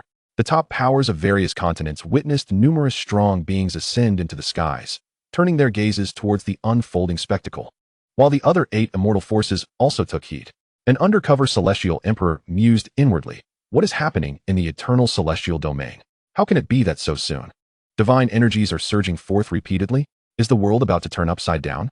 At this moment, the heavens began to shift, accompanied by relentless thunder and dark clouds, reminiscent of an apocalyptic scene. Before long, a colossal gaze subtly focused on the direction of the great Xia celestial dynasty, trembling slightly before shifting its attention to a specific location, then closing once more, returning the heavens to their original state. The powerful beings from various continents were left astounded, some even daring to question the heavenly Tao. Why do divine-level beings exist in the eternal celestial domain? By what right do they? They wondered if they too could possess divine-level beings among their ranks. These were all among the most formidable powers from each continent. Yet how could the heavenly Tao fear the great Xia Emperor Yu, let alone this group? It was as if a divine thunderbolt had descended in response. The other 8 immortal forces fell into a collective silence, engaging in fervent discussions and speculations, while some had already begun to reach out to the major powers of the eternal celestial domain. Amidst the tempest, Xiao Tian sat upon his throne, observing the emerging figures below with immense satisfaction. After stabilizing the situation, South Qin Celestial Emperor and Li Yuanba were also sent into the Divine Demon Tower for cultivation. Xiang Tian had reached the pinnacle of the divine level, while He Wuchang had attained the summit of the divine realm. Li Yuanba had progressed to the late divine stage, and Li Tsuanxiao had reached the mid-divine stage. South Qin Celestial Emperor had achieved the mid-semi-divine stage, followed closely by Lu Bu, Li Bai, and others, who had all attained the semi-divine level. Yi Fan and Yi Qingshan reached the pinnacle of the semi-divine realm, marking a qualitative leap, while Xiao Tian successfully reached the peak of the divine emperor level. The assembled individuals bowed in unison towards Xiao Tian, expressing their respect. "We pay our respects to the emperor. We have not disappointed you." Their eyes sparkled with excitement, and Xiao Tian rose to assist each of them, intensifying their enthusiasm. These were all individuals he had summoned and subdued. Why should he hesitate? At this moment, Xiao Tian sensed the changes in the heavens and the attention of numerous major powers. In response, he merely smiled lightly, turning to sweep his robe. Tomorrow at noon, gather all in the great hall. We shall enter the outer battlefield. It is time to embark. Returning to his palace, Xiao Tian regarded the system, reflecting on the lone remaining king-level summoning card. The highest combat strength in the outer battlefield should be at the divine level, but one could not rule out unexpected occurrences. Now, due to the changes in Li Yuanba and other strengths, his fortune value surged by 30 billion, yielding substantial rewards, totaling 150 billion. Truly a minor fortune. 100 billion for Emperor level. How much fortune value does the system require for a royal level summoning card? 50 billion fortune value. And for a king level? Xiao Tian inquired once more. 25 billion fortune value. This revelation left Xiao Tian astounded. After laboring so diligently, he could barely muster 3 royal level and 6 king level cards. It seemed he needed to strive harder to accumulate fortune value. Gritting his teeth, he commanded the system to use the king level summoning card. Upon successful use, he received the notification. Congratulations, the host has summoned the god of war Bai Qi from the Warring States world. Would you like to view the information? In an instant, the space rippled, and a figure standing 6 feet tall appeared before Xiao Tian. He wore a silver-trimmed mask and knelt before Xiao Tian, lifting his mask to reveal a sharp visage with piercing, clearly defined eyes. An aura of barely contained ferocity and a faint hint of murderous intent surrounded him. As he bore the heaven-piercing halberd, Xiao Tian's expression brightened with delight. Who was Bai Qi? There is a saying in Sun Tzu's Art of War, know yourself and know your enemy, and you will never be defeated. To achieve 100 victories in 100 battles is the mark of a truly great general. While many generals throughout Chinese history have been lauded, only one has truly accomplished the feat of 100 victories in 100 battles. Bai Qi, also known as the Martial King of Wuhan, bears the formidable moniker of the Butcher of Humanity alongside his title as the God of War. He is a figure of legend, holding the record as the general who has slain the most enemies in the annals of Chinese history, with casualties in the millions at his hands. Over the course of his 35-year military career, he engaged in over 70 battles, capturing more than 70 cities, and ultimately claiming the lives of over 1 million enemy soldiers. In the Battle of Yik, he decimated 240,000 foes. The Battle of Yanning saw him drown countless adversaries. In the Battle of Huayang, he claimed 13,000 lives, and during his conflict with Zhao General Jia Yan, he sunk 20,000 troops. The Battle of Xingqing resulted in the demise of 50,000, while the infamous Battle of Chongping witnessed the slaughter of 450,000. Such a terrifying figure, and it is this very ruthless individual who has been summoned forth, prompting an urgent approach to assist him to a seat nearby, followed by an eager examination of his information system to gather details about Bai Qi. Subsequently, a stream of information materializes before Xiao Yan's eyes. Name, Bai Qi. Age, 30. Physique, God of Slaughter. Talent, ancestral level. Realm, perfect God Monarch. Potential, unknown. The God Monarch stands just beneath the God King, with the mightiest beings in the celestial realm being akin to the God King's stature. As long as Bai Qi is not confronted by a peak God King, he harbors no fear of any opponent. In the extraterrestrial battlefield, he feels reassured. Yet, another thought crosses his mind, a gamble that could yield tremendous rewards. System, exchange for an Imperial-level summoning card, and activate it. The exchange is successful, consuming 50 billion fortune points, and congratulations pour forth for the host summoning the mythological being, Bai Wuchang Xiebian. Bai Wuchang, a messenger of the underworld. Renowned alongside He Wuchang Fan Wuju. While He Wuchang embodies the essence of darkness, Bai Wuchang represents the light. Just as Xiao Tian is lost in thought, an icy yet fervent aura suddenly envelopes the hall. Bai Qi, who had been observing Xiao Tian, leaps forward, shielding him with an unmistakable aura of the God Monarch. The chilling voice resonates throughout the grand hall. The malevolent spirits collect souls, and the Wuchang demand lives from past and present. It is a realm where distinctions blur, where reincarnation flows amidst the turbulent world. I, Bai Wuchang, pay my respects to the Emperor. A figure appears, cloaked in white, bound by chains of soul collection. Kneeling on one knee before Xiao Tian, Bai Qi senses a familiar presence but hesitates to confirm it, his gaze flickering, yet he remains steadfast beside Xiao Tian. Xiao Tian gestures reassuringly. Do not worry, he is one of us. At that moment, in another chamber, a shadowy figure seems to sense something amiss, its pupils narrowing suddenly, and it swiftly darts toward Xiao Yan's location. Meanwhile, Xiao Tian assists Bai Wuchang to rise. Bai Wuchang, sensing a shift, subtly alters his expression. Xiao Tian glances toward the entrance. It seems a ghost has come seeking you. As the words leave his lips, a cacophony of sounds erupts. Chapter 219, The Ghost Realm. Did you truly believe that I could close my eyes and remain silent, far removed from the mundane entanglements of the world? Did you genuinely think I had transcended the earthly plane, capable of transforming all troubles into wisps of smoke? A chilling, silent voice reverberates throughout the grand hall, followed by another proclamation. He Wuchang pays respects to the emperor. Xiao Tian waves gently, enter. A gust of cold wind accompanies a figure that glides into the hall like a specter, kneeling beside Bai Wuchang. Xiao Tian employs his power to assist him to rise and gestures to the side. The stage is yours now. With Xiao Tian's consent, the expressions of He and Bai Wuchang shift dramatically. Their previously pallid faces now bear a hint of color as they rush forward to embrace each other. Would you? Bien. Observing this reunion, Xiao Tian cannot help but feel a sense of wonder, while he discreetly examines Bai Wuchang's information, and upon doing so, is met with delightful surprise. Name, Bai Wuchang. Dynasty, mythological era. Physique, young god body. Technique, young god canon. Talent, ancestral level. Realm, perfect god emperor. Potential, unknown. He and Bai Wuchang. He recalls hearing a rumor that they were originally named Xie Bian and Fan Wuju, a pair of sworn brothers. Once, they had agreed to meet beneath a stone bridge. However, a torrential rain fell, and Fan Wuju, adhering to their pact, remained beneath the bridge, ultimately drowning in the floodwaters. Upon learning of this, Xie Bian, filled with guilt, hanged himself.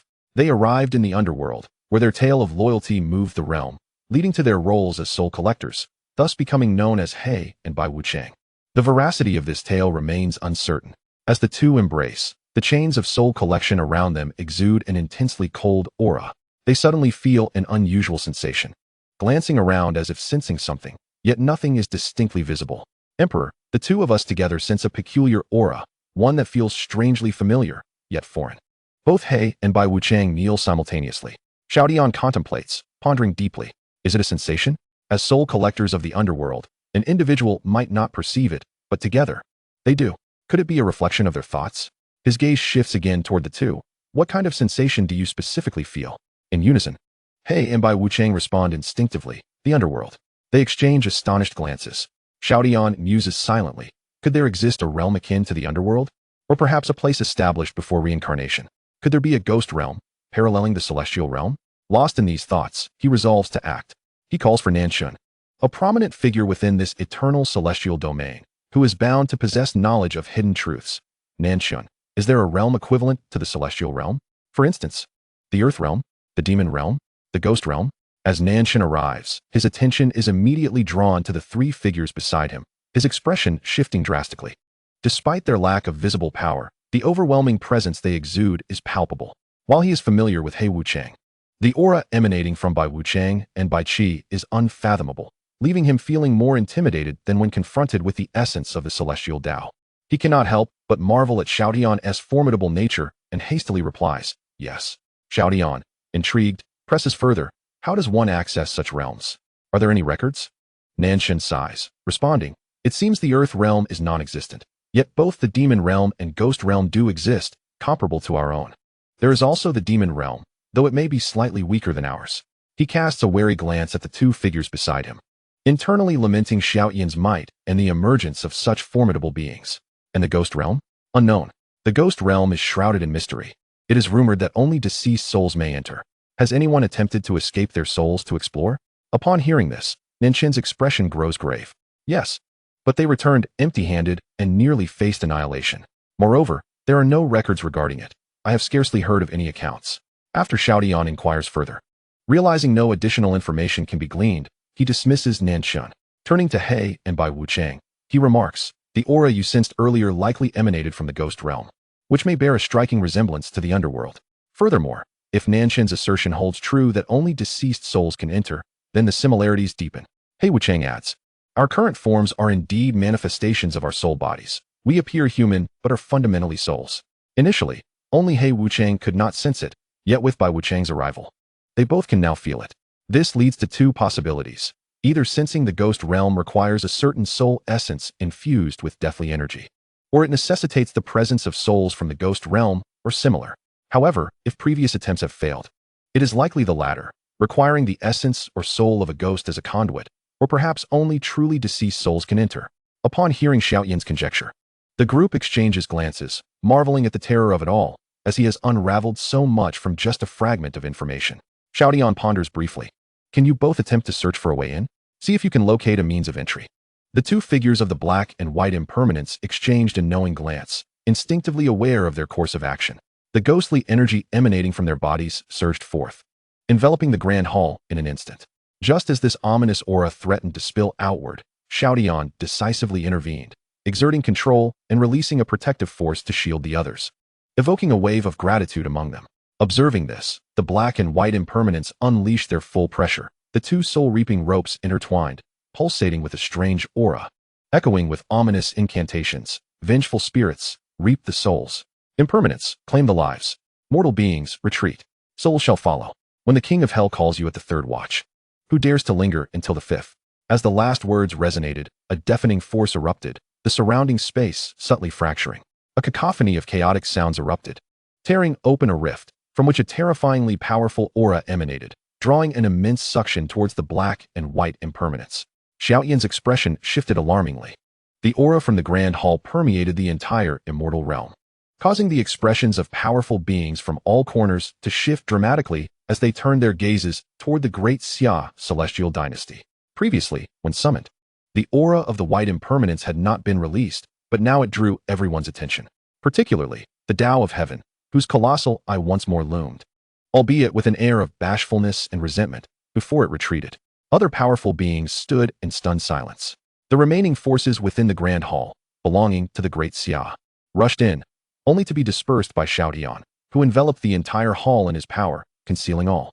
Attempts to stabilize the chaos were futile, as the turbulent energy contracted rapidly, dragging the black and white impermanence within. Their expressions changed drastically, as everyone exerted their strength to influence the rift once more. Xiao Tian, alongside the white impermanence, combined their efforts, causing the rift to tremble violently, hinting at imminent collapse, which in turn intensified the suction. In desperation, Xiao Tian urged, "Black and white impermanence, you must flee."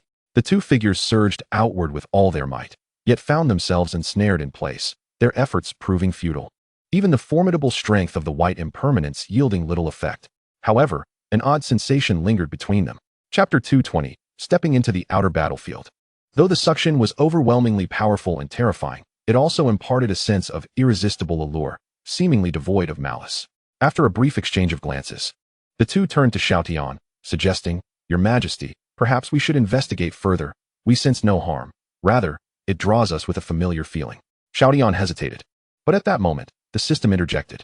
"Host need not worry. Should summoned entities face a life-threatening crisis, a warning will be issued." The implication is clear. There is currently no danger. With that reassurance, Xiao Tian relaxed. Before the two could utter more words, the chaotic energy swiftly whisked the black and white impermanence away, leaving them to signal a gesture before departing. Xiao Tian understood their intention to spare him worry and fell into deep contemplation amidst the chaos left behind. Was that indeed the ghost realm? Why would it forcibly pull the black and white impermanence away? The white impermanence has reached the pinnacle of the divine emperor realm. Even the Tao of Heaven cannot claim him without sufficient strength. At least a divine sovereign at full capacity could accomplish such a feat, but why? Xiao Tian found it perplexing and shook his head with a sigh, conceding, there is no choice but to let nature take its course. According to the system, there should be no issues now, and perhaps this will allow me to explore the ghost realm. Recalling the sense of helplessness he experienced, Xiao Tian's expression darkened. To think that I, now a divine emperor at full capacity, could feel such vulnerability against a mere ghost realm. With a wave of his sleeve, the grand hall restored itself to its previous state, calling forth Bai Qi, returning everything to normal. The following day, all civil and military officials gathered in the grand hall, their faces brimming with excitement as they looked toward Xiao Tian. Last night, Xiao Tian had pondered how many people to leave behind, who would guard here. Aware that the indigenous populace might lack the strength to maintain order, yet those too weak for the outer battlefield would be of no use. With a sweeping gesture, a golden decree soared into the center of the hall. Imperial edict, except for Lu Buwei, Li Si, Li Bai, and Changsun Wuji, who shall remain in the court. All above the quasi-divine level, including Li Yuanba, Lu Bu, Yuan Qingdu, and Li Tsunxiao, shall accompany me to the outer battlefield. The remaining ministers shall assist and encourage one another. This is an imperial command. A flicker of disappointment crossed some faces within the hall, but they quickly regained their composure. Bowing respectfully, after dismissing the others, those remaining gathered close. "Do you not recall my prohibition against your participation in the outer battlefield?" Xiao Tian inquired. The assembled officials' expressions shifted, and they hurriedly bowed, exclaiming, "Your Majesty, we dare not." With a sigh, Xiao Tian turned, his voice laced with melancholy. "It is not that I do not wish to take you with me. Your strengths are indeed sufficient. However, the Celestial Dynasty requires guardians. While it is no issue for Yuanba and the others to hold the fort, it is you who must manage the affairs of the court. While those present may suffice, they lack the necessary strength and strategy, and we must guard against the incursions of the other 9 immortal forces. Thus, I need you to safeguard the great Xia Celestial Dynasty. We require individuals who are both civil and martial, possessing exceptional talent. Can you assist me?" The officials exchanged glances. Kneeling in submission, "We vow to protect your Majesty and to guard the great Xia Celestial Dynasty with our lives." Pleased by their response, Xiao Tian nodded in approval before dispersing the assembly and turning to the others behind him, striding toward the Grand Hall's exit. The outer battlefield, a realm brimming with unparalleled opportunities and perils, was a unique space within the immortal realm, currently partitioned among the 9 great immortal forces. For the great Xia Celestial Dynasty to stake its claim, it required a formidable entrance and absolute strength to suppress all opposition. Presently, the outer battlefield had only 3 entrances, each occupied by the top 3 forces of the 9 great immortal factions.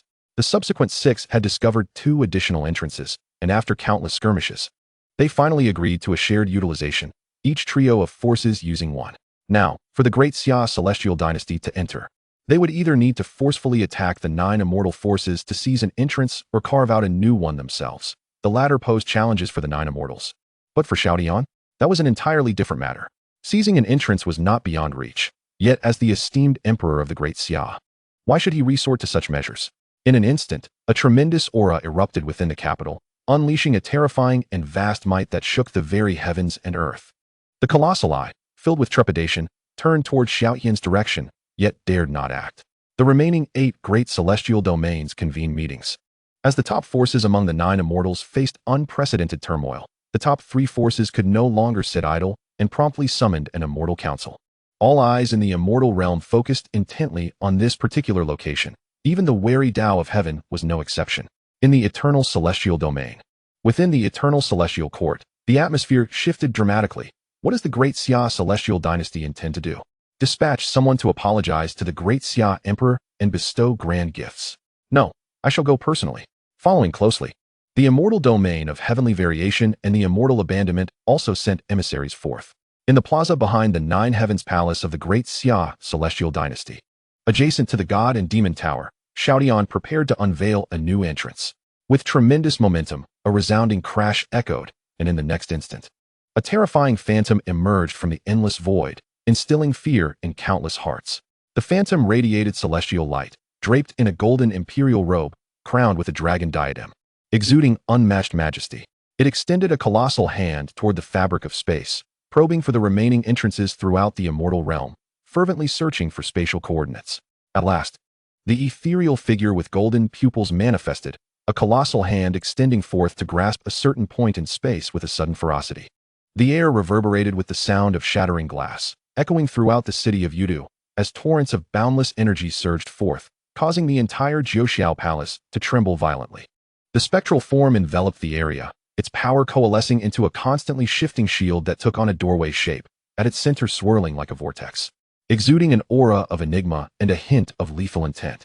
Though prepared for the tumult, the chaotic spatial currents were still terrifying, nearly resulting in the complete annihilation of this locale. Gradually, tranquility returned, and due to the timely intervention, there was minimal damage in the vicinity. Xiao Tian cast a glance back at the assembled group, offering instructions to those who remained behind. With an authoritative gesture, he signaled for everyone to step into the battlefield beyond the realm. As the surrounding energies dissipated, the gathered forces were captivated by the scene before them. The entrance was suffused with a palpable sense of bloodshed, causing a subtle shift in expressions, but they quickly regained their composure. After all, who among them had not encountered such a scenario before? Before their eyes lay an endless expanse of desolation, littered with weapons and remnants of battle. Chapter 221. The division of forces in the outer battlefield. The sky was shrouded in darkness, the ground strewn with corpses, and an oppressive aura hung heavily over the debris of countless weapons.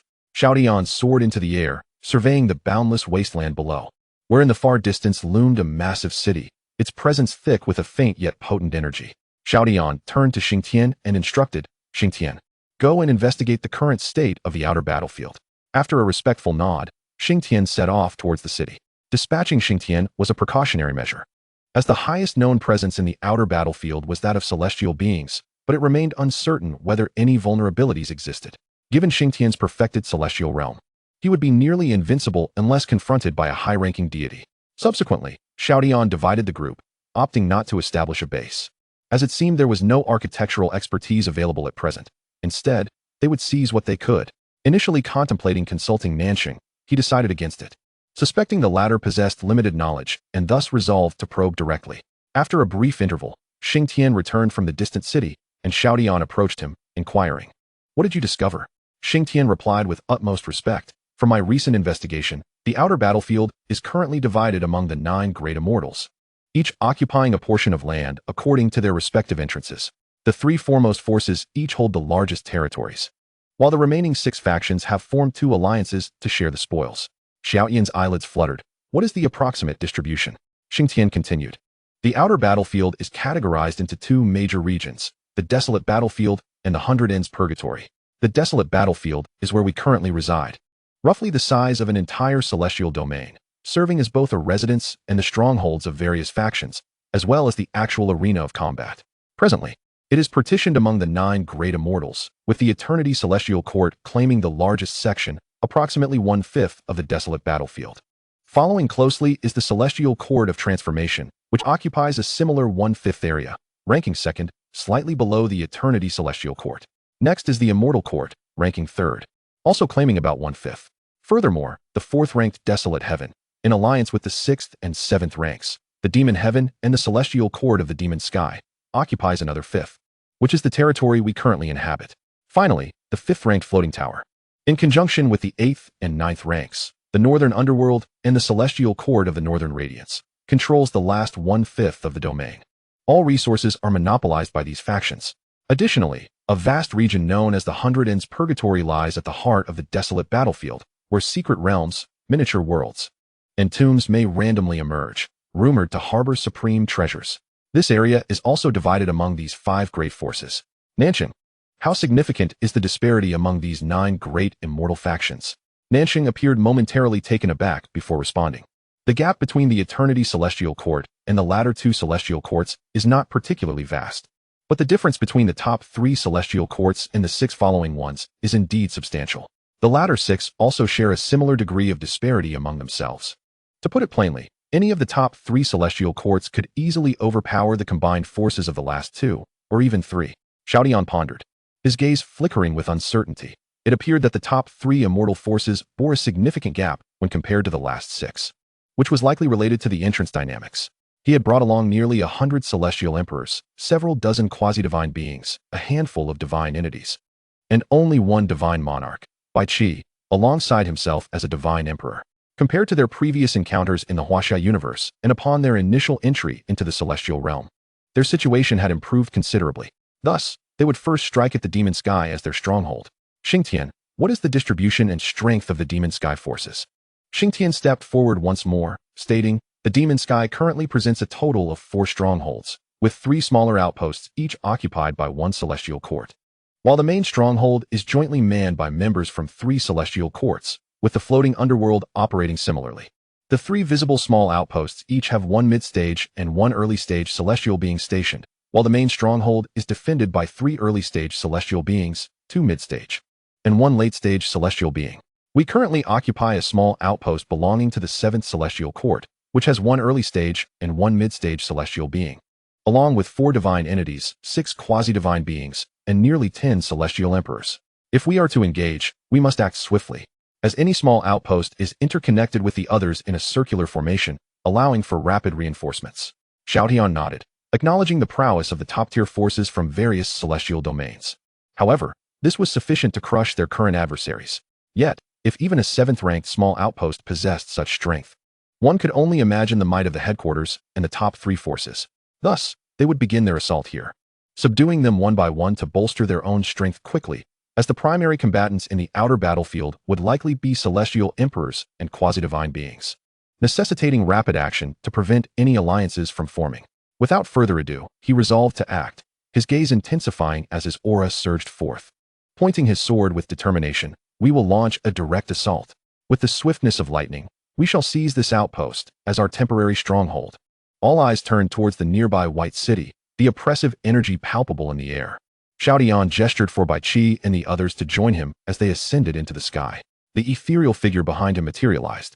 An imperial aura sweeping across the entire city as an immense palm descended from above, crashing down upon the stronghold. Bai Qi followed closely, wielding the heaven-breaking spear and launching a colossal spear-shaped shadow downward. The two formidable energies struck the center of the city's protective barrier, shattering it as the oppressive aura surged forth. In an instant, the city gates crumbled significantly. Xiao Tian felt a twinge of embarrassment for having exerted too much force. Would he need to repair that later? All forces engage. Show no mercy to those who resist, but spare those who surrender. Bai Qi and Xiang Tian, come with me to capture the leader. With that, Xiao Tian, Bai Qi, and Xiang Tian charged towards the center of the city. Who dares? Echoed the voices of several individuals throughout the city. An enemy attack. Who could it be? Is it the floating underworld? Unbelievable. I was still asleep. Who dares to strike here? Simultaneously, numerous figures rushed from the central mansion and the four cardinal points of the city towards the positions of Lu Bu and his companions, all filled with indignation. In an instant, the entire city erupted into a cacophony of combat energy, smoke rising in a chaotic frenzy. Bai Qi, did you feel any restrictions when you exerted your strength just now? Xiao Tian turned slightly, inquiring of Bai Qi. Bai Qi shook his head, and after a moment of contemplation, Xiao Tian realized that in this realm, no one could surpass the divine monarch. His earlier attempt to wield powers beyond that of a divine king was clearly met with resistance, a sensation he had felt upon his arrival. This implied that the three of them had already reached the central position, where two figures simultaneously dashed forth from the heart of the city, leading to a swift collision of forces. Damn it, who are you? You dare intrude upon the stronghold of the Demon Sky Dome? Are you from the floating nether heaven? The two figures soon revealed themselves before the trio, an elderly man and woman, both with white hair. Chapter 222. Capturing the stronghold of the Celestial Court. Xiao Tian conducted a brief investigation, confirming the accuracy of the intelligence provided by Xiang Tian. He directly addressed the two elders. Esteemed ones, we hail from the great Xia celestial dynasty, and I present you with two choices, submit or perish. Initially, the two elders' expressions tightened with alarm. They were aware of the great Xia celestial dynasty's burgeoning influence in the celestial realm, which had been conveyed to them through various channels. They knew of its rising stars, including those who possessed strength surpassing that of a divine king, capable of intimidating the very heavens. The three words resonated ominously, not to be trifled with. For a moment, uncertainty clouded their judgment as they exchanged glances. However, upon hearing Xiao Tian's ultimatum, their countenances darkened considerably. After all, they were also powerful celestials, occupying the upper echelons of strength, and such threats were intolerable. Bai Qi furrowed his brow, releasing a surge of divine monarch aura that crashed down upon the two, rendering them pale and forcing them to kneel. Xiao Tian gently assisted them to their feet, not permitting them to remain prostrated. Bai Qi, there's no need for such severity. We are quite amicable. The elders' expressions softened slightly at this. At that moment, a powerful aura surged from deep within the central part of the city behind them. Xiang Tian's expression tightened, prompting Xiao Tian to extend a hand to shield him, which instantly warmed Xiang Tian's demeanor. Who dares to disturb my seclusion? A black aura shot skyward, and another figure emerged before the group. Indeed, there are hidden forces. Since you have revealed yourselves, come forth. Xiao Tian smiled lightly as the shadow behind him moved, unleashing an aura comparable to that of a divine emperor. Reaching out towards the newly appeared figure. In an instant, the pressure emitted by Xiao Tian caused the skies to darken ominously, with terrifying bolts of lightning flashing incessantly, transforming into a great sword aimed at Xiao Tian. The entire battlefield erupted in chaos, drawing the attention of various factions who were left astounded. Who is this? What kind of mighty being is capable of influencing the laws of heaven? What has transpired at the Demon Sky Dome? What are their intentions? In the stronghold of the Demon Sky Dome, those seated upon the apex of power opened their eyes abruptly, their pupils constricting at the sight before them. An elder among them transmitted a message, urging, quickly, investigate that location. It is the position of the Celestial Court's stronghold. We must ascertain the situation. Meanwhile, at Xiao Tian's location, the sword shattered against the overwhelming power of a monstrous eye that opened above, gazing down with a terrifying presence, as thunder crackled in sharp bursts. Xiao Tian unleashed his full divine emperor cultivation, condensing it into a palm strike that met the eye head-on, causing the surrounding space to tremble ominously. As the eye sensed Xiao Tian's aura, it shrank slightly, a hint of trepidation flickering across its surface, as if time itself had momentarily come to a standstill. Then, with a gentle tremor, it contracted and dissipated. Clearly, even the laws of heaven found themselves powerless in the face of Xiao Tian's might. The figures who had just emerged from the dust stood frozen, their eyes wide in disbelief, as did the myriad of powerful beings scattered across the land. Elsewhere, within the realms of the eternal celestial court and the other three celestial factions, three figures regarded the unfolding scene with palpable apprehension. Their minds racing with the information previously received from the celestial realm, a singular name echoing in their thoughts, the Great Xia celestial dynasty. Turning their gaze towards the retreating presence of heaven, especially the eternal celestial domain, they dispatched their national master to investigate personally, the purpose of which was all too apparent. Xiao Tian regarded the three elders, extending his hand with a serene smile. Esteemed ones, will you submit or face annihilation? His smile was radiant, warm, and inviting, sending shivers down the spines of all present. Your Majesty, all captives have been secured. 2 divine beings, 3 semi-divine beings, and 8 celestial emperors have surrendered, while the rest have been eradicated. The entire city is now under our control. A group of figures appeared behind Xiao Tian, bowing respectfully as they revealed their true forms. A middle-aged man with azure hair, exuding the unmistakable aura of an early-stage divine monarch. The middle-aged man chuckled bitterly, struggling to stand at the forefront. I never anticipated encountering such formidable beings. Even our ancestors cannot compare. We shall yield. Turning to the 2 elders, they hastily bowed in unison. We greet your Majesty. Xiao Tian smiled gently. The Great Xia celestial dynasty welcomes you. Standing amidst the heavens, he proclaimed, I, the Emperor of the Great Xia celestial dynasty, declare that your leaders have all submitted to us. From this day forth, this place shall serve as a temporary stronghold for our dynasty. Those who submit shall live. The entire city fell into an eerie silence. How much fortune is required to exchange for the divine architectural technique? 100 million fortune points are needed. Do you wish to exchange? Xiao Tian hesitated, finding the cost exorbitant, yet ultimately decided to proceed with the exchange despite the pain it caused him. With a mighty effort, he confirmed the transaction. Exchange successful. The divine architectural technique is being bestowed. Bestowal complete. A torrent of images flooded Xiao Tian's mind, memories cascading forth.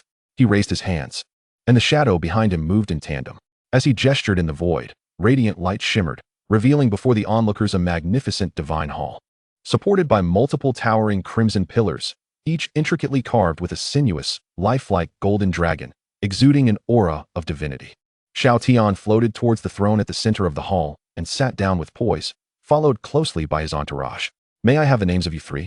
Xiao Tian inquired of the trio. The azure-haired middle-aged man stepped forward first, bowing respectfully. Your Majesty, I am Tian Xiongqing San. The 2 elders followed suit. Your Majesty, I am Tian Xiongwen Du, the elder, and I am Tian Xiongwen Qi, the elder woman. Xiao Tian nodded slightly. Xing Tian, you and Xing Du, and the 3 of you, please accompany Yi Fan and the others to organize the inner city and investigate the surroundings. The rest shall remain on standby to receive guests. Your orders shall be obeyed. The 5 departed the hall, while the others dispersed to keep watch around the central estate. Xiao Tian's gaze shimmered with divine light as he surveyed the entire city, his attention shifting to the vicinity. Deep within the center of the city lay a unique communication line, extending outward in 3 directions. This was likely the connective thread linking the 4 strongholds of the Demon Sky Dome. Quite intriguing indeed. After a brief pause, a smile curved at the corners of Xiao Tian's lips. Guests are arriving. At the city walls, several figures materialized, venturing inward with grave expressions, recalling the earlier scene. Ready for any eventuality. Xing Tian, allow those at the entrance to enter and observe their intentions. Yes, Your Majesty. Xing Tian responded respectfully, then proceeded toward the city gates. Chapter 223. The Arrival of the 6 Great Immortals. What shall we do next? A tall figure among the 5 asked the leader in a low voice. The one referred to as Yu's expression shifted slightly as he cautiously probed the entire city with his divine consciousness, frowning. 3 divine beings, and a multitude of semi-divine and divine beings. What is happening? Is there an aura I cannot detect? In the next moment, Yu's countenance changed dramatically, prompting everyone to disperse and conceal themselves, ready for battle. Someone is approaching, and even the celestial gods are indistinct. 5 figures emerged from the city gates, gazing at the already scattered silhouettes, namely Xing Tian, Yu Wen, Cheng Du, and the trio from Tianxiao. Xing Tian stood at the forefront, his tone calm and unwavering, stating, Our Emperor requests a discussion with you. Please accompany us. He then raised a hand, gesturing towards the interior of the city. The 5 figures remained unmoved. Faint glimmers of cold light flickering around them. Growing impatient, Xiang Tian signaled for the 5 to act simultaneously, their complete celestial god aura bursting forth to its zenith. While Yu and Chengdu unleashed his initial stage divine presence, the 3 figures behind him soon followed suit, their dispersed forms abruptly freezing in place. 5 palm prints simultaneously surged forth, capturing the 5 individuals and swiftly transporting them toward the heart of the city. The leading figure, Yu, wore an expression of utter dismay. He had not anticipated being seized before even entering the gates. As a powerful being of the divine realm from the wasteland celestial court, he found himself in such a predicament. In his struggle, he suddenly sensed a familiar aura and quickly exclaimed, "Senior Qing-san, Seniors Wendu and Wenqi." The sudden outburst caused everyone present to change their expressions, numerous figures simultaneously voicing, "Seniors? Those 3 seniors? Quickly, save me, seniors, I am from Tianxiao. Seniors, what are you doing? Are you betraying Tianxiao?" The trio from Tianxiao exchanged glances, their expressions shifting as they realized the swiftness of Tianxiao's reinforcements. However, they were taken aback by the presence of divine realm figures. Their gazes turned to Xiang Tian, who showed no signs of acknowledgement and merely increased his pace toward the center. The 3 shared a look, then glanced at their captives, hastening their own speed while allowing the cries to continue.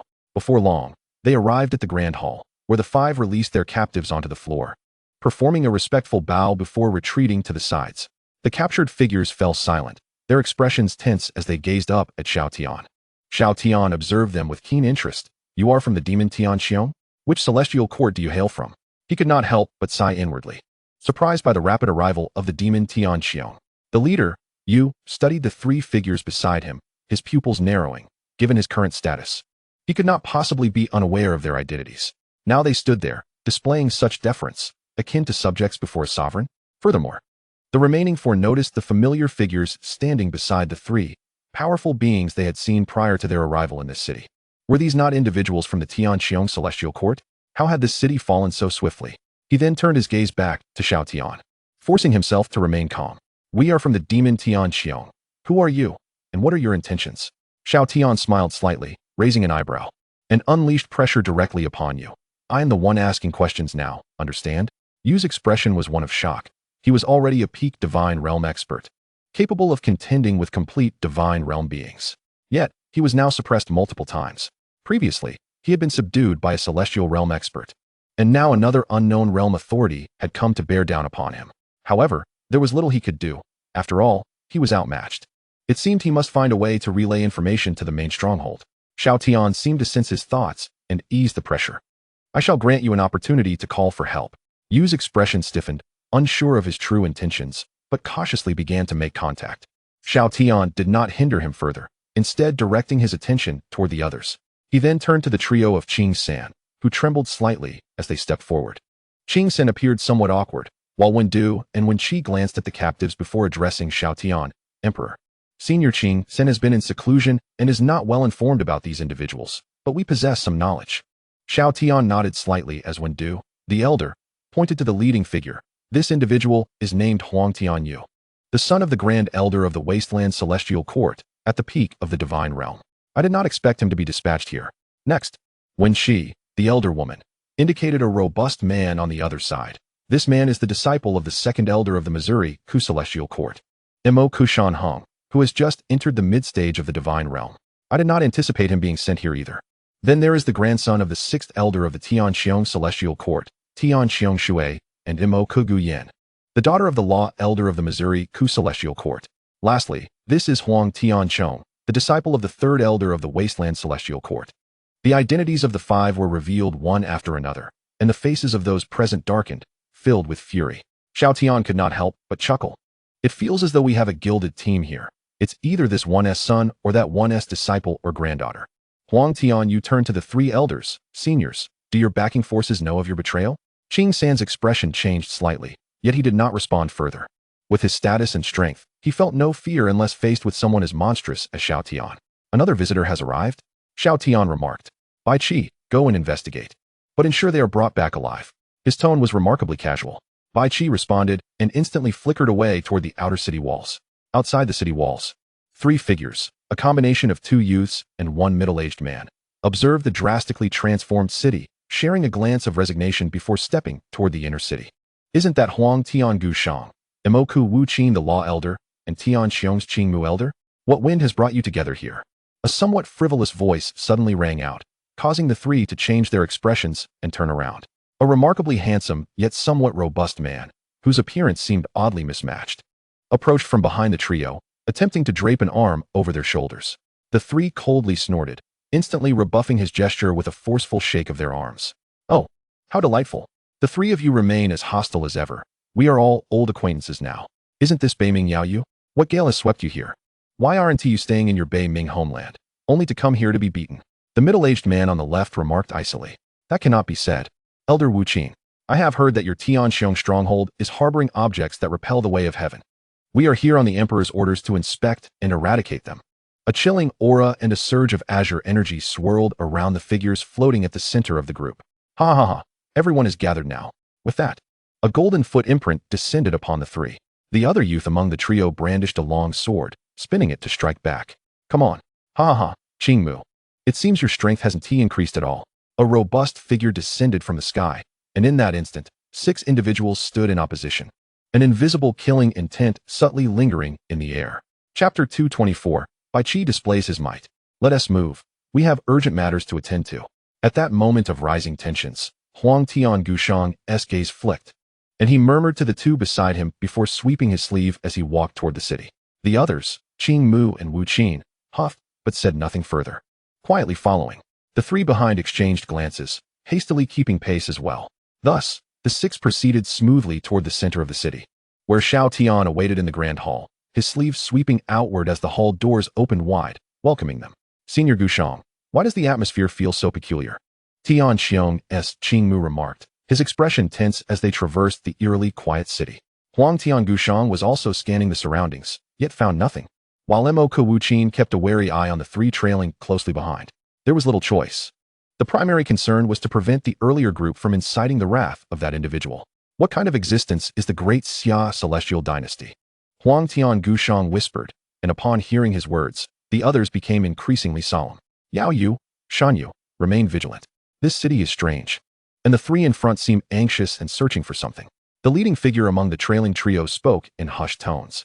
In the vast expanse, Bai Ming Yao Yu and Tian Mang Shan Hung swiftly concealed their prior expressions, adopting a demeanor of utmost seriousness. Just a short distance from the central hall, a sudden halt was initiated by Huang Tian Gushang, who obstructed the 2 individuals behind him. The trio of Bai Ming Yao Yu likewise came to an abrupt stop, their gazes converging towards a singular direction. 6 of you, come with me. The Emperor has summoned you. Before the words had fully resonated, a formidable spear imprint descended from the heavens, prompting the 6 to evade with remarkable speed. Damn it! Tian Mang Shan Hong, known for his fiery temper, erupted in fury, only to be restrained promptly by the leader among the trio. Senior Buddha, why do you hinder me?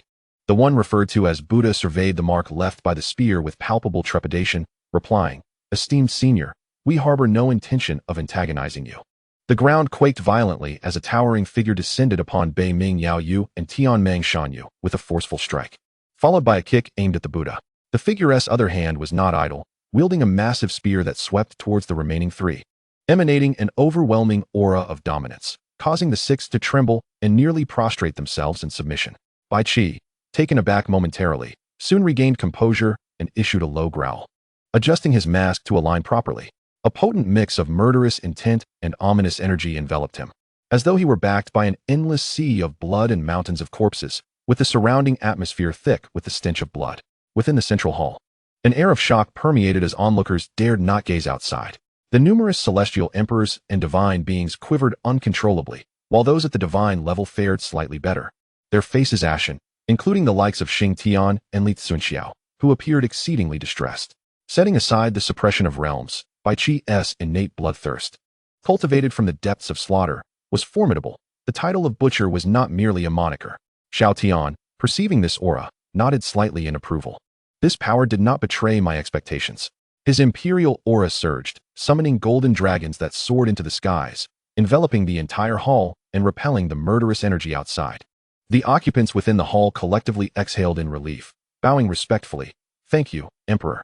The 5 from Huang Tian Yu initially trembled at the overwhelming murderous energy, only to find solace in Xiao Tian's protective presence, momentarily entranced. The individual they sensed earlier was likely the elder they had been instructed to investigate. And with such immense power, it was clear he had encountered formidable hidden divine beings before. Now, sensing Xiao Tian's presence, it was undeniable that he far surpassed any divine monarch. What lies beyond the divine monarch? The divine king. This represents the might of the celestial path.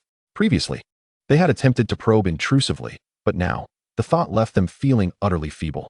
Yet, a resolute notion emerged. They must not provoke the individual before them. The consequences would be dire. Their gaze hardened, and they began to contemplate. No wonder the three elders would submit. Yielding to this figure might not be such a bad fate after all. The companions beside them were bewildered, observing their leader lost in thought, swaying slightly while contemplating. Occasionally glancing at the three elders, their minds swirled with confusion, and Mo Kushan hung gently nudged him. "Boss, what are you swaying about? Have you discovered something?" Xiao Tian, seated upon his throne, observed the minor commotion below with concern. Would Bai Qi inadvertently render these youths speechless with awe? Outside the hall, a chaotic melee ensued among 7 combatants, rendering the scene utterly tumultuous. Bai Qi sensed the transformation within the hall, allowing himself to relax entirely, channeling his blood and energy to an apex, unleashing the full extent of his butcher-esque physique. The 6 were momentarily taken aback, as if they had stepped into a realm of corpses, the land before them a veritable mountain of death. Upon closer inspection, the entire mountain was constructed from piled bones. A shiver coursed through them, and at that moment, they were met with an initial crushing blow, with a fierce strike from the breaking heaven spear. A long object swept horizontally across the 6 necks. However, seemingly lacking sufficient force, they stood their ground. Bai Qi frowned, delivering several more decisive blows, causing 5 to collapse, leaving only Tian Meng Shan hung upright. As Bai Qi prepared for another strike, his figure suddenly collapsed. Bai Qi relaxed his brow, suspending the 6 on the breaking heaven spear as he strode towards the hall. Just before falling, a hand from a small corner struck Tian Meng. Bai hung forcefully. "Controlling my strength is such a hassle. Wouldn't it be easier to eliminate them all?" Bai Qi murmured softly, shaking his head. Leading the way, Bai Qi noticed the 5 behind him simultaneously opening one eye, the atmosphere growing tense before they promptly closed them again, cold sweat beading on their foreheads. A small sword hilt emerged from a hidden corner, stealthily lunging towards Bai Ming Yao Yu between the spears. A faint, mosquito-like grunt escaped, quickly retracting. Upon glancing back, Bai Qi confirmed the 6 remained intact, accelerating his pace into the hall, his imposing aura gradually dissipating. Upon entering, Bai Qi planted the tip of the breaking heaven spear firmly into the ground, the sound of tearing fabric resonating as the 6 fell like kites cut from their strings. At the lowest point, Bai Ming Yao Yu was about to crash down when the spear began to shake violently. The 5 above hastened their descent, while Bai Ming Yao Yu's countenance twitched, hurtling outward and crashing to the ground, followed in succession by the other 4, leaving the assembly in the hall utterly astonished. The last individual remained on the spear, not following suit but instead plummeting downward, the spear trembling yet seemingly immobilized. Chapter 225, The Origin of the Extraterritorial Battlefield. Emperor. The enemies have been subdued. Within the hall, Bai Qi set down the 6 from the breaking heaven spear, respectfully addressing Xiao Tian. "You are members of the other immortal factions?" Xiao Tian inquired, nodding slightly. He recognized that the 6 were indeed representatives from various immortal factions, likely drawn to investigate after sensing his and Bai Qi's presence.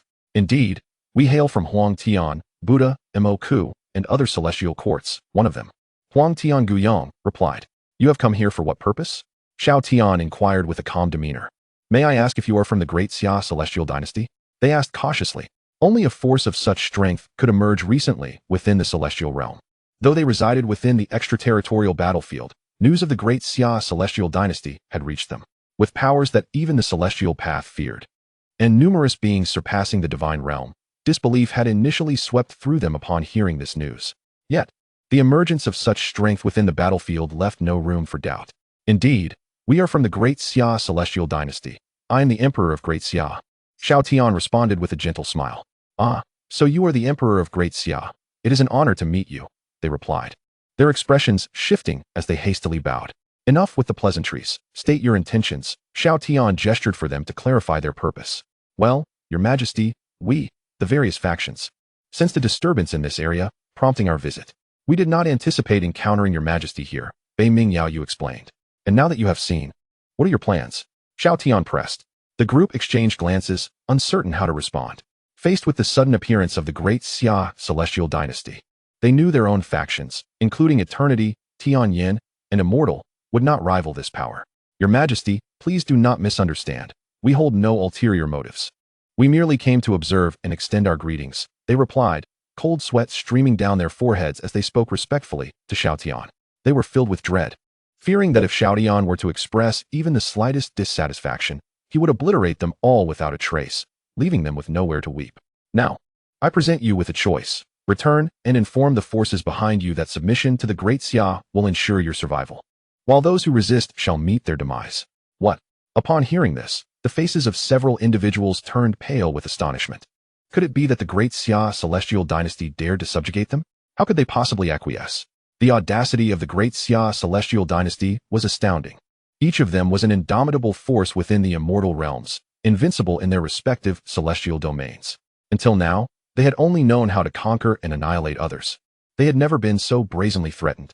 Yet, the one delivering this ultimatum was none other than the emperor of the great Xia, rendering them unable to refuse. They understood that anyone who dared to decline would undoubtedly be ruthlessly crushed to death by the imposing Bai Qi, who stood respectfully nearby. They had personally witnessed Bai Qi's strength. He was an invincible entity above the divine monarch level, while they were merely at the celestial god stage. Your Majesty, we can only assure you that we will convey your words, but the final decision lies beyond our control. Reluctantly, they could only respond in such a manner. Although they were celestial god powers, they did not possess the authority to decide within their various factions. Go. I trust that your forces will make the right choice. Xiao Tian said with a nonchalant smile, showing little concern for whether these factions would submit. After all, in his eyes, they were no more significant than mere ants. Their submission would be preferable, but should they resist, it would merely require a flick of his finger. Since that is the case, we shall take our leave, Your Majesty. Observing the situation, they quickly bowed and took their leave. Yes, escort these individuals out, Xiao Tian nodded, gesturing towards Xiang Yu and the others. Understood. Subsequently, Xiang Guiyang and the others led their respective juniors away. Your Majesty, are we truly allowing them to depart just like that? Bai Qi inquired, perplexed after their departure. In his view, capturing these individuals was entirely feasible. They need not concern themselves with the forces behind them, as a show of strength would suffice. Why complicate matters? They were merely ants, unworthy of such consideration. Xiao Tian chuckled lightly, not regarding these factions with any seriousness. After all, he was now at the pinnacle of the divine emperor stage, beyond even the Tao of heaven. How could he possibly be concerned about a few immortal forces? These immortal factions had been coerced by the Tao of heaven to arrive in the outer battlefield, indicating that their strongest members were evidently inferior to the Tao. Xiao Tian then turned to Tianxiong San and asked, what is the cultivation level of the strongest individual in your Tianxiong celestial court? In response to Your Majesty, the mightiest among us is at the complete divine monarch stage, stationed at the main stronghold of Mo Tianxiong. Tianxiong San respectfully replied. For him, having already submitted to the great Xia celestial dynasty, everything concerning the Tianxiong celestial court was no longer his concern. Furthermore, under the influence of the system, he could not deceive Xiao Tian. Thus, his answer was undoubtedly truthful, as he himself was at the early divine monarch stage, belonging to the upper echelons of the Tianxiong celestial court. The strongest is at the complete divine monarch stage? Then the strongest among the other immortal forces must also be at that level? Xiao Tian nodded, inquiring further. Aside from the eternal celestial court, the Tianyin celestial court, and the immortal celestial court, the remaining 6 immortal factions all have their strongest at the complete divine monarch stage. Oh, and what about the other 3 celestial courts? Hearing this, Xiao Tian displayed a hint of curiosity. A serious expression crossed Qing San's face as he responded. Although I have not witnessed it personally, it is well known that these 3 immortal factions undoubtedly possess powers at the divine king level, beings whom even the Tao of heaven greatly fears. Divine kings, you say? Xiao Tian nodded slowly. Although his strength was constrained at the complete divine king level due to the constraints of the rules, even if these 3 factions united against him, he would remain unperturbed. Do you know how the outer battlefield came to be? What lies within? Xiao Tian then inquired about the origins of the outer battlefield from Tianxiong San. While Nanshun had previously shared some insights, at that time, he was merely at the immortal emperor stage. How could he possibly possess as much knowledge as Tianxiong San? Qing San, being at the divine monarch stage and having spent countless years in the outer battlefield, certainly had greater understanding. As for its precise formation, I fear only the Tao of heaven knows. However, it is said that in ancient times, the outer battlefield was actually a fragment of a continent from the divine realm, severed from the divine realm due to a catastrophic war, resulting in the creation of the outer battlefield we see today. Chapter 226. The National Master of the Eternal Celestial Court, Song Feng. A fragment of the divine realm? Xiao Tian exclaimed in surprise. If what Tian Xiongqing claimed was true, and the outer battlefield was indeed a remnant of the divine realm, then the legendary divine realm must be incredibly powerful. What cataclysmic events transpired to cause the outer battlefield to detach from the divine realm? Do you know how to reach this divine realm? Xiao Tian asked with curiosity. Logically, this divine realm should exist at a higher tier than the immortal realm. And upon entering the divine realm, one would expect to sense its guiding force. Yet, even now, as a divine emperor, he felt no connection to such a guiding force. It was worth noting that when he broke through to the golden immortal stage, he had sensed the guidance of the immortal realm. Why, then? Could he not feel the divine realm now? Tian Xiongqing shook his head, responding, I do not know. This divine realm exists much like the legends suggest, only spoken of, never seen. However, the Tao of Heaven should possess knowledge of this so-called divine realm. The Tao of Heaven knows, Xiao Tian murmured, a glimmer of light flashing in his eyes. It seemed necessary to seek an audience with the Tao of Heaven. The national master of the eternal celestial court, Song Feng, seeks an audience with the great Xia Emperor. At that moment, a voice echoed from outside the city, revealing his identity. The national master of the eternal celestial court? Everyone in the hall momentarily paused in astonishment. They had not anticipated that the eternal celestial court would also send someone. Clearly, the emergence of the great Xia in the outer battlefield had drawn the attention of all factions. Your Majesty, this individual is a peak divine monarch. Bai Qi's expression grew cold as he addressed Xiao Tian. Yes, Bai Qi, inquire about the purpose of this visitor.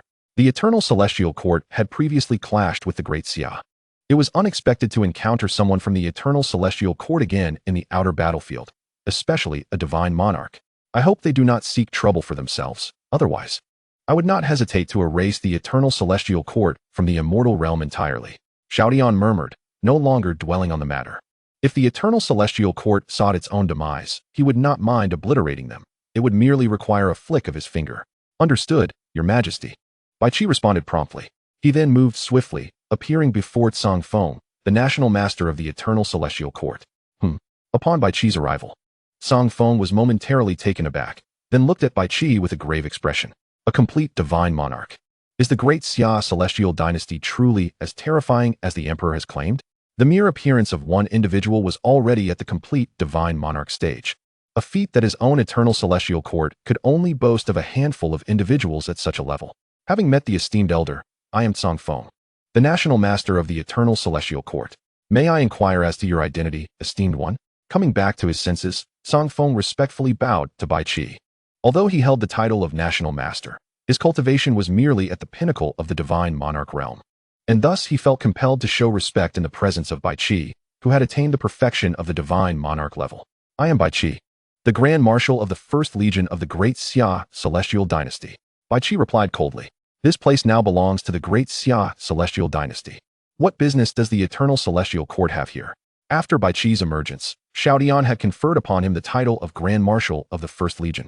And renowned generals such as Wang Jian of the Qin dynasty had also come under Bai Qi's command. Upon hearing Bai Qi's title, Song Feng displayed a hint of astonishment. A mere legion marshal at the perfection of the divine monarch realm? The Great Xia Celestial Dynasty is indeed formidable. It is worth noting that, as the national master of the Eternal Celestial Court, he himself was only at the pinnacle of the divine monarch realm. This disparity clearly illustrated the vast gap between the two factions. So it is the Grand Marshal of the Great Xia. I have the honor to meet you, Marshal. Song Feng respectfully saluted. Spare the formalities. Please state the purpose of your visit from the Eternal Celestial Court. Bai Qi waved his hand, his expression impassive. We at the Eternal Celestial Court are already aware of the affairs of the celestial realm. Due to some erroneous decisions made by the Emperor, our court has encountered some unpleasantness with the Great Xia Celestial Dynasty. Therefore, I have come to offer our sincerest apologies, hoping that the Great Xia will overlook past grievances. Song Feng stated solemnly. Initially, he had not regarded the Great Xia Celestial Dynasty with much esteem, but upon witnessing its strength, he could not help but take it seriously. While the Eternal Celestial Court had its own perfected divine monarchs, and even divine kings, it was said that the Great Xia possessed a being that even the heavenly Tao feared, rendering the Eternal Celestial Court utterly incapable of contending with it. An apology, you say? In that case, follow me to meet the Emperor. Bai Qi, seeing that the other party had come to apologize, was disinclined to make things difficult. He spoke to Song Feng and then proceeded toward the grand hall within the city, with Song Feng closely following. Before long, the two arrived at the grand hall. Your Majesty, this person claims to have come to offer apologies, Bai Qi said with a slight bow to Xiao Tian. Oh, an apology? Upon hearing this, Xiao Tian paused momentarily. Taken aback, is he not here to trouble the great Xia? Indeed, I represent the eternal celestial court in extending our sincere apologies to the Summer Emperor. And we hope you will not hold the matters of the celestial realm against us. Song Feng nodded respectfully to Xiao Tian. While your eternal celestial court has not inflicted any substantial loss upon the great Xia, do you realize that had it not been for the great Xia's considerable strength, we might have been annihilated by your eternal celestial court long ago? Do you think a mere apology can resolve this matter? Xiao Tian scoffed coldly, countering. The eternal celestial court acted against the great Xia without provocation, and now, upon realizing its inferiority, seeks to gloss over the issue with an apology. Such a thing is hardly feasible. Song Feng found himself at a loss for words, unsure of how to respond. What then would it take for the Summer Emperor to accept the apologies of my eternal celestial court? Submit to me. Xiao Tian pronounced each word with deliberate clarity. What? That is impossible. Song Feng's complexion changed drastically as he vehemently rejected the notion. Submitting to the great Xia? It was utterly absurd.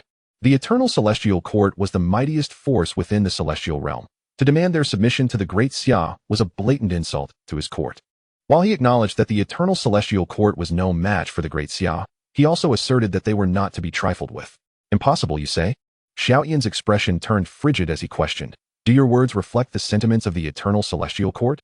Summer Emperor, while I cannot speak for everyone in the eternal celestial court, I can assure you that your demand will not be met, Song Feng replied solemnly.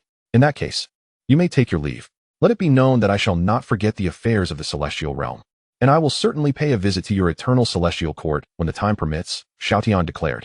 Your Majesty, is there truly no alternative to ease the situation? Song Feng's expression grew anxious. Though the eternal celestial court would not submit to the great Xia, they had no desire to be enemies either. I have yet to regard the eternal celestial court with any seriousness.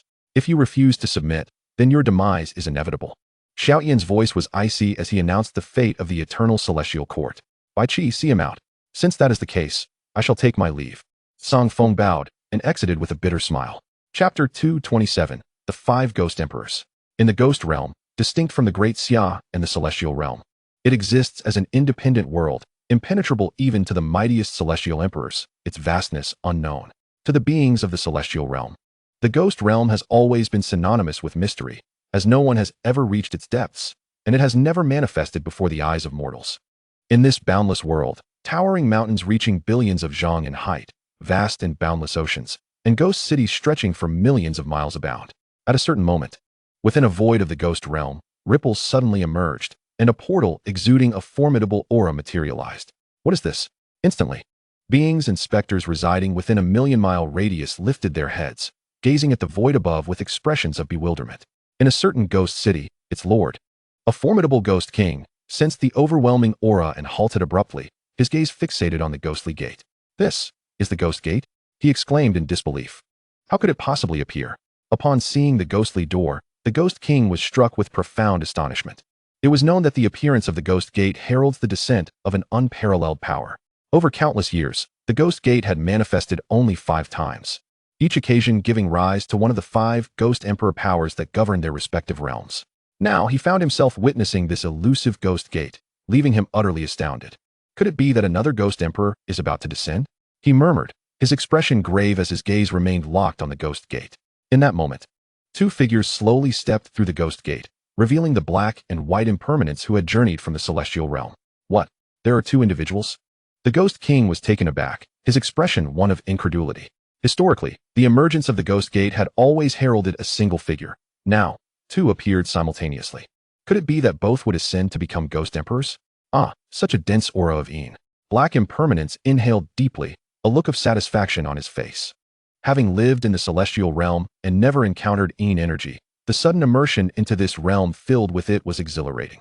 Regardless, he and white impermanence belonged to the underworld, and naturally, they were drawn to the essence of the Yin realm.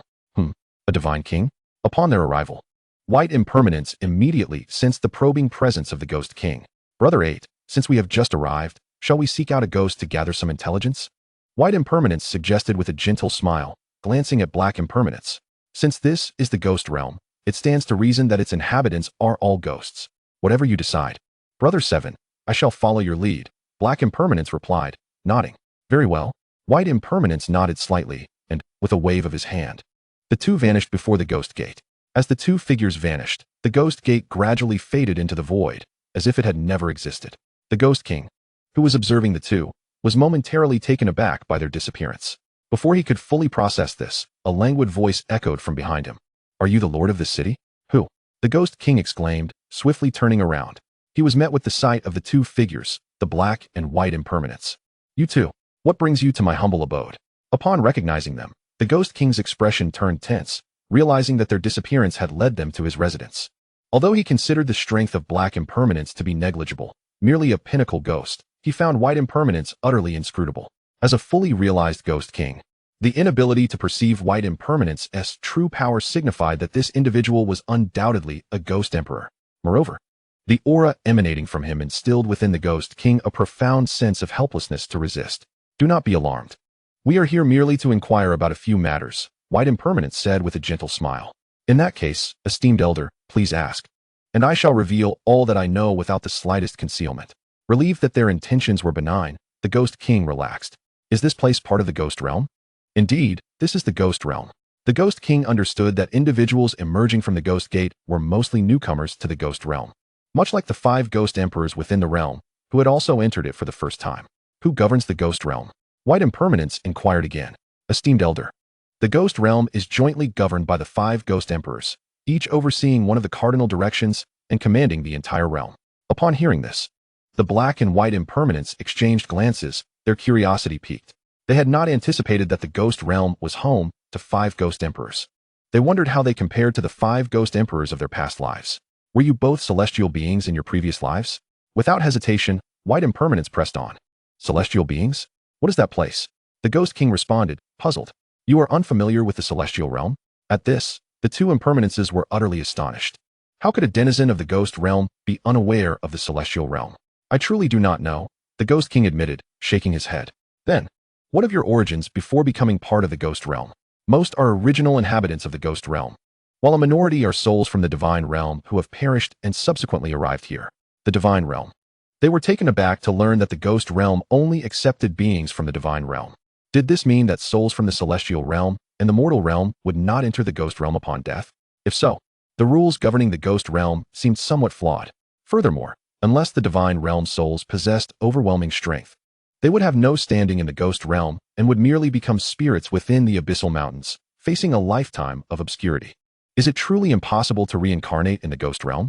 Both black and white Impermanence were astonished to learn that mortals merely became spirits upon death, with no chance of rebirth. Reincarnation? I am unaware of such a thing. The Ghost King shook his head with a wry smile, confessing that he had never heard of a reincarnation pathway and could not comprehend it. Which of the 5 Ghost Emperors is nearest to this location? With little fruit from their inquiries, White Impermanence resolved to seek out the 5 Ghost Emperors. As the rulers of the Ghost Realm, they would surely possess greater knowledge than this Ghost King. This area falls under the jurisdiction of the Southern Ghost Emperor. If you travel directly south, you should reach the Southern Ghost Emperor's domain, the southern capital, in approximately 2 days. The Ghost King pointed toward the south as he addressed the two Impermanences. "The Southern Ghost Emperor, you say?" Subsequently, black and white Impermanence set off at a brisk pace toward the south. "Seventh Master, it seems that the 5 Ghost Emperors of the Ghost Realm are likely to be Divine Emperor-level powers, and we are currently no match for them." Black Impermanence expressed with a worried countenance. "You are correct. However, our purpose is merely to investigate the conditions of the Ghost Realm, not to engage them in conflict." White Impermanence replied. Chapter 228. The Dread of Eternal Forces, Celestial Realm. Outer Battlefield. "Your Majesty, what shall we do next?" In the Grand Hall, Bai Qi and others gazed at Xiao Tian, awaiting his command. Currently, among the 9 eternal forces of the Celestial Realm, aside from Tianyin and the Eternal Celestial Court, nearly all had crossed paths with the great Xia Celestial Dynasty. Now that they had arrived in the outer battlefield, it was time to subdue these forces. "Qing-san, which Celestial Court is closest to this location?" Xiao Tian inquired of Tian Xiong-Qing-san. "Since we have decided to take action, we shall do so with swift and decisive force, lest we prolong matters unnecessarily." "To answer your Majesty, this territory belongs to the Mo Tianxiong, and thus the nearest stronghold is the main base of Mo Tianxiong." Tian Xiong-Qing-san respectfully responded. "Mo Tianxiong, you say? It is formed by the Mo Ku ancient clan, Tian Xiong, and Tian Meng, 3 eternal forces combined. Although they lack a divine king-level power, Their strength is not to be underestimated. However, for the great Xia or Xiao Tian, they pose no real threat. Not to mention the combination of the 9 eternal forces. What does Xiao Tian have to fear? Xing Tian, Bai Qi, take all of our forces to this main base of Mo Tian Xiong. Show no mercy to those who resist. Xiao Tian commanded by Qi and the others. Although the Mo Tian Xiong stronghold might possess 3 divine monarch-level powers, they posed no threat to Bai Qi, who had reached divine monarch perfection. With the assistance of Xing Tian and others, capturing a Mo Tian Xiong stronghold would be a trivial matter. Understood, Your Majesty. Bai Qi and the others replied respectfully, then hurried toward the Mo Tian Xiong stronghold. Eternal Celestial Court Stronghold. National Master, what is the situation? The ancestor of the Eternal Celestial Court, a divine king in the early stages, inquired eagerly upon seeing the returning Song Feng. Alas, ancestor, Song Feng hesitated, taken aback by the ancestor's urgency. The demands of the great Xia Celestial Dynasty were simply outrageous. He knew that not a single member of the Eternal Celestial Court would agree to their terms. As one of the 9 eternal forces of the celestial realm, and indeed the most powerful among them, it was exceedingly difficult to compel them to submit to the great Xia Celestial Dynasty. What is it? Speak quickly. The ancestor pressed, sensing Song Feng's hesitation. Ancestor, the great Xia demands that our Eternal Celestial Court submit to them. Song Feng spoke softly. What did you say? They want my Eternal Celestial Court to submit? The ancestor's eyes widened in disbelief. To demand submission from the Eternal Celestial Court was an audacious move by the great Xia. After all, the Eternal Celestial Court was one of the mightiest forces in the celestial realm. Although the great Xia might be stronger, the notion of their submission was utterly inconceivable. Indeed, ancestor, the great Xia's emperor also mentioned that he would personally visit our Eternal Celestial Court when he is free.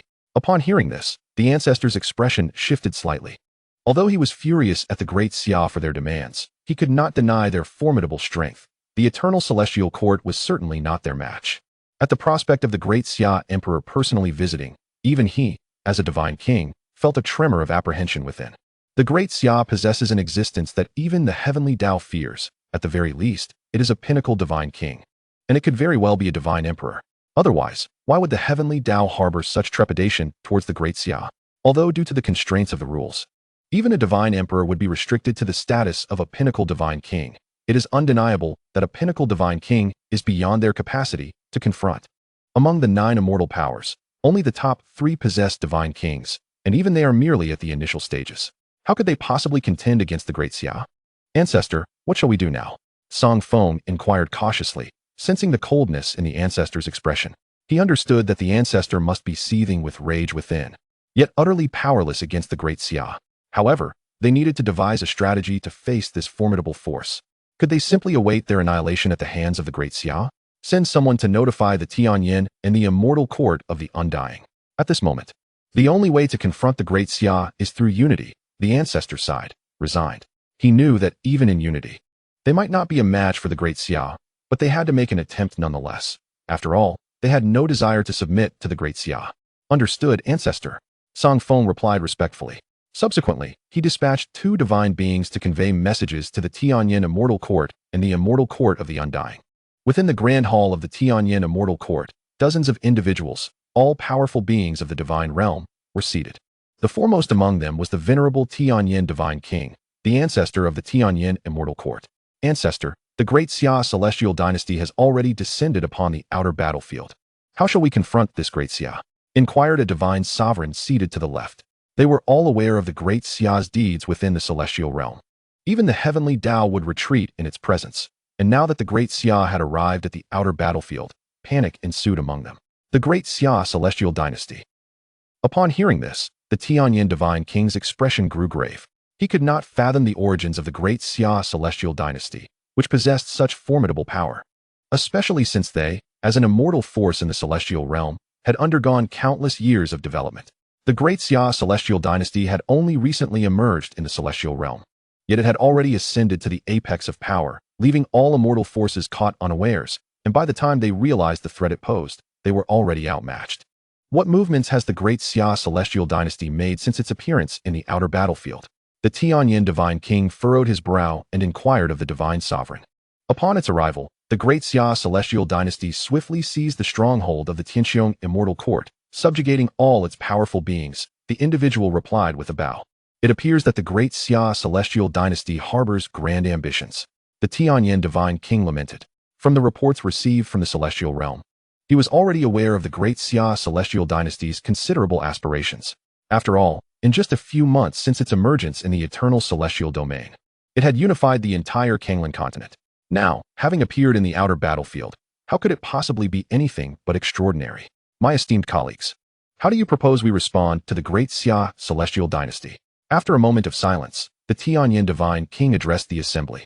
Ancestor, the audacity of the great Xia celestial dynasty is unmistakable. It will undoubtedly turn its attention towards us in the future. I believe we must unite all immortal forces to confront this great Xia celestial dynasty, another pinnacle divine sovereign promptly asserted. At this juncture, the only course of action they could conceive was to ally with all immortal forces. For any single power would simply be inadequate to contend with the might of the great Xia celestial dynasty. Unite all forces, you say? The Tianyan divine king fell into contemplation upon hearing this. Though he was uncertain of the full extent of the great Xia's power, he recognized one truth. The Tianyan immortal court alone would never stand against the great Xia celestial dynasty to withstand its impending onslaught. It seemed that uniting all immortal forces was their only recourse. You speak wisely. At this moment, there is no other option but to unite all forces. The Tianyan divine king eventually nodded in agreement. Report. Suddenly, a voice called from outside the hall, drawing the attention of everyone within. What is it? Enter. The Tianyan divine king commanded, his gaze sharpening. A general of the divine realm stepped into the hall. I report to you, ancestor, that the eternal immortal court has sent individuals to our Tianyan immortal court, expressing a desire to unite with us. Eternal immortal court? Unite? The mention of this elicited a momentary pause from the Tianyan divine king and all present. They quickly grasped that the eternal immortal court must also recognize the threat posed by the great Xia celestial dynasty. Their singular strength would be insufficient to contend with it. Moreover, reports from the celestial realm indicated that the great Xia celestial dynasty's stronghold was located within the eternal celestial domain, and there had been prior discord between the eternal immortal court and the great Xia celestial dynasty. Among the 9 immortal forces, it was likely that the eternal immortal court was the most apprehensive about the great Xia's advance. Bring the representatives of the eternal immortal court here. After piecing everything together, the Tianyan divine king commanded. Yes, ancestor. The general responded respectfully before turning to leave. Before long, a divine being from the eternal immortal court, led by the general, entered the grand hall. Eternal Mountain, greetings to the Tianyan divine king. The representative from the eternal immortal court, Eternal Mountain, offered a slight bow. Dispense with the formalities. You are the son of Eternal Haolong, are you not? The Tianyan divine king inquired, gazing at Eternal Mountain with mild curiosity. Indeed I am. And I am surprised that you, esteemed ancestor, are acquainted with me. Eternal Mountain responded, slightly taken aback. Eternal Haolong, your father, is a remarkable figure within the eternal immortal court, having achieved the pinnacle of divine sovereignty before the age of 100,000. How could I not be aware of him? The Tianyan divine king chuckled heartily, continuing. It seems it won't be long before your father breaks through to the divine king realm. Your praise is unwarranted. My father still has a considerable distance to traverse before reaching the divine king level, Eternal Mountain humbly replied. Though his father had attained the pinnacle of divine sovereignty in less than 100,000 years, the leap to the divine king realm was fraught with difficulty. The chasm between a divine king and a divine sovereign is profound, not easily crossed. Otherwise, why would the 9 immortal forces be limited to just the 3 that possess divine kings?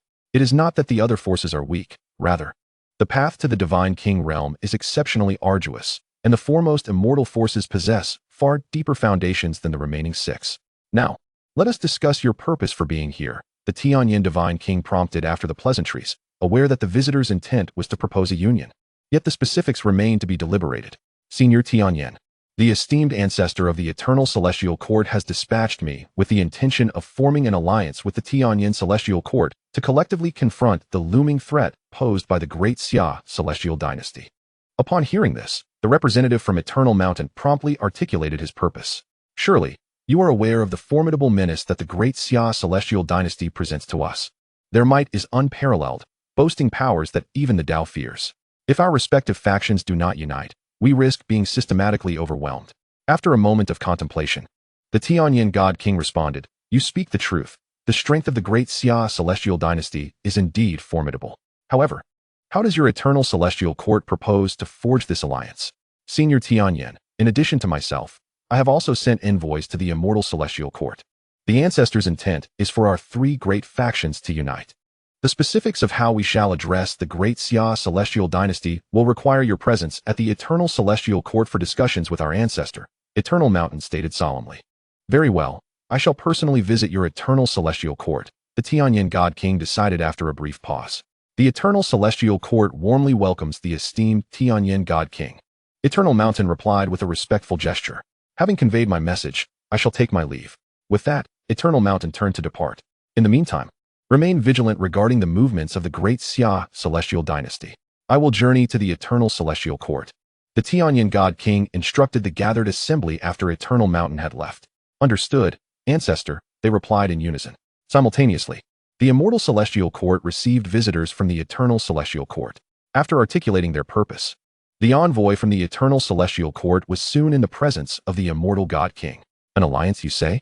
Do you believe your eternal celestial court possesses the capability to contend with the great Xia celestial dynasty? The immortal God King inquired indifferently upon learning the intentions of the eternal celestial court's envoy. Regarding that, immortal God King, I cannot ascertain our strength against the great Xia celestial dynasty. However, you may visit the eternal celestial court to confer with our ancestor. The strategy for addressing the great Xia celestial dynasty will ultimately be decided by you, the envoy replied. I understand. You may return now. I shall visit your eternal celestial court tomorrow. The immortal God King nodded in agreement. With the assent of both the Tianyin God King and the immortal God King, the alliance of the three great immortal courts was solidified. In the ensuing days, the divine kings of the three immortal powers gathered at the eternal celestial court to deliberate on strategies to counter the great Xia celestial dynasty. Though the great Xia celestial dynasty had made no moves as of yet, all were acutely aware that an attack was inevitable. The overwhelming power of the great Xia celestial dynasty prompted the other immortal factions to likewise dispatch envoys to the eternal celestial court, seeking to unify against this formidable threat. In an unprecedented display of solidarity, the myriad forces across the battlefield united, exchanging intelligence and analyzing the strengths and weaknesses of the great Xia celestial dynasty to formulate more effective strategies. One day, an urgent plea for assistance arrived from the magic celestial dome. The great Xia celestial dynasty had dispatched several powerful deities and celestial beings to assault their headquarters, imploring the eternal celestial court and other factions for swift support. Chapter 230, Bai Qi's spear annihilates 3 divine monarchs. Meanwhile, at a remote corner of the battlefield, Bai Qi, accompanied by Xiao Tian and others, descended upon the magic celestial dome's stronghold. With the sky-breaking spear in hand, Bai Qi unleashed a devastating horizontal sweep toward the magic celestial dome's base below. A thunderous roar shattered the air, reverberating throughout the entire stronghold as the void seemed to erupt. Bai Qi's formidable strike obliterated the magic celestial dome's defenses, unleashing a colossal shockwave that turned the surroundings into ruins. A suffocating darkness enveloped the area, littered with debris and corpses, rendering the battlefield a veritable corner of hell. Bai Qi stood aloft in the void, his armor glimmering with resplendent light, akin to a war deity descended upon the mortal realm. His gaze was cold and piercing, fixated on the remnants of the magic celestial dome. Xiang Tian and the others exhibited no change in expression, their countenance as unforgiving as the desolation below. Who dares to invade our magic celestial dome? They demanded. To attack us is to court death. In response to Bai Qi's onslaught, roars of fury erupted from within the magic celestial dome. In an instant, dozens of figures materialized before Bai Qi and his companions. Among them were 3 complete divine monarchs and several formidable deities, with the remainder being celestial beings. Bai Qi regarded these figures with a hint of admiration. Truly, the immortal forces were not to be underestimated, possessing such a formidable array of strength. Although they represented a united front of 3 immortal courts, their power was significant. Should these individuals submit to the great Xia, they would undoubtedly become an immense asset. After all, within the great Xia, aside from Xiao Tian, only he attained the divine monarch level, while the celestial realm was only occupied by Xiang Tian, Li Yuanba, and Li Tsuanxiao. Who are you to invade our magic celestial dome? They demanded. Are you from the fuming heaven? Upon the emergence of the magic celestial dome's forces, they directed a sharp rebuke toward Bai Qi and his party. Upon observing their cultivation, a sneer of disdain crossed their faces. A single complete divine monarch dares to attack our territory? What audacity! Why does the great Xia celestial dynasty require permission to act? Bai Qi scoffed. What? You are from the great Xia celestial dynasty? Upon hearing Bai Qi's words, the previously dismissive countenances of the crowd shifted dramatically. They had assumed these individuals were from the fuming heaven, only to discover they were from the Great Xia celestial dynasty. Surely, they were all aware of the Great Xia's formidable reputation. Even the Tao held them in apprehension, and now they appeared in the territory of the magic celestial dome, ready to attack without hesitation. How could they possibly withstand such an assault? What do you intend, Great Xia? Inquired a complete divine monarch from the Moko ancient clan. The Great Xia has come to unify the outer battlefield, Bai Qi replied with a calm smile. You must choose. Will you submit or be annihilated? At this, everyone paled. Although they were not as powerful as the top 3 factions, they were still immortal forces in the celestial realm. To demand their submission was tantamount to trampling on their dignity. Great Xia, we have no desire to be your enemies. Why must you be so aggressive? The complete divine monarch from the celestial dome protested indignantly. Great Xia, our factions are already united. Do you not fear our retaliation for your actions? Asserted the third complete divine monarch from the Tianmong celestial court. Retaliation?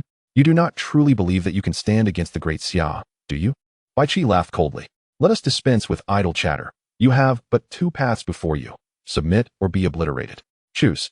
In that moment, all present held their breath, gazing toward the divine monarchs of the 3 celestial courts.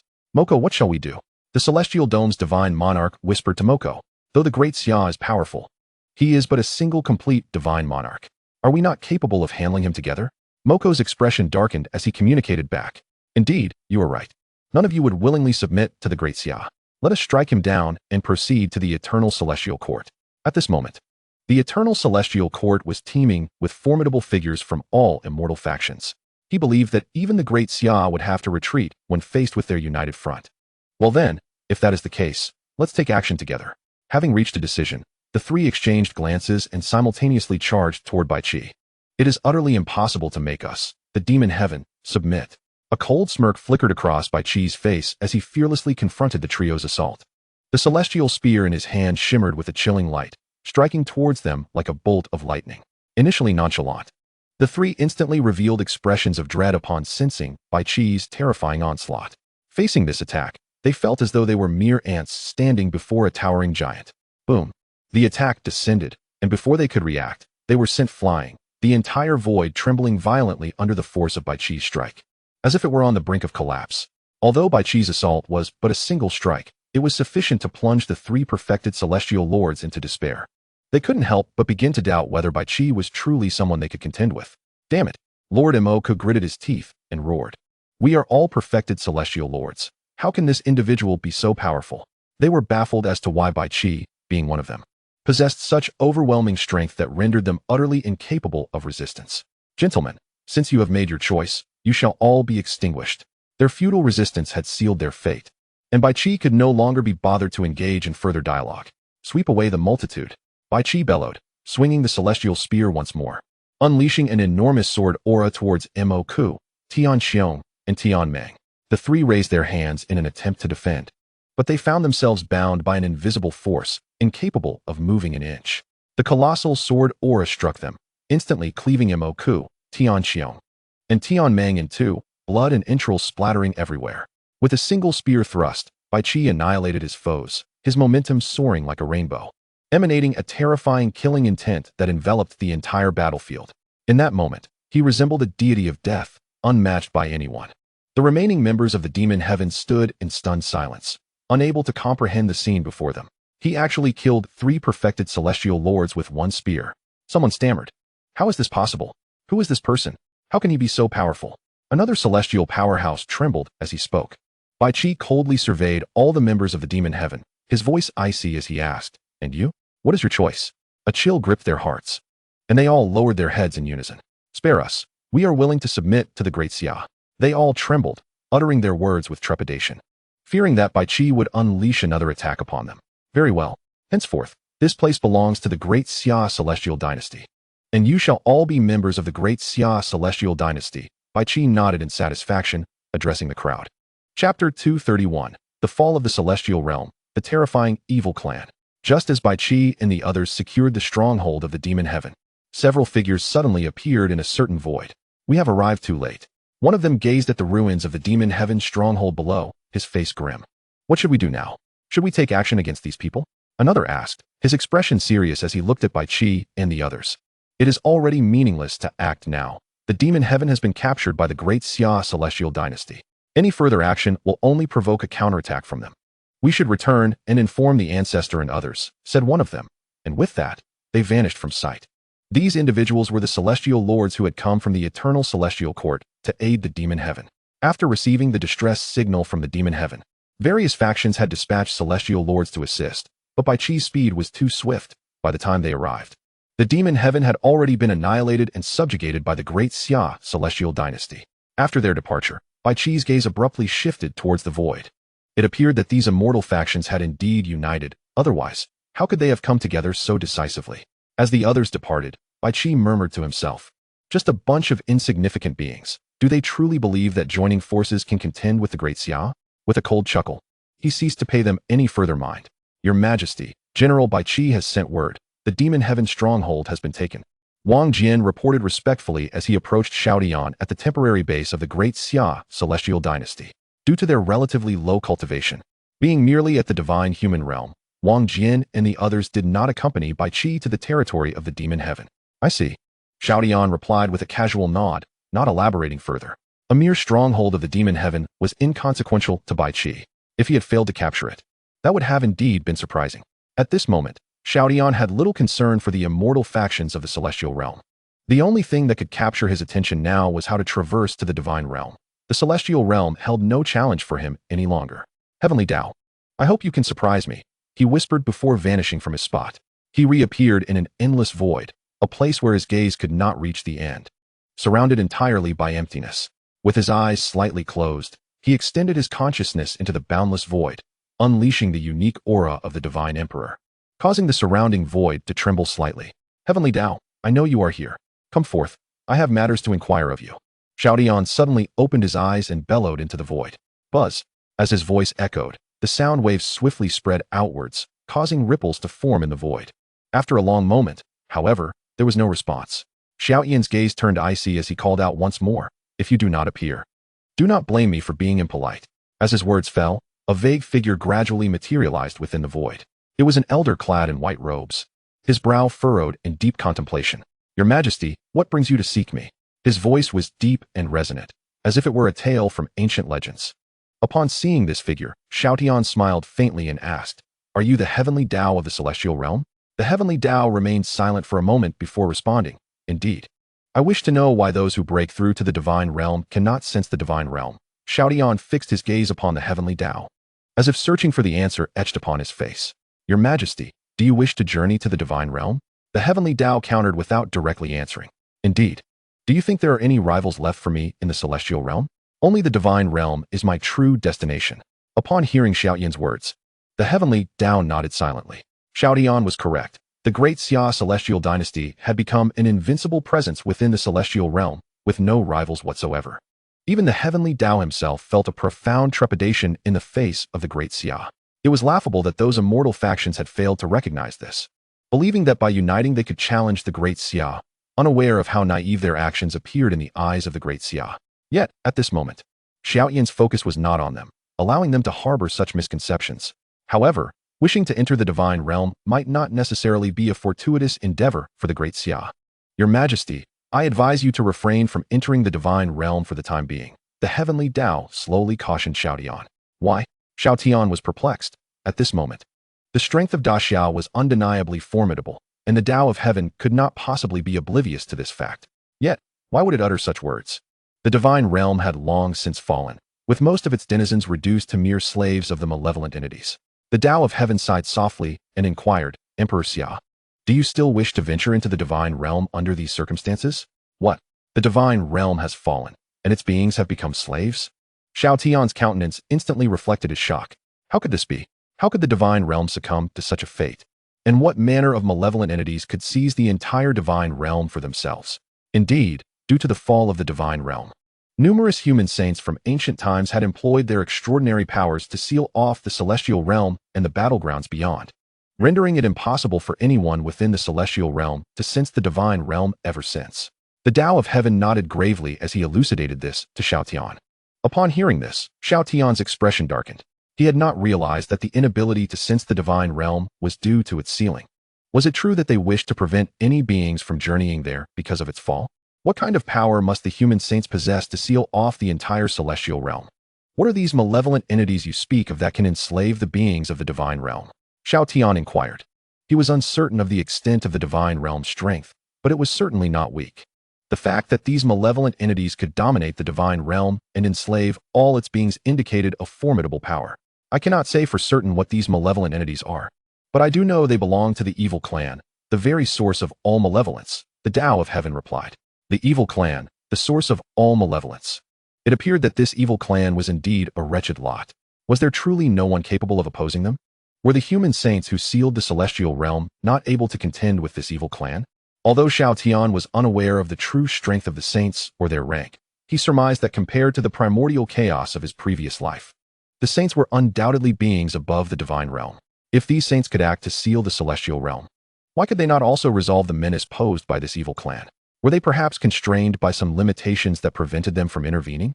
Emperor Xia, the saints are indeed powerful, far beyond the reach of the malevolent entities of the divine realm. However, there are also saints among the ranks of the evil clan. The Tao of Heaven replied with a bitter smile, resignedly. If it were merely the malevolent entities of the divine realm, they would indeed be nothing more than ants to the saints. Yet, if the evil clan could conquer the divine realm, it is evident that there must be saints among them as well. Upon hearing this, Xiao Tian fell into a contemplative silence. He had not anticipated that the evil clan would be so formidable. Chapter 232. The third unsealing of the Yuan. However, upon learning of the existence of this evil clan, Xiao Tian, while astonished at their might, felt his fighting spirit surging. What of the evil clan? As a paragon of Huaxia, he would undoubtedly be an invincible presence in this universe. How could a mere evil clan dampen his resolve? Was it not just the evil clan? The divine realm was his inescapable destiny. Tao of Heaven, is there truly no way to reach the divine realm? Xiao Tian pondered aloud. What? You still wish to journey to the divine realm? The Tao of Heaven's expression shifted dramatically. After all he had said, this Emperor Xia still harbored intentions of venturing into the divine realm? Was all his discourse for naught? Not at present, but I will inevitably make my way there. Xiao Tian replied with a slight nod. Emperor Xia, you absolutely must not go to the divine realm. Otherwise, it could spell disaster for all beings in the celestial realm. The Tao of Heaven, sensing Xiao Tian's unwavering determination, displayed a hint of urgency. The sole path to the divine realm was perilous. If Xiao Tian insisted on proceeding, the entire celestial realm would suffer dire consequences. How so? Xiao Tian queried, puzzled. He merely intended to bring the people of Daxia to the divine realm. How could this endanger all beings in the celestial realm? Emperor Xia, in short, this divine realm is truly off limits, the Tao of Heaven replied with a wry smile, having no further explanations to offer. Ah, so you do know the way to the divine realm? Xiao Tian observed, a subtle smile gracing his lips. He was convinced that the Tao of Heaven was well aware of how to access the divine realm, but was reluctant to share this knowledge. Emperor Xia, I have said all I can. I must take my leave now. With that, the Tao of Heaven prepared to depart. Tao of Heaven, I have yet to receive the answers I seek. Who granted you permission to leave? Xiao Tian commanded, his voice cold, an invisible pressure locking onto the Tao of Heaven. Emperor Xia, why must you be this way? The Tao of Heaven turned, regarding Xiao Tian with resignation. Though you are at the divine emperor level, and I am no match for you, I am nonetheless the Tao of Heaven of this realm. You cannot harm me. I may not be able to harm you, but that does not mean others cannot, Xiao Tian retorted, his expression icy. What do you mean by that? The Tao of Heaven's expression shifted slightly. You should recall the events that transpired in the celestial realm, should you not? Do you wish for me to summon my Daxia Yuan to inquire further? Xiao Tian sneered, issuing a veiled threat. Upon hearing this, the Tao of Heaven fell into a momentary silence. After a long pause, he replied, that individual was indeed powerful, possessing the semblance of a celestial being. But at most, he was merely at the divine sovereign level. Do you truly believe that a divine sovereign could contend with me? The Tao of Heaven remarked. As the Tao of Heaven of the celestial realm, while I can only exert the power of a divine king, if I were to mobilize the entire strength of the celestial realm, not even a divine sovereign, let alone a divine emperor, could withstand me. Is that so? Are you so confident? As long as you reveal to me the method to reach the divine realm, I assure you that I shall not take any action against you. Otherwise, it seems the Tao of Heaven of the celestial realm may soon find itself replaced. Xiao Tian was utterly unfazed by the Tao of Heaven's words. Initially, he was merely at the divine emperor level, and unsealing Yuan would only allow him to manifest the strength of a celestial being. Now, however, he was at the divine emperor level, and the strength of Yuan was beyond his comprehension, but it was undoubtedly at the level of a saintly figure. After all, The only ranks above the divine realm were the divine sovereign and divine emperor, and Yu Wang would be capable of surpassing him by 5 great levels. I will not divulge the method to the divine realm. If I were to do so, it would endanger the entire celestial realm, the Tao of Heaven replied nonchalantly, completely oblivious to the gravity of the situation.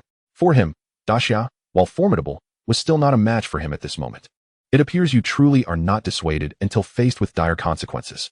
Xiao Tian declared to the system, unseal the Jizhou cauldron. Without further ado, he commanded the system to unseal the Jizhou cauldron. To confront the Tao of Heaven, this was indeed the best course of action. This marked Xiao Tian's third unsealing of the Jizhou cauldron, consuming merely 40 million of his fortune points. Previously, he had thought the cumulative fortune points were an extraordinary figure. But now, with over 2 billion fortune points at his disposal, it was a trivial matter. Indeed, at this moment, Xiao Tian possessed over 2 billion fortune points. Having unified the Kanglan continent and the battlegrounds beyond, which had directly granted him over 100 billion points. As the unsealing of the Jizhou cauldron reached completion, an overwhelming and boundless pressure surged forth from the Daxia celestial dynasty within the eternal celestial domain of the Kanglan continent. This immense pressure swept across the entire celestial realm in an instant, suffocating all in its wake. Those of lower cultivation levels fell prostrate on the ground, utterly immobilized. In the boundless void of the outer battlefield, the Tao of Heaven sensed this formidable aura and was instantly struck with astonishment. How is this possible? In a hushed whisper, the figure of King Yu suddenly materialized before the heavenly Tao. I pay my respects to the emperor. As soon as King Yu appeared, he immediately bowed slightly to Xiao Tian. I have seen the King Yu. Faced with King Yu, Xiao Tian did not dare to be presumptuous, for he was indeed a venerable ancestor of Huaxia. A saint. A saint. At that moment, the heavenly Tao gazed in astonishment at the suddenly manifested King Yu, murmuring in disbelief. Feeling the overwhelming aura radiating from King Yu, the heavenly Tao could hardly accept that this being, whom he had always considered merely a divine sovereign, or at most a divine emperor, was, in fact, a true saint. How could it be? How could a saint appear in the immortal realm, and moreover, in the guise of a subject of the great Xia? Before this great Xia emperor, must even saints show deference? Who exactly is this Xia emperor? Heavenly Tao, do you still think I have no means to deal with you? Xiao Tian scoffed, turning his gaze toward the heavenly Tao. Upon hearing Xiao Tian's words, the heavenly Tao's expression grew awkward, revealing a hint of trepidation. After all, this was a saint. Beneath the saint, all were but ants. Even as the heavenly Tao of the immortal realm, he was but an insignificant insect before a saint. If the saint willed it, not just the heavenly Tao, but the entire immortal realm could be obliterated by a mere thought. Great Xia Emperor, what is the origin of your esteemed Great Xia? The heavenly Tao asked with a trembling voice. You need not concern yourself with the origins of my Great Xia. You simply need to inform me how to reach the divine realm. Xiao Tian replied curtly, unwilling to elaborate further. Emperor, do you wish to journey to the divine realm? King Yu inquired softly upon hearing Xiao Tian's words. Indeed, yet I cannot sense the divine realm at all. Only this heavenly Tao knows the way. Xiao Tian nodded in response. So it is, Emperor. There is no need to inquire of this heavenly Tao. I already know how to reach the divine realm, King Yu stated. Oh, you know how to reach the divine realm? Upon hearing this, Xiao Tian was slightly taken aback. He quickly realized that King Yu was indeed a bona fide saint. As a saint, it would be effortlessly simple for him to uncover matters within the immortal realm. Chapter 233, The Origin of the Immortal Realm. How can one reach the divine realm? Xiao Tian hurriedly asked. Although he was not yet prepared to venture to the divine realm, it was an eventuality. Since King Yu possessed this knowledge, Xiao Tian felt no need to question the heavenly Tao further. Emperor, the immortal realm has been ensnared by a sealing formation, which is why its inhabitants cannot perceive the existence of the divine realm. To reach the divine realm, one simply needs to dismantle this sealing formation, King Yu explained. Is it really as simple as breaking the formation? The heavenly Tao had previously informed him that the immortal realm was ensnared by a formation set by the saints. Yet he had not mentioned that merely breaking it would grant passage to the divine realm. It seemed the heavenly Tao did not wish for this formation to be dismantled. King Yu, how can this formation be broken? Xiao Tian inquired. Since King Yu was aware of the formation's existence, it should not pose a problem for him to dismantle it. Emperor, this formation cannot be broken. At this moment, the heavenly Tao interjected hastily. The sealing formation was specifically designed to confine the immortal realm, preventing the nefarious races of the divine realm from discovering its existence. If this formation were to be dismantled, it would spell immense disaster for the entire immortal realm. Why can it not be broken? Is it merely a wicked race? Do you think my great Xia fears such trifling evils? Xiao Tian retorted, entirely dismissing the threat of the nefarious race. The heavenly Tao was momentarily at a loss for words in response to Xiao Tian's assertion. Indeed, your great Xia is strong, but this wicked race is not as simple as you imagine. Countless saints have been unable to eradicate this nefarious race. Do you truly believe that having a single saint in your great Xia makes you invulnerable? Emperor, this wicked race is far more formidable than you perceive. If this sealing formation is broken, the entire immortal realm will immediately merge with the divine realm, and the immortal realm will suffer great calamity. In a moment of urgency, the heavenly Tao revealed a shocking truth that left Xiao Tian astounded. What did you say? If the seal is broken, the immortal realm will merge with the divine realm? Why is that? Xiao Tian's expression turned one of shock, utterly confounded. The heavenly Tao's countenance shifted slightly, and he finally let out a sigh, saying, "Very well. I shall divulge the truth. Emperor, in fact, there is no such thing as the immortal realm in this universe. The current immortal realm and the outer battlefield are merely fragments of a continent from the divine realm. In ancient times, the beings of the divine realm waged war against the nefarious race, and ultimately, the divine realm was defeated, falling entirely into the hands of the wicked. Some saints, unable to bear witness to such a fate befalling the divine realm, took action and shattered this continent of the immortal realm from the divine realm, casting it into this void. They then established the sealing formation to completely isolate it from the divine realm. At that time, this continent of the immortal realm was a very weak and minor land within the divine realm, and the nefarious race had not paid it much attention. Thus, they remain oblivious to its existence even now. Upon hearing the heavenly Tao's explanation, Xiao Tian was instantly engulfed in astonishment. He had not anticipated such a convoluted origin for the immortal realm. Such a vast expanse was merely a small continent within the divine realm. It was no wonder that the immortal realm appeared as a singular landmass, unlike the myriad realms of the lower realm.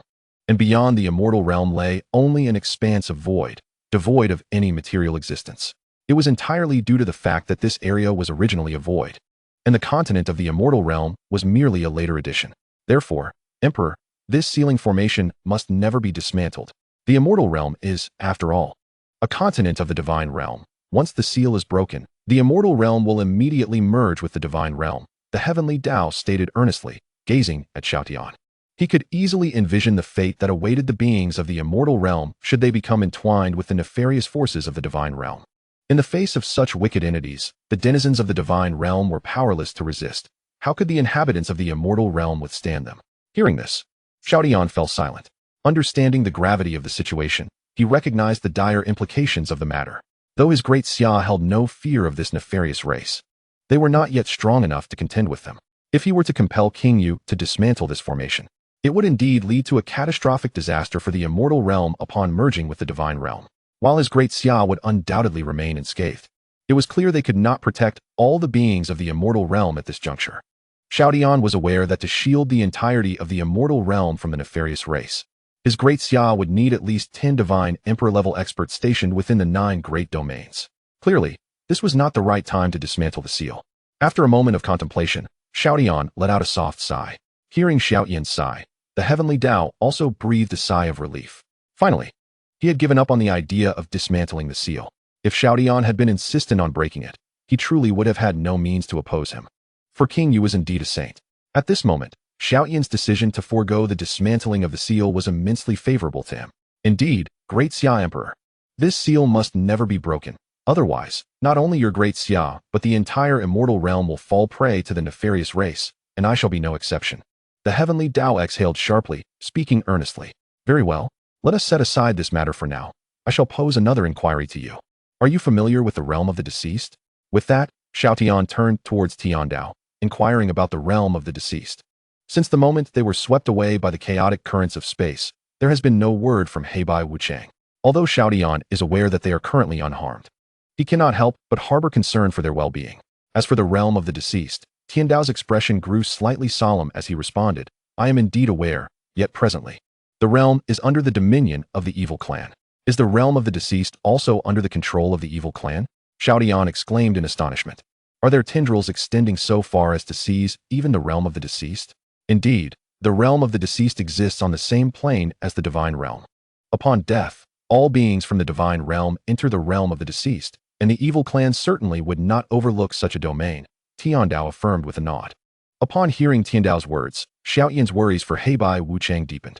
Although he had yet to encounter the evil clan, their formidable nature was evident from Tian Dao's description.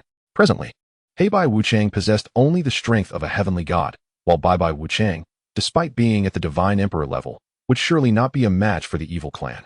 You must know how to enter the realm of the deceased, correct? Considering the current predicament of Bai Wuchang, Xiao Tian hastily inquired about the means of entry. Xiao, why do you wish to venture into the realm of the deceased when it is controlled by the evil clan? Tian Dao was taken aback, unable to fathom Xiao Tian's desire to enter the territory of the evil clan. After all, most would seek to distance themselves from such a threat. Yet Xiao Tian seemed intent on approaching it. My two subordinates accidentally found themselves within the realm of the deceased, and I must retrieve them, Xiao Tian declared. Hearing this, Tian Dao was rendered speechless. What trouble has the great Xia found itself in? It seems you are either heading to the divine realm or the realm of the deceased. Both realms are under the control of the evil clan. Should the evil clan in the realm of the deceased become aware of the existence of the immortal realm, they would undoubtedly target it. Xiao, I strongly advise against venturing into the realm of the deceased. It is imperative that the immortal realm remains hidden from the evil clan for the time being. Tian Dao urged. Why do you prattle on so? Is a mere evil clan enough to instill such fear in you? Xiao Tian displayed a hint of impatience, deciding not to pursue the conversation with Tian Dao further. He turned to Xiang Yu and asked, Xiang Yu, can you sense the location of the realm of the deceased? At his words, Xiang Yu closed his eyes momentarily, and a surge of sacred intent enveloped the entire battlefield beyond the realm. I have located it, Your Majesty, at the center of the battlefield beyond the realm. There lies a sealed spatial passageway from which a faint aura of Yin emanates. It must undoubtedly lead to the realm of the deceased. Xiang Yu reported after opening his eyes. A spatial passageway? Is it within the hundredfold refinement hell? Upon hearing Xiang Yu's revelation, Xiao Tian's lips curled into a smile. He had not anticipated that the route to the realm of the deceased would be conveniently located within the battlefield beyond the realm. Meanwhile, Tian Dao's expression shifted slightly. He had not expected this individual to detect the passageway. It seemed that the secret of the realm of the deceased could no longer be concealed. Xiang Yu, will unsealing this passageway have any repercussions for the immortal realm? Xiao Tian inquired. There will be no adverse effects. However, it is a two-way passage. Should the seal be broken, those within the realm of the deceased may also discover the route and enter the immortal realm, Xiang Yu explained. Is that so?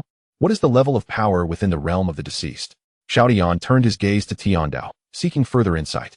Given that the realm of the deceased was comparable to the divine realm, it was reasonable to assume that its inhabitants were not weak. Therefore, a well-thought-out strategy would be necessary to access the realm of the deceased. Officially, the realm of the deceased is governed by the 5 ghost emperors, each of whom possesses the pinnacle strength of a divine emperor. Beneath them are numerous divine emperors and godly lords, Tian Dao replied gravely. He could only hope that Xiao Tian would reconsider his intention to venture into the realm of the deceased upon learning of its formidable power. Otherwise, if the seal were broken and the powerful beings from the realm of the deceased entered the immortal realm, how would they defend themselves? Contemplating this, Tian Dao glanced at Xiang Yu. With him around, it seems the great Xia need not fear the realm of the deceased. However, if the evil clan in the realm of the deceased reports to the saints behind them, then the immortal realm would be irrevocably exposed. A divine emperor, you say? Xiao Tian pondered deeply upon learning of the realm of the deceased's strength. At this moment, the power of the great Xia was indeed insufficient to contend with the realm of the deceased. However, he could readily exchange for emperor-level summoning cards, which would embolden him against this realm. Nevertheless, before embarking on a journey to the realm of the deceased, he must first unify the immortal realm and the battlefield beyond the realm. For only through complete unification would his fortune flourish, allowing him to face not just the realm of the deceased, but even the evil clan within the divine realm without trepidation. Xiang Yu, is it difficult to break this seal? Xiao Tian inquired once more. At this juncture, he certainly did not wish to break the seal, as he had not yet devised a means to enter the realm of the deceased. However, considering Xiang Yu's ephemeral presence, it would be unwise to postpone the unsealing indefinitely, lest he be compelled to release Xiang Yu again in the future. Such a course of action would be exceedingly disadvantageous for Xiao Tian. To break a seal at such a cost was hardly worthwhile. Your Majesty, the seal is not particularly strong. A divine emperor can break it at any time. Xiang Yu reassured him. Xiao Tian let out a sigh of relief. If a divine emperor could handle the task, then there would be no need for Xiang Yu's intervention. By the time Xiao Tian ventured into the realm of the deceased, he would undoubtedly have divine emperor-level subordinates at his command. Then it poses no issues. Xiang Yu, you may return, he concluded. Very well, I take my leave. Xiang Yu nodded and gradually faded from view. Xiao Tian Dao regarded Xiao Tian, hesitating to speak. Rest assured, I have no immediate plans to venture into the realm of the deceased. Thus, I will not be breaking this seal for the time being. I shall only proceed once the immortal realm and the battlefield beyond the realm are fully unified. Furthermore, matters concerning the Great Xia are best left unperturbed by you, Tiandao. Having addressed Tiandao, Xiao Tian departed without further ado. Sighing softly at the vanishing figures of King Yu and Xiao Tian, Tiandao was filled with contemplation. What origin does the Great Xia possess, and how did it come to exist within the immortal realm? His curiosity regarding the origins of the Great Xia intensified. As its power surpassed his wildest expectations, he could hardly fathom that the ethereal figure he had previously encountered would turn out to be a saint. A saint. Undoubtedly a being standing at the pinnacle of this universe, and the reverence shown by this saint towards the Xia Emperor left him astounded. It appeared necessary to inform Saint Hongxian of these developments. Tiandao murmured to himself, swiftly channeling the power of the entire immortal realm into the void. Within an expanse of endless chaos, there exists an immensely grand world, the Saint Realm. The Saint Realm is the highest plane in the entire universe, the ultimate destination aspired to by all divine beings. For only by becoming a saint and entering the Saint Realm does one truly stand at the zenith of the cosmos. To a saint, both immortals and deities are but mere ants. Only by attaining the status of a saint can one look down upon all living beings. At the heart of the Saint Realm, there lies a magnificent palace, within which resides a formidable figure.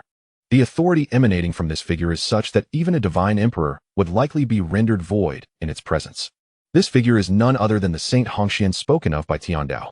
At this moment, the revered sage Hongxian sat quietly within the palace, his eyes gently closed, an expression of solemnity gracing his features. Suddenly, an unusual surge of energy intruded upon his perception. Sage Hongxian slowly opened his eyes, sensing the origin of this energy. Could it be the heavenly Tao of the celestial realm? His brow furrowed slightly, pondering why the heavenly Tao sought his presence at this juncture. He had distinctly warned the Tao not to contact him unless there was a matter of great significance. For the Tao to reach out, it would require the collective power of the entire celestial realm. Should this energy be detected by the saints of the evil clan, the existence of the celestial realm would be compromised. Was something amiss within the celestial realm? Sage Hongxian could not help but think so. Otherwise, the Tao would not have initiated contact. Subsequently, he closed his eyes once more, his sacred consciousness surging forth from the sacred realm, traversing the boundless void, and descending into the celestial realm. In the celestial realm, beyond the void of the outer battlefield, the heavenly Tao awaited patiently for a response. What has transpired, heavenly Tao?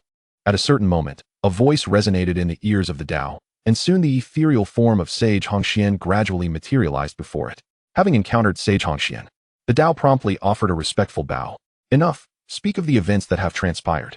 You must be aware of the risks involved in contacting me, Sage Hongxian remarked, his expression devoid of emotion as he regarded the Tao with icy detachment. Replying to the sage, a force known as the Great Xia Immortal Dynasty has emerged within the celestial realm, and they possess formidable strength, poised to unify the celestial realm imminently. The Tao explained hastily, and this is the reason you chose to contact me? Sage Hongshuan's countenance revealed a hint of anger. The unification of the celestial realm is a matter that requires my attention? If this revelation leads the evil clan's saints to discover the existence of our realm, esteemed sage, the power of the Great Xia Immortal Dynasty is alarmingly formidable. They even possess their own saints. The Tao's face exhibited a trace of urgency. Moreover, this Great Xia is preparing to break the seal leading to the ghost realm, and I fear they may eventually shatter the seals of the celestial realm itself. What? They possess saints? How is that possible? At this revelation, Sage Hongshuan's demeanor shifted dramatically. His composure faltered. Sage, only the sacred realm harbors such powerful beings. Anyone who breaks through to the saintly realm is invariably guided by the rules of the sacred realm and cannot resist this pull, not even saints themselves. Are you certain of your information? Sage Hongxian fixed his gaze upon the Tao, inquiring earnestly. Esteemed sage, you should know that as the heavenly Tao of the celestial realm, I can perceive the divine emperor level. However, I cannot fathom the saint of the Great Xia. The faint aura of sanctity emanating from them is unmistakable, the Tao replied. Upon hearing this, Sage Hongxian fell into contemplative silence. The emergence of a saint within the celestial realm was unfathomable. How could this be? Why had the rules of the realm not guided them to the sacred realm? What were their intentions? After a prolonged pause, he finally spoke. This Great Xia is preparing to unify the celestial realm, subsequently aiming to break the seal to the ghost realm, and perhaps even the seals of the celestial realm to reach the divine realm. The Tao respectfully responded. Sage Hongshuan's expression darkened. The saints had painstakingly shattered the celestial realm from the divine realm and sealed it away. If the Great Xia were to breach this seal, all their efforts would be rendered futile. The celestial realm, the last bastion of purity, would undoubtedly fall into the hands of the evil clan. Keep a vigilant eye on the movements of the great Xia. Report any developments to me immediately. I must confer with the other saints on how to address this matter. He commanded before his figure swiftly vanished. This was merely a fragment of his sacred consciousness. Lingering too long could attract the attention of the evil clan, a risk he could not afford. Moreover, he needed to promptly inform the other saints to strategize on how to confront the great Xia. Yes, I shall heed the sage's decree, the Tao replied reverently, watching as sage Hongxian disappeared.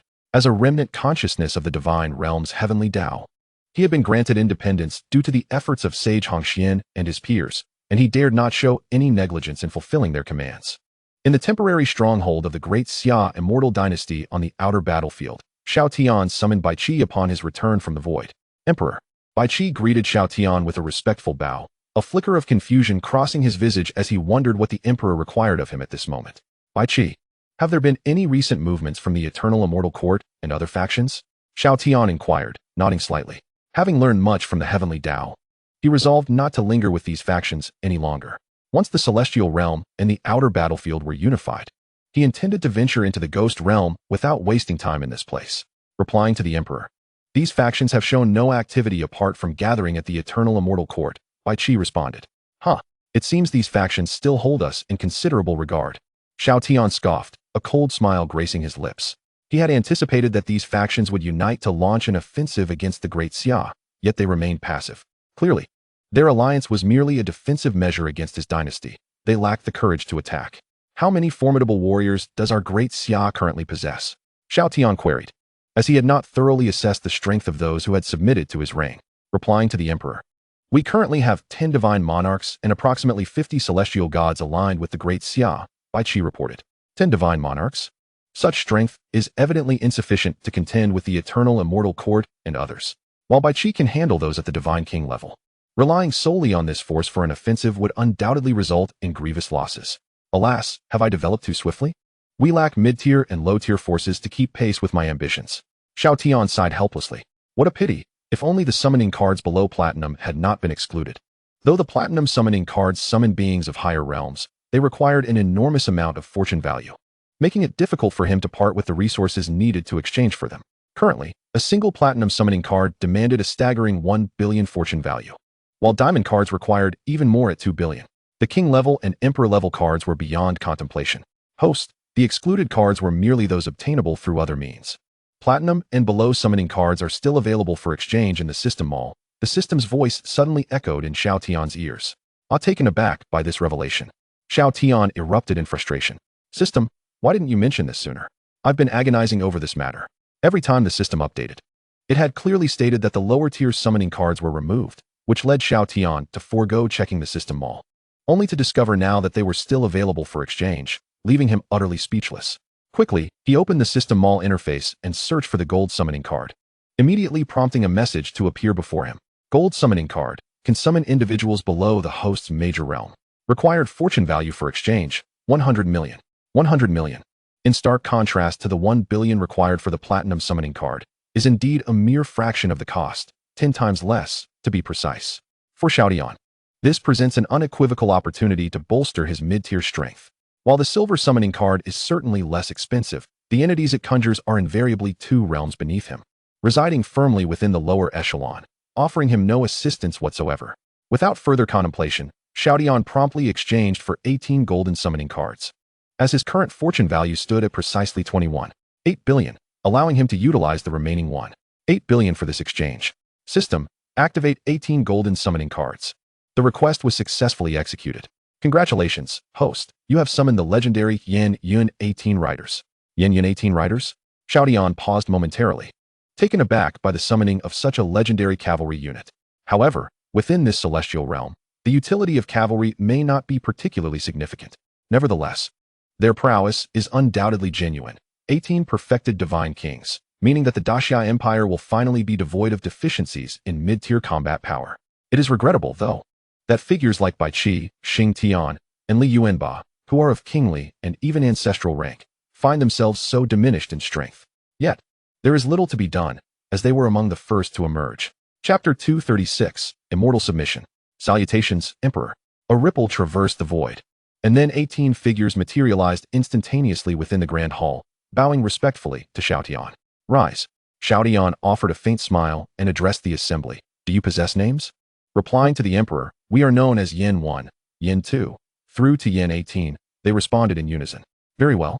You are to proceed immediately to the eternal celestial court stronghold. Any immortal forces unwilling to submit to the daxia shall be obliterated. With the advent of the Yin 18 riders, Xiao Tian resolved to cease any further negotiations with these immortal factions. It was a matter of submission or annihilation. No alternatives existed. He also had intentions to venture into the realms of the underworld and the divine, and lacked the luxury of time to squander on these factions. Understood, Emperor. The 18 riders acknowledged, then vanished without a trace. Observing their departure, Xiao Tian smiled serenely. With the intervention of 18 perfected divine kings, what could the eternal celestial court and other factions possibly employ as resistance? It would not be long before the entire celestial realm would be unified under the daxia banner. Emperor, I request to engage.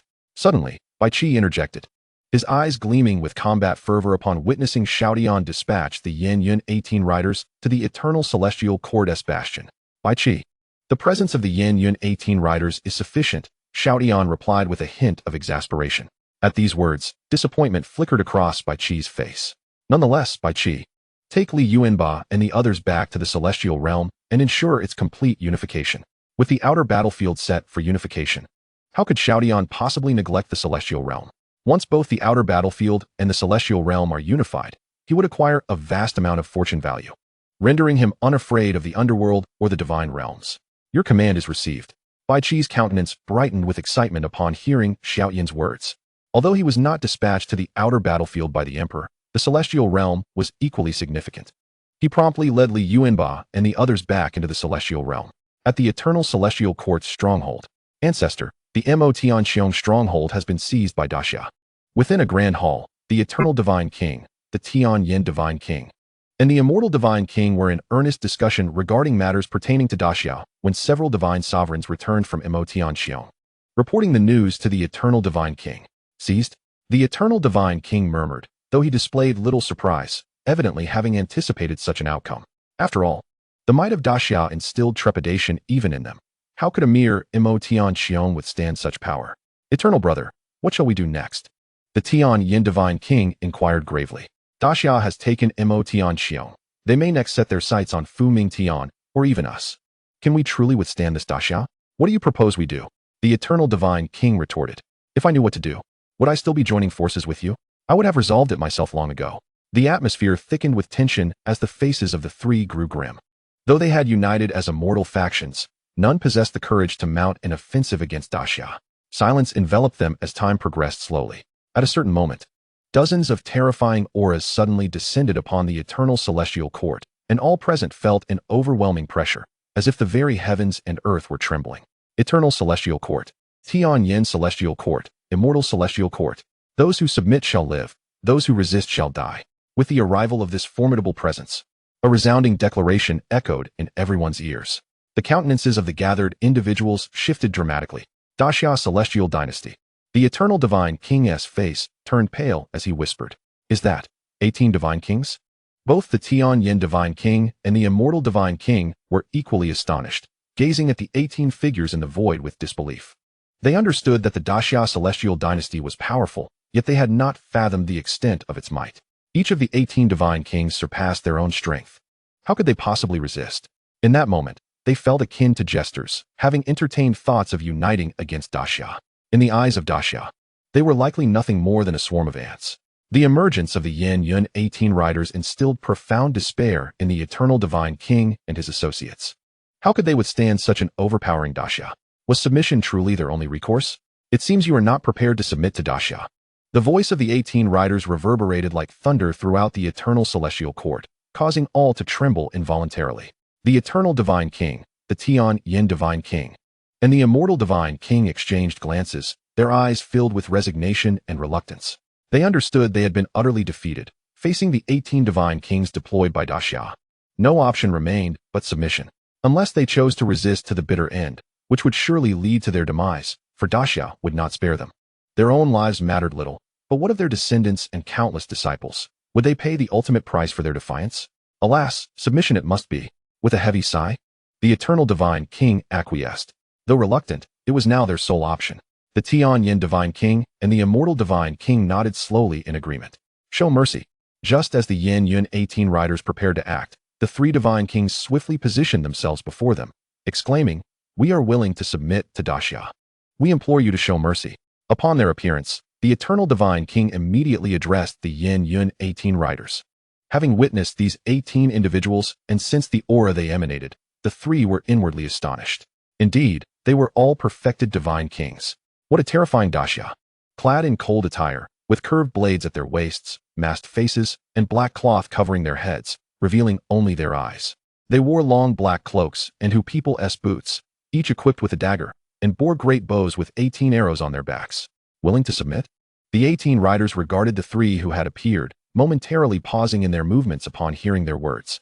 "Yes, we are willing to submit. We hope for your mercy." The three replied, heads bowed, their voices tinged with awkwardness. After all, they had vehemently resisted the Great Xia in the past, yet at this moment, upon witnessing the might of Great Xia, they chose to submit without hesitation, feeling a flush of embarrassment wash over them. In light of this, "You are to immediately disband the immortal court, and all territory shall belong to the Great Xia. 18. Return and report the situation here to the emperor." "Very well." Yin 18 nodded and vanished from the scene in an instant. "We shall comply with your command, my lord." The eternal God King and others exchanged glances, ultimately responding with resignation. Though reluctant, they had no choice but to announce the disbandment of the immortal court in the face of such a resolute command from Great Xia. Thus, the numerous immortal powers that had existed in the immortal realm for countless years declared their dissolution. Chapter 237. The Tremor in the Immortal Realm. One day later, all immortal powers announced their disbandment and submission to the Great Xia celestial dynasty, shocking everyone on the battlefield beyond. Countless individuals within the immortal powers were engulfed in disbelief upon receiving this news. They had not anticipated that the Great Xia celestial dynasty was so formidable that their collective immortal powers could not stand against it. Yet, only 18 individuals from Great Xia had been dispatched, and these 18 rendered them completely devoid of any will to resist. Each of these individuals was a perfected God King, leaving them with no means to counter. It is worth noting that there were merely 3 God Kings in the entire immortal realm, all at the initial stages. While facing 18 perfected God Kings from Great Xia was a complete upheaval of their perceptions. With the unification of the battlefield beyond, Bai Qi, accompanied by Li Yuanba and others, returned to the Great Xia celestial dynasty. "Generals, what brings you back?"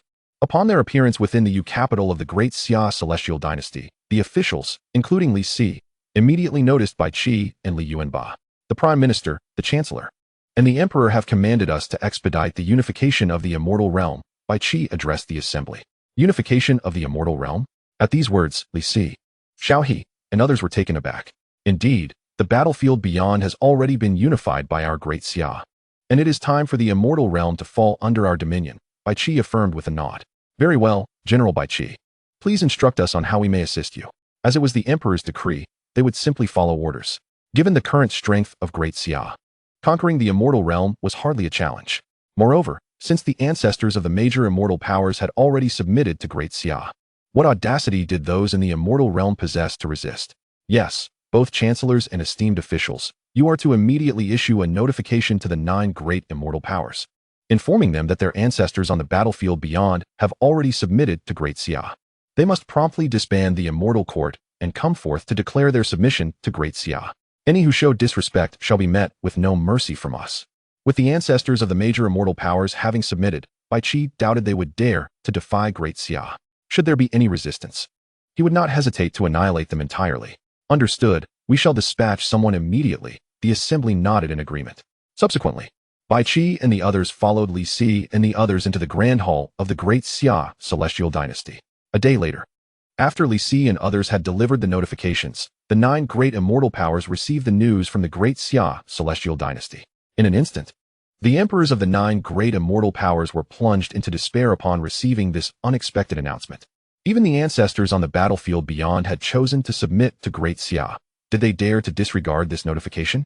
Discussions erupted within the various powers, as they realized that the strength of the Great Xia celestial dynasty far exceeded their imaginations, and with their ancestors having already submitted, resistance was rendered meaningless and would only lead to needless sacrifice. In the eternal immortal court, the eternal Qianquan sat upon the imperial throne, wearing a look of bewilderment. Below, the assembly of civil and military officials stood in silence, unable to articulate their thoughts. They had all received the news from Great Xia, and in the face of such an explosive revelation, it was difficult for anyone to process. As an immortal power within the eternal immortal domain, the prospect of submitting to a celestial dynasty within their own territory was undoubtedly a monumental disgrace. Yet, the might of the Great Xia celestial dynasty instilled in them no inclination for resistance, especially as even their ancestors had chosen to submit. What could they do? If they did not comply with the demands of the Great Xia celestial dynasty, it was likely that the entire eternal immortal court would face annihilation. Your Majesty, submit. At one moment, a trembling minister addressed the eternal Qinquan. Sigh, I understand. The eternal Qinquan slowly closed his eyes, a myriad of thoughts flashing through his mind, ultimately culminating in a heavy sigh. He did not wish to submit. As the emperor of the eternal immortal court, being compelled to yield to others was a fate more unbearable than death. Yet, the strength of Great Xia instilled fear within him. He could disregard his own interests. But as the emperor of the eternal immortal court, he had to consider the well-being of the entire court. If his decision were to lead to the demise of all within the eternal immortal court, he would be condemned as an eternal sinner. Handle the matters within the immortal court. Dissolve the eternal immortal court, as per Great Xia's demands. I shall now proceed to the Great Xia celestial dynasty. After addressing the assembly, the eternal Qinquan departed the grand hall, making his way toward the Great Xia celestial dynasty in Kanglan continent. The officials watched the departing figure of the eternal Qinquan, revealing a hint of helplessness. Did they not wish to submit to Great Xia? However, faced with overwhelming power, what choice did they have but to yield? Proclaim it to the world. Sighed a chancellor of the eternal immortal court to the assembly. Soon, a proclamation emerged from within the eternal immortal court. Today, the eternal immortal court is thoroughly disbanded and submits to the Great Xia celestial dynasty. With all territories of the eternal immortal court now under the jurisdiction of the Great Xia celestial dynasty. As this news spread throughout the entire eternal immortal domain, it immediately incited a tremendous uproar. What is happening? Why has the eternal immortal court suddenly disbanded? How could they announce their submission to the Great Xia celestial dynasty? It was astonishing that even the eternal immortal court had chosen to obediently submit to the Great Xia celestial dynasty. The strength of the Great Xia was so formidable that even the heavenly Tao could do nothing against it. The eternal immortal court had no recourse but to yield. In an instant, countless forces within the eternal immortal domain were plunged into shock. No one had anticipated that the Great Xia celestial dynasty would move so swiftly, effortlessly taking control of the eternal immortal court. From now on, the entire eternal immortal domain would be under the auspices of the Great Xia celestial dynasty, leaving many to wonder how the Great Xia would treat these forces. One day later, within the capital of the Great Xia, the eternal Qinquan arrived, his gaze fixed intently upon the palace ahead, a complex expression crossing his face. With the arrival of the eternal Qinquan, a figure appeared before him. You are the emperor of the eternal immortal court? Shui Ringgui inquired, observing the eternal Qinquan. At this moment, Shui Ringgui had already reached the realm of the celestial god, while the eternal Qinquan, being merely a demigod, had nowhere to hide before him. Moreover, among the 9 great immortal powers, the eternal immortal court was the closest to Great Xia, making it the first to arrive. I have met the esteemed elder. I am indeed he. Upon encountering Shui Ringgui, the eternal universe was momentarily taken aback. Indeed, there are quite a few formidable beings from the Great Xia divine realm. Furthermore, they traversed the celestial realm with ease, completely unbound by the jurisdiction of the heavenly Tao. It is evident that even the heavenly Tao dares not intervene in the affairs of Great Xia.